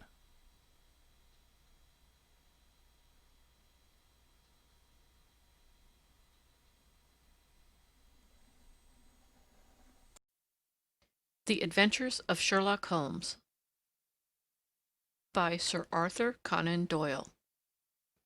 The Adventure of the Noble Bachelor. The Lord St. Simon marriage and its curious termination have long ceased to be a subject of interest in those exalted circles in which the unfortunate bridegroom moves. Fresh scandals have eclipsed it, and their more piquant details have drawn the gossips away from this 4-year-old drama. As I have reason to believe, however, that the full facts have never been revealed to the general public, and as my friend Sherlock Holmes had a considerable share in clearing the matter up, I feel that no memoir of him would be complete without some little sketch of this remarkable episode. It was a few weeks before my own marriage, during the days when I was still sharing rooms with Holmes in Baker Street, that he came home from an afternoon stroll to find a letter on the table waiting for him. I had remained indoors all day, for the weather had taken a sudden turn to rain, with high autumnal winds, and the Jezail bullet which I had brought back in one of my limbs as a relic of my Afghan campaign throbbed with dull persistence. With my body in one easy chair and my legs upon another, I had surrounded myself with a cloud of newspapers until at last, saturated with the news of the day, I tossed them all aside and lay listless, watching the huge crest and monogram upon the envelope upon the table, and wondering lazily who my friend's noble correspondent could be. "Here is a very fashionable epistle," I remarked as he entered. "Your morning letters, if I remember right, were from a fishmonger and a tide-waiter." "Yes, my correspondence has certainly the charm of variety," he answered, smiling, "and the humbler are usually more interesting. This looks like one of those unwelcome social summonses which call upon a man either to be bored or to lie." He broke the seal and glanced over the contents. "Oh, come, it may prove to be something of interest, after all. Not social, then? No, distinctly professional. And from a noble client, one of the highest in England. My dear fellow, I congratulate you. I assure you, Watson, without affectation, that the status of my client is a matter of less moment to me than the interest of his case. It is just possible, however, that that also may not be wanting in this new investigation. You have been reading the papers diligently of late, have you not?" "It looks like it," said I ruefully, pointing to a huge bundle in the corner. "I have had nothing else to do." "It is fortunate, for you will perhaps be able to post me up. I read nothing except the criminal news and the agony column. The latter is always instructive. But if you have followed recent events so closely, you must have read about Lord St. Simon and his wedding?" "Oh, yes, with the deepest interest." "That is well. The letter which I hold in my hand is from Lord St. Simon. I will read it to you, and in return you must turn over these papers and let me have whatever bears upon the matter. This is what he says: "My dear Mr. Sherlock Holmes, Lord Backwater tells me that I may place implicit reliance upon your judgment and discretion. I have determined, therefore, to call upon you and to consult you in reference to the very painful event which has occurred in connection with my wedding. Mr. Lestrade of Scotland Yard is acting already in the matter, but he assures me that he sees no objection to your co-operation, and that he even thinks that it might be of some assistance. I will call at 4 o'clock in the afternoon, and should you have any other engagement at that time, I hope that you will postpone it, as this is a matter of paramount importance. Yours faithfully, St. Simon." It is dated from Grosvenor Mansions, written with a quill pen, and the noble lord has had the misfortune to get a smear of ink upon the outer side of his right little finger, remarked Holmes as he folded up the epistle. "He says 4 o'clock. It is 3 now. He will be here in an hour. Then I have just time, with your assistance, to get clear upon the subject. Turn over those papers, and arrange the extracts in their order of time, while I take a glance as to who our client is." He picked a red-covered volume from a line of books of reference beside the mantelpiece. "Here he is," said he, sitting down and flattening it out upon his knee. "Lord Robert Walsingham de Vere St. Simon, second son of the Duke of Balmoral. Hum. Arms, azure.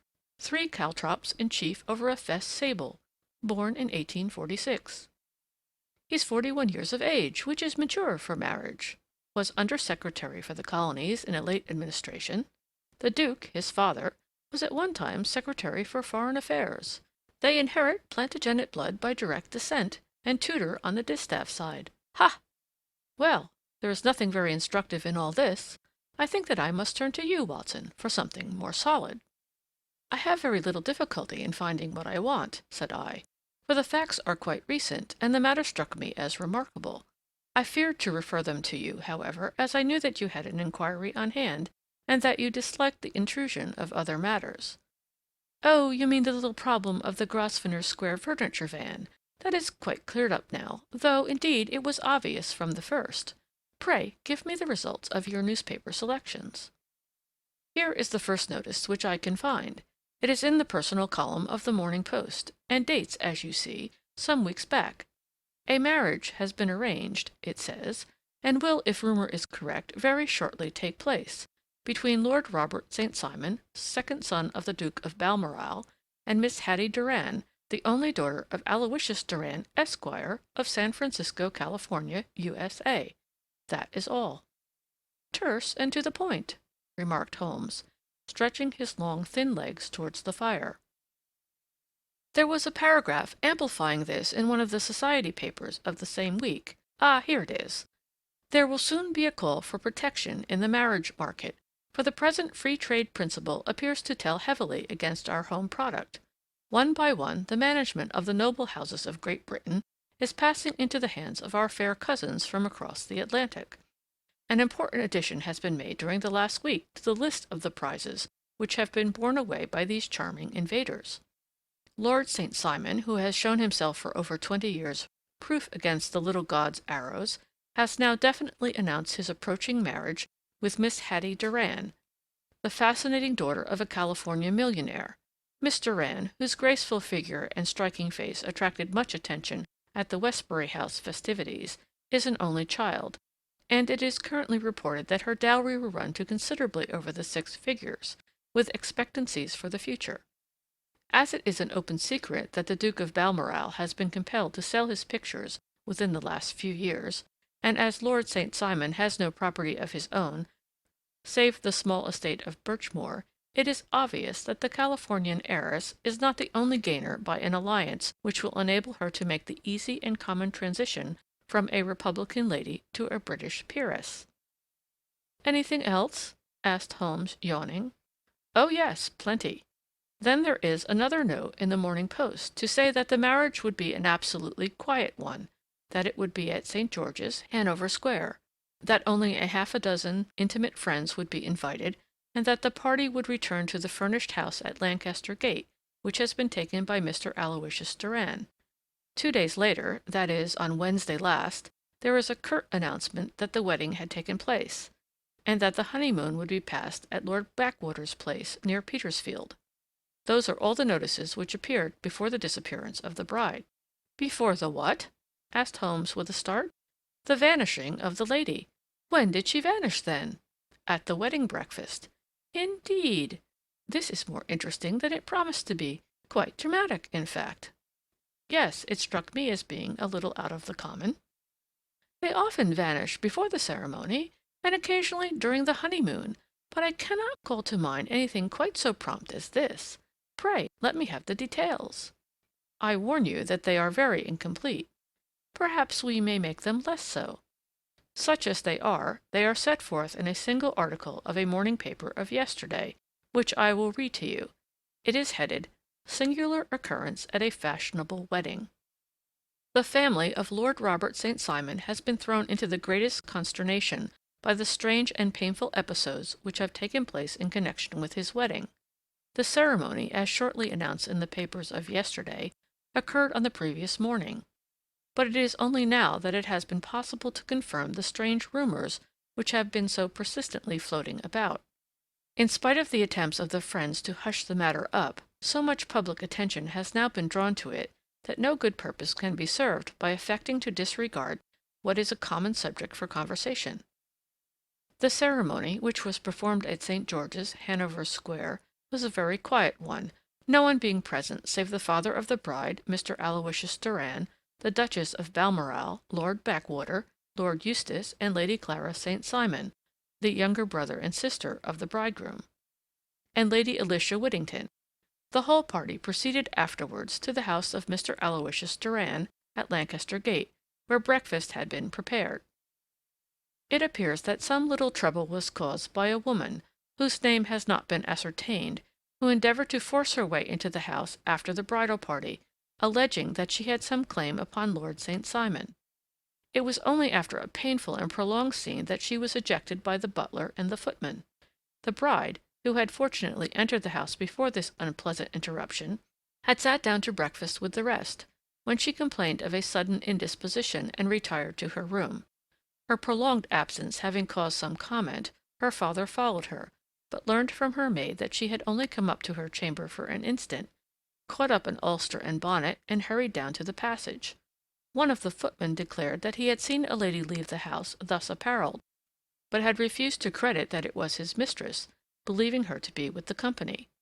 On ascertaining that his daughter had disappeared, Mr. Aloysius Doran, in conjunction with the bridegroom, instantly put themselves in communication with the police, and very energetic inquiries are being made, which will probably result in a speedy clearing up of this very singular business.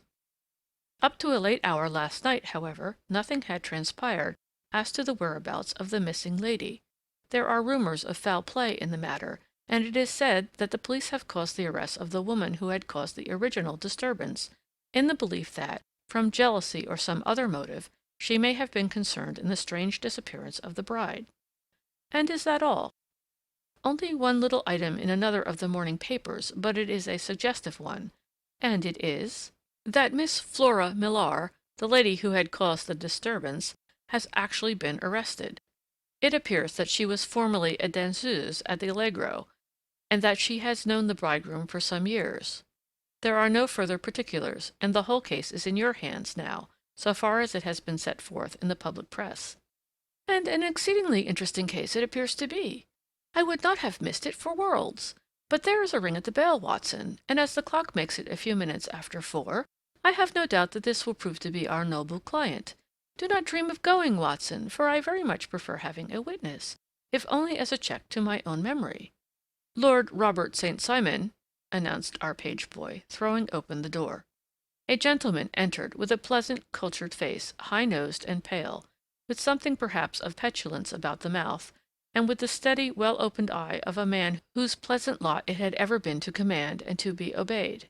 His manner was brisk, and yet his general appearance gave an undue impression of age, for he had a slight forward stoop and a little bend of the knees as he walked. His hair, too, as he swept off his very curly brimmed hat, was grizzled round the edges and thin upon the top. As to his dress, it was careful to the verge of foppishness, with high collar, black frock coat, white waistcoat, yellow gloves, patent leather shoes, and light-colored gaiters. He advanced slowly into the room, turning his head from left to right, and swinging in his right hand the cord which held his golden eyeglasses. "Good day, Lord St. Simon," said Holmes, rising and bowing. "Pray, take the basket chair. This is my friend and colleague, Dr. Watson. Draw up a little to the fire, and we will talk this matter over." "A most painful matter to me, as you can most readily imagine, Mr. Holmes. I have been cut to the quick. I understand that you have already managed several delicate cases of this sort, sir, though I presume that they were hardly from the same class of society." "No, I am descending." "I beg pardon?" "My last client of the sort was a king." "Oh, really? I had no idea. And which king?" "The King of Scandinavia." "What? Had he lost his wife?" "You can understand," said Holmes suavely, "that I extend to the affairs of my other clients the same secrecy which I promised you in yours." "Of course. Very right, very right. I'm sure I beg pardon. As to my own case, I am ready to give you any information which may assist you in forming an opinion." "Thank you. I have already learned all that is in the public prints, nothing more. I presume that I may take it as correct, this article, for example, as to the disappearance of the bride?" Lord St. Simon glanced over it. "Yes, it is correct as far as it goes." "But it needs a great deal of supplementing before any one could offer an opinion. I think that I may arrive at my facts most directly by questioning you. Pray do so." "When did you first meet Miss Hattie Durand?" "In San Francisco, a year ago." "You were traveling in the States?" "Yes." "Did you become engaged then?" "No." "But you were on a friendly footing?" "I was amused by her society, and she could see that I was amused." "Her father is very rich?" "He is said to be the richest man on the Pacific slope." "And how did he make his money?" "In mining. He had nothing a few years ago, then he struck gold, invested it, and came up by leaps and bounds." "Now, what is your own impression as to the young lady's, your wife's, character?" The nobleman swung his glasses a little faster and stared down into the fire. "You see, Mr. Holmes," said he, "my wife was 20 before her father became a rich man. During that time she ran free in a mining camp and wandered through woods or mountains, so that her education has come from nature rather than from the schoolmaster. She is what we call in England a tomboy, with a strong nature, wild and free, unfettered by any sort of traditions. She is impetuous, volcanic, I was about to say. She is swift in making up her mind and fearless in carrying out her resolutions. On the other hand, I would not have given her the name which I have the honor to bear," he gave a little stately cough, "had I not thought her to be at bottom a noble woman. I believe that she is capable of heroic self-sacrifice, and that anything dishonorable would be repugnant to her." "Have you her photograph?" "I brought this with me." He opened a locket and showed us the full face of a very lovely woman. It was not a photograph, but an ivory miniature, and the artist had brought out the full effect of the lustrous black hair, the large dark eyes, and the exquisite mouth. Holmes gazed long and earnestly at it. Then he closed the locket and handed it back to Lord St. Simon. The young lady came to London then, and you renewed your acquaintance? Yes. Her father brought her over for this last London season. I met her several times, became engaged to her, and have now married her. She brought, I understand, a considerable dowry? A fair dowry. Not more than is usual in my family. And this, of course, remains to you, since the marriage is a fait accompli? I really have made no inquiries on the subject. Very naturally not. Did you see Miss Durand on the day before the wedding? Yes. Was she in good spirits? Never better. She kept talking of what we should do in our future lives. Indeed, that is very interesting.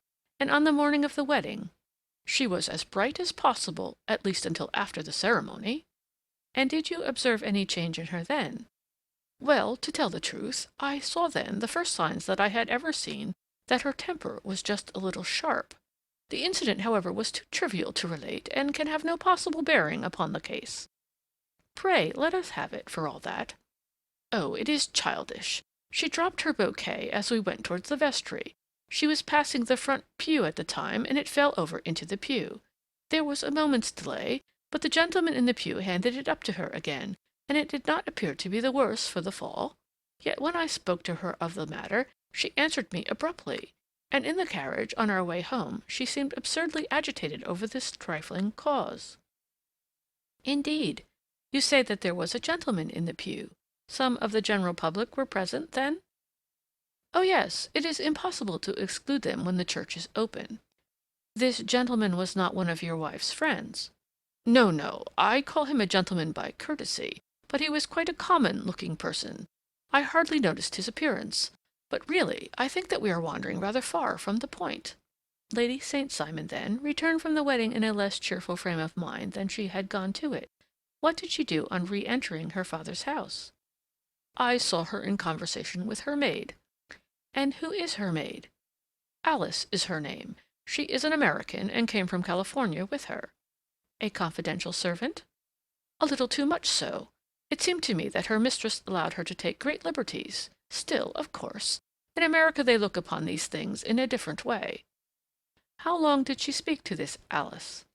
Oh, a few minutes. I had something else to think of. You did not overhear what they said? Lady St. Simon said something about jumping a claim. She was accustomed to use slang of that kind. I have no idea what she meant. American slang is very expressive sometimes. And what did your wife do when she finished speaking to her maid? She walked into the breakfast-room. On your arm? No, alone. She was very independent in little matters like that. Then, after we had sat down for 10 minutes or so, she rose hurriedly, muttered some words of apology, and left the room. She never came back. But this maid Alice, as I understand, deposes that she went to her room, covered her bride's dress with a long ulster, put on a bonnet, and went out. Quite so. And she was afterwards seen walking into Hyde Park in company with Flora Millar, a woman who is now in custody, and who had already made a disturbance at Mr. Durand's house that morning. Ah, yes. I should like a few particulars as to this young lady and your relations to her. Lord St. Simon shrugged his shoulders and raised his eyebrows. We have been on a friendly footing for some years. I may say on a very friendly footing. She used to be at the Allegro. I have not treated her ungenerously, and she had no just cause of complaint against me. But you know what women are, Mr. Holmes. Flora was a dear little thing, but exceedingly hot-headed and devotedly attached to me. She wrote me dreadful letters when she heard that I was about to be married. And to tell the truth, the reason why I had the marriage celebrated so quietly was that I feared lest there might be a scandal in the church.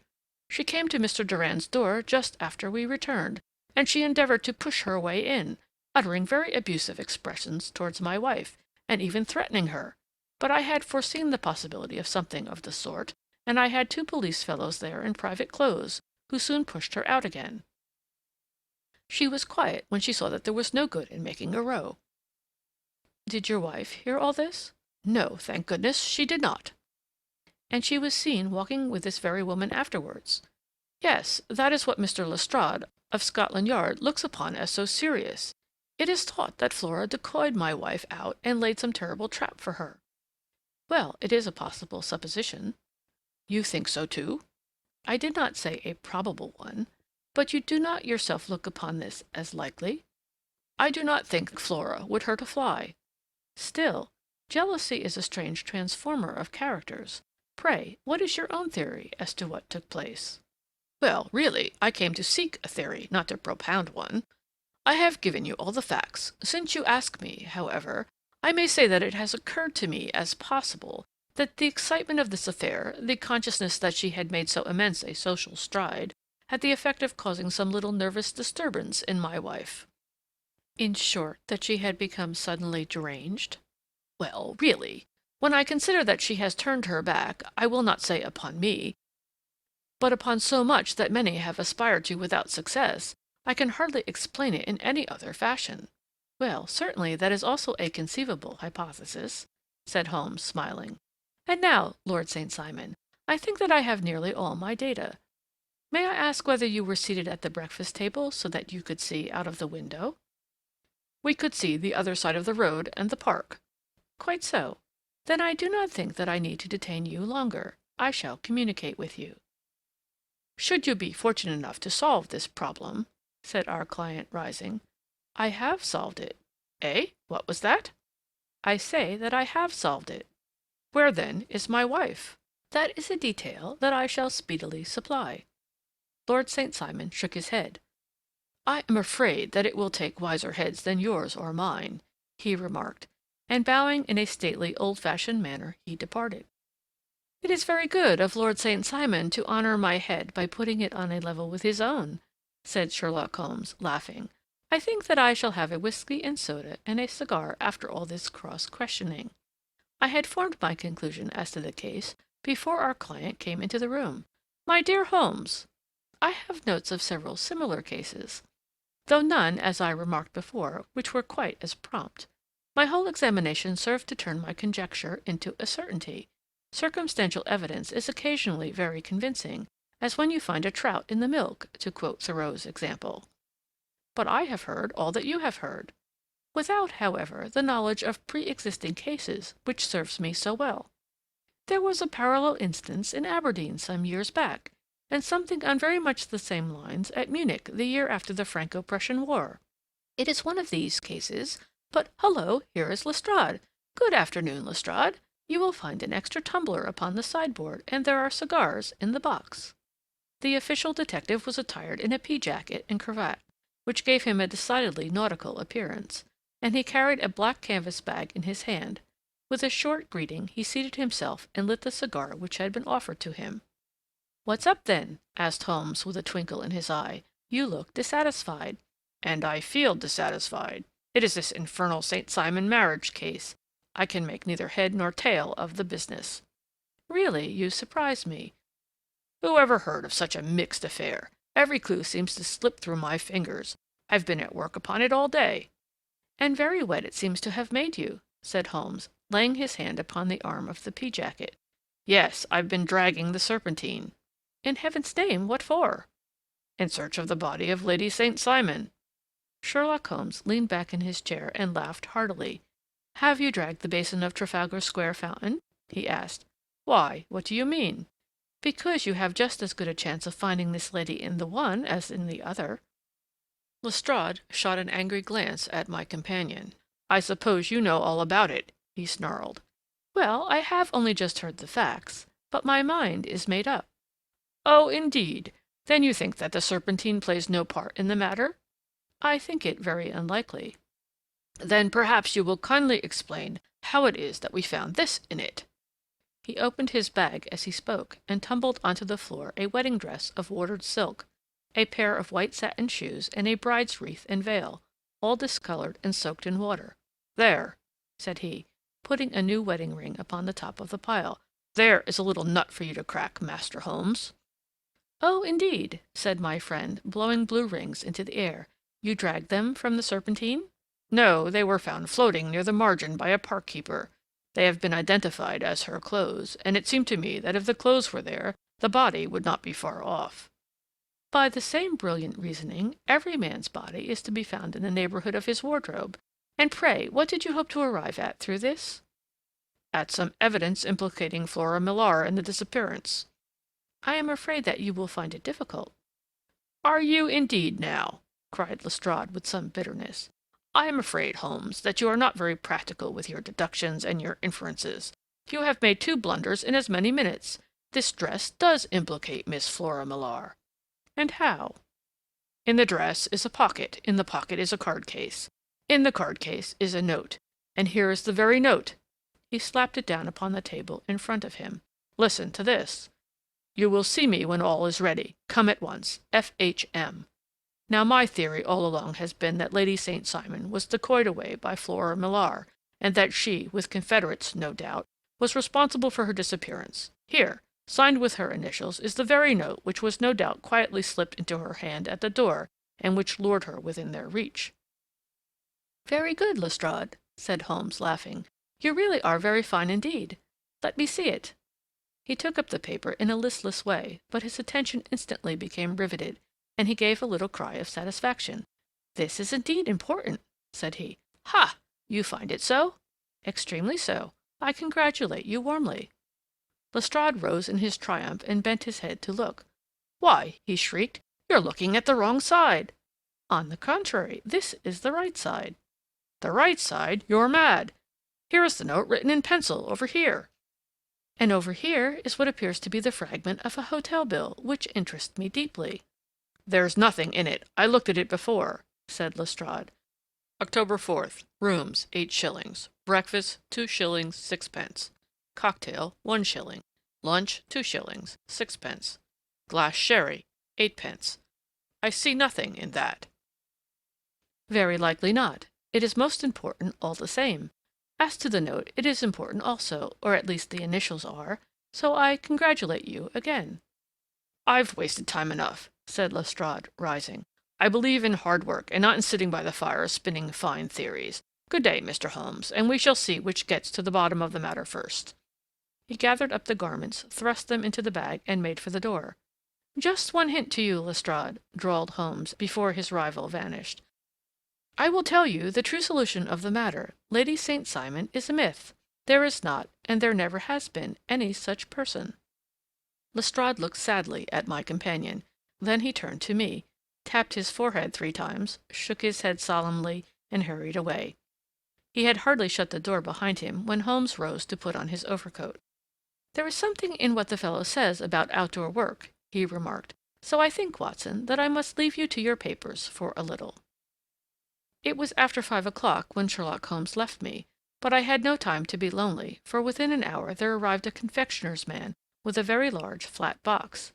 This he unpacked with the help of a youth, whom he had brought with him, and presently, to my very great astonishment, a quite epicurean little cold supper began to be laid out upon our humble lodging-house mahogany. There were a couple of brace of cold woodcock, a pheasant, a pâté de foie gras pie, with a group of ancient and cobwebby bottles. Having laid out all these luxuries, my 2 visitors vanished away, like the genii of the Arabian Nights, with no explanation save that the things had been paid for and were ordered to this address. Just before 9 o'clock, Sherlock Holmes stepped briskly into the room. His features were gravely set, but there was a light in his eye which made me think that he had not been disappointed in his conclusions. "They have laid the supper, then," he said, rubbing his hands. "You seem to expect company. They have laid for 5. "Yes, I fancy we may have some company dropping in," said he. "I am surprised that Lord St. Simon has not already arrived. Ha! I fancy that I hear his step now upon the stairs."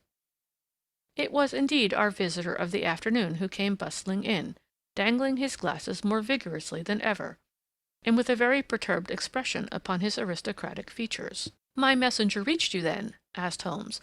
"Yes, and I confess that the contents startled me beyond measure. Have you good authority for what you say?" "The best possible." Lord St. Simon sank into a chair and passed his hand over his forehead. "What will the Duke say," he murmured, "when he hears that one of the family has been subjected to such humiliation?" "It is the purest accident. I cannot allow that there is any humiliation." "Ah, you look on these things from another standpoint." "I fail to see that any one is to blame. I can hardly see how the lady could have acted otherwise, though her abrupt method of doing it was undoubtedly to be regretted. Having no mother, she had no one to advise her at such a crisis. "It was a slight, sir, a public slight," said Lord St. Simon, tapping his fingers upon the table. "You must make allowance for this poor girl, placed in so unprecedented a position." "I will make no allowance. I am very angry indeed, and I have been shamefully used." "I think that I heard a ring," said Holmes. "Yes, there are steps on the landing. If I cannot persuade you to take a lenient view of the matter, Lord St. Simon, I have brought an advocate here who may be more successful." He opened the door and ushered in a lady and gentleman. "Lord St. Simon," said he, "allow me to introduce you to Mr. and Mrs. Francis Hay Moulton. The lady, I think, you have already met." At the sight of these newcomers, our client sprung from his seat and stood very erect, with his eyes cast down and his hand thrust into the breast of his frock-coat, a picture of offended dignity. The lady had taken a quick step forward and held out her hand to him, but he still refused to raise his eyes. It was as well for his resolution, perhaps, for her pleading face was one which it was hard to resist. "You're angry, Robert," said she. "Well, I guess you have every cause to be." "Pray make no apology to me," said Lord St. Simon bitterly. "Oh, yes, I know that I have treated you real bad, and that I should have spoken to you before I went, but I was kind of rattled, and from the time when I saw Frank here again, I just didn't know what I was doing or saying. I only wonder I didn't fall down and do a faint right there before the altar." "Perhaps, Mrs. Moulton, you would like my friend and me to leave the room while you explain this matter?" "If I may give an opinion," remarked the strange gentleman, "we've had just a little too much secrecy over this business already. For my part, I should like all Europe and America to hear the rights of it." He was a small, wiry, sunburnt man, clean-shaven, with a sharp face and alert manner. "Then I'll tell our story right away," said the lady. "Frank here and I met in '84 in McGuire's camp near the Rockies, where Pa was working a claim. We were engaged to each other, Frank and I, but then one day Father struck a rich pocket and made a pile, while poor Frank there had a claim that petered out and came to nothing. The richer Pa grew, the poorer was Frank.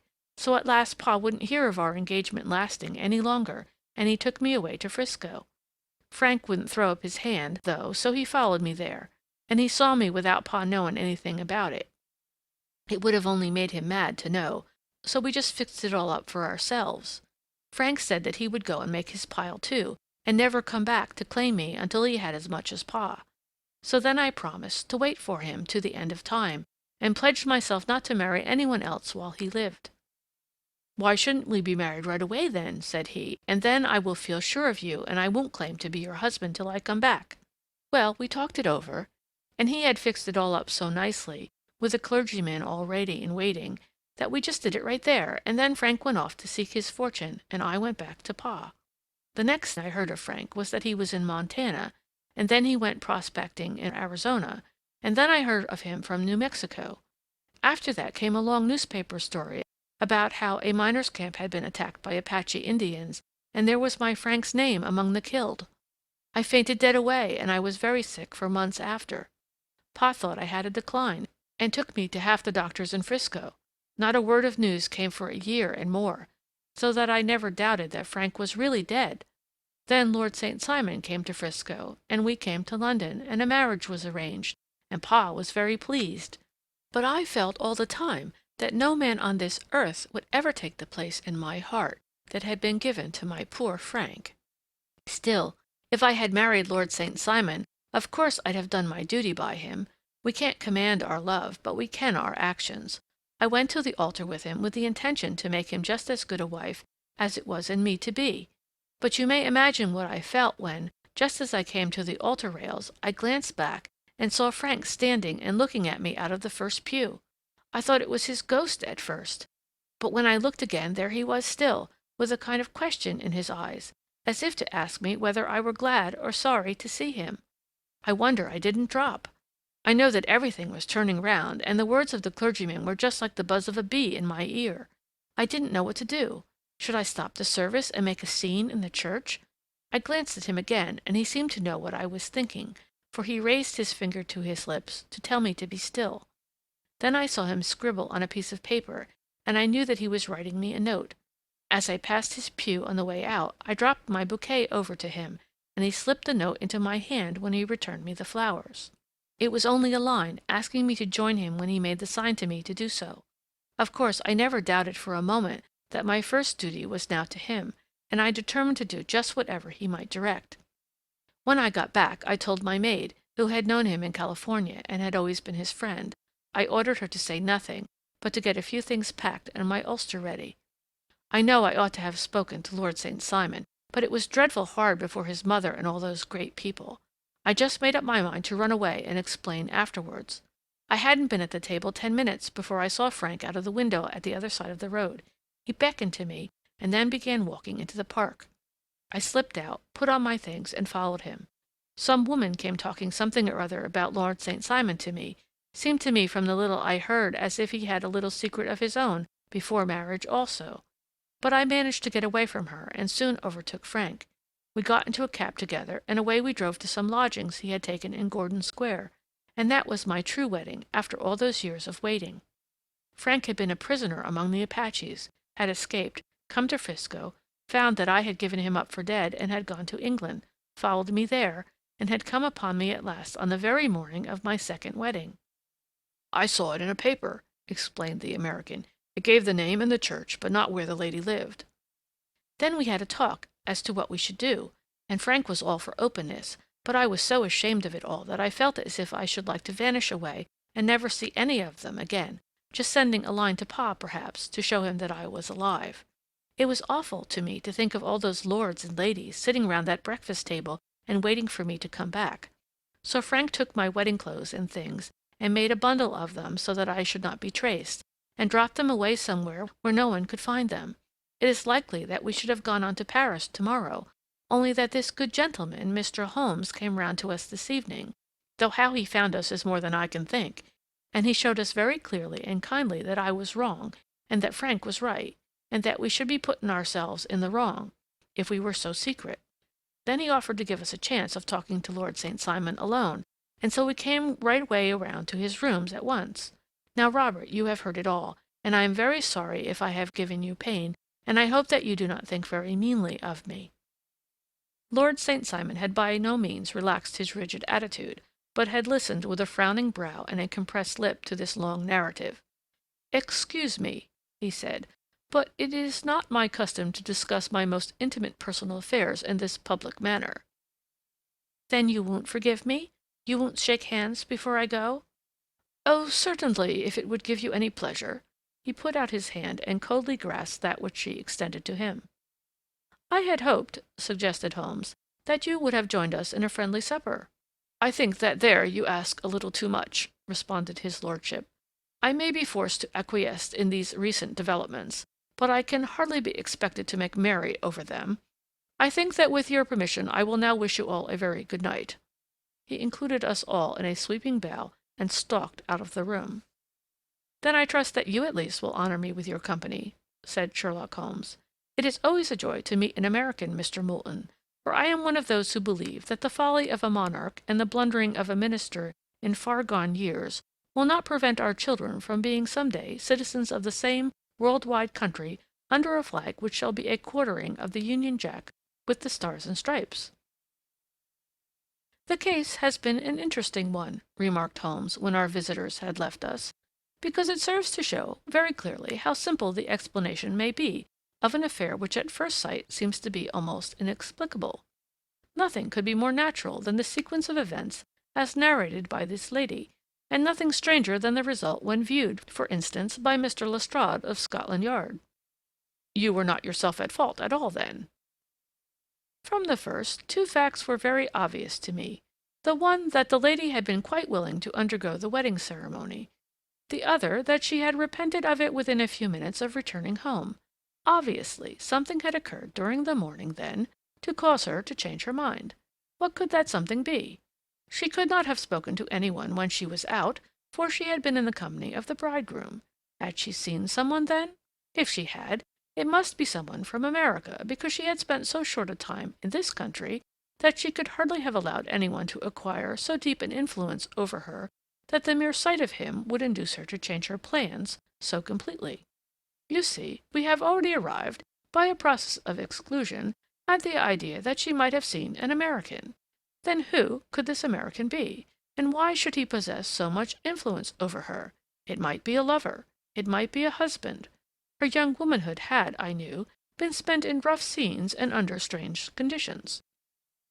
So far I had got before I ever heard Lord St. Simon's narrative, when he told us of a man in a pew, of the change in the bride's manner, of so transparent a device for obtaining a note as the dropping of a bouquet, of her resort to her confidential maid, and of her very significant allusion to claim-jumping, which in miners' parlance means taking possession of that which another person has a prior claim to.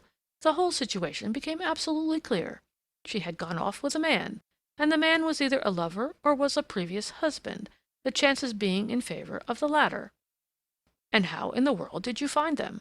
It might have been difficult, but friend Lestrade held information in his hands the value of which he did not himself know. The initials were, of course, of the highest importance, but more valuable still was it to know that within a week he had settled his bill at one of the most select London hotels. How did you deduce the select? By the select prices. 8 shillings for a bed and 8 pence for a glass of sherry pointed to one of the most expensive hotels. There are not many in London which charge at that rate. In the second one, which I visited in Northumberton Avenue, I learned by an inspection of the book that Francis H. Moulton, an American gentleman, had left only the day before, and on looking over the entries against him I came upon the very items which I had seen in the duplicate bill. His letters were to be forwarded to 226 Gordon Square, so thither I travelled, and being fortunate enough to find the loving couple at home, I ventured to give them some parental advice, and to point out to them that it would be better in every way that they should make their position a little clearer, both to the general public and to Lord St. Simon in particular. I invited them to meet him here, and as you see, I made him keep the appointment. But with no very good result, I remarked. His conduct was certainly not very gracious. Ah, Watson, said Holmes, smiling, perhaps you would not be very gracious either if, after all the trouble of wooing and wedding, you found yourself deprived in an instant of a wife and of fortune. I think that we may judge Lord St. Simon very mercifully, and thank our stars that we are never likely to find ourselves in the same position. Draw up your chair and hand me my violin, for the only problem we have still to solve is how to while away these bleak autumnal evenings. End of Chapter 10. The Adventures of the Noble Bachelor.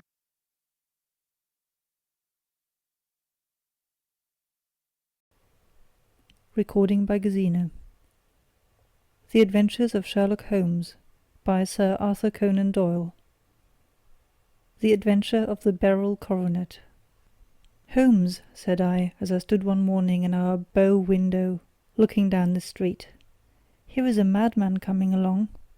It seems rather sad that his relatives should allow him to come out alone. My friend rose lazily from his armchair and stood with his hands in the pockets of his dressing-gown, looking over my shoulder. It was a bright, crisp February morning, and the snow of the day before still lay deep upon the ground, shimmering brightly in the wintry sun. Down the centre of Baker Street it had been ploughed into a brown, crumbly band by the traffic. But at either side and on the heaped-up edges of the footpaths it still lay as white as when it fell. The grey pavement had been cleaned and scraped, but was still dangerously slippery, so that there were fewer passengers than usual. Indeed, from the direction of Metropolitan Station, no one was coming save the single gentleman whose eccentric conduct had drawn my attention. He was a man of about 50, tall, portly, and imposing, with a massive, strongly marked face and a commanding figure. He was dressed in a sombre yet rich style, in black frock-coat, shining hat, neat brown gaiters, and well-cut pearl-grey trousers. Yet his actions were an absurd contrast to the dignity of his dress and features, for he was running hard, with occasional little springs, such as a weary man gives who is little accustomed to set any tax upon his legs. As he ran, he jacked his hands up and down, waggled his head, and writhed his face into the most extraordinary contortions. "What on earth can be the matter with him?" I asked. "He he is looking up at the numbers of the houses. I believe that he is coming here," said Holmes, rubbing his hands. "Here?" "Yes, I rather think he is coming to consult me professionally. I think that I recognize the symptoms. Ha! Did I not tell you?" As he spoke, the man, puffing and blowing, rushed at our door and pulled at our bell until the whole house resounded with the clanging. A few moments later he was in our room, still puffing, still gesticulating, but with so fixed a look of grief and despair in his eye that our smiles were turned in an instant to horror and pity. For a while he could not get his words out, but swayed his body and plucked at his hair, like one who has been driven to the extreme limits of his reason. Then, suddenly springing to his feet, he beat his head against the wall with such force that we both rushed upon him and tore him away to the centre of the room. Sherlock Holmes pushed him down into the easy-chair, and, sitting beside him, patted his hand and chatted with him in the easy, soothing tones which he knew so well how to employ. "You have come to tell me your story, have you not?" said he. "You are fatigued with your haste. Pray wait until you have recovered yourself, and then I shall be most happy to look into any little problem which you may submit to me." The man sat for a minute or more with a heaving chest, fighting against his emotion. Then he passed his handkerchief over his brow, set his lips tight, and turned his face towards us. "No doubt you think me mad," said he. "I see that you have had some great trouble," responded Holmes. "God knows I have. A trouble which is enough to unseat my reason, so sudden and so terrible is it. Public disgrace I might have faced, although I am a man whose character has never yet borne a stain. Private affliction also is the lot of every man, but the two coming together, and in so frightful a form, have been enough to shake my very soul. Besides, it is not I alone. The very noblest in the land may suffer, unless some way be found out of this horrible affair." "Pray compose yourself, sir," said Holmes, "and let me have a clear account of who you are and what it is that has befallen you." "My name," answered our visitor, "is probably familiar to your ears. I am Alexander Holder, of the bank firm of Holder and Stevenson, of Threadneedle Street." The name was indeed well known to us as belonging to the senior partner in the second largest private banking concern in the City of London. What could have happened, then, to bring one of the foremost citizens of London to this most pitiable pass? We waited, all curiosity, until with another effort he braced himself to tell his story. "I feel that time is of value," said he. "That is why I hastened here when the police inspector suggested that I should secure your cooperation. I came to Baker Street by the Underground and hurried from here on foot, for the cabs go slowly through this snow. That is why I was so out of breath, for I am a man who takes very little exercise. I feel better now, and will put the facts before you as shortly and yet as clearly as I can. It is of course well known to you that in a successful banking business, as much depends upon our being able to find remunerative investments for our funds, as upon our increasing our connection and the number of our depositors. One of our most lucrative means of laying out money is in the shape of loans, where the security is unimpeachable. We have done a good deal in this direction during the last few years, and there are many noble families to whom we have advanced large sums upon the security of their pictures, libraries, or plate. Yesterday morning I was seated in my office at the bank when a card was brought to me by one of the clerks. I started when I saw the name, for it was that of none other than— well, perhaps even to you I had better say no more than that it was a name which is a household word all over the earth, one of the highest, noblest, most exalted names in England. I was overwhelmed by the honour, and attempted, when he entered, to say so, but he plunged at once into business, with the air of a man who wishes to hurry quickly through a disagreeable task. "Mr. Holder," said he, "I have been informed that you are in the habit of advancing money." The firm does so when the security is good, I answered. It is absolutely essential to me, said he, that I should have £50,000 at once. I could, of course, borrow so trifling a sum 10 times over from my friends, but I much prefer to make it a matter of business, and so carry out that business myself. In my position you can readily understand that it is unwise to place one's self under obligations. For how long, may I ask, do you want this sum? I asked. Next Monday I have a large sum due to me, and I shall then most certainly repay what you advance, with whatever interest you think is right to charge. But it is very essential to me that the money should be paid at once. I should be happy to advance it without further parley from my own private purse, said I, were it not that the strain would be rather more than I could bear. If, on the other hand, I am to do it in the name of the firm, then in justice to my partner, I must insist that, even in your case, every business-like precaution should be taken. I should much prefer to have it so, said he, raising up a square, black morocco case which he had laid beside his chair. You have doubtless heard of the beryl coronet, one of the most precious public possessions of the empire, said I. Precisely. He opened the case, and there, embedded in soft flesh-coloured velvet, lay the magnificent piece of jewellery which he had named.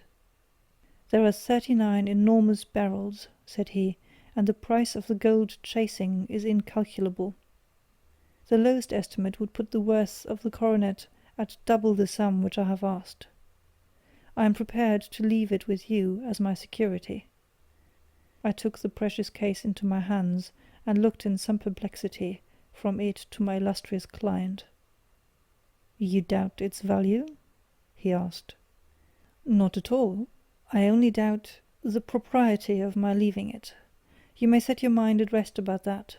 I should not dream of doing so, were it not absolutely certain that I should be able in 4 days to reclaim it. It is a pure matter of form.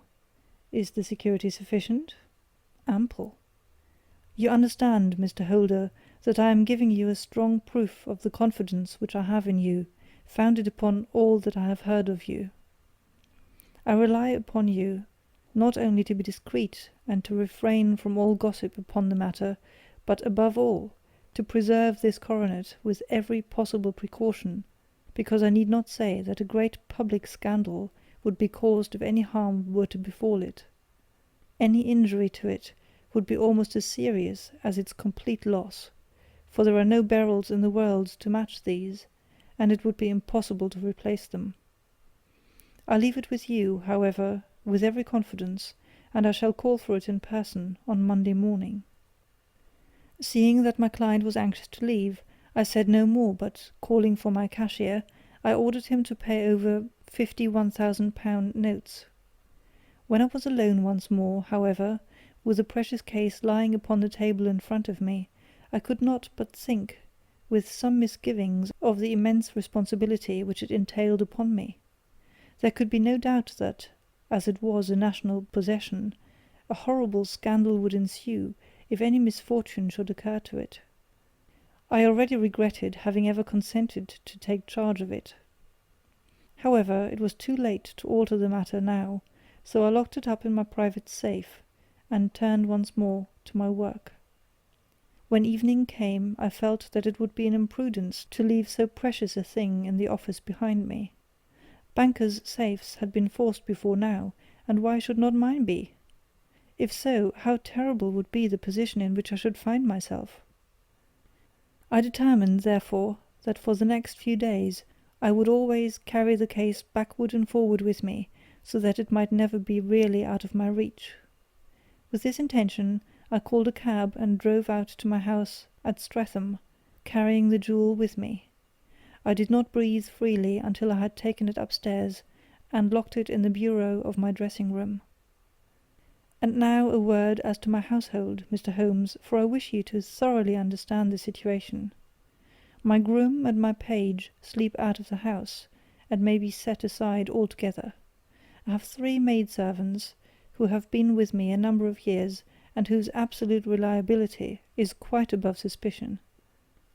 Another, Lucy Parr, the second waiting-maid, has only been in my service a few months. She came with an excellent character, however, and has always given me satisfaction. She is a very pretty girl, and has attracted admirers who have occasionally hung about the place. That is the only drawback which we have found to her, but we believe her to be a thoroughly good girl in every way. So much for the servants.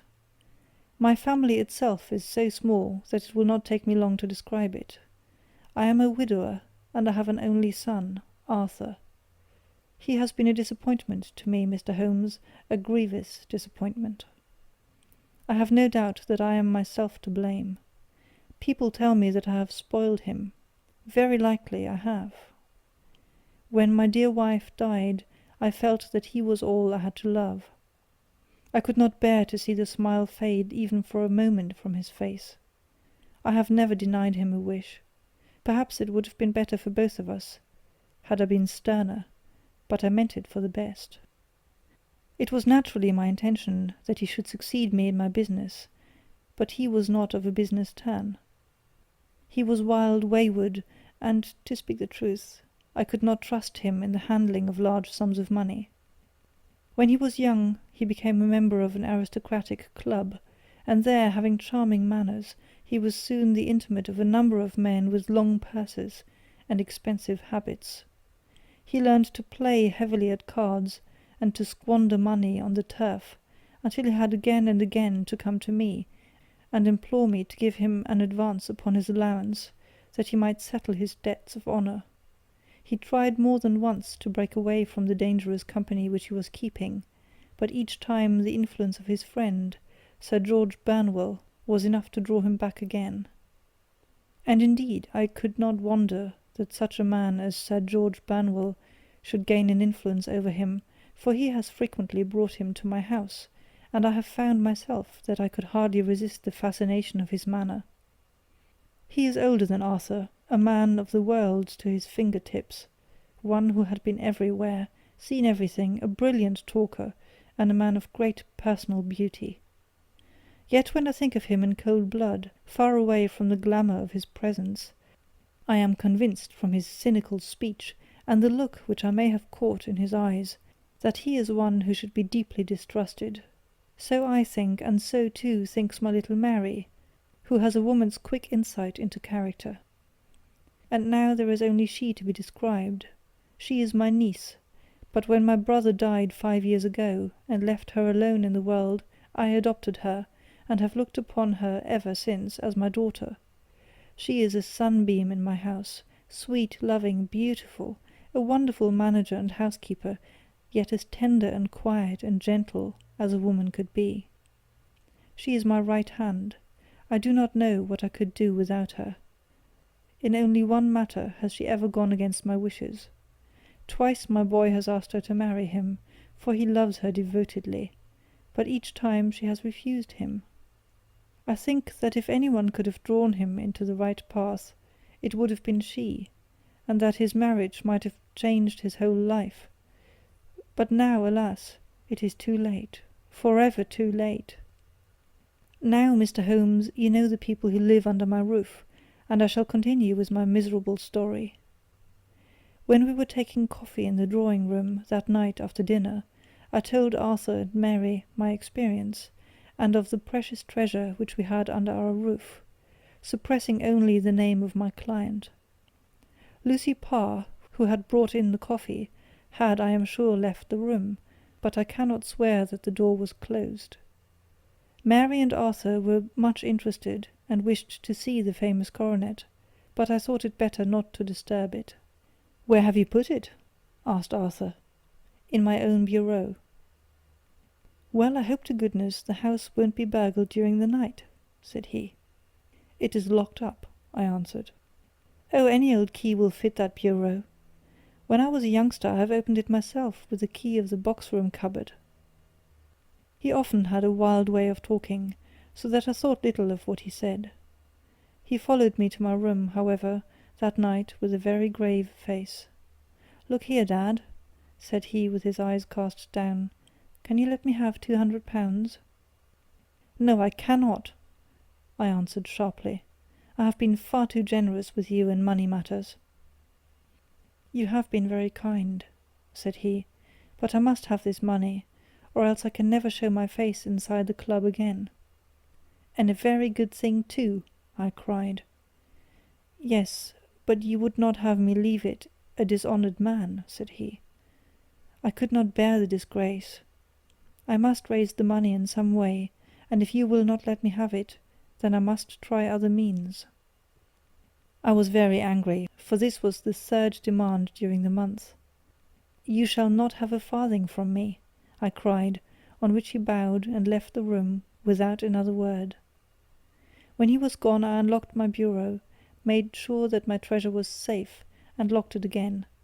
Then I started to go round the house to see that all was secure, a duty which I normally leave to Mary, but which I thought it well to perform myself that night. As I came down the stairs, I saw Mary herself at the side window of the hall, which she closed and fastened as I approached. "Tell me, Dad," she said, looking, I thought, a little disturbed, "did you give Lucy, the maid, leave to go out tonight?" "Certainly not. She came in just now by the back door. I have no doubt that she has only been to the side gate to see someone, but I think that it is hardly safe, and should be stopped. You must speak to her in the morning, or I will if you prefer it. Are you sure that everything is fastened?" "Quite sure, Dad." "Then good night." I kissed her and went up to my bedroom again, where I was soon asleep. I am endeavouring to tell you everything, Mr. Holmes, which may have any bearing upon the case, but I beg that you will question me upon any point which I do not make clear. On the contrary, your statement is singularly lucid. I come to a part of my story now which I should wish to be particularly so. I am not a very heavy sleeper, and the anxiety in my mind tended, no doubt, to make me even less so than usual. About 2 in the morning, then, I was awakened by some sound in the house. It had ceased ere I was wide awake, but it had left an impression behind, as though a window had gently closed somewhere. I lay listening with all my ears. Suddenly, to my horror, there was a distinct sound of footsteps moving softly in the next room. I slipped out of bed, all palpitating with fear, and peeped round the corner of my dressing-room door. "Arthur!" I screamed. "You villain! You thief! How dare you touch that coronet?" The gas was half up, as I had left it, and my unhappy boy, dressed only in his shirt and trousers, was standing beside the light, holding the coronet in his hands. He appeared to be wrenching at it, or bending it with all his strength. At my cry he dropped it from his grasp, and turned as pale as death. I snatched it up and examined it. One of the gold corners, with 3 of the beryls in it, was missing. "You blackguard!" I shouted, beside me with rage. "You have destroyed it! You have dishonoured me forever! Where are the jewels which you have stolen?" "Stolen?" he cried. "Yes, thief!" I roared, shaking him by the shoulder. "There are none missing. There cannot be any missing," said he. "There are 3 missing, and you know where they are. Must I call you a liar as well as a thief? Did I not see you trying to tear off another piece?" "You have called me names enough," said he. "I will not stand it any longer. I shall not say another word about this business, since you have chosen to insult me. I will leave your house in the morning, and make my own way in the world." "You shall leave it in the hands of the police," I cried, half mad with grief and rage.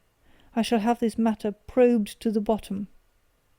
"You shall learn nothing from me," said he with a passion such as I should not have thought was in his nature.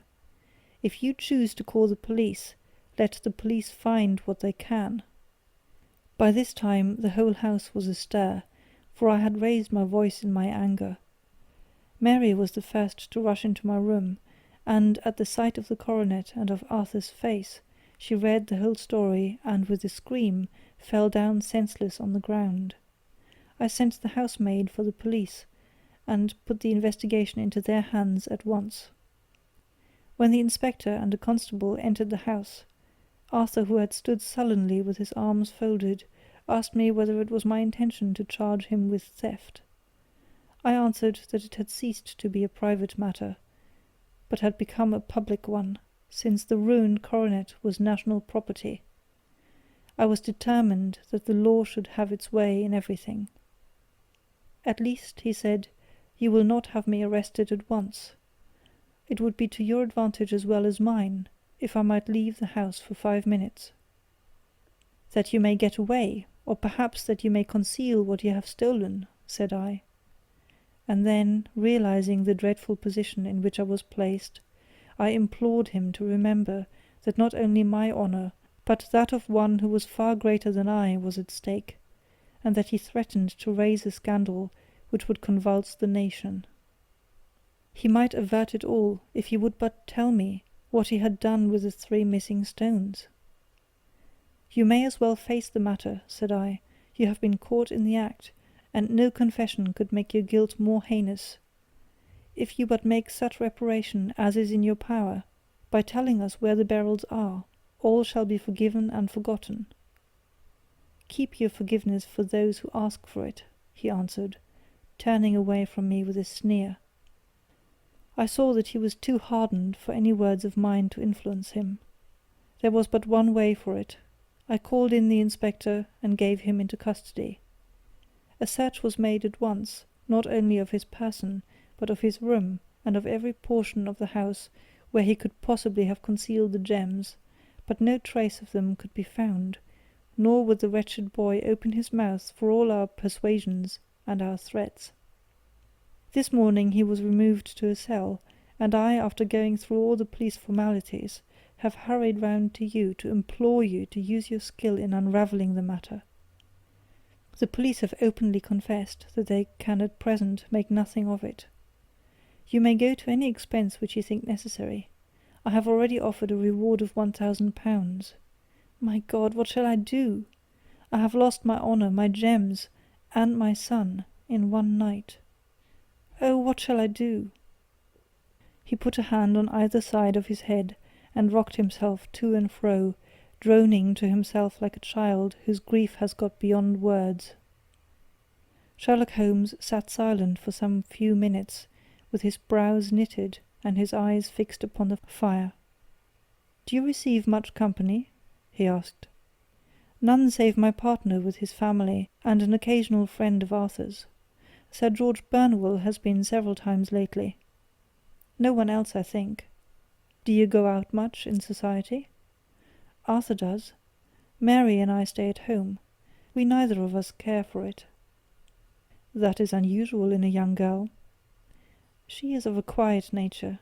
Besides, she is not so very young. She is 24. This matter, from what you say, seems to have been a shock to her also." "Terrible! She is even more affected than I." "You have neither of you any doubt as to your son's guilt?" "How can we have, when I saw him with my own eyes, with the coronet in his hands?" "I hardly consider that a conclusive proof.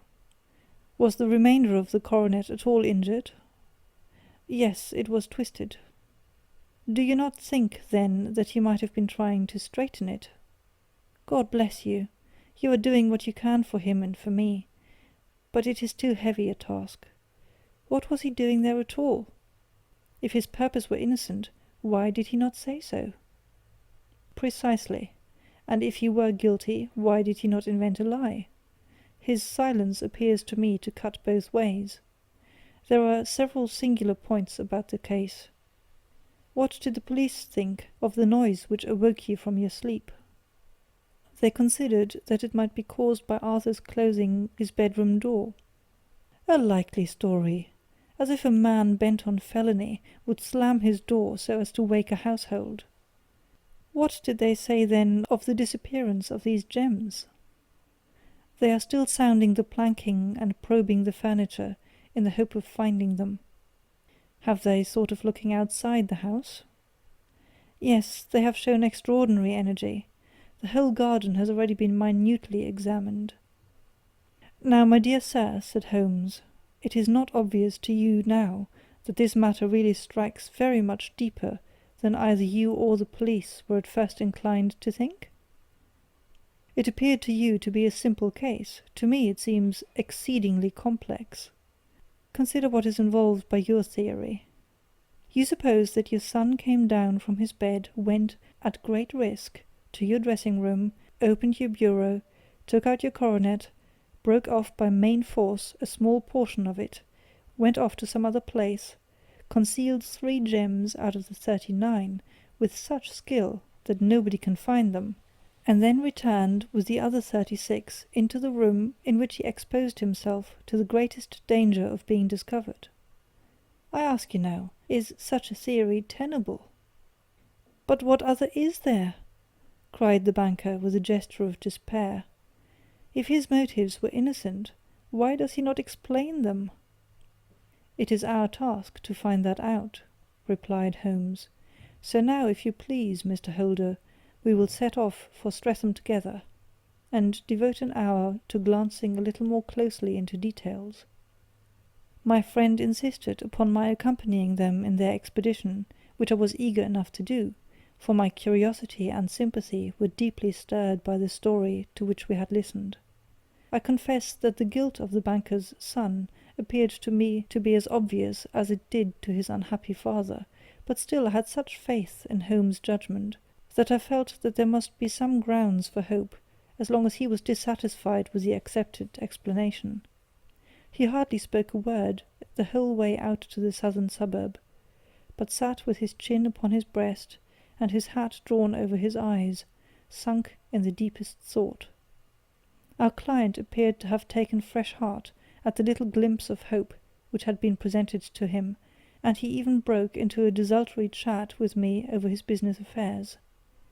A short railway journey and a shorter walk brought us to Fairbank, the modest residence of the great financier. Fairbank was a good-sized square house of white stone, standing back a little from the road. A double-carriage sweep with a snow-clad lawn stretched down in front of 2 large iron gates which closed the entrance. On the right side was a small wooden thicket, which led into a narrow path between 2 neat hedges, stretching from the road to the kitchen door, and forming the tradesman's entrance. On the left ran a lane which led to the stables, and was not itself within the grounds at all, being a public, though little used, thoroughfare. Holmes left us standing at the door and walked slowly all round the house, across the front, down the tradesman's path, and so round by the garden behind into the stable lane. So long was he that Mr. Holder and I went into the dining-room and waited by the fire until he should return. We were sitting there in silence when the door opened and the young lady came in. She was rather above the middle height, slim, with dark hair and eyes, which seemed the darker against the absolute pallor of her skin. I do not think that I have ever seen such deadly paleness in a woman's face. Her lips, too, were bloodless, but her eyes were flushed with crying.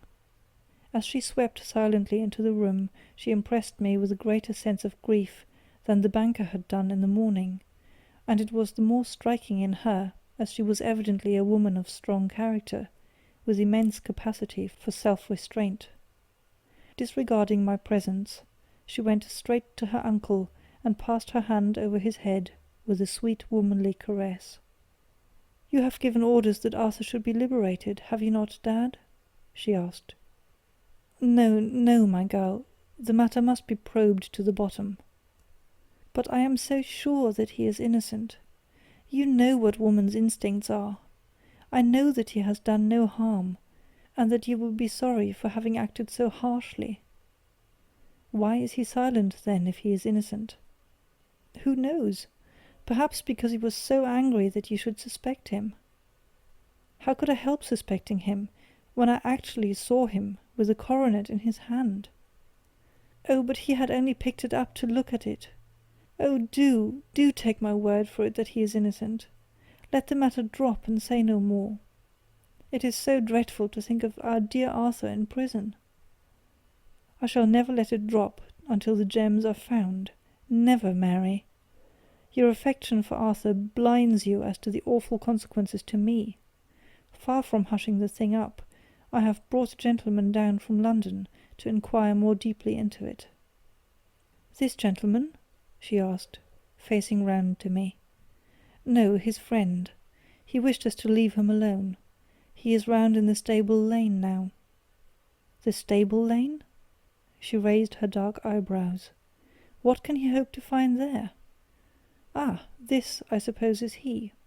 I trust, sir, that you will succeed in proving what I feel sure is the truth, that my cousin Arthur is innocent of his crime." "I fully share your opinion, and I trust with you that we may prove it," returned Holmes, going back to the mat to knock the snow from his shoes. "I believe I have the honour of addressing Miss Mary Holder. May I ask you a question or two?" "Pray do, sir, if it may help you, if it may help to clear this horrible affair up." "You heard nothing yourself last night?" "Nothing, until my uncle here began to speak loudly. I heard that, and I came down." "You shut up the windows and doors the night before. Did you fasten all the windows?" "Yes." "Were they all fastened this morning?" "Yes." "You have a maid who has a sweetheart. I think that you remarked to your uncle last night that you had been out to see him?" "Yes, and she was the girl who waited in the drawing-room, and who may have heard uncle's remarks about the coronet." "I see. You infer that she may have gone out to tell her sweetheart, and that the two may have planned the robbery." "But what is the good of all these vague theories?" cried the banker impatiently, "when I have told you that I saw Arthur with the coronet in his hands?" "Wait a little, Mr. Holder. We must come back to that. About this girl, Miss Holder. You saw her return by the kitchen door, I presume?" "Yes, when I went to see if the door was fastened for the night, I met her slipping in. I saw the man too, in the gloom." "Do you know him?" "Oh, yes. He is the greengrocer who brings our vegetables round. His name is Francis Prosper." "He stood," said Holmes, "to the left of the door, that is to say, farther up the path than is necessary to reach the door?" "Yes, he did." "And he is a man with a wooden leg?" Something like fear sprang up in the lady's expressive black eyes. "Why, you are like a magician," said she. "How do you know that?" She smiled, but there was no answering smile in Holmes's thin, eager face. "I should be very glad now to go upstairs," said he. "I shall probably wish to go over to the outside of the house again. Perhaps I had better take a look at the lower windows before I go up." He walked swiftly round from one to the other, pausing only at a large one which looked from the hall into the stable lane. This he opened and made a very careful examination of the sill with his powerful magnifying lens. "Now we shall go upstairs," said he at last. The banker's dressing-room was a plainly furnished little chamber, with a grey carpet, a large bureau, and a long mirror. Holmes went to the bureau first, and looked hard at the lock. "Which key was used to open it?" he asked. "That which my son himself indicated, that of the cupboard of the lumber-room." "Have you it here?" "That is it on the dressing-table." Sherlock Holmes took it up and opened the bureau. "It is a noiseless lock," said he. "It is no wonder that it did not wake you. This case, I presume, contains the coronet. We must have a look at it." He opened the case, and, taking out the diadem, he laid it upon the table. It was a magnificent specimen of the jeweller's art, and the 36 stones were the finest that I have ever seen. At one side of the coronet was a cracked edge, where a corner holding 3 gems had been torn away. "Now, Mr. Holder," said Holmes, "here is the corner which corresponds to that which has been so unfortunately lost. Might I beg that you will break it off?" The banker recoiled in horror. "I should not dream of trying it," said he. "Then I will." Holmes suddenly bent his strength upon it, but without result. I feel it give a little," said he. "But, though I am exceptionally strong in the fingers, it would take me all my time to break it. An ordinary man could not do it. Now, what do you think would happen if I did break it, Mr. Holder? There would be a noise like a pistol shot.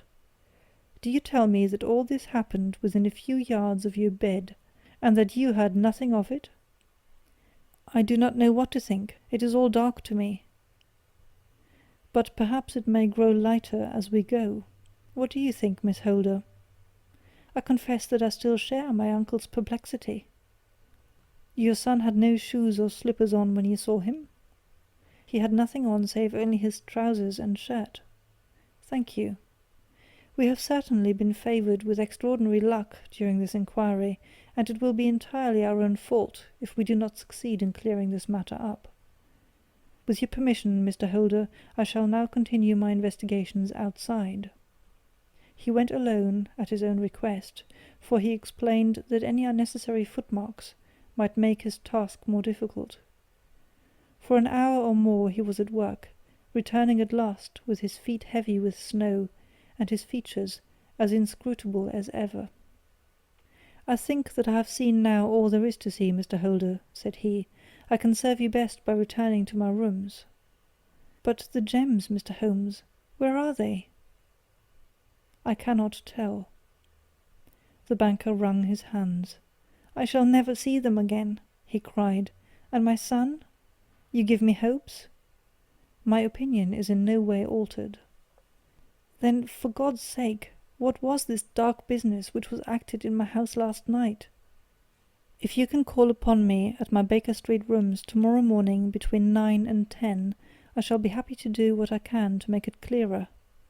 I understand that you give me carte blanche to act for you, provided only that I get back the gems, and that you place no limit on the sum I may draw." "I would give my fortune to have them back." "Very good. I shall look into the matter between this and then. Good-bye. It is just possible that I may have to come over here again before evening." It was obvious to me that my companion's mind was now made up about the case, although what his conclusions were was no more than I could even dimly imagine. Several times during our homeward journey I endeavoured to sound him upon the point, but he always glided away to some other topic, until at last I gave it over in despair. It was not yet 3 when we found ourselves in our rooms once more. He hurried to his chamber, and was down again in a few minutes, dressed as a common loafer, with his collar turned up, his shiny seedy coat, his red cravat, and his worn boots. He was a perfect sample of the class. "I think that this should do," said he, glancing into the glass above the fireplace. "I only wish that you could come with me, Watson, but I fear that it won't do. I may be on my trail in this matter, or I may be following a will-o'-the-wisp, but I shall soon know which it is. I hope that I may be back in a few hours." He cut a slice of beef from the joint upon the sideboard, sandwiched it between 2 rounds of bread, and thrusting this rude meal into his pocket, he started off upon his expedition. I had just finished my tea when he returned, evidently in excellent spirits, swinging an old elastic-sided boot in his hand. He chucked it down into a corner, and helped himself to a cup of tea. "I only looked in as I passed," said he. "I am going right on." "Where to?" "Oh, to the other side of the West End. It may be some time before I get back. Don't wait up for me in case I should be late." "How are you getting on?" "Oh, so-so. Nothing to complain of. I have been out to Streatham since I saw you last, but I did not call at the house." "It is a very sweet little problem, and I would not have missed it for a good deal. However, I must not sit gossiping here, but must get these disreputable clothes off, and return to my highly respectable self." I could see by his manner that he had stronger reasons for satisfaction than his words alone would imply. His eyes twinkled, and there was even a touch of colour upon his sallow cheeks. He hastened upstairs, and a few minutes later I heard the slam of the hall door, which told me that he was off once more upon his congenial hunt. I waited until midnight, but there was no sign of his return, so I retired to my room. It was no uncommon thing for him to be away for days and nights on end when he was hot upon a scent, so that his lateness caused me no surprise. I do not know at what hour he came in, but when I came down to breakfast in the morning, there he was with a cup of coffee in one hand and the paper in the other, as fresh and trim as possible. "You will excuse my beginning without you, Watson," said he, "but you remember that our client has rather an early appointment this morning." "Why, it is after 9 now," I answered. "I should not be surprised if that were he. I thought I heard a ring." It was indeed our friend the financier. I was shocked by the change which had come over him, for his face, which was naturally of a broad and massive mould, was now pinched and fallen in, while his hair seemed to me at least a shade whiter. He entered with a weariness and lethargy which was even more painful than his violence of the morning before, and he dropped heavily into the armchair which I pushed forward for him. "I do not know what I have done to be so severely tried," said he. "Only 2 days ago I was a happy and prosperous man, without a care in the world. Now I am left to a lonely and dishonoured age. One sorrow comes close upon the heels of another. My niece Mary has deserted me." "Deserted you?" "Yes. Her bed this morning had not been slept in, her room was empty, and a note for me lay upon the hall table. I had said to her last night, in sorrow and not in anger, that if she had married my boy all might have been well with him. Perhaps it was thoughtless of me to say so.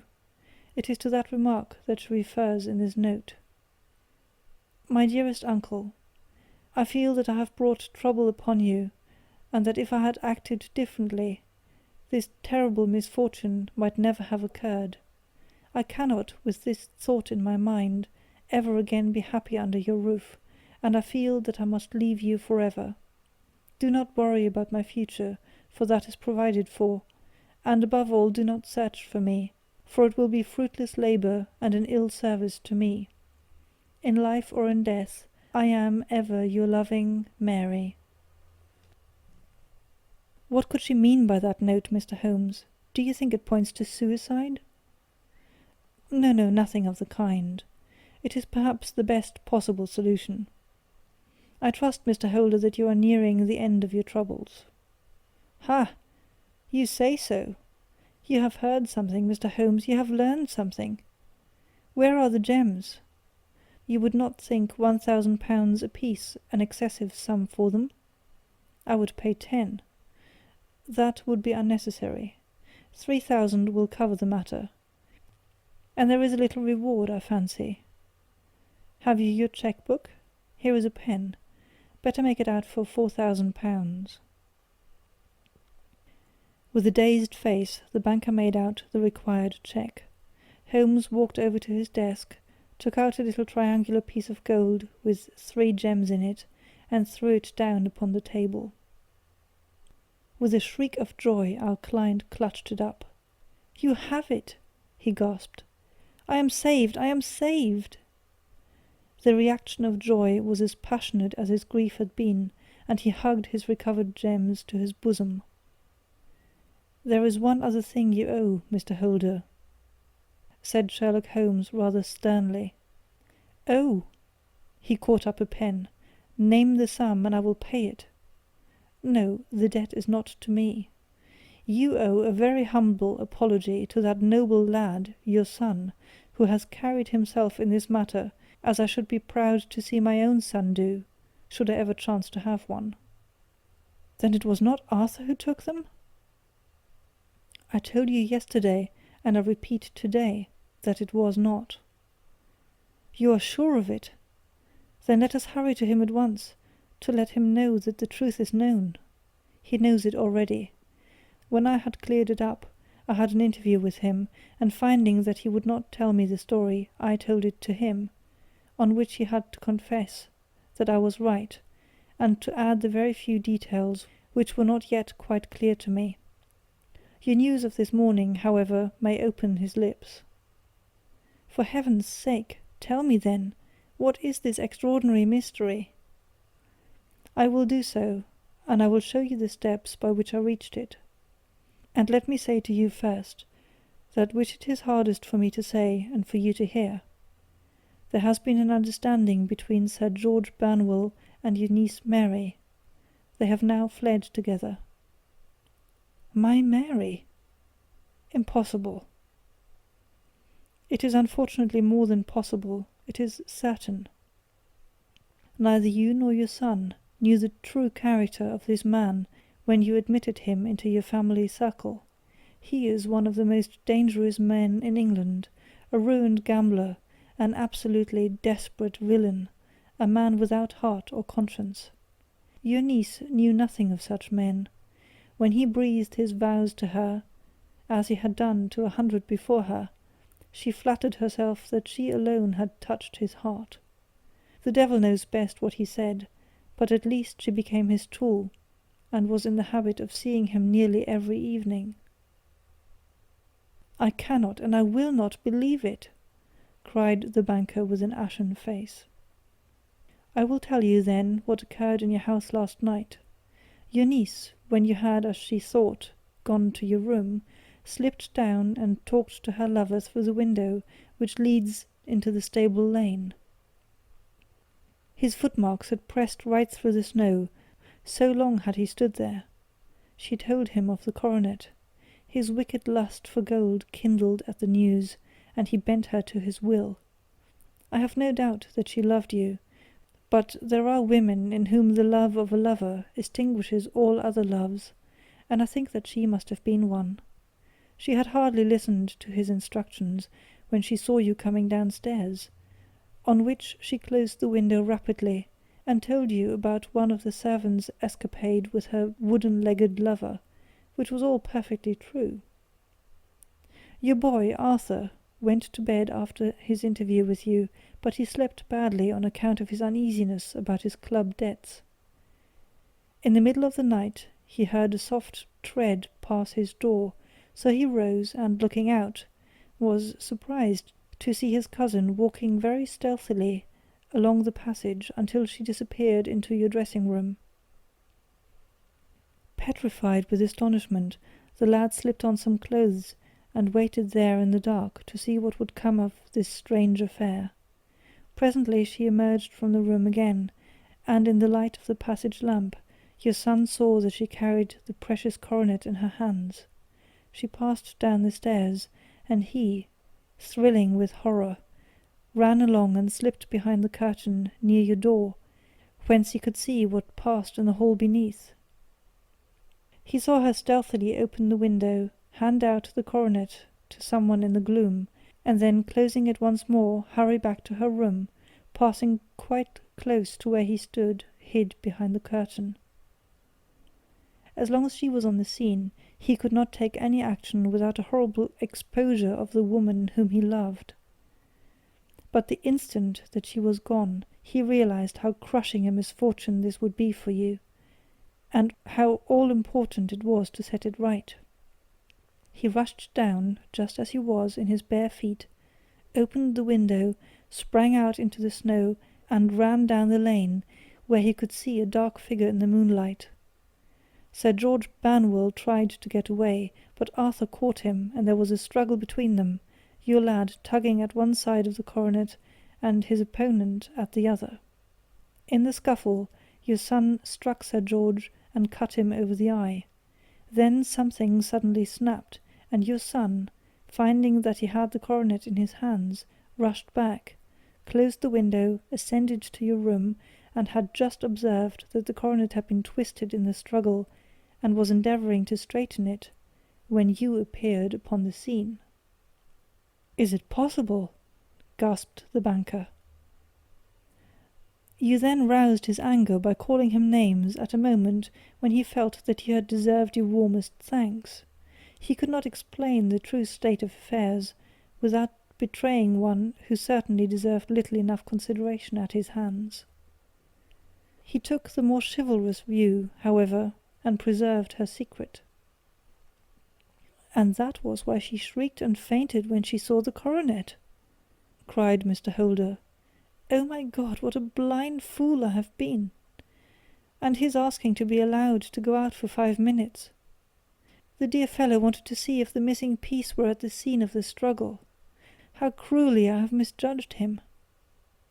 When I arrived at the house, continued Holmes, I at once went very carefully round it to observe if there were any traces in the snow which might help me.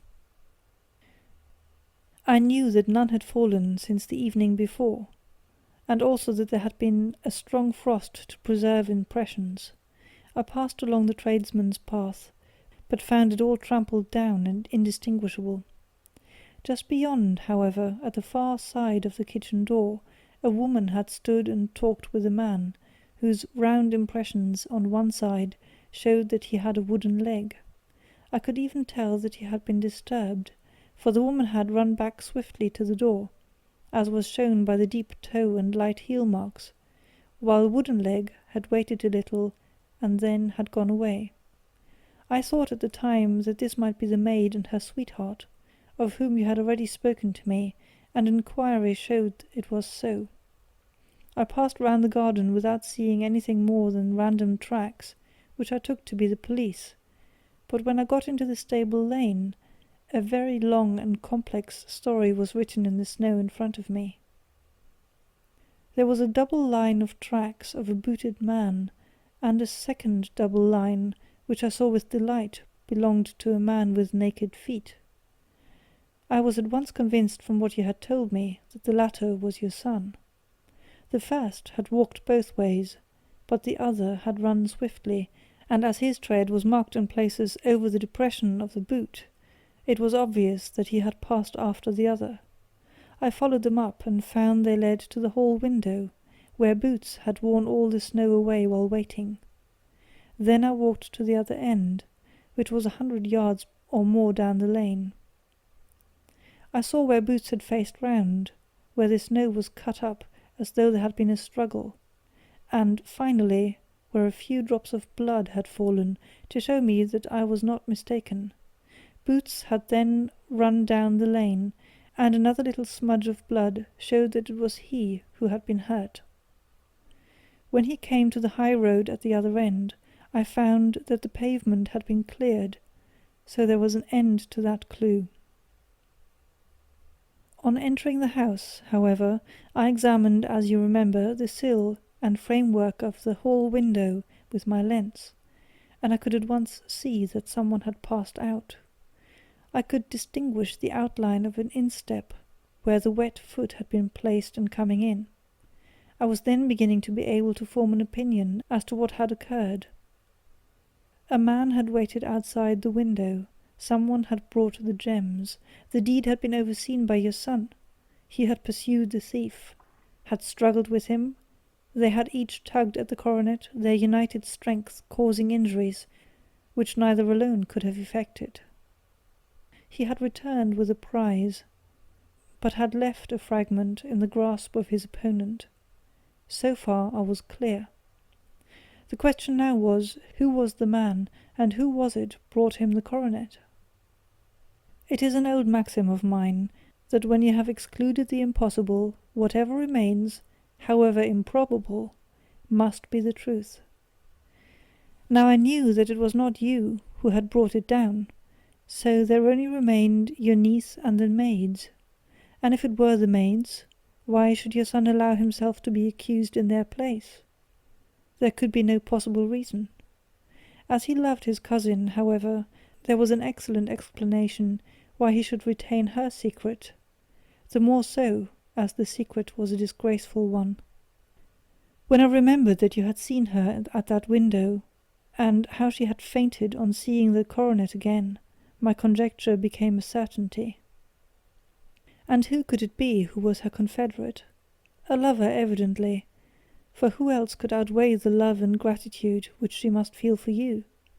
I knew that you went out little, and that your circle of friends was a very limited one, but among them was Sir George Burnwell. I had heard of him before as a man of evil reputation among women. It must have been he who wore those boots and retained the missing gems. Even though he knew that Arthur had discovered him, he might still flatter himself that he was safe, for the lad could not say a word without compromising his own family. Well, your own good sense will suggest what measures I took next. I went in the shape of a loafer to Sir George's house, managed to pick up an acquaintance with his valet, learned that his master had cut his head the night before, and finally, at the expense of 6 shillings, made all sure by buying a pair of his cast-off shoes. With these I journeyed down to Streatham, and saw that they exactly fitted the tracks. "I saw an ill-dressed vagabond on the lane yesterday evening," said Mr. Holder. "Precisely, it was I. I found that I had my man, so I came home and changed my clothes. It was a delicate part which I had to play then, for I saw that prosecution must be avoided to avert scandal, and I knew that so astute a villain would see that our hands were tied in the matter. I went and saw him. At first, of course, he denied everything. But when I gave him every particular that had occurred, he tried to bluster, and took down a life-preserver from the wall. I knew my man, however, and I clapped a pistol to his head before he could strike. Then he became a little more reasonable. I told him that we would give him a price for the stones he held, £1,000 apiece. That brought out the first signs of grief that he had shown. 'Why, dash it all,' said he, 'I've let them go at 600 for the 3. I soon managed to get the address of the receiver who had them, on promising him that there would be no prosecution. Off I set to him, and after much chaffering I got our stones at £1,000 apiece. Then I looked in upon your son, told him that all was right, and eventually got to my bed at about 2 o'clock, after what I may call a really hard day's work. A day which has saved England from a great public scandal,' said the banker, rising. 'Sir, I cannot find words to thank you, but you shall not find me ungrateful for what you have done. Your skill has indeed exceeded all that I have heard of. And now I must fly to my dear boy to apologize to him for the wrong which I have done him. As to what you tell me of poor Mary, it goes to my very heart. Not even your skill can inform me where she is now.' "I think that we may safely say," returned Holmes, "that she is wherever Sir George Burnwell is. It is equally certain, too, that whatever her sins are, they will soon receive a more than sufficient punishment." End of The Beryl Coronet. Read by Gesine in December 2006.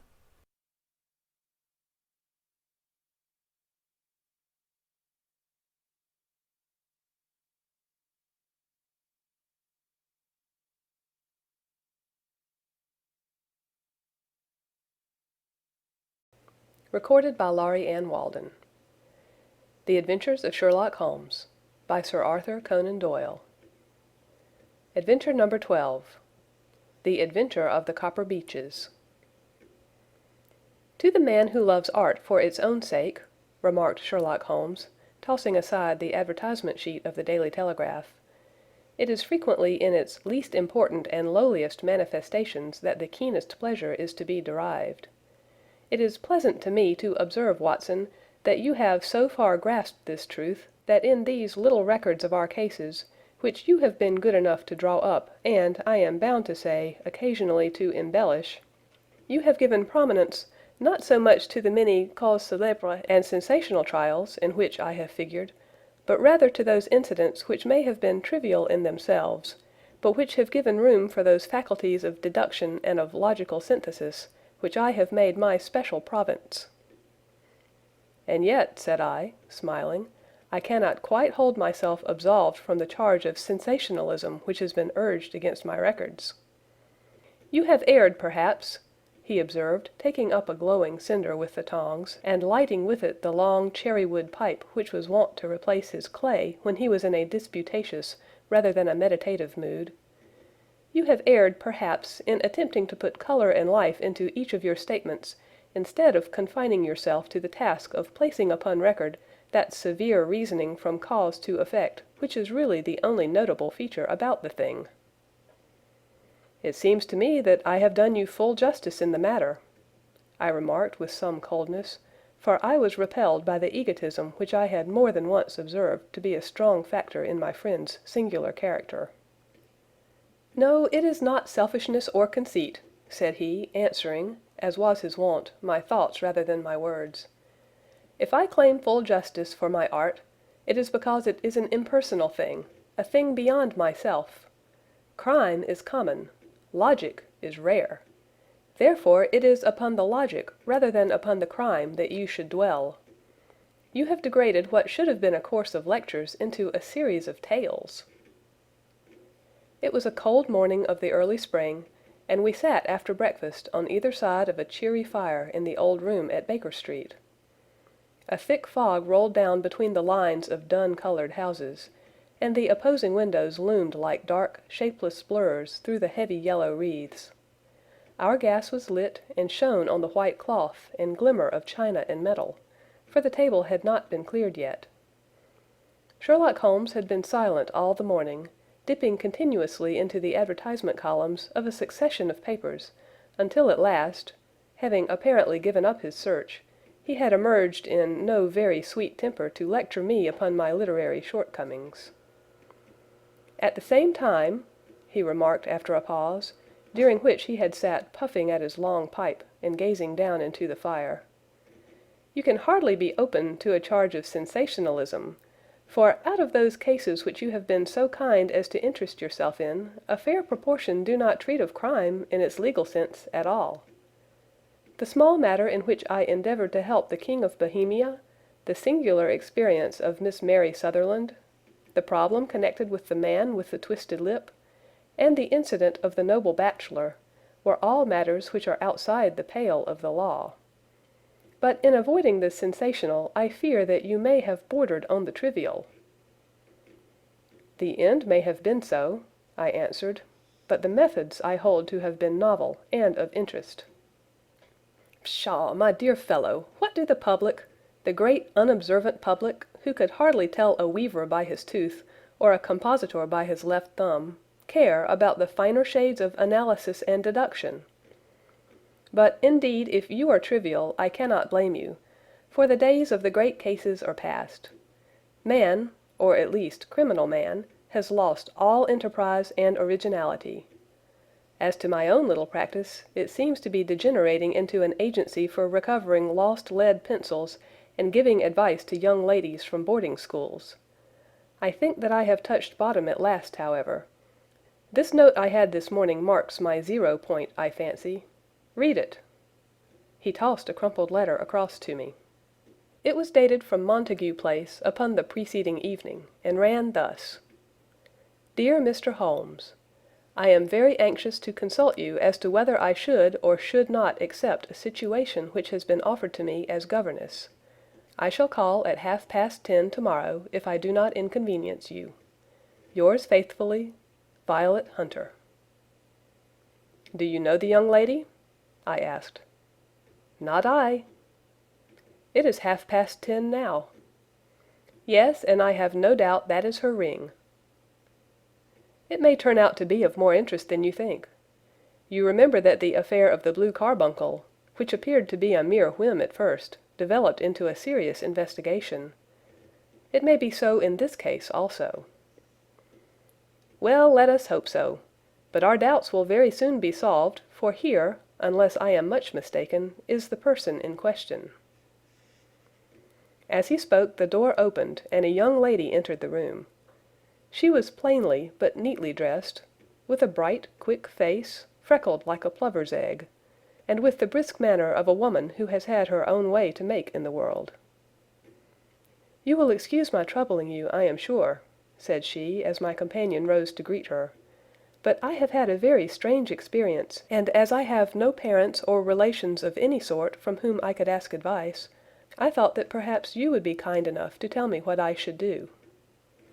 "Pray take a seat, Miss Hunter. I shall be happy to do anything that I can to serve you." I could see that Holmes was favorably impressed by the manner and speech of his new client. He looked her over in his searching fashion, and then composed himself, with his lids drooping and his fingertips together, to listen to her story.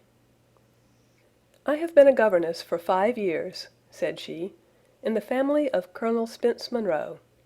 But 2 months ago the Colonel received an appointment at Halifax, in Nova Scotia, and took his children over to America with him, so that I found myself without a situation. I advertised, and I answered advertisements, but without success. At last the little money which I had saved began to run short, and I was at my wits' end as to what I should do. There is a well-known agency for governesses in the West End called Westaways, and there I used to call about once a week in order to see whether anything had turned up which might suit me. Westaway was the name of the founder of the business, but it is really managed by Miss Stoper. She sits in her own little office, and the ladies who are seeking employment wait in an anteroom, and are then shown in one by one, when she consults her ledgers and sees whether she has anything which would suit them. Well, when I called last week, I was shown into the little office as usual, but I found that Miss Stoper was not alone. A prodigiously stout man with a very smiling face and a great heavy chin which rolled down in fold upon fold over his throat, sat at her elbow with a pair of glasses on his nose, looking very earnestly at the ladies who entered. As I came in he gave quite a jump in his chair, and turned quickly to Miss Stoper. "That will do," said he. "I could not ask for anything better. Capital, capital!" He seemed quite enthusiastic, and rubbed his hands together in the most genial fashion. He was such a comfortable-looking man that it was quite a pleasure to look at him. "You are looking for a situation, miss?" he asked. "Yes, sir." "As governess?" "Yes, sir." "And what salary do you ask?" "I had £4 a month in my last place with Colonel Spence Munro." "Oh, tut, tut! Sweating, rank sweating!" he cried, throwing his fat hands out into the air like a man who is in a boiling passion. "How could anyone offer so pitiful a sum to a lady with such attractions and accomplishments?" "My accomplishments, sir, may be less than you imagine," said I. "A little French, a little German, music, and drawing—" "Tut, tut!" he cried. "This is all quite beside the question. The point is, have you or have you not the bearing and deportment of a lady? There it is in a nutshell. If you have not, you are not fitted for the rearing of a child who may some day play a considerable part in the history of the country. But if you have, why, then, how could any gentleman ask you to condescend to accept anything under the 3 figures? Your salary with me, madam, would commence at £100 a year." You may imagine, Mr. Holmes, that to me, destitute as I was, such an offer seemed almost too good to be true. The gentleman, however, seeing perhaps the look of incredulity upon my face, opened a pocket-book and took out a note. "It is also my custom," said he, smiling in the most pleasant fashion until his eyes were just 2 little shining slits amid the white creases of his face, "to advance to my young ladies half their salary beforehand, so that they may meet any little expenses of their journey and their wardrobe." It seemed to me that I had never met so fascinating and so thoughtful a man.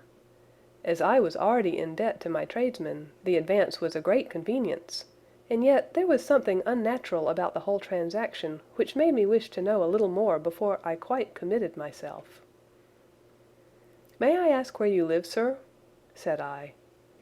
"Hampshire. Charming rural place. The Copper Beeches, 5 miles on the far side of Winchester. It is the most lovely country, my dear young lady, and the dearest old country house." "And my duties, sir? I should be glad to know what they would be." "One child, one dear little romper just 6 years old.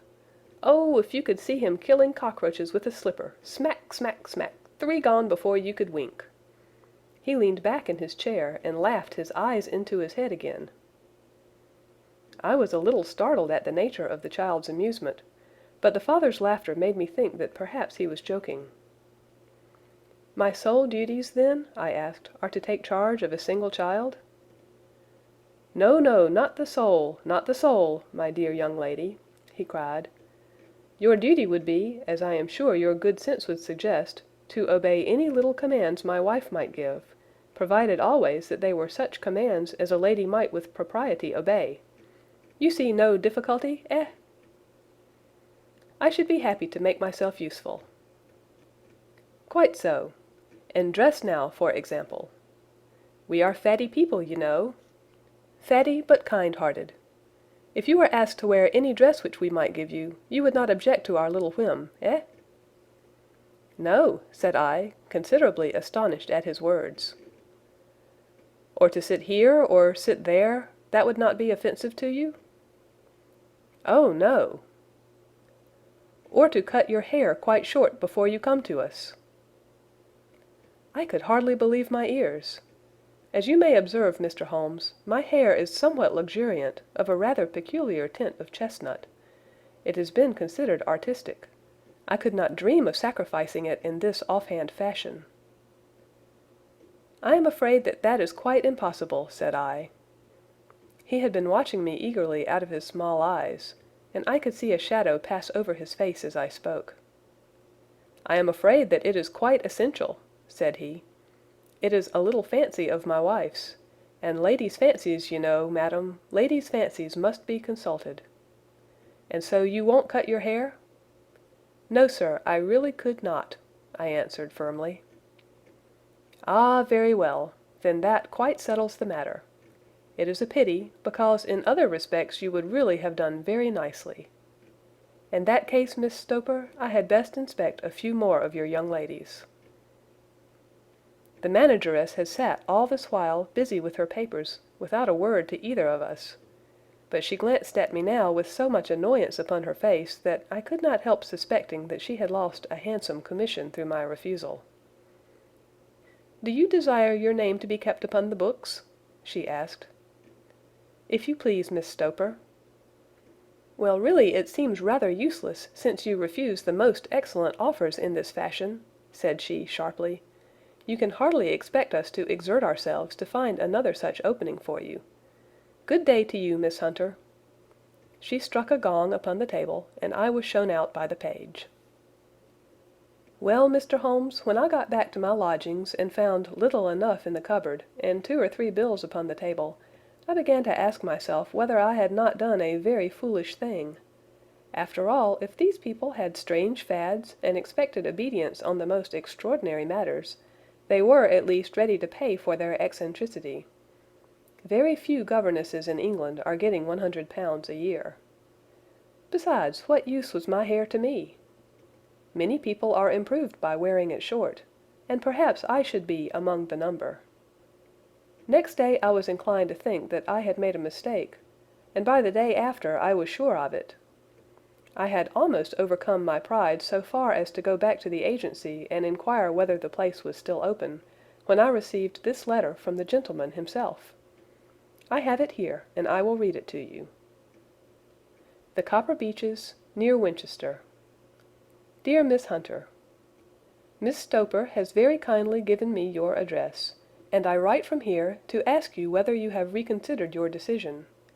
My wife is very anxious that you should come, for she has been much attracted by my description of you. We are willing to give £30 a quarter, or £120 a year, so as to recompense you for any little inconvenience which our fads may cause you. They are not very exacting, after all. My wife is fond of a particular shade of electric blue, and would like you to wear such a dress indoors in the morning. You need not, however, go to the expense of purchasing one, as we have one belonging to my dear daughter Alice, now in Philadelphia, which would, I should think, fit you very well. Then, as to sitting here or there, or amusing yourself in any manner indicated, that need cause you no inconvenience. As regards your hair, it is no doubt a pity, especially as I could not help remarking its beauty during our short interview. But I am afraid that I must remain firm upon this point, and I only hope that the increased salary may recompense you for the loss. Your duties, as far as the child is concerned, are very light. Now do try to come, and I shall meet you with the dog-cart at Winchester. Let me know your train. Yours faithfully, Jeffro Rucastle. That is the letter which I have just received, Mr. Holmes, and my mind is made up that I will accept it. I thought, however, that before taking the final step, I should like to submit the whole matter to your consideration." "Well, Miss Hunter, if your mind is made up, that settles the question," said Holmes, smiling. "But you would not advise me to refuse?" "I confess that it is not the situation which I should like to see a sister of mine apply for." "What is the meaning of it all, Mr. Holmes?" "Ah, I have no data. I cannot tell. Perhaps you have yourself formed some opinion?" "Well, there seems to me to be only one possible solution. Mr. Rucastle seemed to be a very kind, good-natured man. Is it not possible that his wife is a lunatic, and that he desires to keep the matter quiet for fear she should be taken to an asylum, and that he humors her fancies in every way in order to prevent an outbreak?" "That is a possible solution. In fact, as matters stand, it is the most probable one.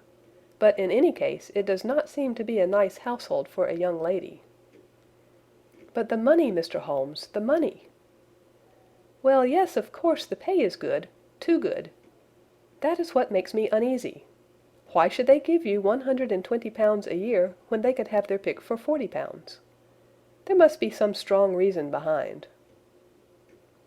"I thought that if I told you the circumstances you would understand afterwards if I wanted your help. I should feel so much stronger if I felt that you were at the back of me." "Oh, you may carry that feeling away with you. I assure you that your little problem promises to be the most interesting which has come my way for some months. There is something distinctly novel about some of the features. If you should find yourself in doubt or in danger—" "Danger? What danger do you foresee?" Holmes shook his head gravely. "It would cease to be a danger if we could define it," said he. "But at any time, day or night, a telegram would bring me down to your help." "That is enough." She rose briskly from her chair with the anxiety all swept from her face. "I shall go down to Hampshire quite easy in my mind now. I shall write to Mr. Rucastle at once, sacrifice my poor hair tonight, and start for Winchester tomorrow." With a few grateful words to Holmes, she bade us both good night and bustled off upon her way. "At least," said I as we heard her quick, firm steps descending the stairs, "she seems to be a young lady who is very well able to take care of herself." "And she would need to be," said Holmes gravely. "I am much mistaken if we do not hear from her before many days are past." It was not very long before my friend's prediction was fulfilled. A fortnight went by, during which I frequently found my thoughts turning in her direction, and wondering what strange side alley of human experience this lonely woman had strayed into. The unusual salary, the curious conditions, the light duties, all pointed to something abnormal, though whether a fad or a plot, or whether the man were a philanthropist or a villain, it was quite beyond my powers to determine. As to Holmes, I observed that he sat frequently for half an hour on end, with knitted brows and an abstracted air, but he swept the matter away with a wave of his hand when I mentioned it. "Data, data, data!" he cried impatiently. "I can't make bricks without clay." And yet he would always wind up by muttering that no sister of his should ever have accepted such a situation. The telegram which we eventually received came late one night, just as I was thinking of turning in, and Holmes was settling down to one of those all-night chemical researches which he frequently indulged in, when I would leave him stooping over a retort and a test tube at night, and find him in the same position when I came down to breakfast in the morning. He opened the yellow envelope, and then, glancing at the message, threw it across to me. "Just look up the trains in Bradshaw," said he, and turned back to his chemical studies. The summons was a brief and urgent one. "Please be at the Black Swan Hotel at Winchester at midday tomorrow," it said. "Do come. I am at my wits' end. Hunter." "Will you come with me?" asked Holmes, glancing up. "I should wish to." "Just look it up, then." "There is a train at 9:30, said I, glancing over my Bradshaw. "It is due at Winchester at 11:30. "That will do very nicely. Then perhaps I had better postpone my analysis of the acetones, as we may need to be at our best in the morning." By 11 o'clock the next day we were well upon our way to the old English capital. Holmes had been buried in the morning papers all the way down, but after we had passed the Hampshire border he threw them down and began to admire the scenery. It was an ideal spring day, a light blue sky, flecked with little fleecy white clouds drifting across from west to east. The sun was shining very brightly, and yet there was an exhilarating nip in the air which set an edge to a man's energy. All over the countryside, away to the rolling hills around Aldershot, the little red and grey roofs of the farmsteadings peeped out from amid the light green of the new foliage. "Are they not fresh and beautiful?" I cried with all the enthusiasm of a man fresh from the fogs of Baker Street. But Holmes shook his head gravely. "Do you know, Watson," said he, "that it is one of the curses of a mind with a turn like mine, that I must look at everything with reference to my own special subject. You look at these scattered houses, and you are impressed by their beauty. I look at them, and the only thought which comes to me is a feeling of their isolation, and of the impunity with which crime may be committed there." "Good heavens!" I cried. "Who would associate crime with these dear old homesteads?" "They always fill me with a certain horror. It is my belief, Watson, founded upon my experience, that the lowest and vilest alleys in London do not present a more dreadful record of sin than does the smiling and beautiful countryside." "You horrify me." "But the reason is very obvious. The pressure of public opinion can do in the town what the law cannot accomplish. There is no lane so vile that the scream of a tortured child, or the thud of a drunkard's blow, does not beget sympathy and indignation among the neighbours, and then the whole machinery of justice is ever so close that a word of complaint can set it going, and there is but a step between the crime and the dock. But look at these lonely houses, each in its own fields, filled for the most part with poor ignorant folk who know little of the law. Think of the deeds of hellish cruelty, the hidden wickedness which may go on year in, year out in such places, and none the wiser. Had this lady who appeals to us for help gone to live in Winchester, I should never have had a fear for her. It is the 5 miles of country which makes the danger. Still, it is clear that she is not personally threatened. No, if she can come to Winchester to meet us, she can get away. Quite so, she has her freedom. What can be the matter, then? Can you suggest no explanation?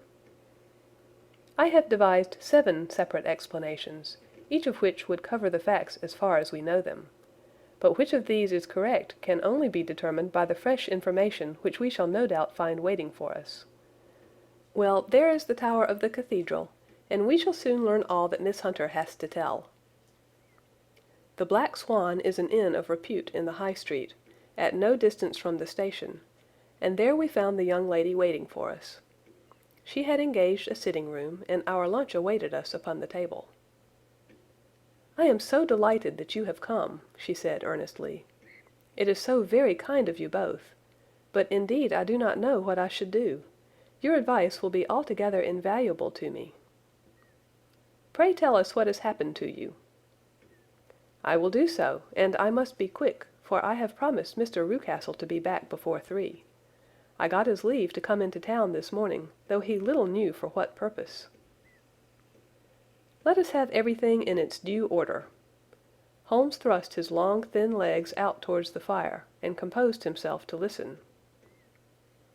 "In the first place, I may say that I have met, on the whole, with no actual ill treatment from Mr. and Mrs. Rucastle. It is only fair to them to say that. But I cannot understand them, and I am not easy in my mind about them." "What can you not understand?" "Their reasons for their conduct. But you shall have it all just as it occurred. When I came down, Mr. Rucastle met me here, and drove me in his dog-cart to the Copper Beeches. It is, as he said, beautifully situated, but it is not beautiful in itself, for it is a large square block of a house, whitewashed, but all stained and streaked with damp and bad weather.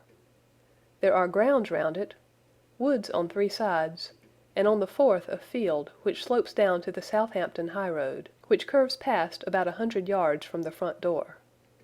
This ground in front belongs to the house, but the woods all round are part of Lord Southerton's preserves.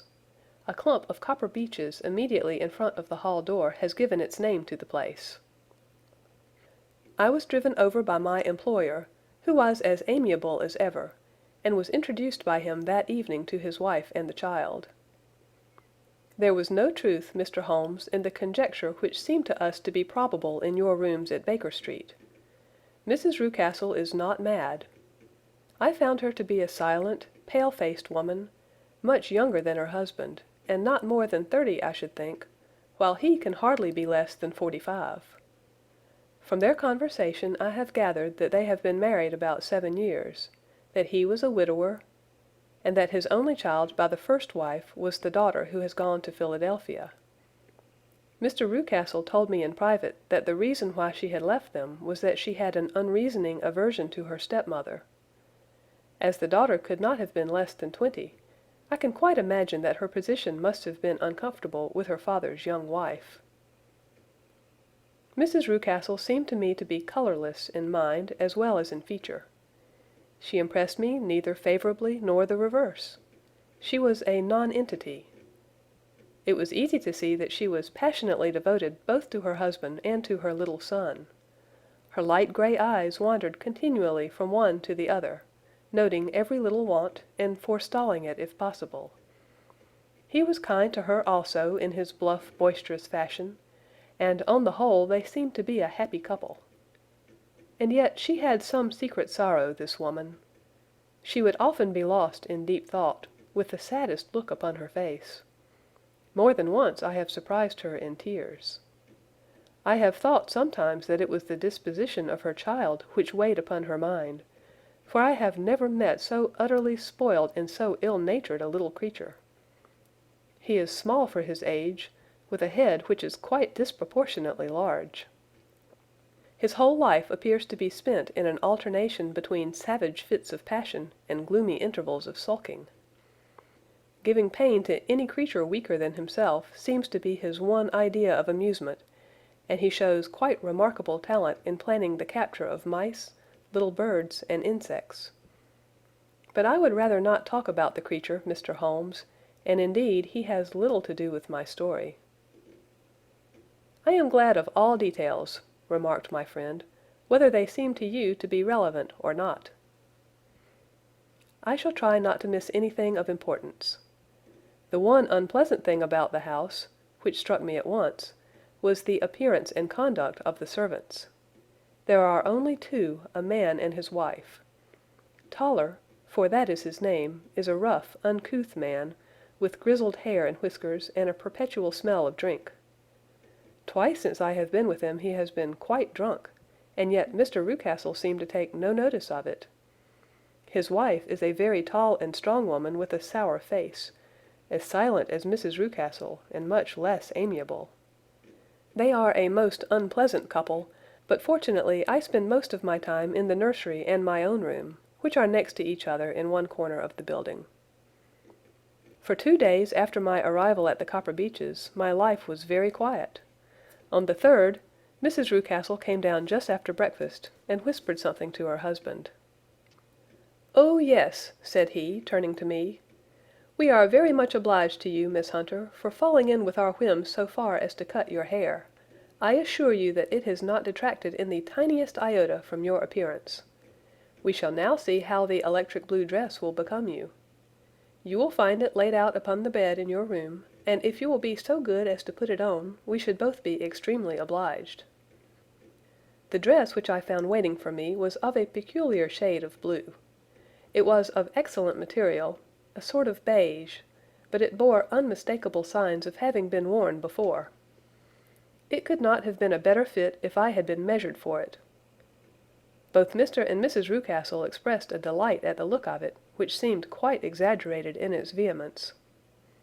They were waiting for me in the drawing-room, which is a very large room stretching along the entire front of the house, with 3 long windows reaching down to the floor. A chair had been placed close to the central window with its back turned towards it. In this I was asked to sit, and then Mr. Rucastle, walking up and down on the other side of the room, began to tell me a series of the funniest stories that I have ever listened to. You cannot imagine how comical he was, and I laughed until I was quite weary. Mrs. Rucastle, however, who has evidently no sense of humor, never so much as smiled, but sat with her hands in her lap, and a sad, anxious look upon her face. After an hour or so, Mr. Rucastle suddenly remarked that it was time to commence the duties of the day, and that I might change my dress and go to little Edward in the nursery.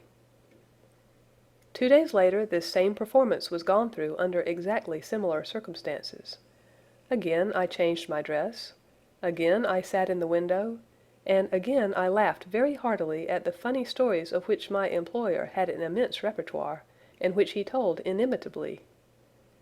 Then he handed me a yellow-backed novel, and moving my chair a little sideways that my own shadow might not fall upon the page, he begged me to read aloud to him. I read for about 10 minutes, beginning in the heart of a chapter, and then suddenly, in the middle of a sentence, he ordered me to cease and to change my dress. You can easily imagine, Mr. Holmes, how curious I became as to what the meaning of this extraordinary performance could possibly be. They were always very careful, I observed, to turn my face away from the window, so that I became consumed with the desire to see what was going on behind my back. At first it seemed to be impossible, but I soon devised a means. My hand mirror had been broken, so a happy thought seized me, and I concealed a piece of the glass in my handkerchief. On the next occasion, in the midst of my laughter, I put my handkerchief up to my eyes, and was able with a little management to see all that there was behind me. I confess that I was disappointed. There was nothing. At least, that was my first impression. At the second glance, however, I perceived that there was a man standing in the Southampton Road, a small bearded man in a grey suit, who seemed to be looking in my direction. The road is an important highway, and there are usually people there. This man, however, was leaning against the railings which bordered our field, and was looking earnestly up. I lowered my handkerchief and glanced at Mrs. Rucastle, to find her eyes fixed upon me with a most searching gaze. She said nothing, but I am convinced that she had divined that I had a mirror in my hand, and had seen what was behind me. She rose at once. "Jeffro," said she, "there is an impertinent fellow upon the road there, who stares up at Miss Hunter." "No friend of yours, Miss Hunter?" he asked. "No, I know no one in these parts." "Dear me, how very impertinent! Kindly turn round and motion to him to go away." "Surely it would be better to take no notice." "No, no, we should have him loitering here always.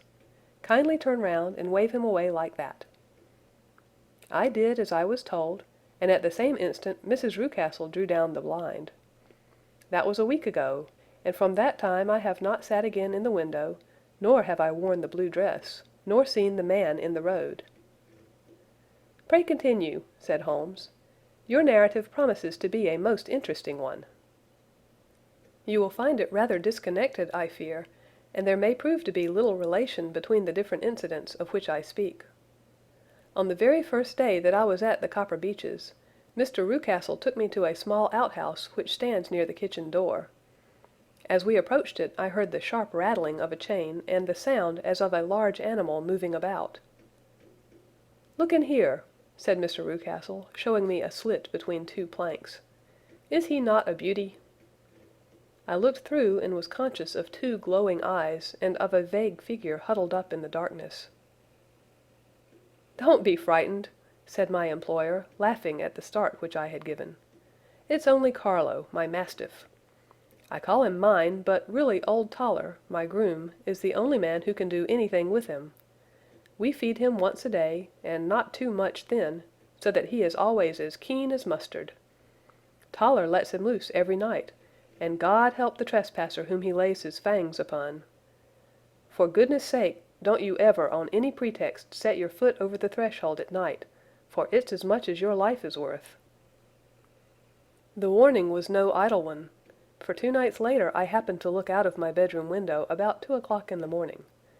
It was a beautiful moonlight night, and the lawn in front of the house was silvered over and almost as bright as day. I was standing, wrapped in the peaceful beauty of the scene, when I was aware that something was moving under the shadow of the copper beeches. As it emerged into the moonshine, I saw what it was. It was a giant dog, as large as a calf, tawny tinted, with hanging jowl, black muzzle, and huge projecting bones. It walked slowly across the lawn and vanished into the shadow upon the other side. That dreadful sentinel sent a chill to my heart which I do not think that any burglar could have done. And now I have a very strange experience to tell you. I had, as you know, cut off my hair in London, and I had placed it in a great coil at the bottom of my trunk. One evening, after the child was in bed, I began to amuse myself by examining the furniture of my room, and by rearranging my own little things. There was an old chest of drawers in the room, the two upper ones empty and open, the lower one locked. I had filled the first two with my linen, and as I had still much to pack away, I was naturally annoyed at not having the use of the third drawer. It struck me that it might have been fastened by a mere oversight, so I took out my bunch of keys and tried to open it. The very first key fitted to perfection, and I drew the drawer open.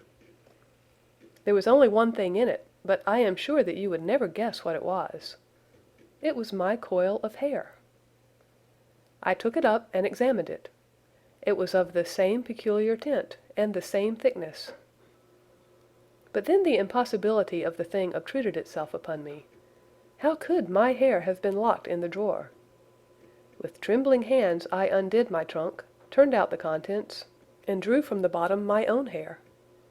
I laid the two tresses together, and I assure you that they were identical. Was it not extraordinary? Puzzle as I would, I could make nothing at all of what it meant. I returned the strange hair to the drawer, and I said nothing of the matter to the Rucastles, as I felt that I had put myself in the wrong by opening a drawer which they had locked. I am naturally observant, as you may have remarked, Mr. Holmes, and I soon had a pretty good plan of the whole house in my head. There was one wing, however, which appeared not to be inhabited at all. A door which faced that which led into the quarters of the Tollers opened into this suite, but it was invariably locked. One day, however, as I ascended the stair, I met Mr. Rucastle coming out through this door, his keys in his hand, and a look on his face which made him a very different person to the round, jovial man to whom I was accustomed. His cheeks were red, his brow was all crinkled with anger, and the veins stood out at his temples with passion. He locked the door and hurried past me without a word or a look. This aroused my curiosity, so when I went out for a walk in the grounds with my charge, I strolled round to the side from which I could see the windows of this part of the house. There were 4 of them in a row, 3 of which were simply dirty, while the 4th was shuttered up. They were evidently all deserted. As I strolled up and down, glancing at them occasionally, Mr. Rucastle came out to me, looking as merry and jovial as ever. "Ah," said he, "you must not think me rude if I passed you without a word, my dear young lady. I was preoccupied with business matters." I assured him that I was not offended. "By the way," said I, "you seem to have quite a suite of spare rooms up there, and one of them has the shutters up." He looked surprised and, as it seemed to me, a little startled at my remark. "Photography is one of my hobbies," said he. "I have made my dark room up there. But, dear me, what an observant young lady we have come upon. Who would have believed it? Who would have ever believed it?"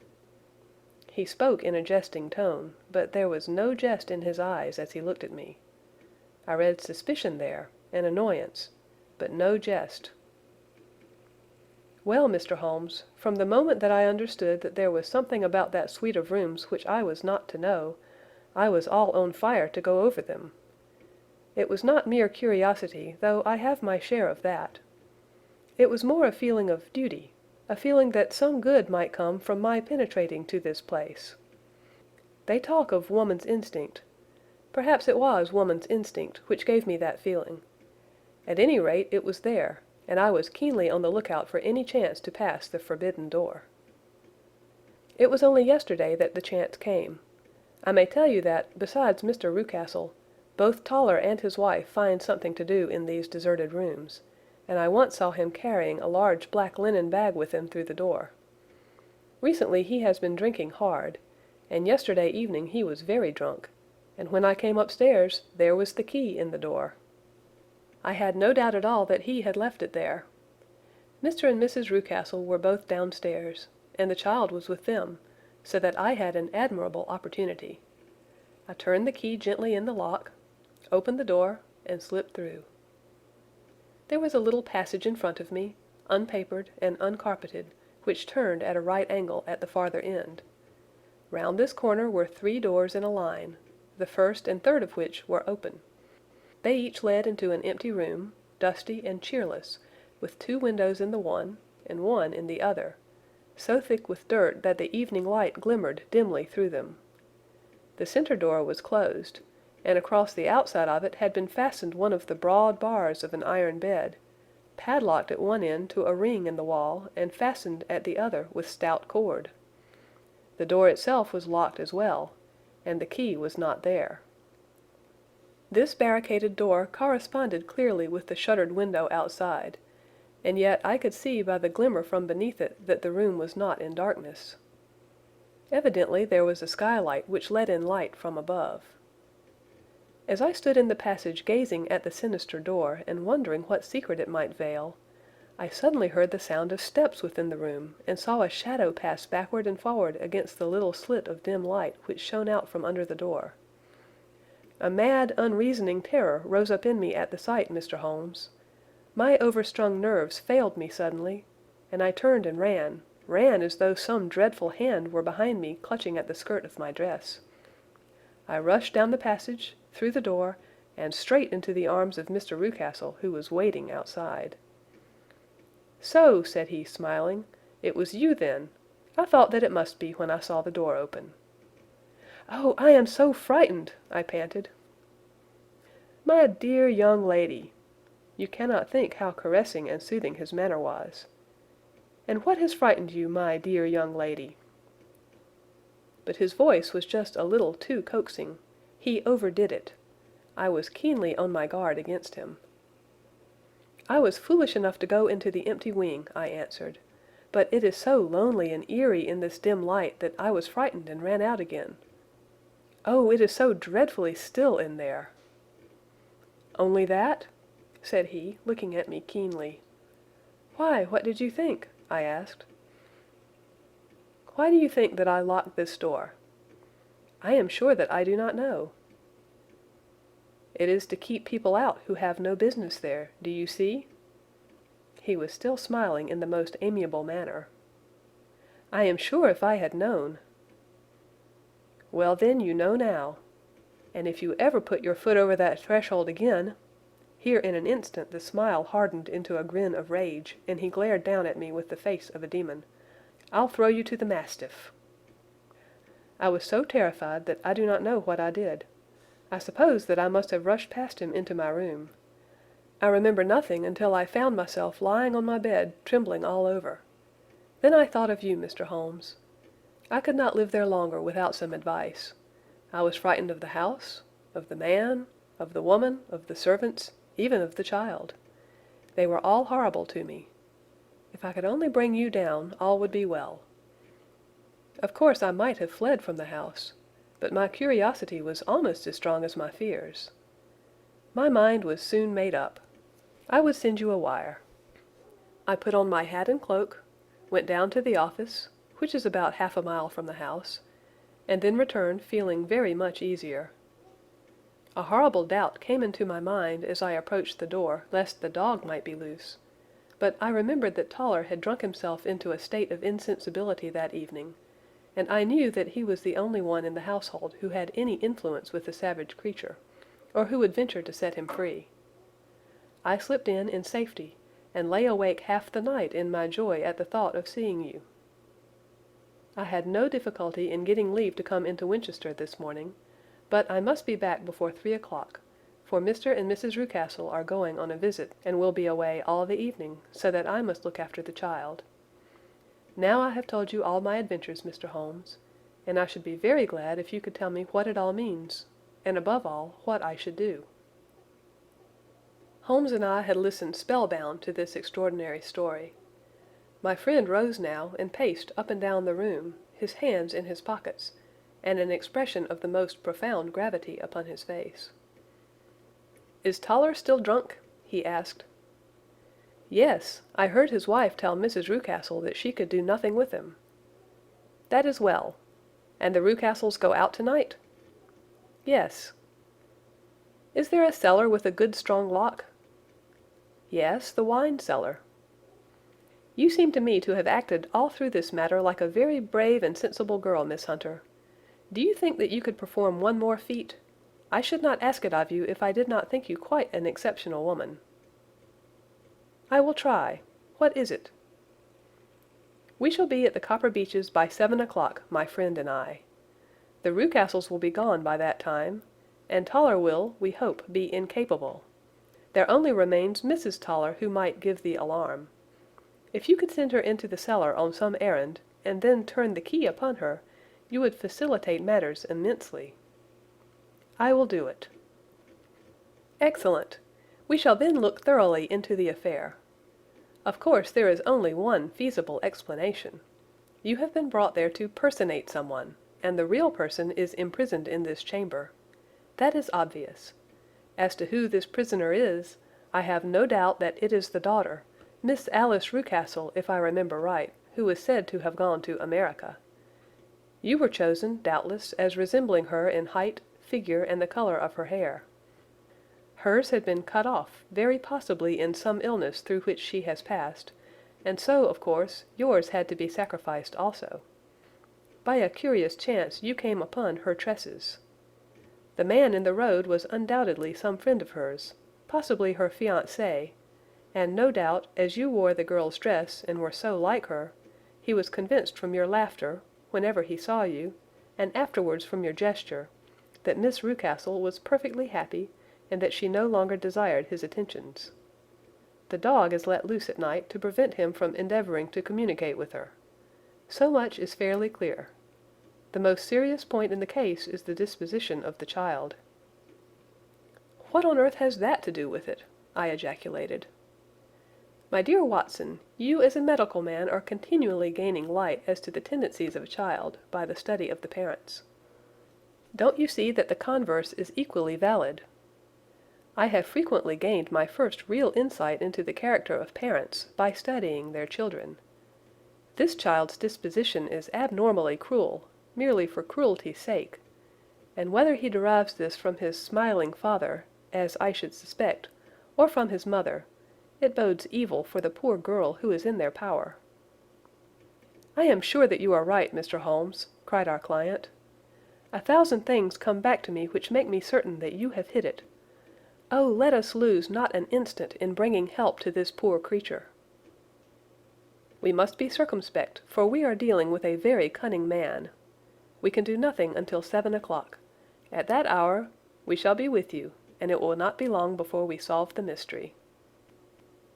We were as good as our word, for it was just 7 when we reached the Copper Beeches, having put up our trap at a wayside public-house. The group of trees, with their dark leaves shining like burnished metal in the light of the setting sun, were sufficient to mark the house, even had Miss Hunter not been standing smiling on the doorstep. "Have you managed it?" asked Holmes. A loud thudding noise came from somewhere downstairs. "That is Mrs. Toller in the cellar," said she. "Her husband lies snoring on the kitchen rug. Here are his keys, which are the duplicates of Mr. Rucastle's." "You have done well indeed," cried Holmes with enthusiasm. "Now lead the way, and we shall soon see the end of this black business." We passed up the stair, unlocked the door, followed on down a passage, and found ourselves in front of the barricade which Miss Hunter had described. Holmes cut the cord and removed the transverse bar. Then he tried the various keys in the lock, but without success. No sound came from within, and at the silence Holmes's face clouded over. "I trust that we are not too late," said he. "I think, Miss Hunter, that we had better go in without you. Now, Watson, put your shoulder to it, and we shall see whether we cannot make our way in." It was an old rickety door, and gave at once before our united strength. Together we rushed into the room. It was empty. There was no furniture save a little pallet bed, a small table, and a basketful of linen. The skylight above was open, and the prisoner gone. "There has been some villainy here," said Holmes. "This beauty has guessed Miss Hunter's intentions and has carried his victim off." "But how?" "Through the skylight. We shall soon see how he managed it." He swung himself up onto the roof. "Ah, yes," he cried. "Here's the end of a long, light ladder against the eaves. That is how he did it." "But it is impossible," said Miss Hunter. "The ladder was not there when the Rucastles went away." "He has come back and done it. I tell you that he is a clever and dangerous man. I should not be very much surprised if this were he whose step I hear now upon the stair. I think, Watson, that it would be as well for you to have your pistol ready." The words were hardly out of his mouth before a man appeared at the door of the room, a very fat and burly man, with a heavy stick in his hand. Miss Hunter screamed and shrunk against the wall at the sight of him. But Sherlock Holmes sprang forward and confronted him. "You villain," said he, "where's your daughter?" The fat man cast his eyes round, and then up at the open skylight. "It is for me to ask you that," he shrieked. "You thieves, spies and thieves! I have caught you, have I? You are in my power. I'll serve you—" He turned and clattered down the stairs as hard as he could go. "He's gone for the dog," cried Miss Hunter. "I have my revolver," said I. "Better close the front door," cried Holmes, and we all rushed down the stairs together. We had hardly reached the hall when we heard the baying of a hound, and then a scream of agony, with a horrible worrying sound which it was dreadful to listen to. An elderly man with a red face and shaking limbs came staggering out at a side door. "My God!" he cried. "Someone has loosed the dog. It's not been fed for 2 days. Quick, quick, or it'll be too late." Holmes and I rushed out and round the angle of the house, with Toller hurrying behind us. There was the huge famished brute, its black muzzle buried in Rucastle's throat, while he writhed and screamed upon the ground. Running up, I blew its brains out, and it fell over with its keen white teeth still meeting in the great creases of his neck. With much labor we separated them, and carried him, living but horribly mangled, into the house. We laid him upon the drawing-room sofa, and having dispatched the sobered Toller to bear the news to his wife, I did what I could to relieve his pain. We were all assembled round him when the door opened, and a tall, gaunt woman entered the room. "Mrs. Toller!" cried Miss Hunter. "Yes, miss. Mr. Rucastle let me out, when he came back before he went up to you. Ah, miss, it is a pity you didn't let me know what you were planning, for I would have told you that your pains were wasted." "Ha!" said Holmes, looking keenly at her. "It is clear that Mrs. Toller knows more about this matter than anyone else." "Yes, sir, I do, and I am ready enough to tell what I know." "Then pray sit down, and let us hear it, for there are several points on which I must confess that I am still in the dark." "I will soon make it clear to you," said she, "and I'd have done so before now, if I could have got out from the cellar. If there's police court business over this, you'll remember that I was the one that stood your friend, and that I was Miss Alice's friend too. She was never happy at home, Miss Alice wasn't, from the time that her father married again. She was slighted like, and had no say in anything, but it never really became bad for her until after she met Mr. Fowler at a friend's house. As well as I could learn, Miss Alice had rights of her own by will, but she was so quiet and patient, she was, that she never said a word about them, but just left everything in Mr. Rucastle's hands. He knew he was safe with her, but when there was a chance of a husband coming forward, who would ask for all that the law would give him, then her father thought it time to put a stop on it. He wanted her to sign a paper so that whether she married or not, he could use her money. When she wouldn't do it, he kept on worrying her until she got brain fever, and for 6 weeks was at death's door. Then she got better at last, all worn to a shadow, and with her beautiful hair cut off. But that didn't make no change in her young man, and he stuck to her as true as man could be." "Ah," said Holmes, "I think that what you have been good enough to tell us makes the matter fairly clear, and that I can deduce all that remains. Mr. Rucastle, then, I presume, took to this system of imprisonment?" "Yes, sir." "And brought Miss Hunter down from London in order to get rid of the disagreeable persistence of Mr. Fowler?"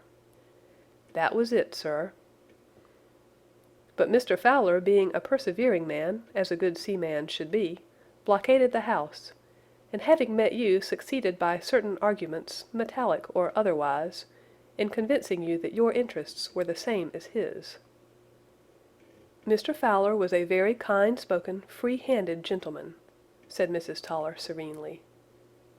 "And in this way he managed that your good man should have no want of drink, and that a ladder should be ready at the moment when your master had gone out. You have it, sir, just as it happened."